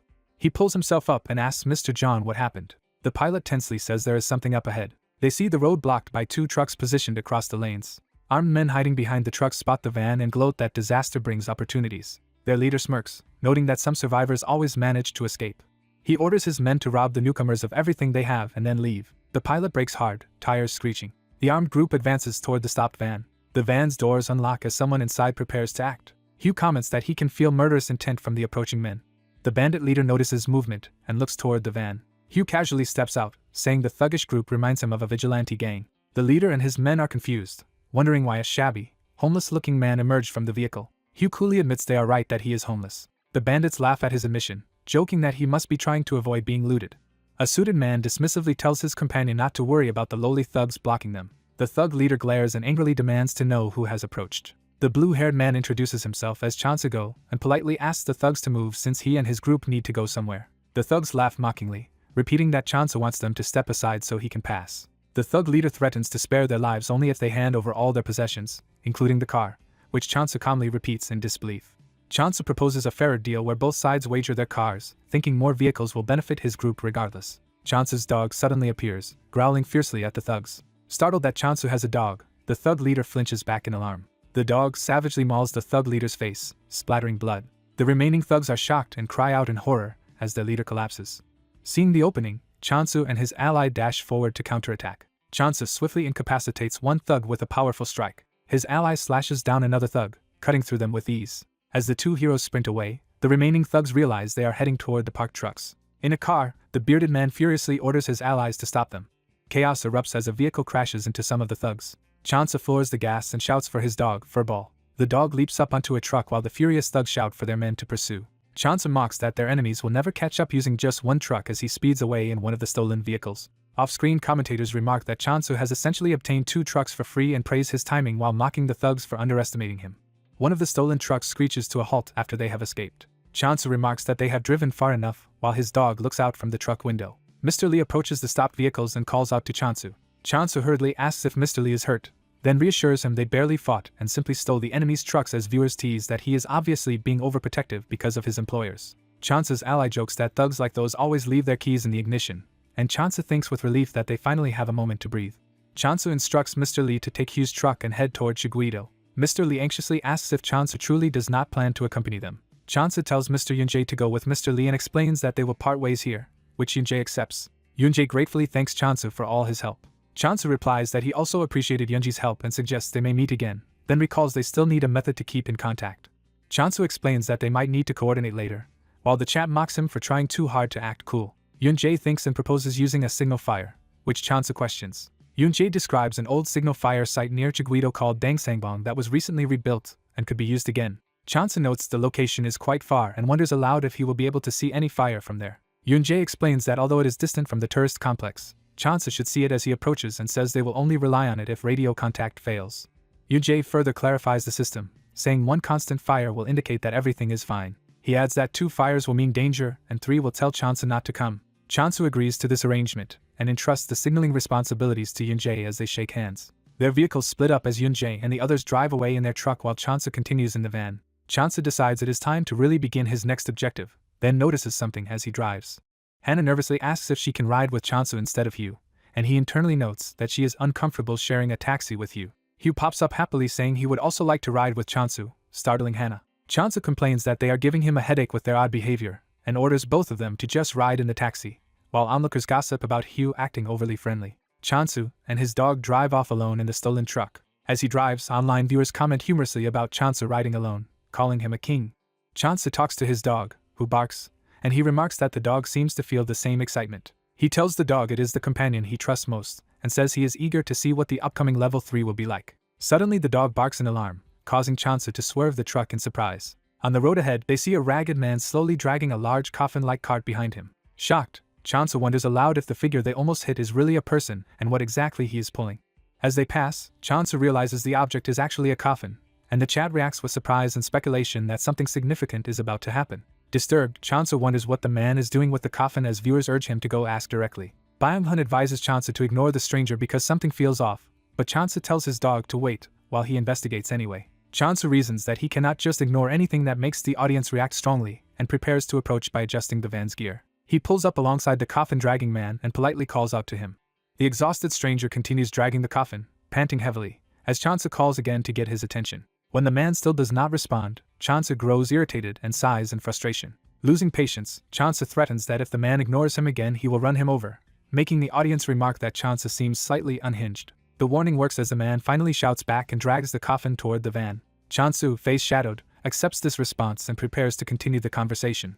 He dramatically speeds the van past him in a show of intimidation. Then Chansu screeches to a stop ahead so that the man with the coffin is forced to approach. Chansu shifts the gear again as he prepares to confront him directly. He accelerates backward toward the man and coffin at high speed. The stranger braces himself, gripping the rope tightly and glaring with determination. He casts a wary sideways glance at the approaching vehicle. Chansu brings the van to a halt, planting his foot on the brake. Face to face, Chansu pointedly asks if the man is finally ready to talk to him, while the man stays silent. As the dog growls menacingly, Chansu calms it and urges it to relax for the moment. The chat warns Chansu that the stranger is almost certainly associated with the sanctuary, catching Chansu's attention. The man repeats the word sanctuary in confusion, showing that the term means something to him. He brusquely tells Chansu to get out of his way because he has places he needs to go. Chansu acknowledges that the man looks busy but asks about the safety of the road ahead, and whether the area has been cleared of threats. When Chansu casually refers to the monsters as mobs, the man realizes Chansu means the same creatures that the 7.5th division calls by that term, which surprises Chansu. Inside, Chansu is annoyed to learn the 7.5th division uses the same gaming terminology he does and feels irrationally irritated. The man insists Chansu move aside, saying he still must atone for something. Chansu seizes on the word atone and asks if that is why the man is dragging the coffin and what exactly lies inside. The man opens the coffin to show it is empty and admits that the coffin is meant for himself. He explains that he failed his mission correctly and is now searching for a place to die in the coffin as penance. As he trudges away dragging the coffin again, commentators suggest to Chansu that the man is already beyond saving and should be left alone. Chansu quietly watches the desperate man continue down the road, thinking only in silence. Still unsettled, Chansu asks his invisible audience what exactly the sanctuary is, receiving only vague assurances that he will understand once he arrives. Passing a road sign, Chansu notes that Yungmun Resort is near and concludes they will reach their destination soon. He then asks his unseen guides if it is safe to drive directly into the resort area. The responses he sees are uncertain, which frustrates him as he demands what they mean by not being sure. Further comments explain that he is currently safe and only needs to leave the car if he wants to stay stealthy or avoid attention. Chansu spots several military trucks rapidly approaching, realizing this is probably a patrol. Tensing up, he wonders if he should accelerate and flee but is told by a donor message to remain still because he will be fine. Other chat messages urge him to trust them and promise they would not mislead him after he has come this far, so he reluctantly decides to trust their judgment. Nervous but resigned, Chansu sighs and says he has no choice but to go along with this. The military convoy screeches to a stop in front of his vehicle. Soldiers file out of the trucks and march toward Chansu's van. The troops form a line blocking the road as they advance toward Chansu and Byung-hun's vehicles. One soldier steps up to Chansu's window, snapping to attention and addressing him as Sir, which surprises Chansu. Introducing himself as Lieutenant Hak Yong-kim, the soldier politely asks Chansu if he knows where he is heading. Chansu thinks this lieutenant is unexpectedly friendly and replies that he was told this area is supposed to be a safe zone. The lieutenant accepts that and then asks from which place Chansu has traveled. Chansu, still wary, hopes the man is honest and answers that he came from Taejeon. The lieutenant records this information with some admiration and asks Chansu for his name. Chansu gives his name as Chansu Go, which the lieutenant repeats as he writes it on his clipboard. Suddenly beaming, the lieutenant announces that they will escort Chansu to the resort area and says someone like him is always welcome. Chansu is stunned by this enthusiastic welcome and yells in disbelief. Following the escort, Chansu's vehicle pulls up to a guarded hotel entrance, as he exclaims in awe. Looking around at the shining light, Chansu wonders what the bright beam in the sky is. The sky flares with a brilliant vertical beam as commentators marvel that Chansu reached this far so quickly and call it impressive. Chansu asks his viewers what this phenomenon means, and they vaguely tell him to think of it as the next stage while refusing detailed spoilers. The scene shifts to a luxurious high-rise hotel complex bathed in warm light. Soldiers politely guide Chance's group toward the hotel entrance, inviting them inside. Chance cautiously peeks through the opening door as he enters the hotel. A pair of polished shoes walks further into the well-lit interior. Inside, Chance observes a functioning fountain and lively lobby, astonished that the hotel still has electricity. Overwhelmed by the normalcy and comfort, he questions whether they are truly living through an apocalypse as a staff member welcomes him. A hotel employee confirms Chance's identity, and he awkwardly acknowledges it. The staff member informs Chance that a room has already been prepared for him and asks if that arrangement is acceptable. Handing over a keycard, the employee takes Chance's silence as agreement and formally welcomes him to Sanctuary, inviting him to enjoy his stay. In the lobby, Chance privately wonders if this hospitality might be a trap while the audience teases that the 7.5th division simply values someone who has survived this far. Examining the keycards, he notices both are for room 110. Chance remembers the staff calling the resort Sanctuary and connects it with the term used by the coffin man earlier. He thinks uneasily about how that strange man had also spoken of the sanctuary just before Hannah suddenly calls his name. Hannah runs up scolding Chance for going on ahead without waiting, while he casually notes that she managed to arrive, ignoring her complaint. Chance pointedly asks Hannah where the rest of their group has been taken. Hannah explains that soldiers escorted the others to a different hotel while directing her here, and Chance confirms they went along without protest. She recalls that Byung-hun silently complied while Hugh happily gushed about having found a beautiful new home. Chance thinks to himself that Hugh really creeps him out. He tells Hannah to follow him. They arrive at the door labeled 110, and Chance notes the room number aloud. Looking at the seemingly normal hallway, Chance wonders if staying here is truly okay, prompting Hannah to ask if he expects something hidden inside. Hesitant, Chance asks his unseen bros if entering the room is safe while scanning the keycard and hearing assurances that this is likely the best shelter available. As the door opens, both Chance and Hannah react in astonishment. They discover that room 110 is actually an opulent 5-star suite.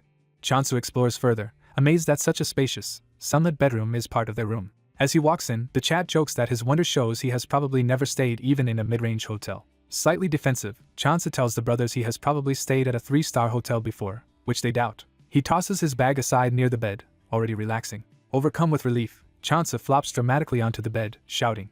Sinking into the mattress, he blissfully remarks that he has not enjoyed a proper bed in a very long time. Hannah protests that if Chance claims this bed, she has nowhere to sleep. Half asleep, Chance lazily mumbles that she can sleep on the floor, amusing the viewers. Utterly comfortable, he starts to drift off, savoring the softness. Chance jolts awake, reminding himself he cannot afford to sleep yet. He grabs the room keycards, and the Chad is surprised he actually got back up. Chance tells Hannah to call the front desk for an extra bed and informs both her and the dog that he is going to scout the area while they stay put. As Hannah moves to stop him, Chance says she can relay any calls or information to him later and walks out. The hotel room door slams shut behind him, leaving Hannah inside. Chance strolls through the resort grounds with his dog, wondering why the place feels so calm.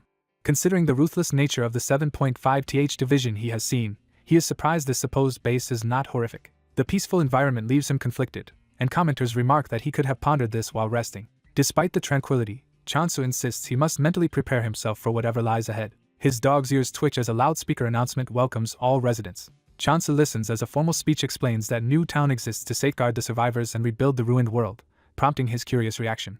The military commander gives a welcoming speech, promising everyone a comfortable life in this place. Chance notices the 2 stars on the officer's beret and realizes this man must be the commander. The commander tells everyone to relax and enjoy the facilities to their heart's content. Chance doubts inwardly whether this relaxed man is really the top authority of the 7.5th division. The gathered civilians clap and shout their thanks to the commander for saving them.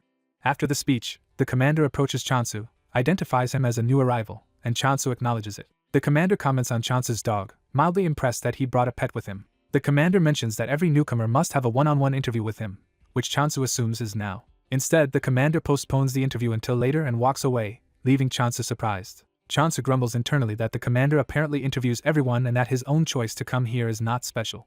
Someone calls out to Chance, snapping him from his thoughts. Chance's acquaintance arrives, joking that Chance looks like he has seen something unpleasant. Chance admits he still isn't used to this friend, while the friend cheerfully insists they're comrades after fighting together. Chance asks Mr. Byung-hun if something is bothering him, and the man says yes. Byung-hun says the man with the coffin and the pillar of golden light prove there are many inexplicable things here. Chance agrees and admits the commander is the only one who can explain this place, yet he does not trust him.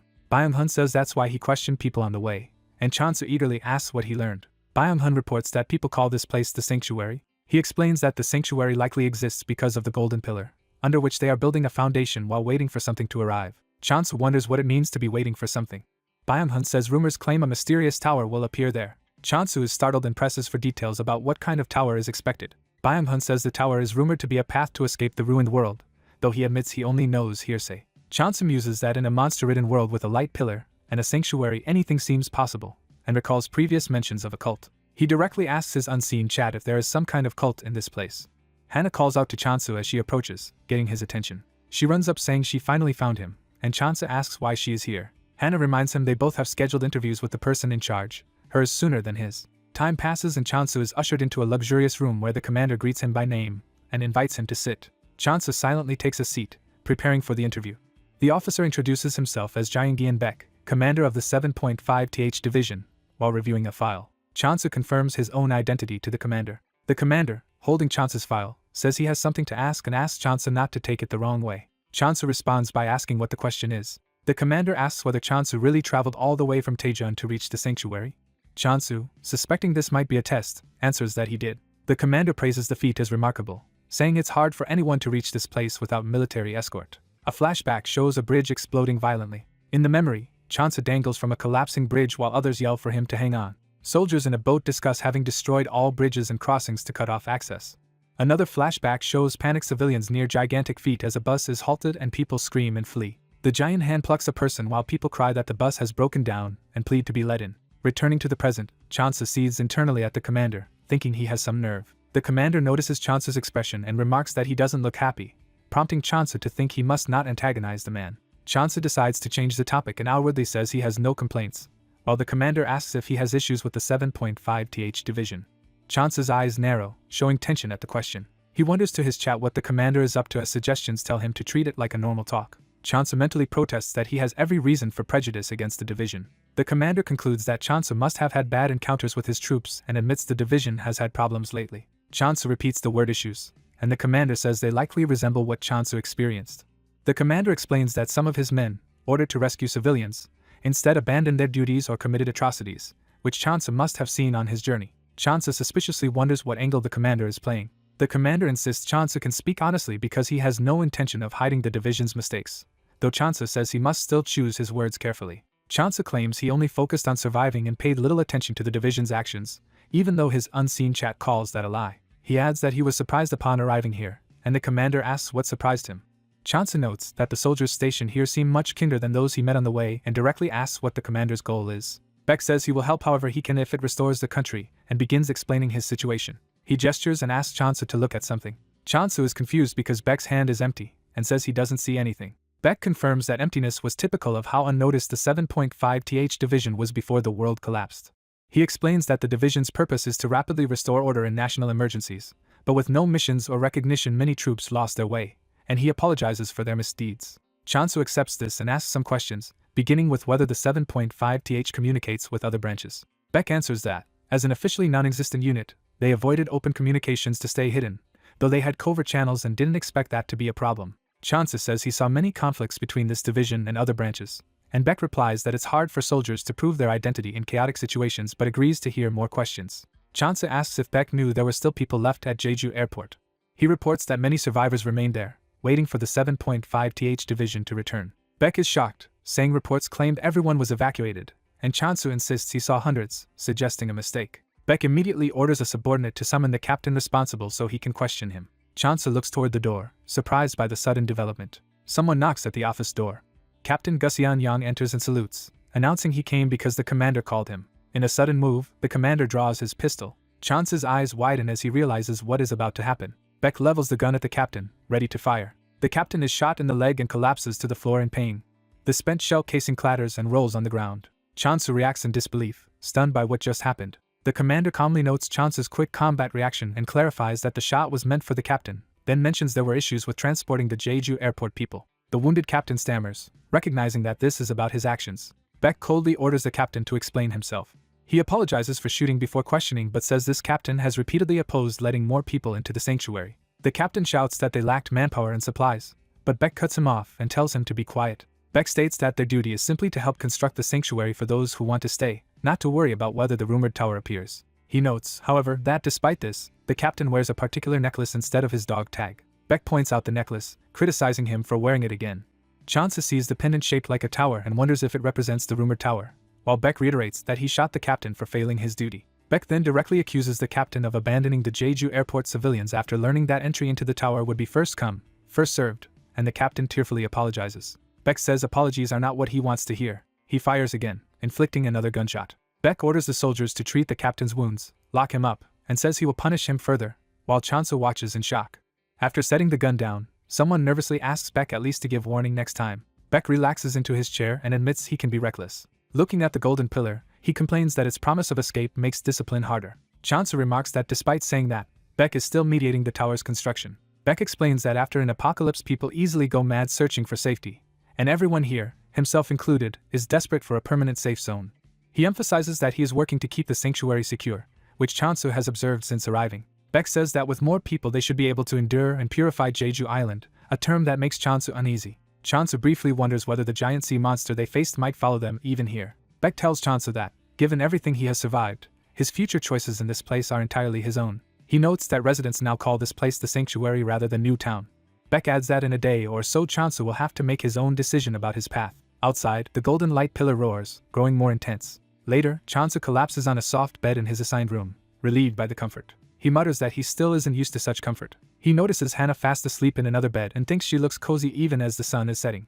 A close-up shows Hannah snoring peacefully, drooling on her pillow. Chansu's dog starts barking urgently at the door. The barking makes Chansu sit up on the bed, wondering what's going on. Elsewhere, Beck sighs and muses that Chansu must have strong spirit to make it here from Taejun. Chansu, thinking back, calls Beck an interesting man.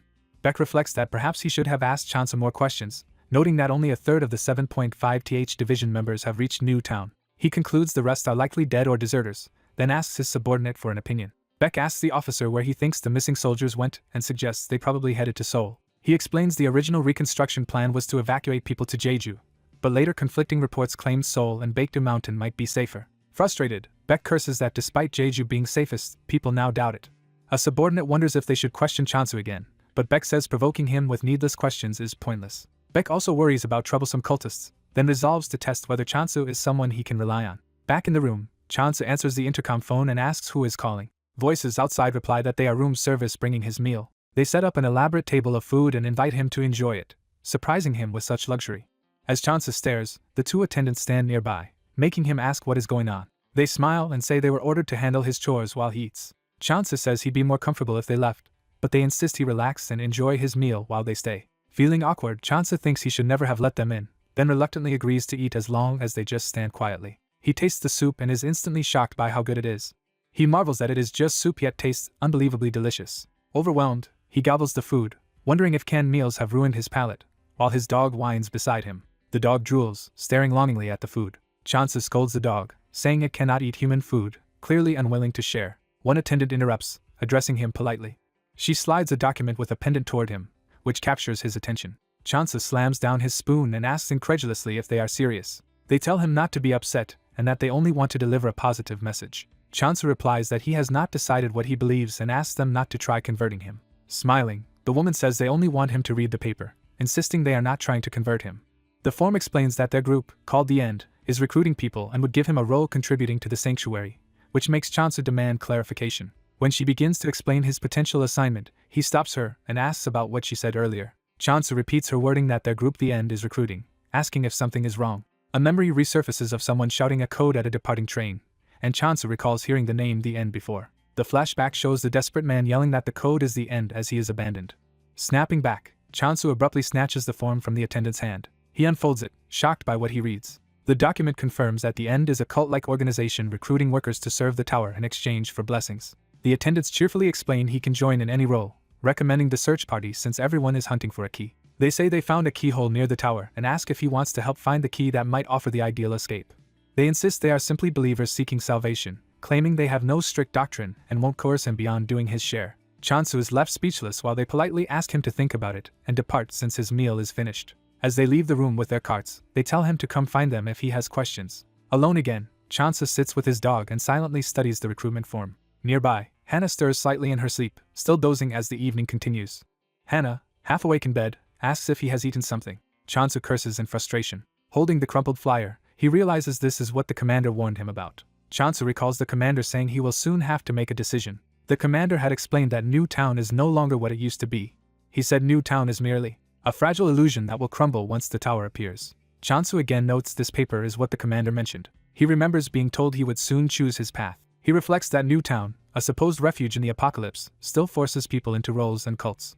He deduces the cult preys on desperate people and drags them deeper the longer they stay. He concludes the crazed man with the coffin lost his mind after being cast out by the cult. Texts ask why he is upset when he found a clue, and he answers that the problem is how straightforwardly it was given. He worries whether the tower really exists and that pursuing it might stop him reaching Chiguido Island. He panics that choosing this route might prevent him from seeing his parents or clearing the game as planned. Calming down, he reasons the 7.5th division was only a veil hiding the tower, which is the true main stage. Morning comes with peaceful birdsong. A lavish breakfast buffet is laid out. In the dining hall, someone yawns and is asked if they are tired. A couple chats over breakfast, the man encouraging the sleepy woman to eat. As she happily leans in to be fed, something slams into their table. Chansa sits down uninvited at their table, startling the couple. The boyfriend awkwardly points out there are many empty seats elsewhere. Chansa suddenly stabs a croissant with his fork. He casually agrees there are other seats and starts eating.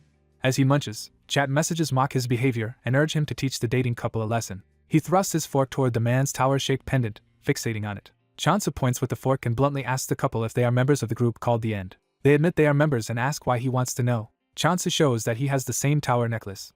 The man relaxes, saying he did not realize Chansa was a fellow member. Chansa clarifies he has not joined yet and only wants their opinion because he is still deciding. The man says they would welcome a new member. Chansu internally notes the man's attitude is different from the recruiters who came to his room and not as friendly as he expected. He recalls they said access to the tower is first come, first served, yet he senses no murderous intent from them and finds it strange. Walking away, he asks the chat if the group is truly a cult, and they tell him to find out himself. Stepping outside the hotel, he grumbles that the chat never helps when his dog barks. He sees his dog running toward him and wonders if it escaped the room on its own. The dog nods while he assumes Hannah is still asleep and tells it to stay quiet. Chansa smiles and calls the dog along as it happily follows. Looking at the sky, he says they should investigate the distant pillar of light. He and the dog head down the street toward the glowing column. A military commander pulls up beside him, asking where he is going, and Chansa internally groans at seeing him. Chansa says he is going to inspect the pillar of light, prompting the commander to call it sanctuary as well. The commander remarks that he did not expect Chansa to be interested in such things, and Chansa replies he really is not. Chansa ends the conversation, saying he has somewhere to be, and continues walking. When the commander does not try to stop him, Chansa suspects the man is confident about something. Chansa imagines the commander's thoughts, believing the pillar is an illusion and assuming Chansa would give up and join him eventually. Chansa scoffs internally, vowing that the 7.5th division will end soon. At the excavation site, a massive pillar of golden light erupts from a central platform. Workers toil in the pit as Chansa approaches with determined steps. His presence surprises one of the workers. The worker nervously asks how Chansa entered, while Chansa notes how organized they are with helmets and gear. Chansa claims he came to offer support and shows his application form. The worker directs him to the office trailer for processing. Seeing the tower emblem banners, Chansa thinks they definitely look like a cult. Approaching the shabby office, he knocks and wonders why their headquarters is so run down before calling out. As the door opens, he starts to say he is there to apply. He freezes when he sees the blonde officer inside. The woman, Jenna, calmly invites him in, while the chat excitedly reacts to her appearance. Hearing the barrage of chat messages, Chansa wonders why everyone is suddenly so excited. Following Jenna into the plain office, he presses the chat to tell him what they know, but they dodge the question. Someone pours a drink, preparing tea. Sitting in the modest room, Chansa notes how plain the interior is. Jenna sets down the hot tea, remarking that even a tea bag is a luxury now. She adds that the 7.5th division probably has better resources than they do, and Chansa awkwardly agrees. Chansa states that he is here because he wants to join the end. Jenna says she wished people would stop applying but notes that the missionaries must have still approached him. Surprised she wants to halt recruitment, Chansa asks why, and she replies they already have too many members. She explains that missionaries only follow their leader's orders, then asks to see his application. Reading it, she confirms that Mr. Chansago wants to join their construction team. Chansu enthusiastically claims he loves manual work and thinks it will be fun, while the chat jokes he only wants to use the key. Jenna glares and bluntly calls him a liar. She tells him they do not accept just anyone. He is too confident and unlike the desperate believers they usually take in. Jenna explains she is not there merely because she believes in the tower but because she thinks climbing it is the only way to protect her soul. She says that by their rules she would normally accept him, but she despises people who treat joining like a joke, tearing up his application as he laments the time he spent on it. Her eyes harden as she orders him to leave immediately. Chansa stands and admits he did not come out of faith, but complains that her reaction is excessive. He provocatively asks what she would do if he were actually the one capable of summoning the tower. Jenna slams the table and rises in shock and anger.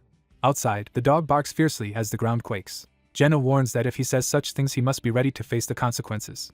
Chance's eye twitches as he notes her intense reaction. Walking away, he thinks to himself that she does not know who really holds the key and calls for his dog to follow. Determined to prove her wrong, Chance grips the glowing key and vows to put the arrogant woman in her place. As he strides back through the pit with his dog, workers call after him, demanding to know where he is going without permission. He steps up to a sealed stone door at the center of the light, thinking this must be the place. He pictures the game interface with 2 treasure chests, and decides this is where his 23 Zen key should be used. Seeing the massive door, he realizes it is meant to summon the tower, and tells Furball to guard the area. The dog growls and barks at approaching workers, keeping them at bay.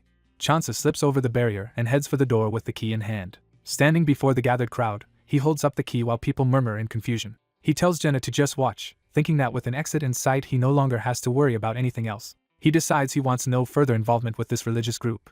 Only escape matters. Fixated on his goal, he thinks that his exit is all that counts and clicks the shining key into the lock.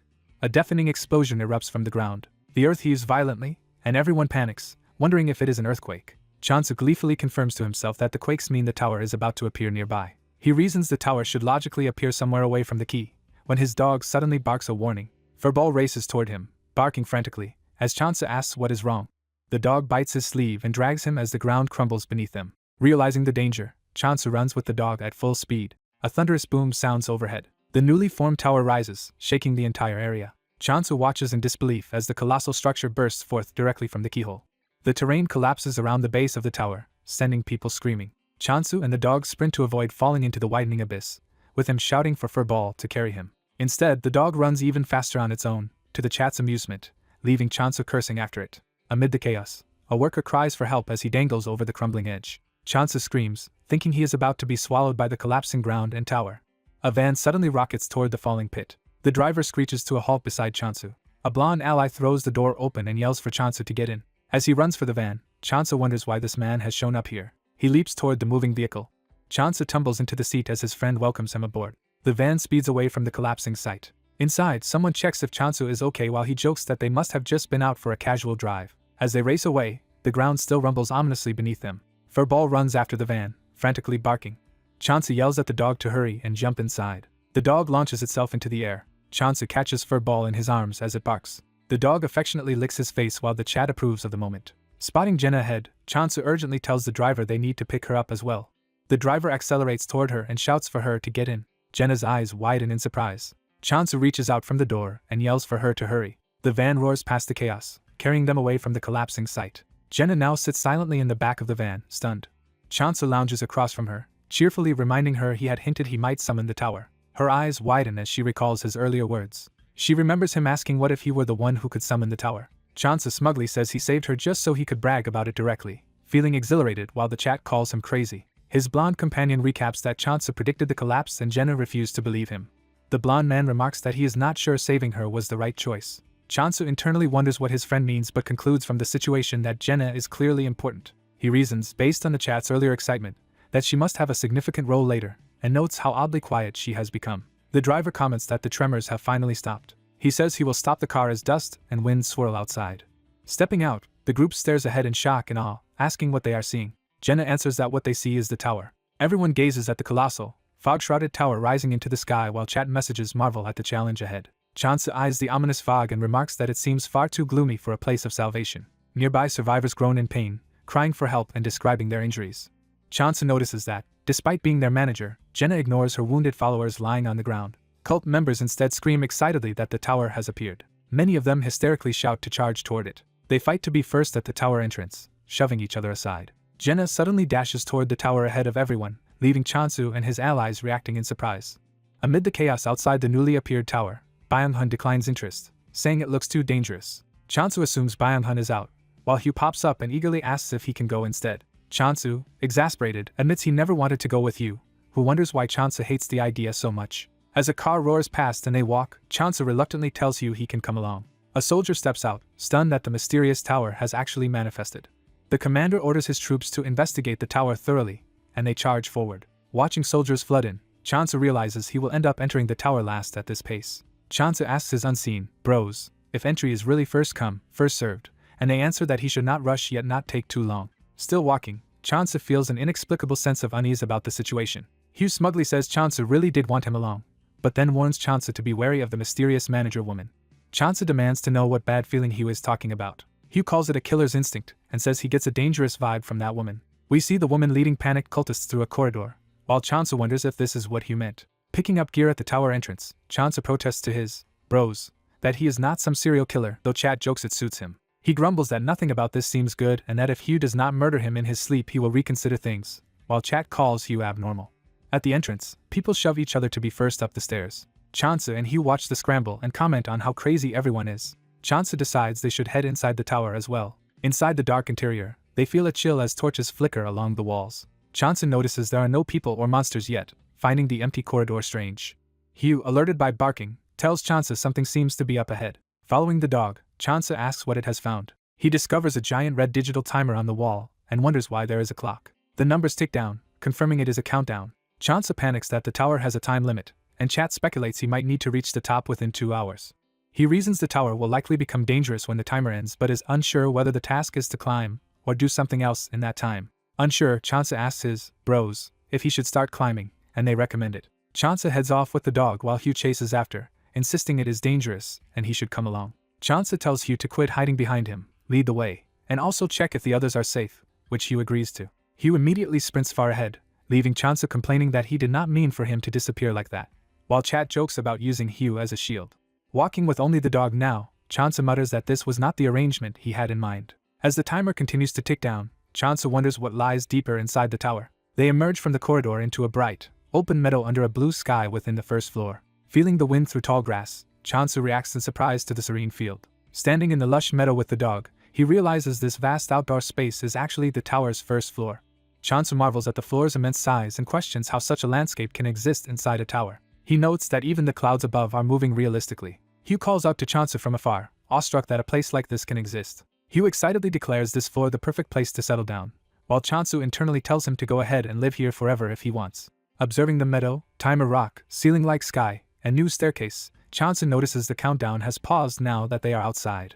He recalls how the Chat reacted wildly to the manager woman but much less to the tower itself, and then someone screams nearby. Chansa spots people struggling at a new staircase and wonders if these are the stairs the Chat mentioned. On the stairway, cultists fight and blame each other for falling as they struggle upward. Hearing someone yell, Chansa laughs and thinks there is no way one of these people is truly religious. He sees that the countdown timer is displayed in the stairwell too, still ticking away. From his steps, Chansa senses that the timer is not simply telling him to clear the entire tower within the limit. When he notices it counting down again at the stairway entrance, he concludes that time only flows inside these mission zones. Realizing this, Chansa breaks into a run, deciding he cannot just stand around anymore. He reaches the second floor, which appears as a sprawling residential complex at sunset. Down below, people are fighting violently and shouting as they scramble for scattered keys. Everyone claws for the glowing keys, turning on each other in a frantic free-for-all, which Chat likens to a battle royale. Watching this cult faction descend into chaos, Chansa disparages their group and wonders what their absent leader was thinking. Chansa silently watches, eyeing the key situation. He points out a specific man holding a key and orders his dog, calling him Furball, to target that person. The dog bites the man's hand, making him drop the key in pain. The key clatters to the ground. Chansa quickly snatches the fallen key. Hugh notes that someone might get killed at this rate, leaning over Chansa as he examines the key. Chansa tells Hugh not to say such things, while Chat comments on how eerie it is hearing that from a murderer but also how useful he is. A crazed cultist lunges at Chansa, demanding that he hand over the key. Hugh casually kicks the attacker away, sending him crashing to the ground. Looming over the man, Hugh offers to deal with him, implying a willingness to kill. Hugh then violently beats the man, prompting Chansa to internally curse at how brutal his companion is. After finishing, Hugh tells Chansa they should move on and look for a house, and Chansa reflects on how obsessed Hugh is with finding a home. Chat jokes that Hugh trusts Chansa to find the best home because he seems like a main character, and Chansa reluctantly agrees to search with him.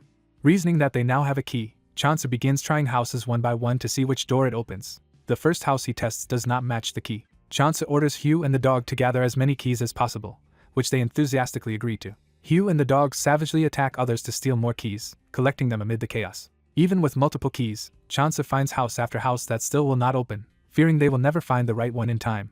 He panics about the sheer number of houses and the dwindling 2-hour limit, wondering where the timer is on this floor. The dog and Hugh bring him additional keys and call out to him. Chansa mutters that this house also fails to open with their keys. Another attempt fails as well, and he despairs that none of the collected keys are correct. A glowing clover-like hint triggers Chansa's memory of a game where he had to find a lucky clover.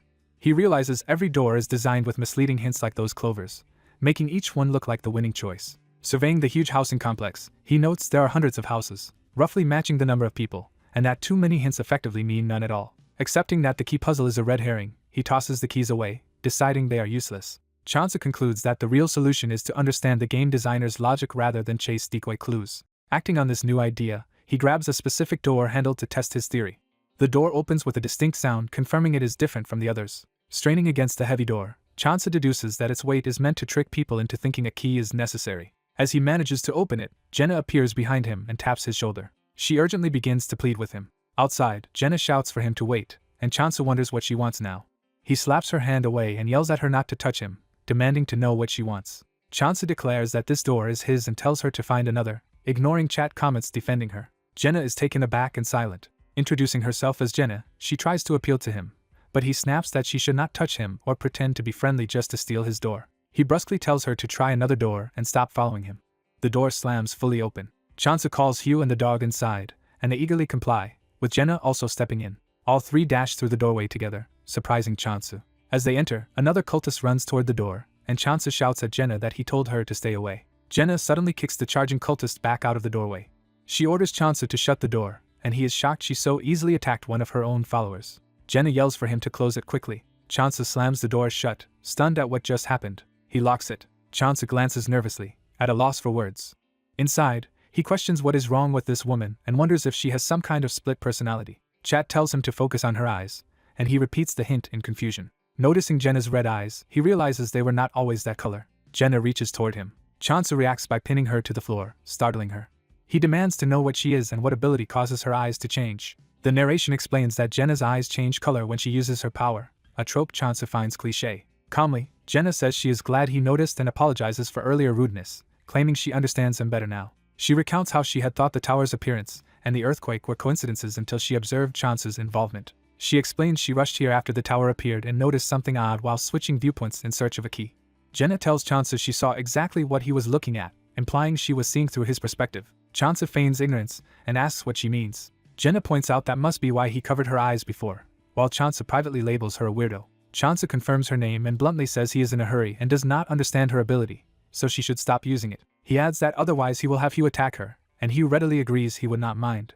Jenna agrees to stop using her power but politely asks to accompany them. Sighing, Chansa relents since she is already with them and tells the dog to watch her as they head for the third floor. On the third floor stairway, he sees the timer still ticking down with about an hour and a half remaining. Chansa notes that the tower is not only tall from the outside but also spacious on each floor and worries the third floor may be just as huge. Climbing, he wonders aloud if he can really reach the top in time, while Chad advises him not to obsess over the timer. Remembering how he could not see the tower's full height from outside, he speculates it might even be endless. He then questions why such a seemingly endless tower would appear in the first place. Reaching the third floor's exit, he sees a grim ruined town ahead and reacts in curiosity. Stepping out into the desolate village under stormy skies, he wonders what is going on with this eerie floor. Dark birds suddenly burst into flight overhead, deepening the ominous mood. Chansa realizes the setting resembles a survival horror game map. He nervously hopes he will not be forced into classic horror tasks like fixing generators. Hugh cheerfully remarks that the town smells strongly of blood, and Chansa tells him not to say such ominous things. Chansa urges the group to leave quickly, thinking that a killer could appear at any moment. They move through the abandoned streets as the oppressive atmosphere grows.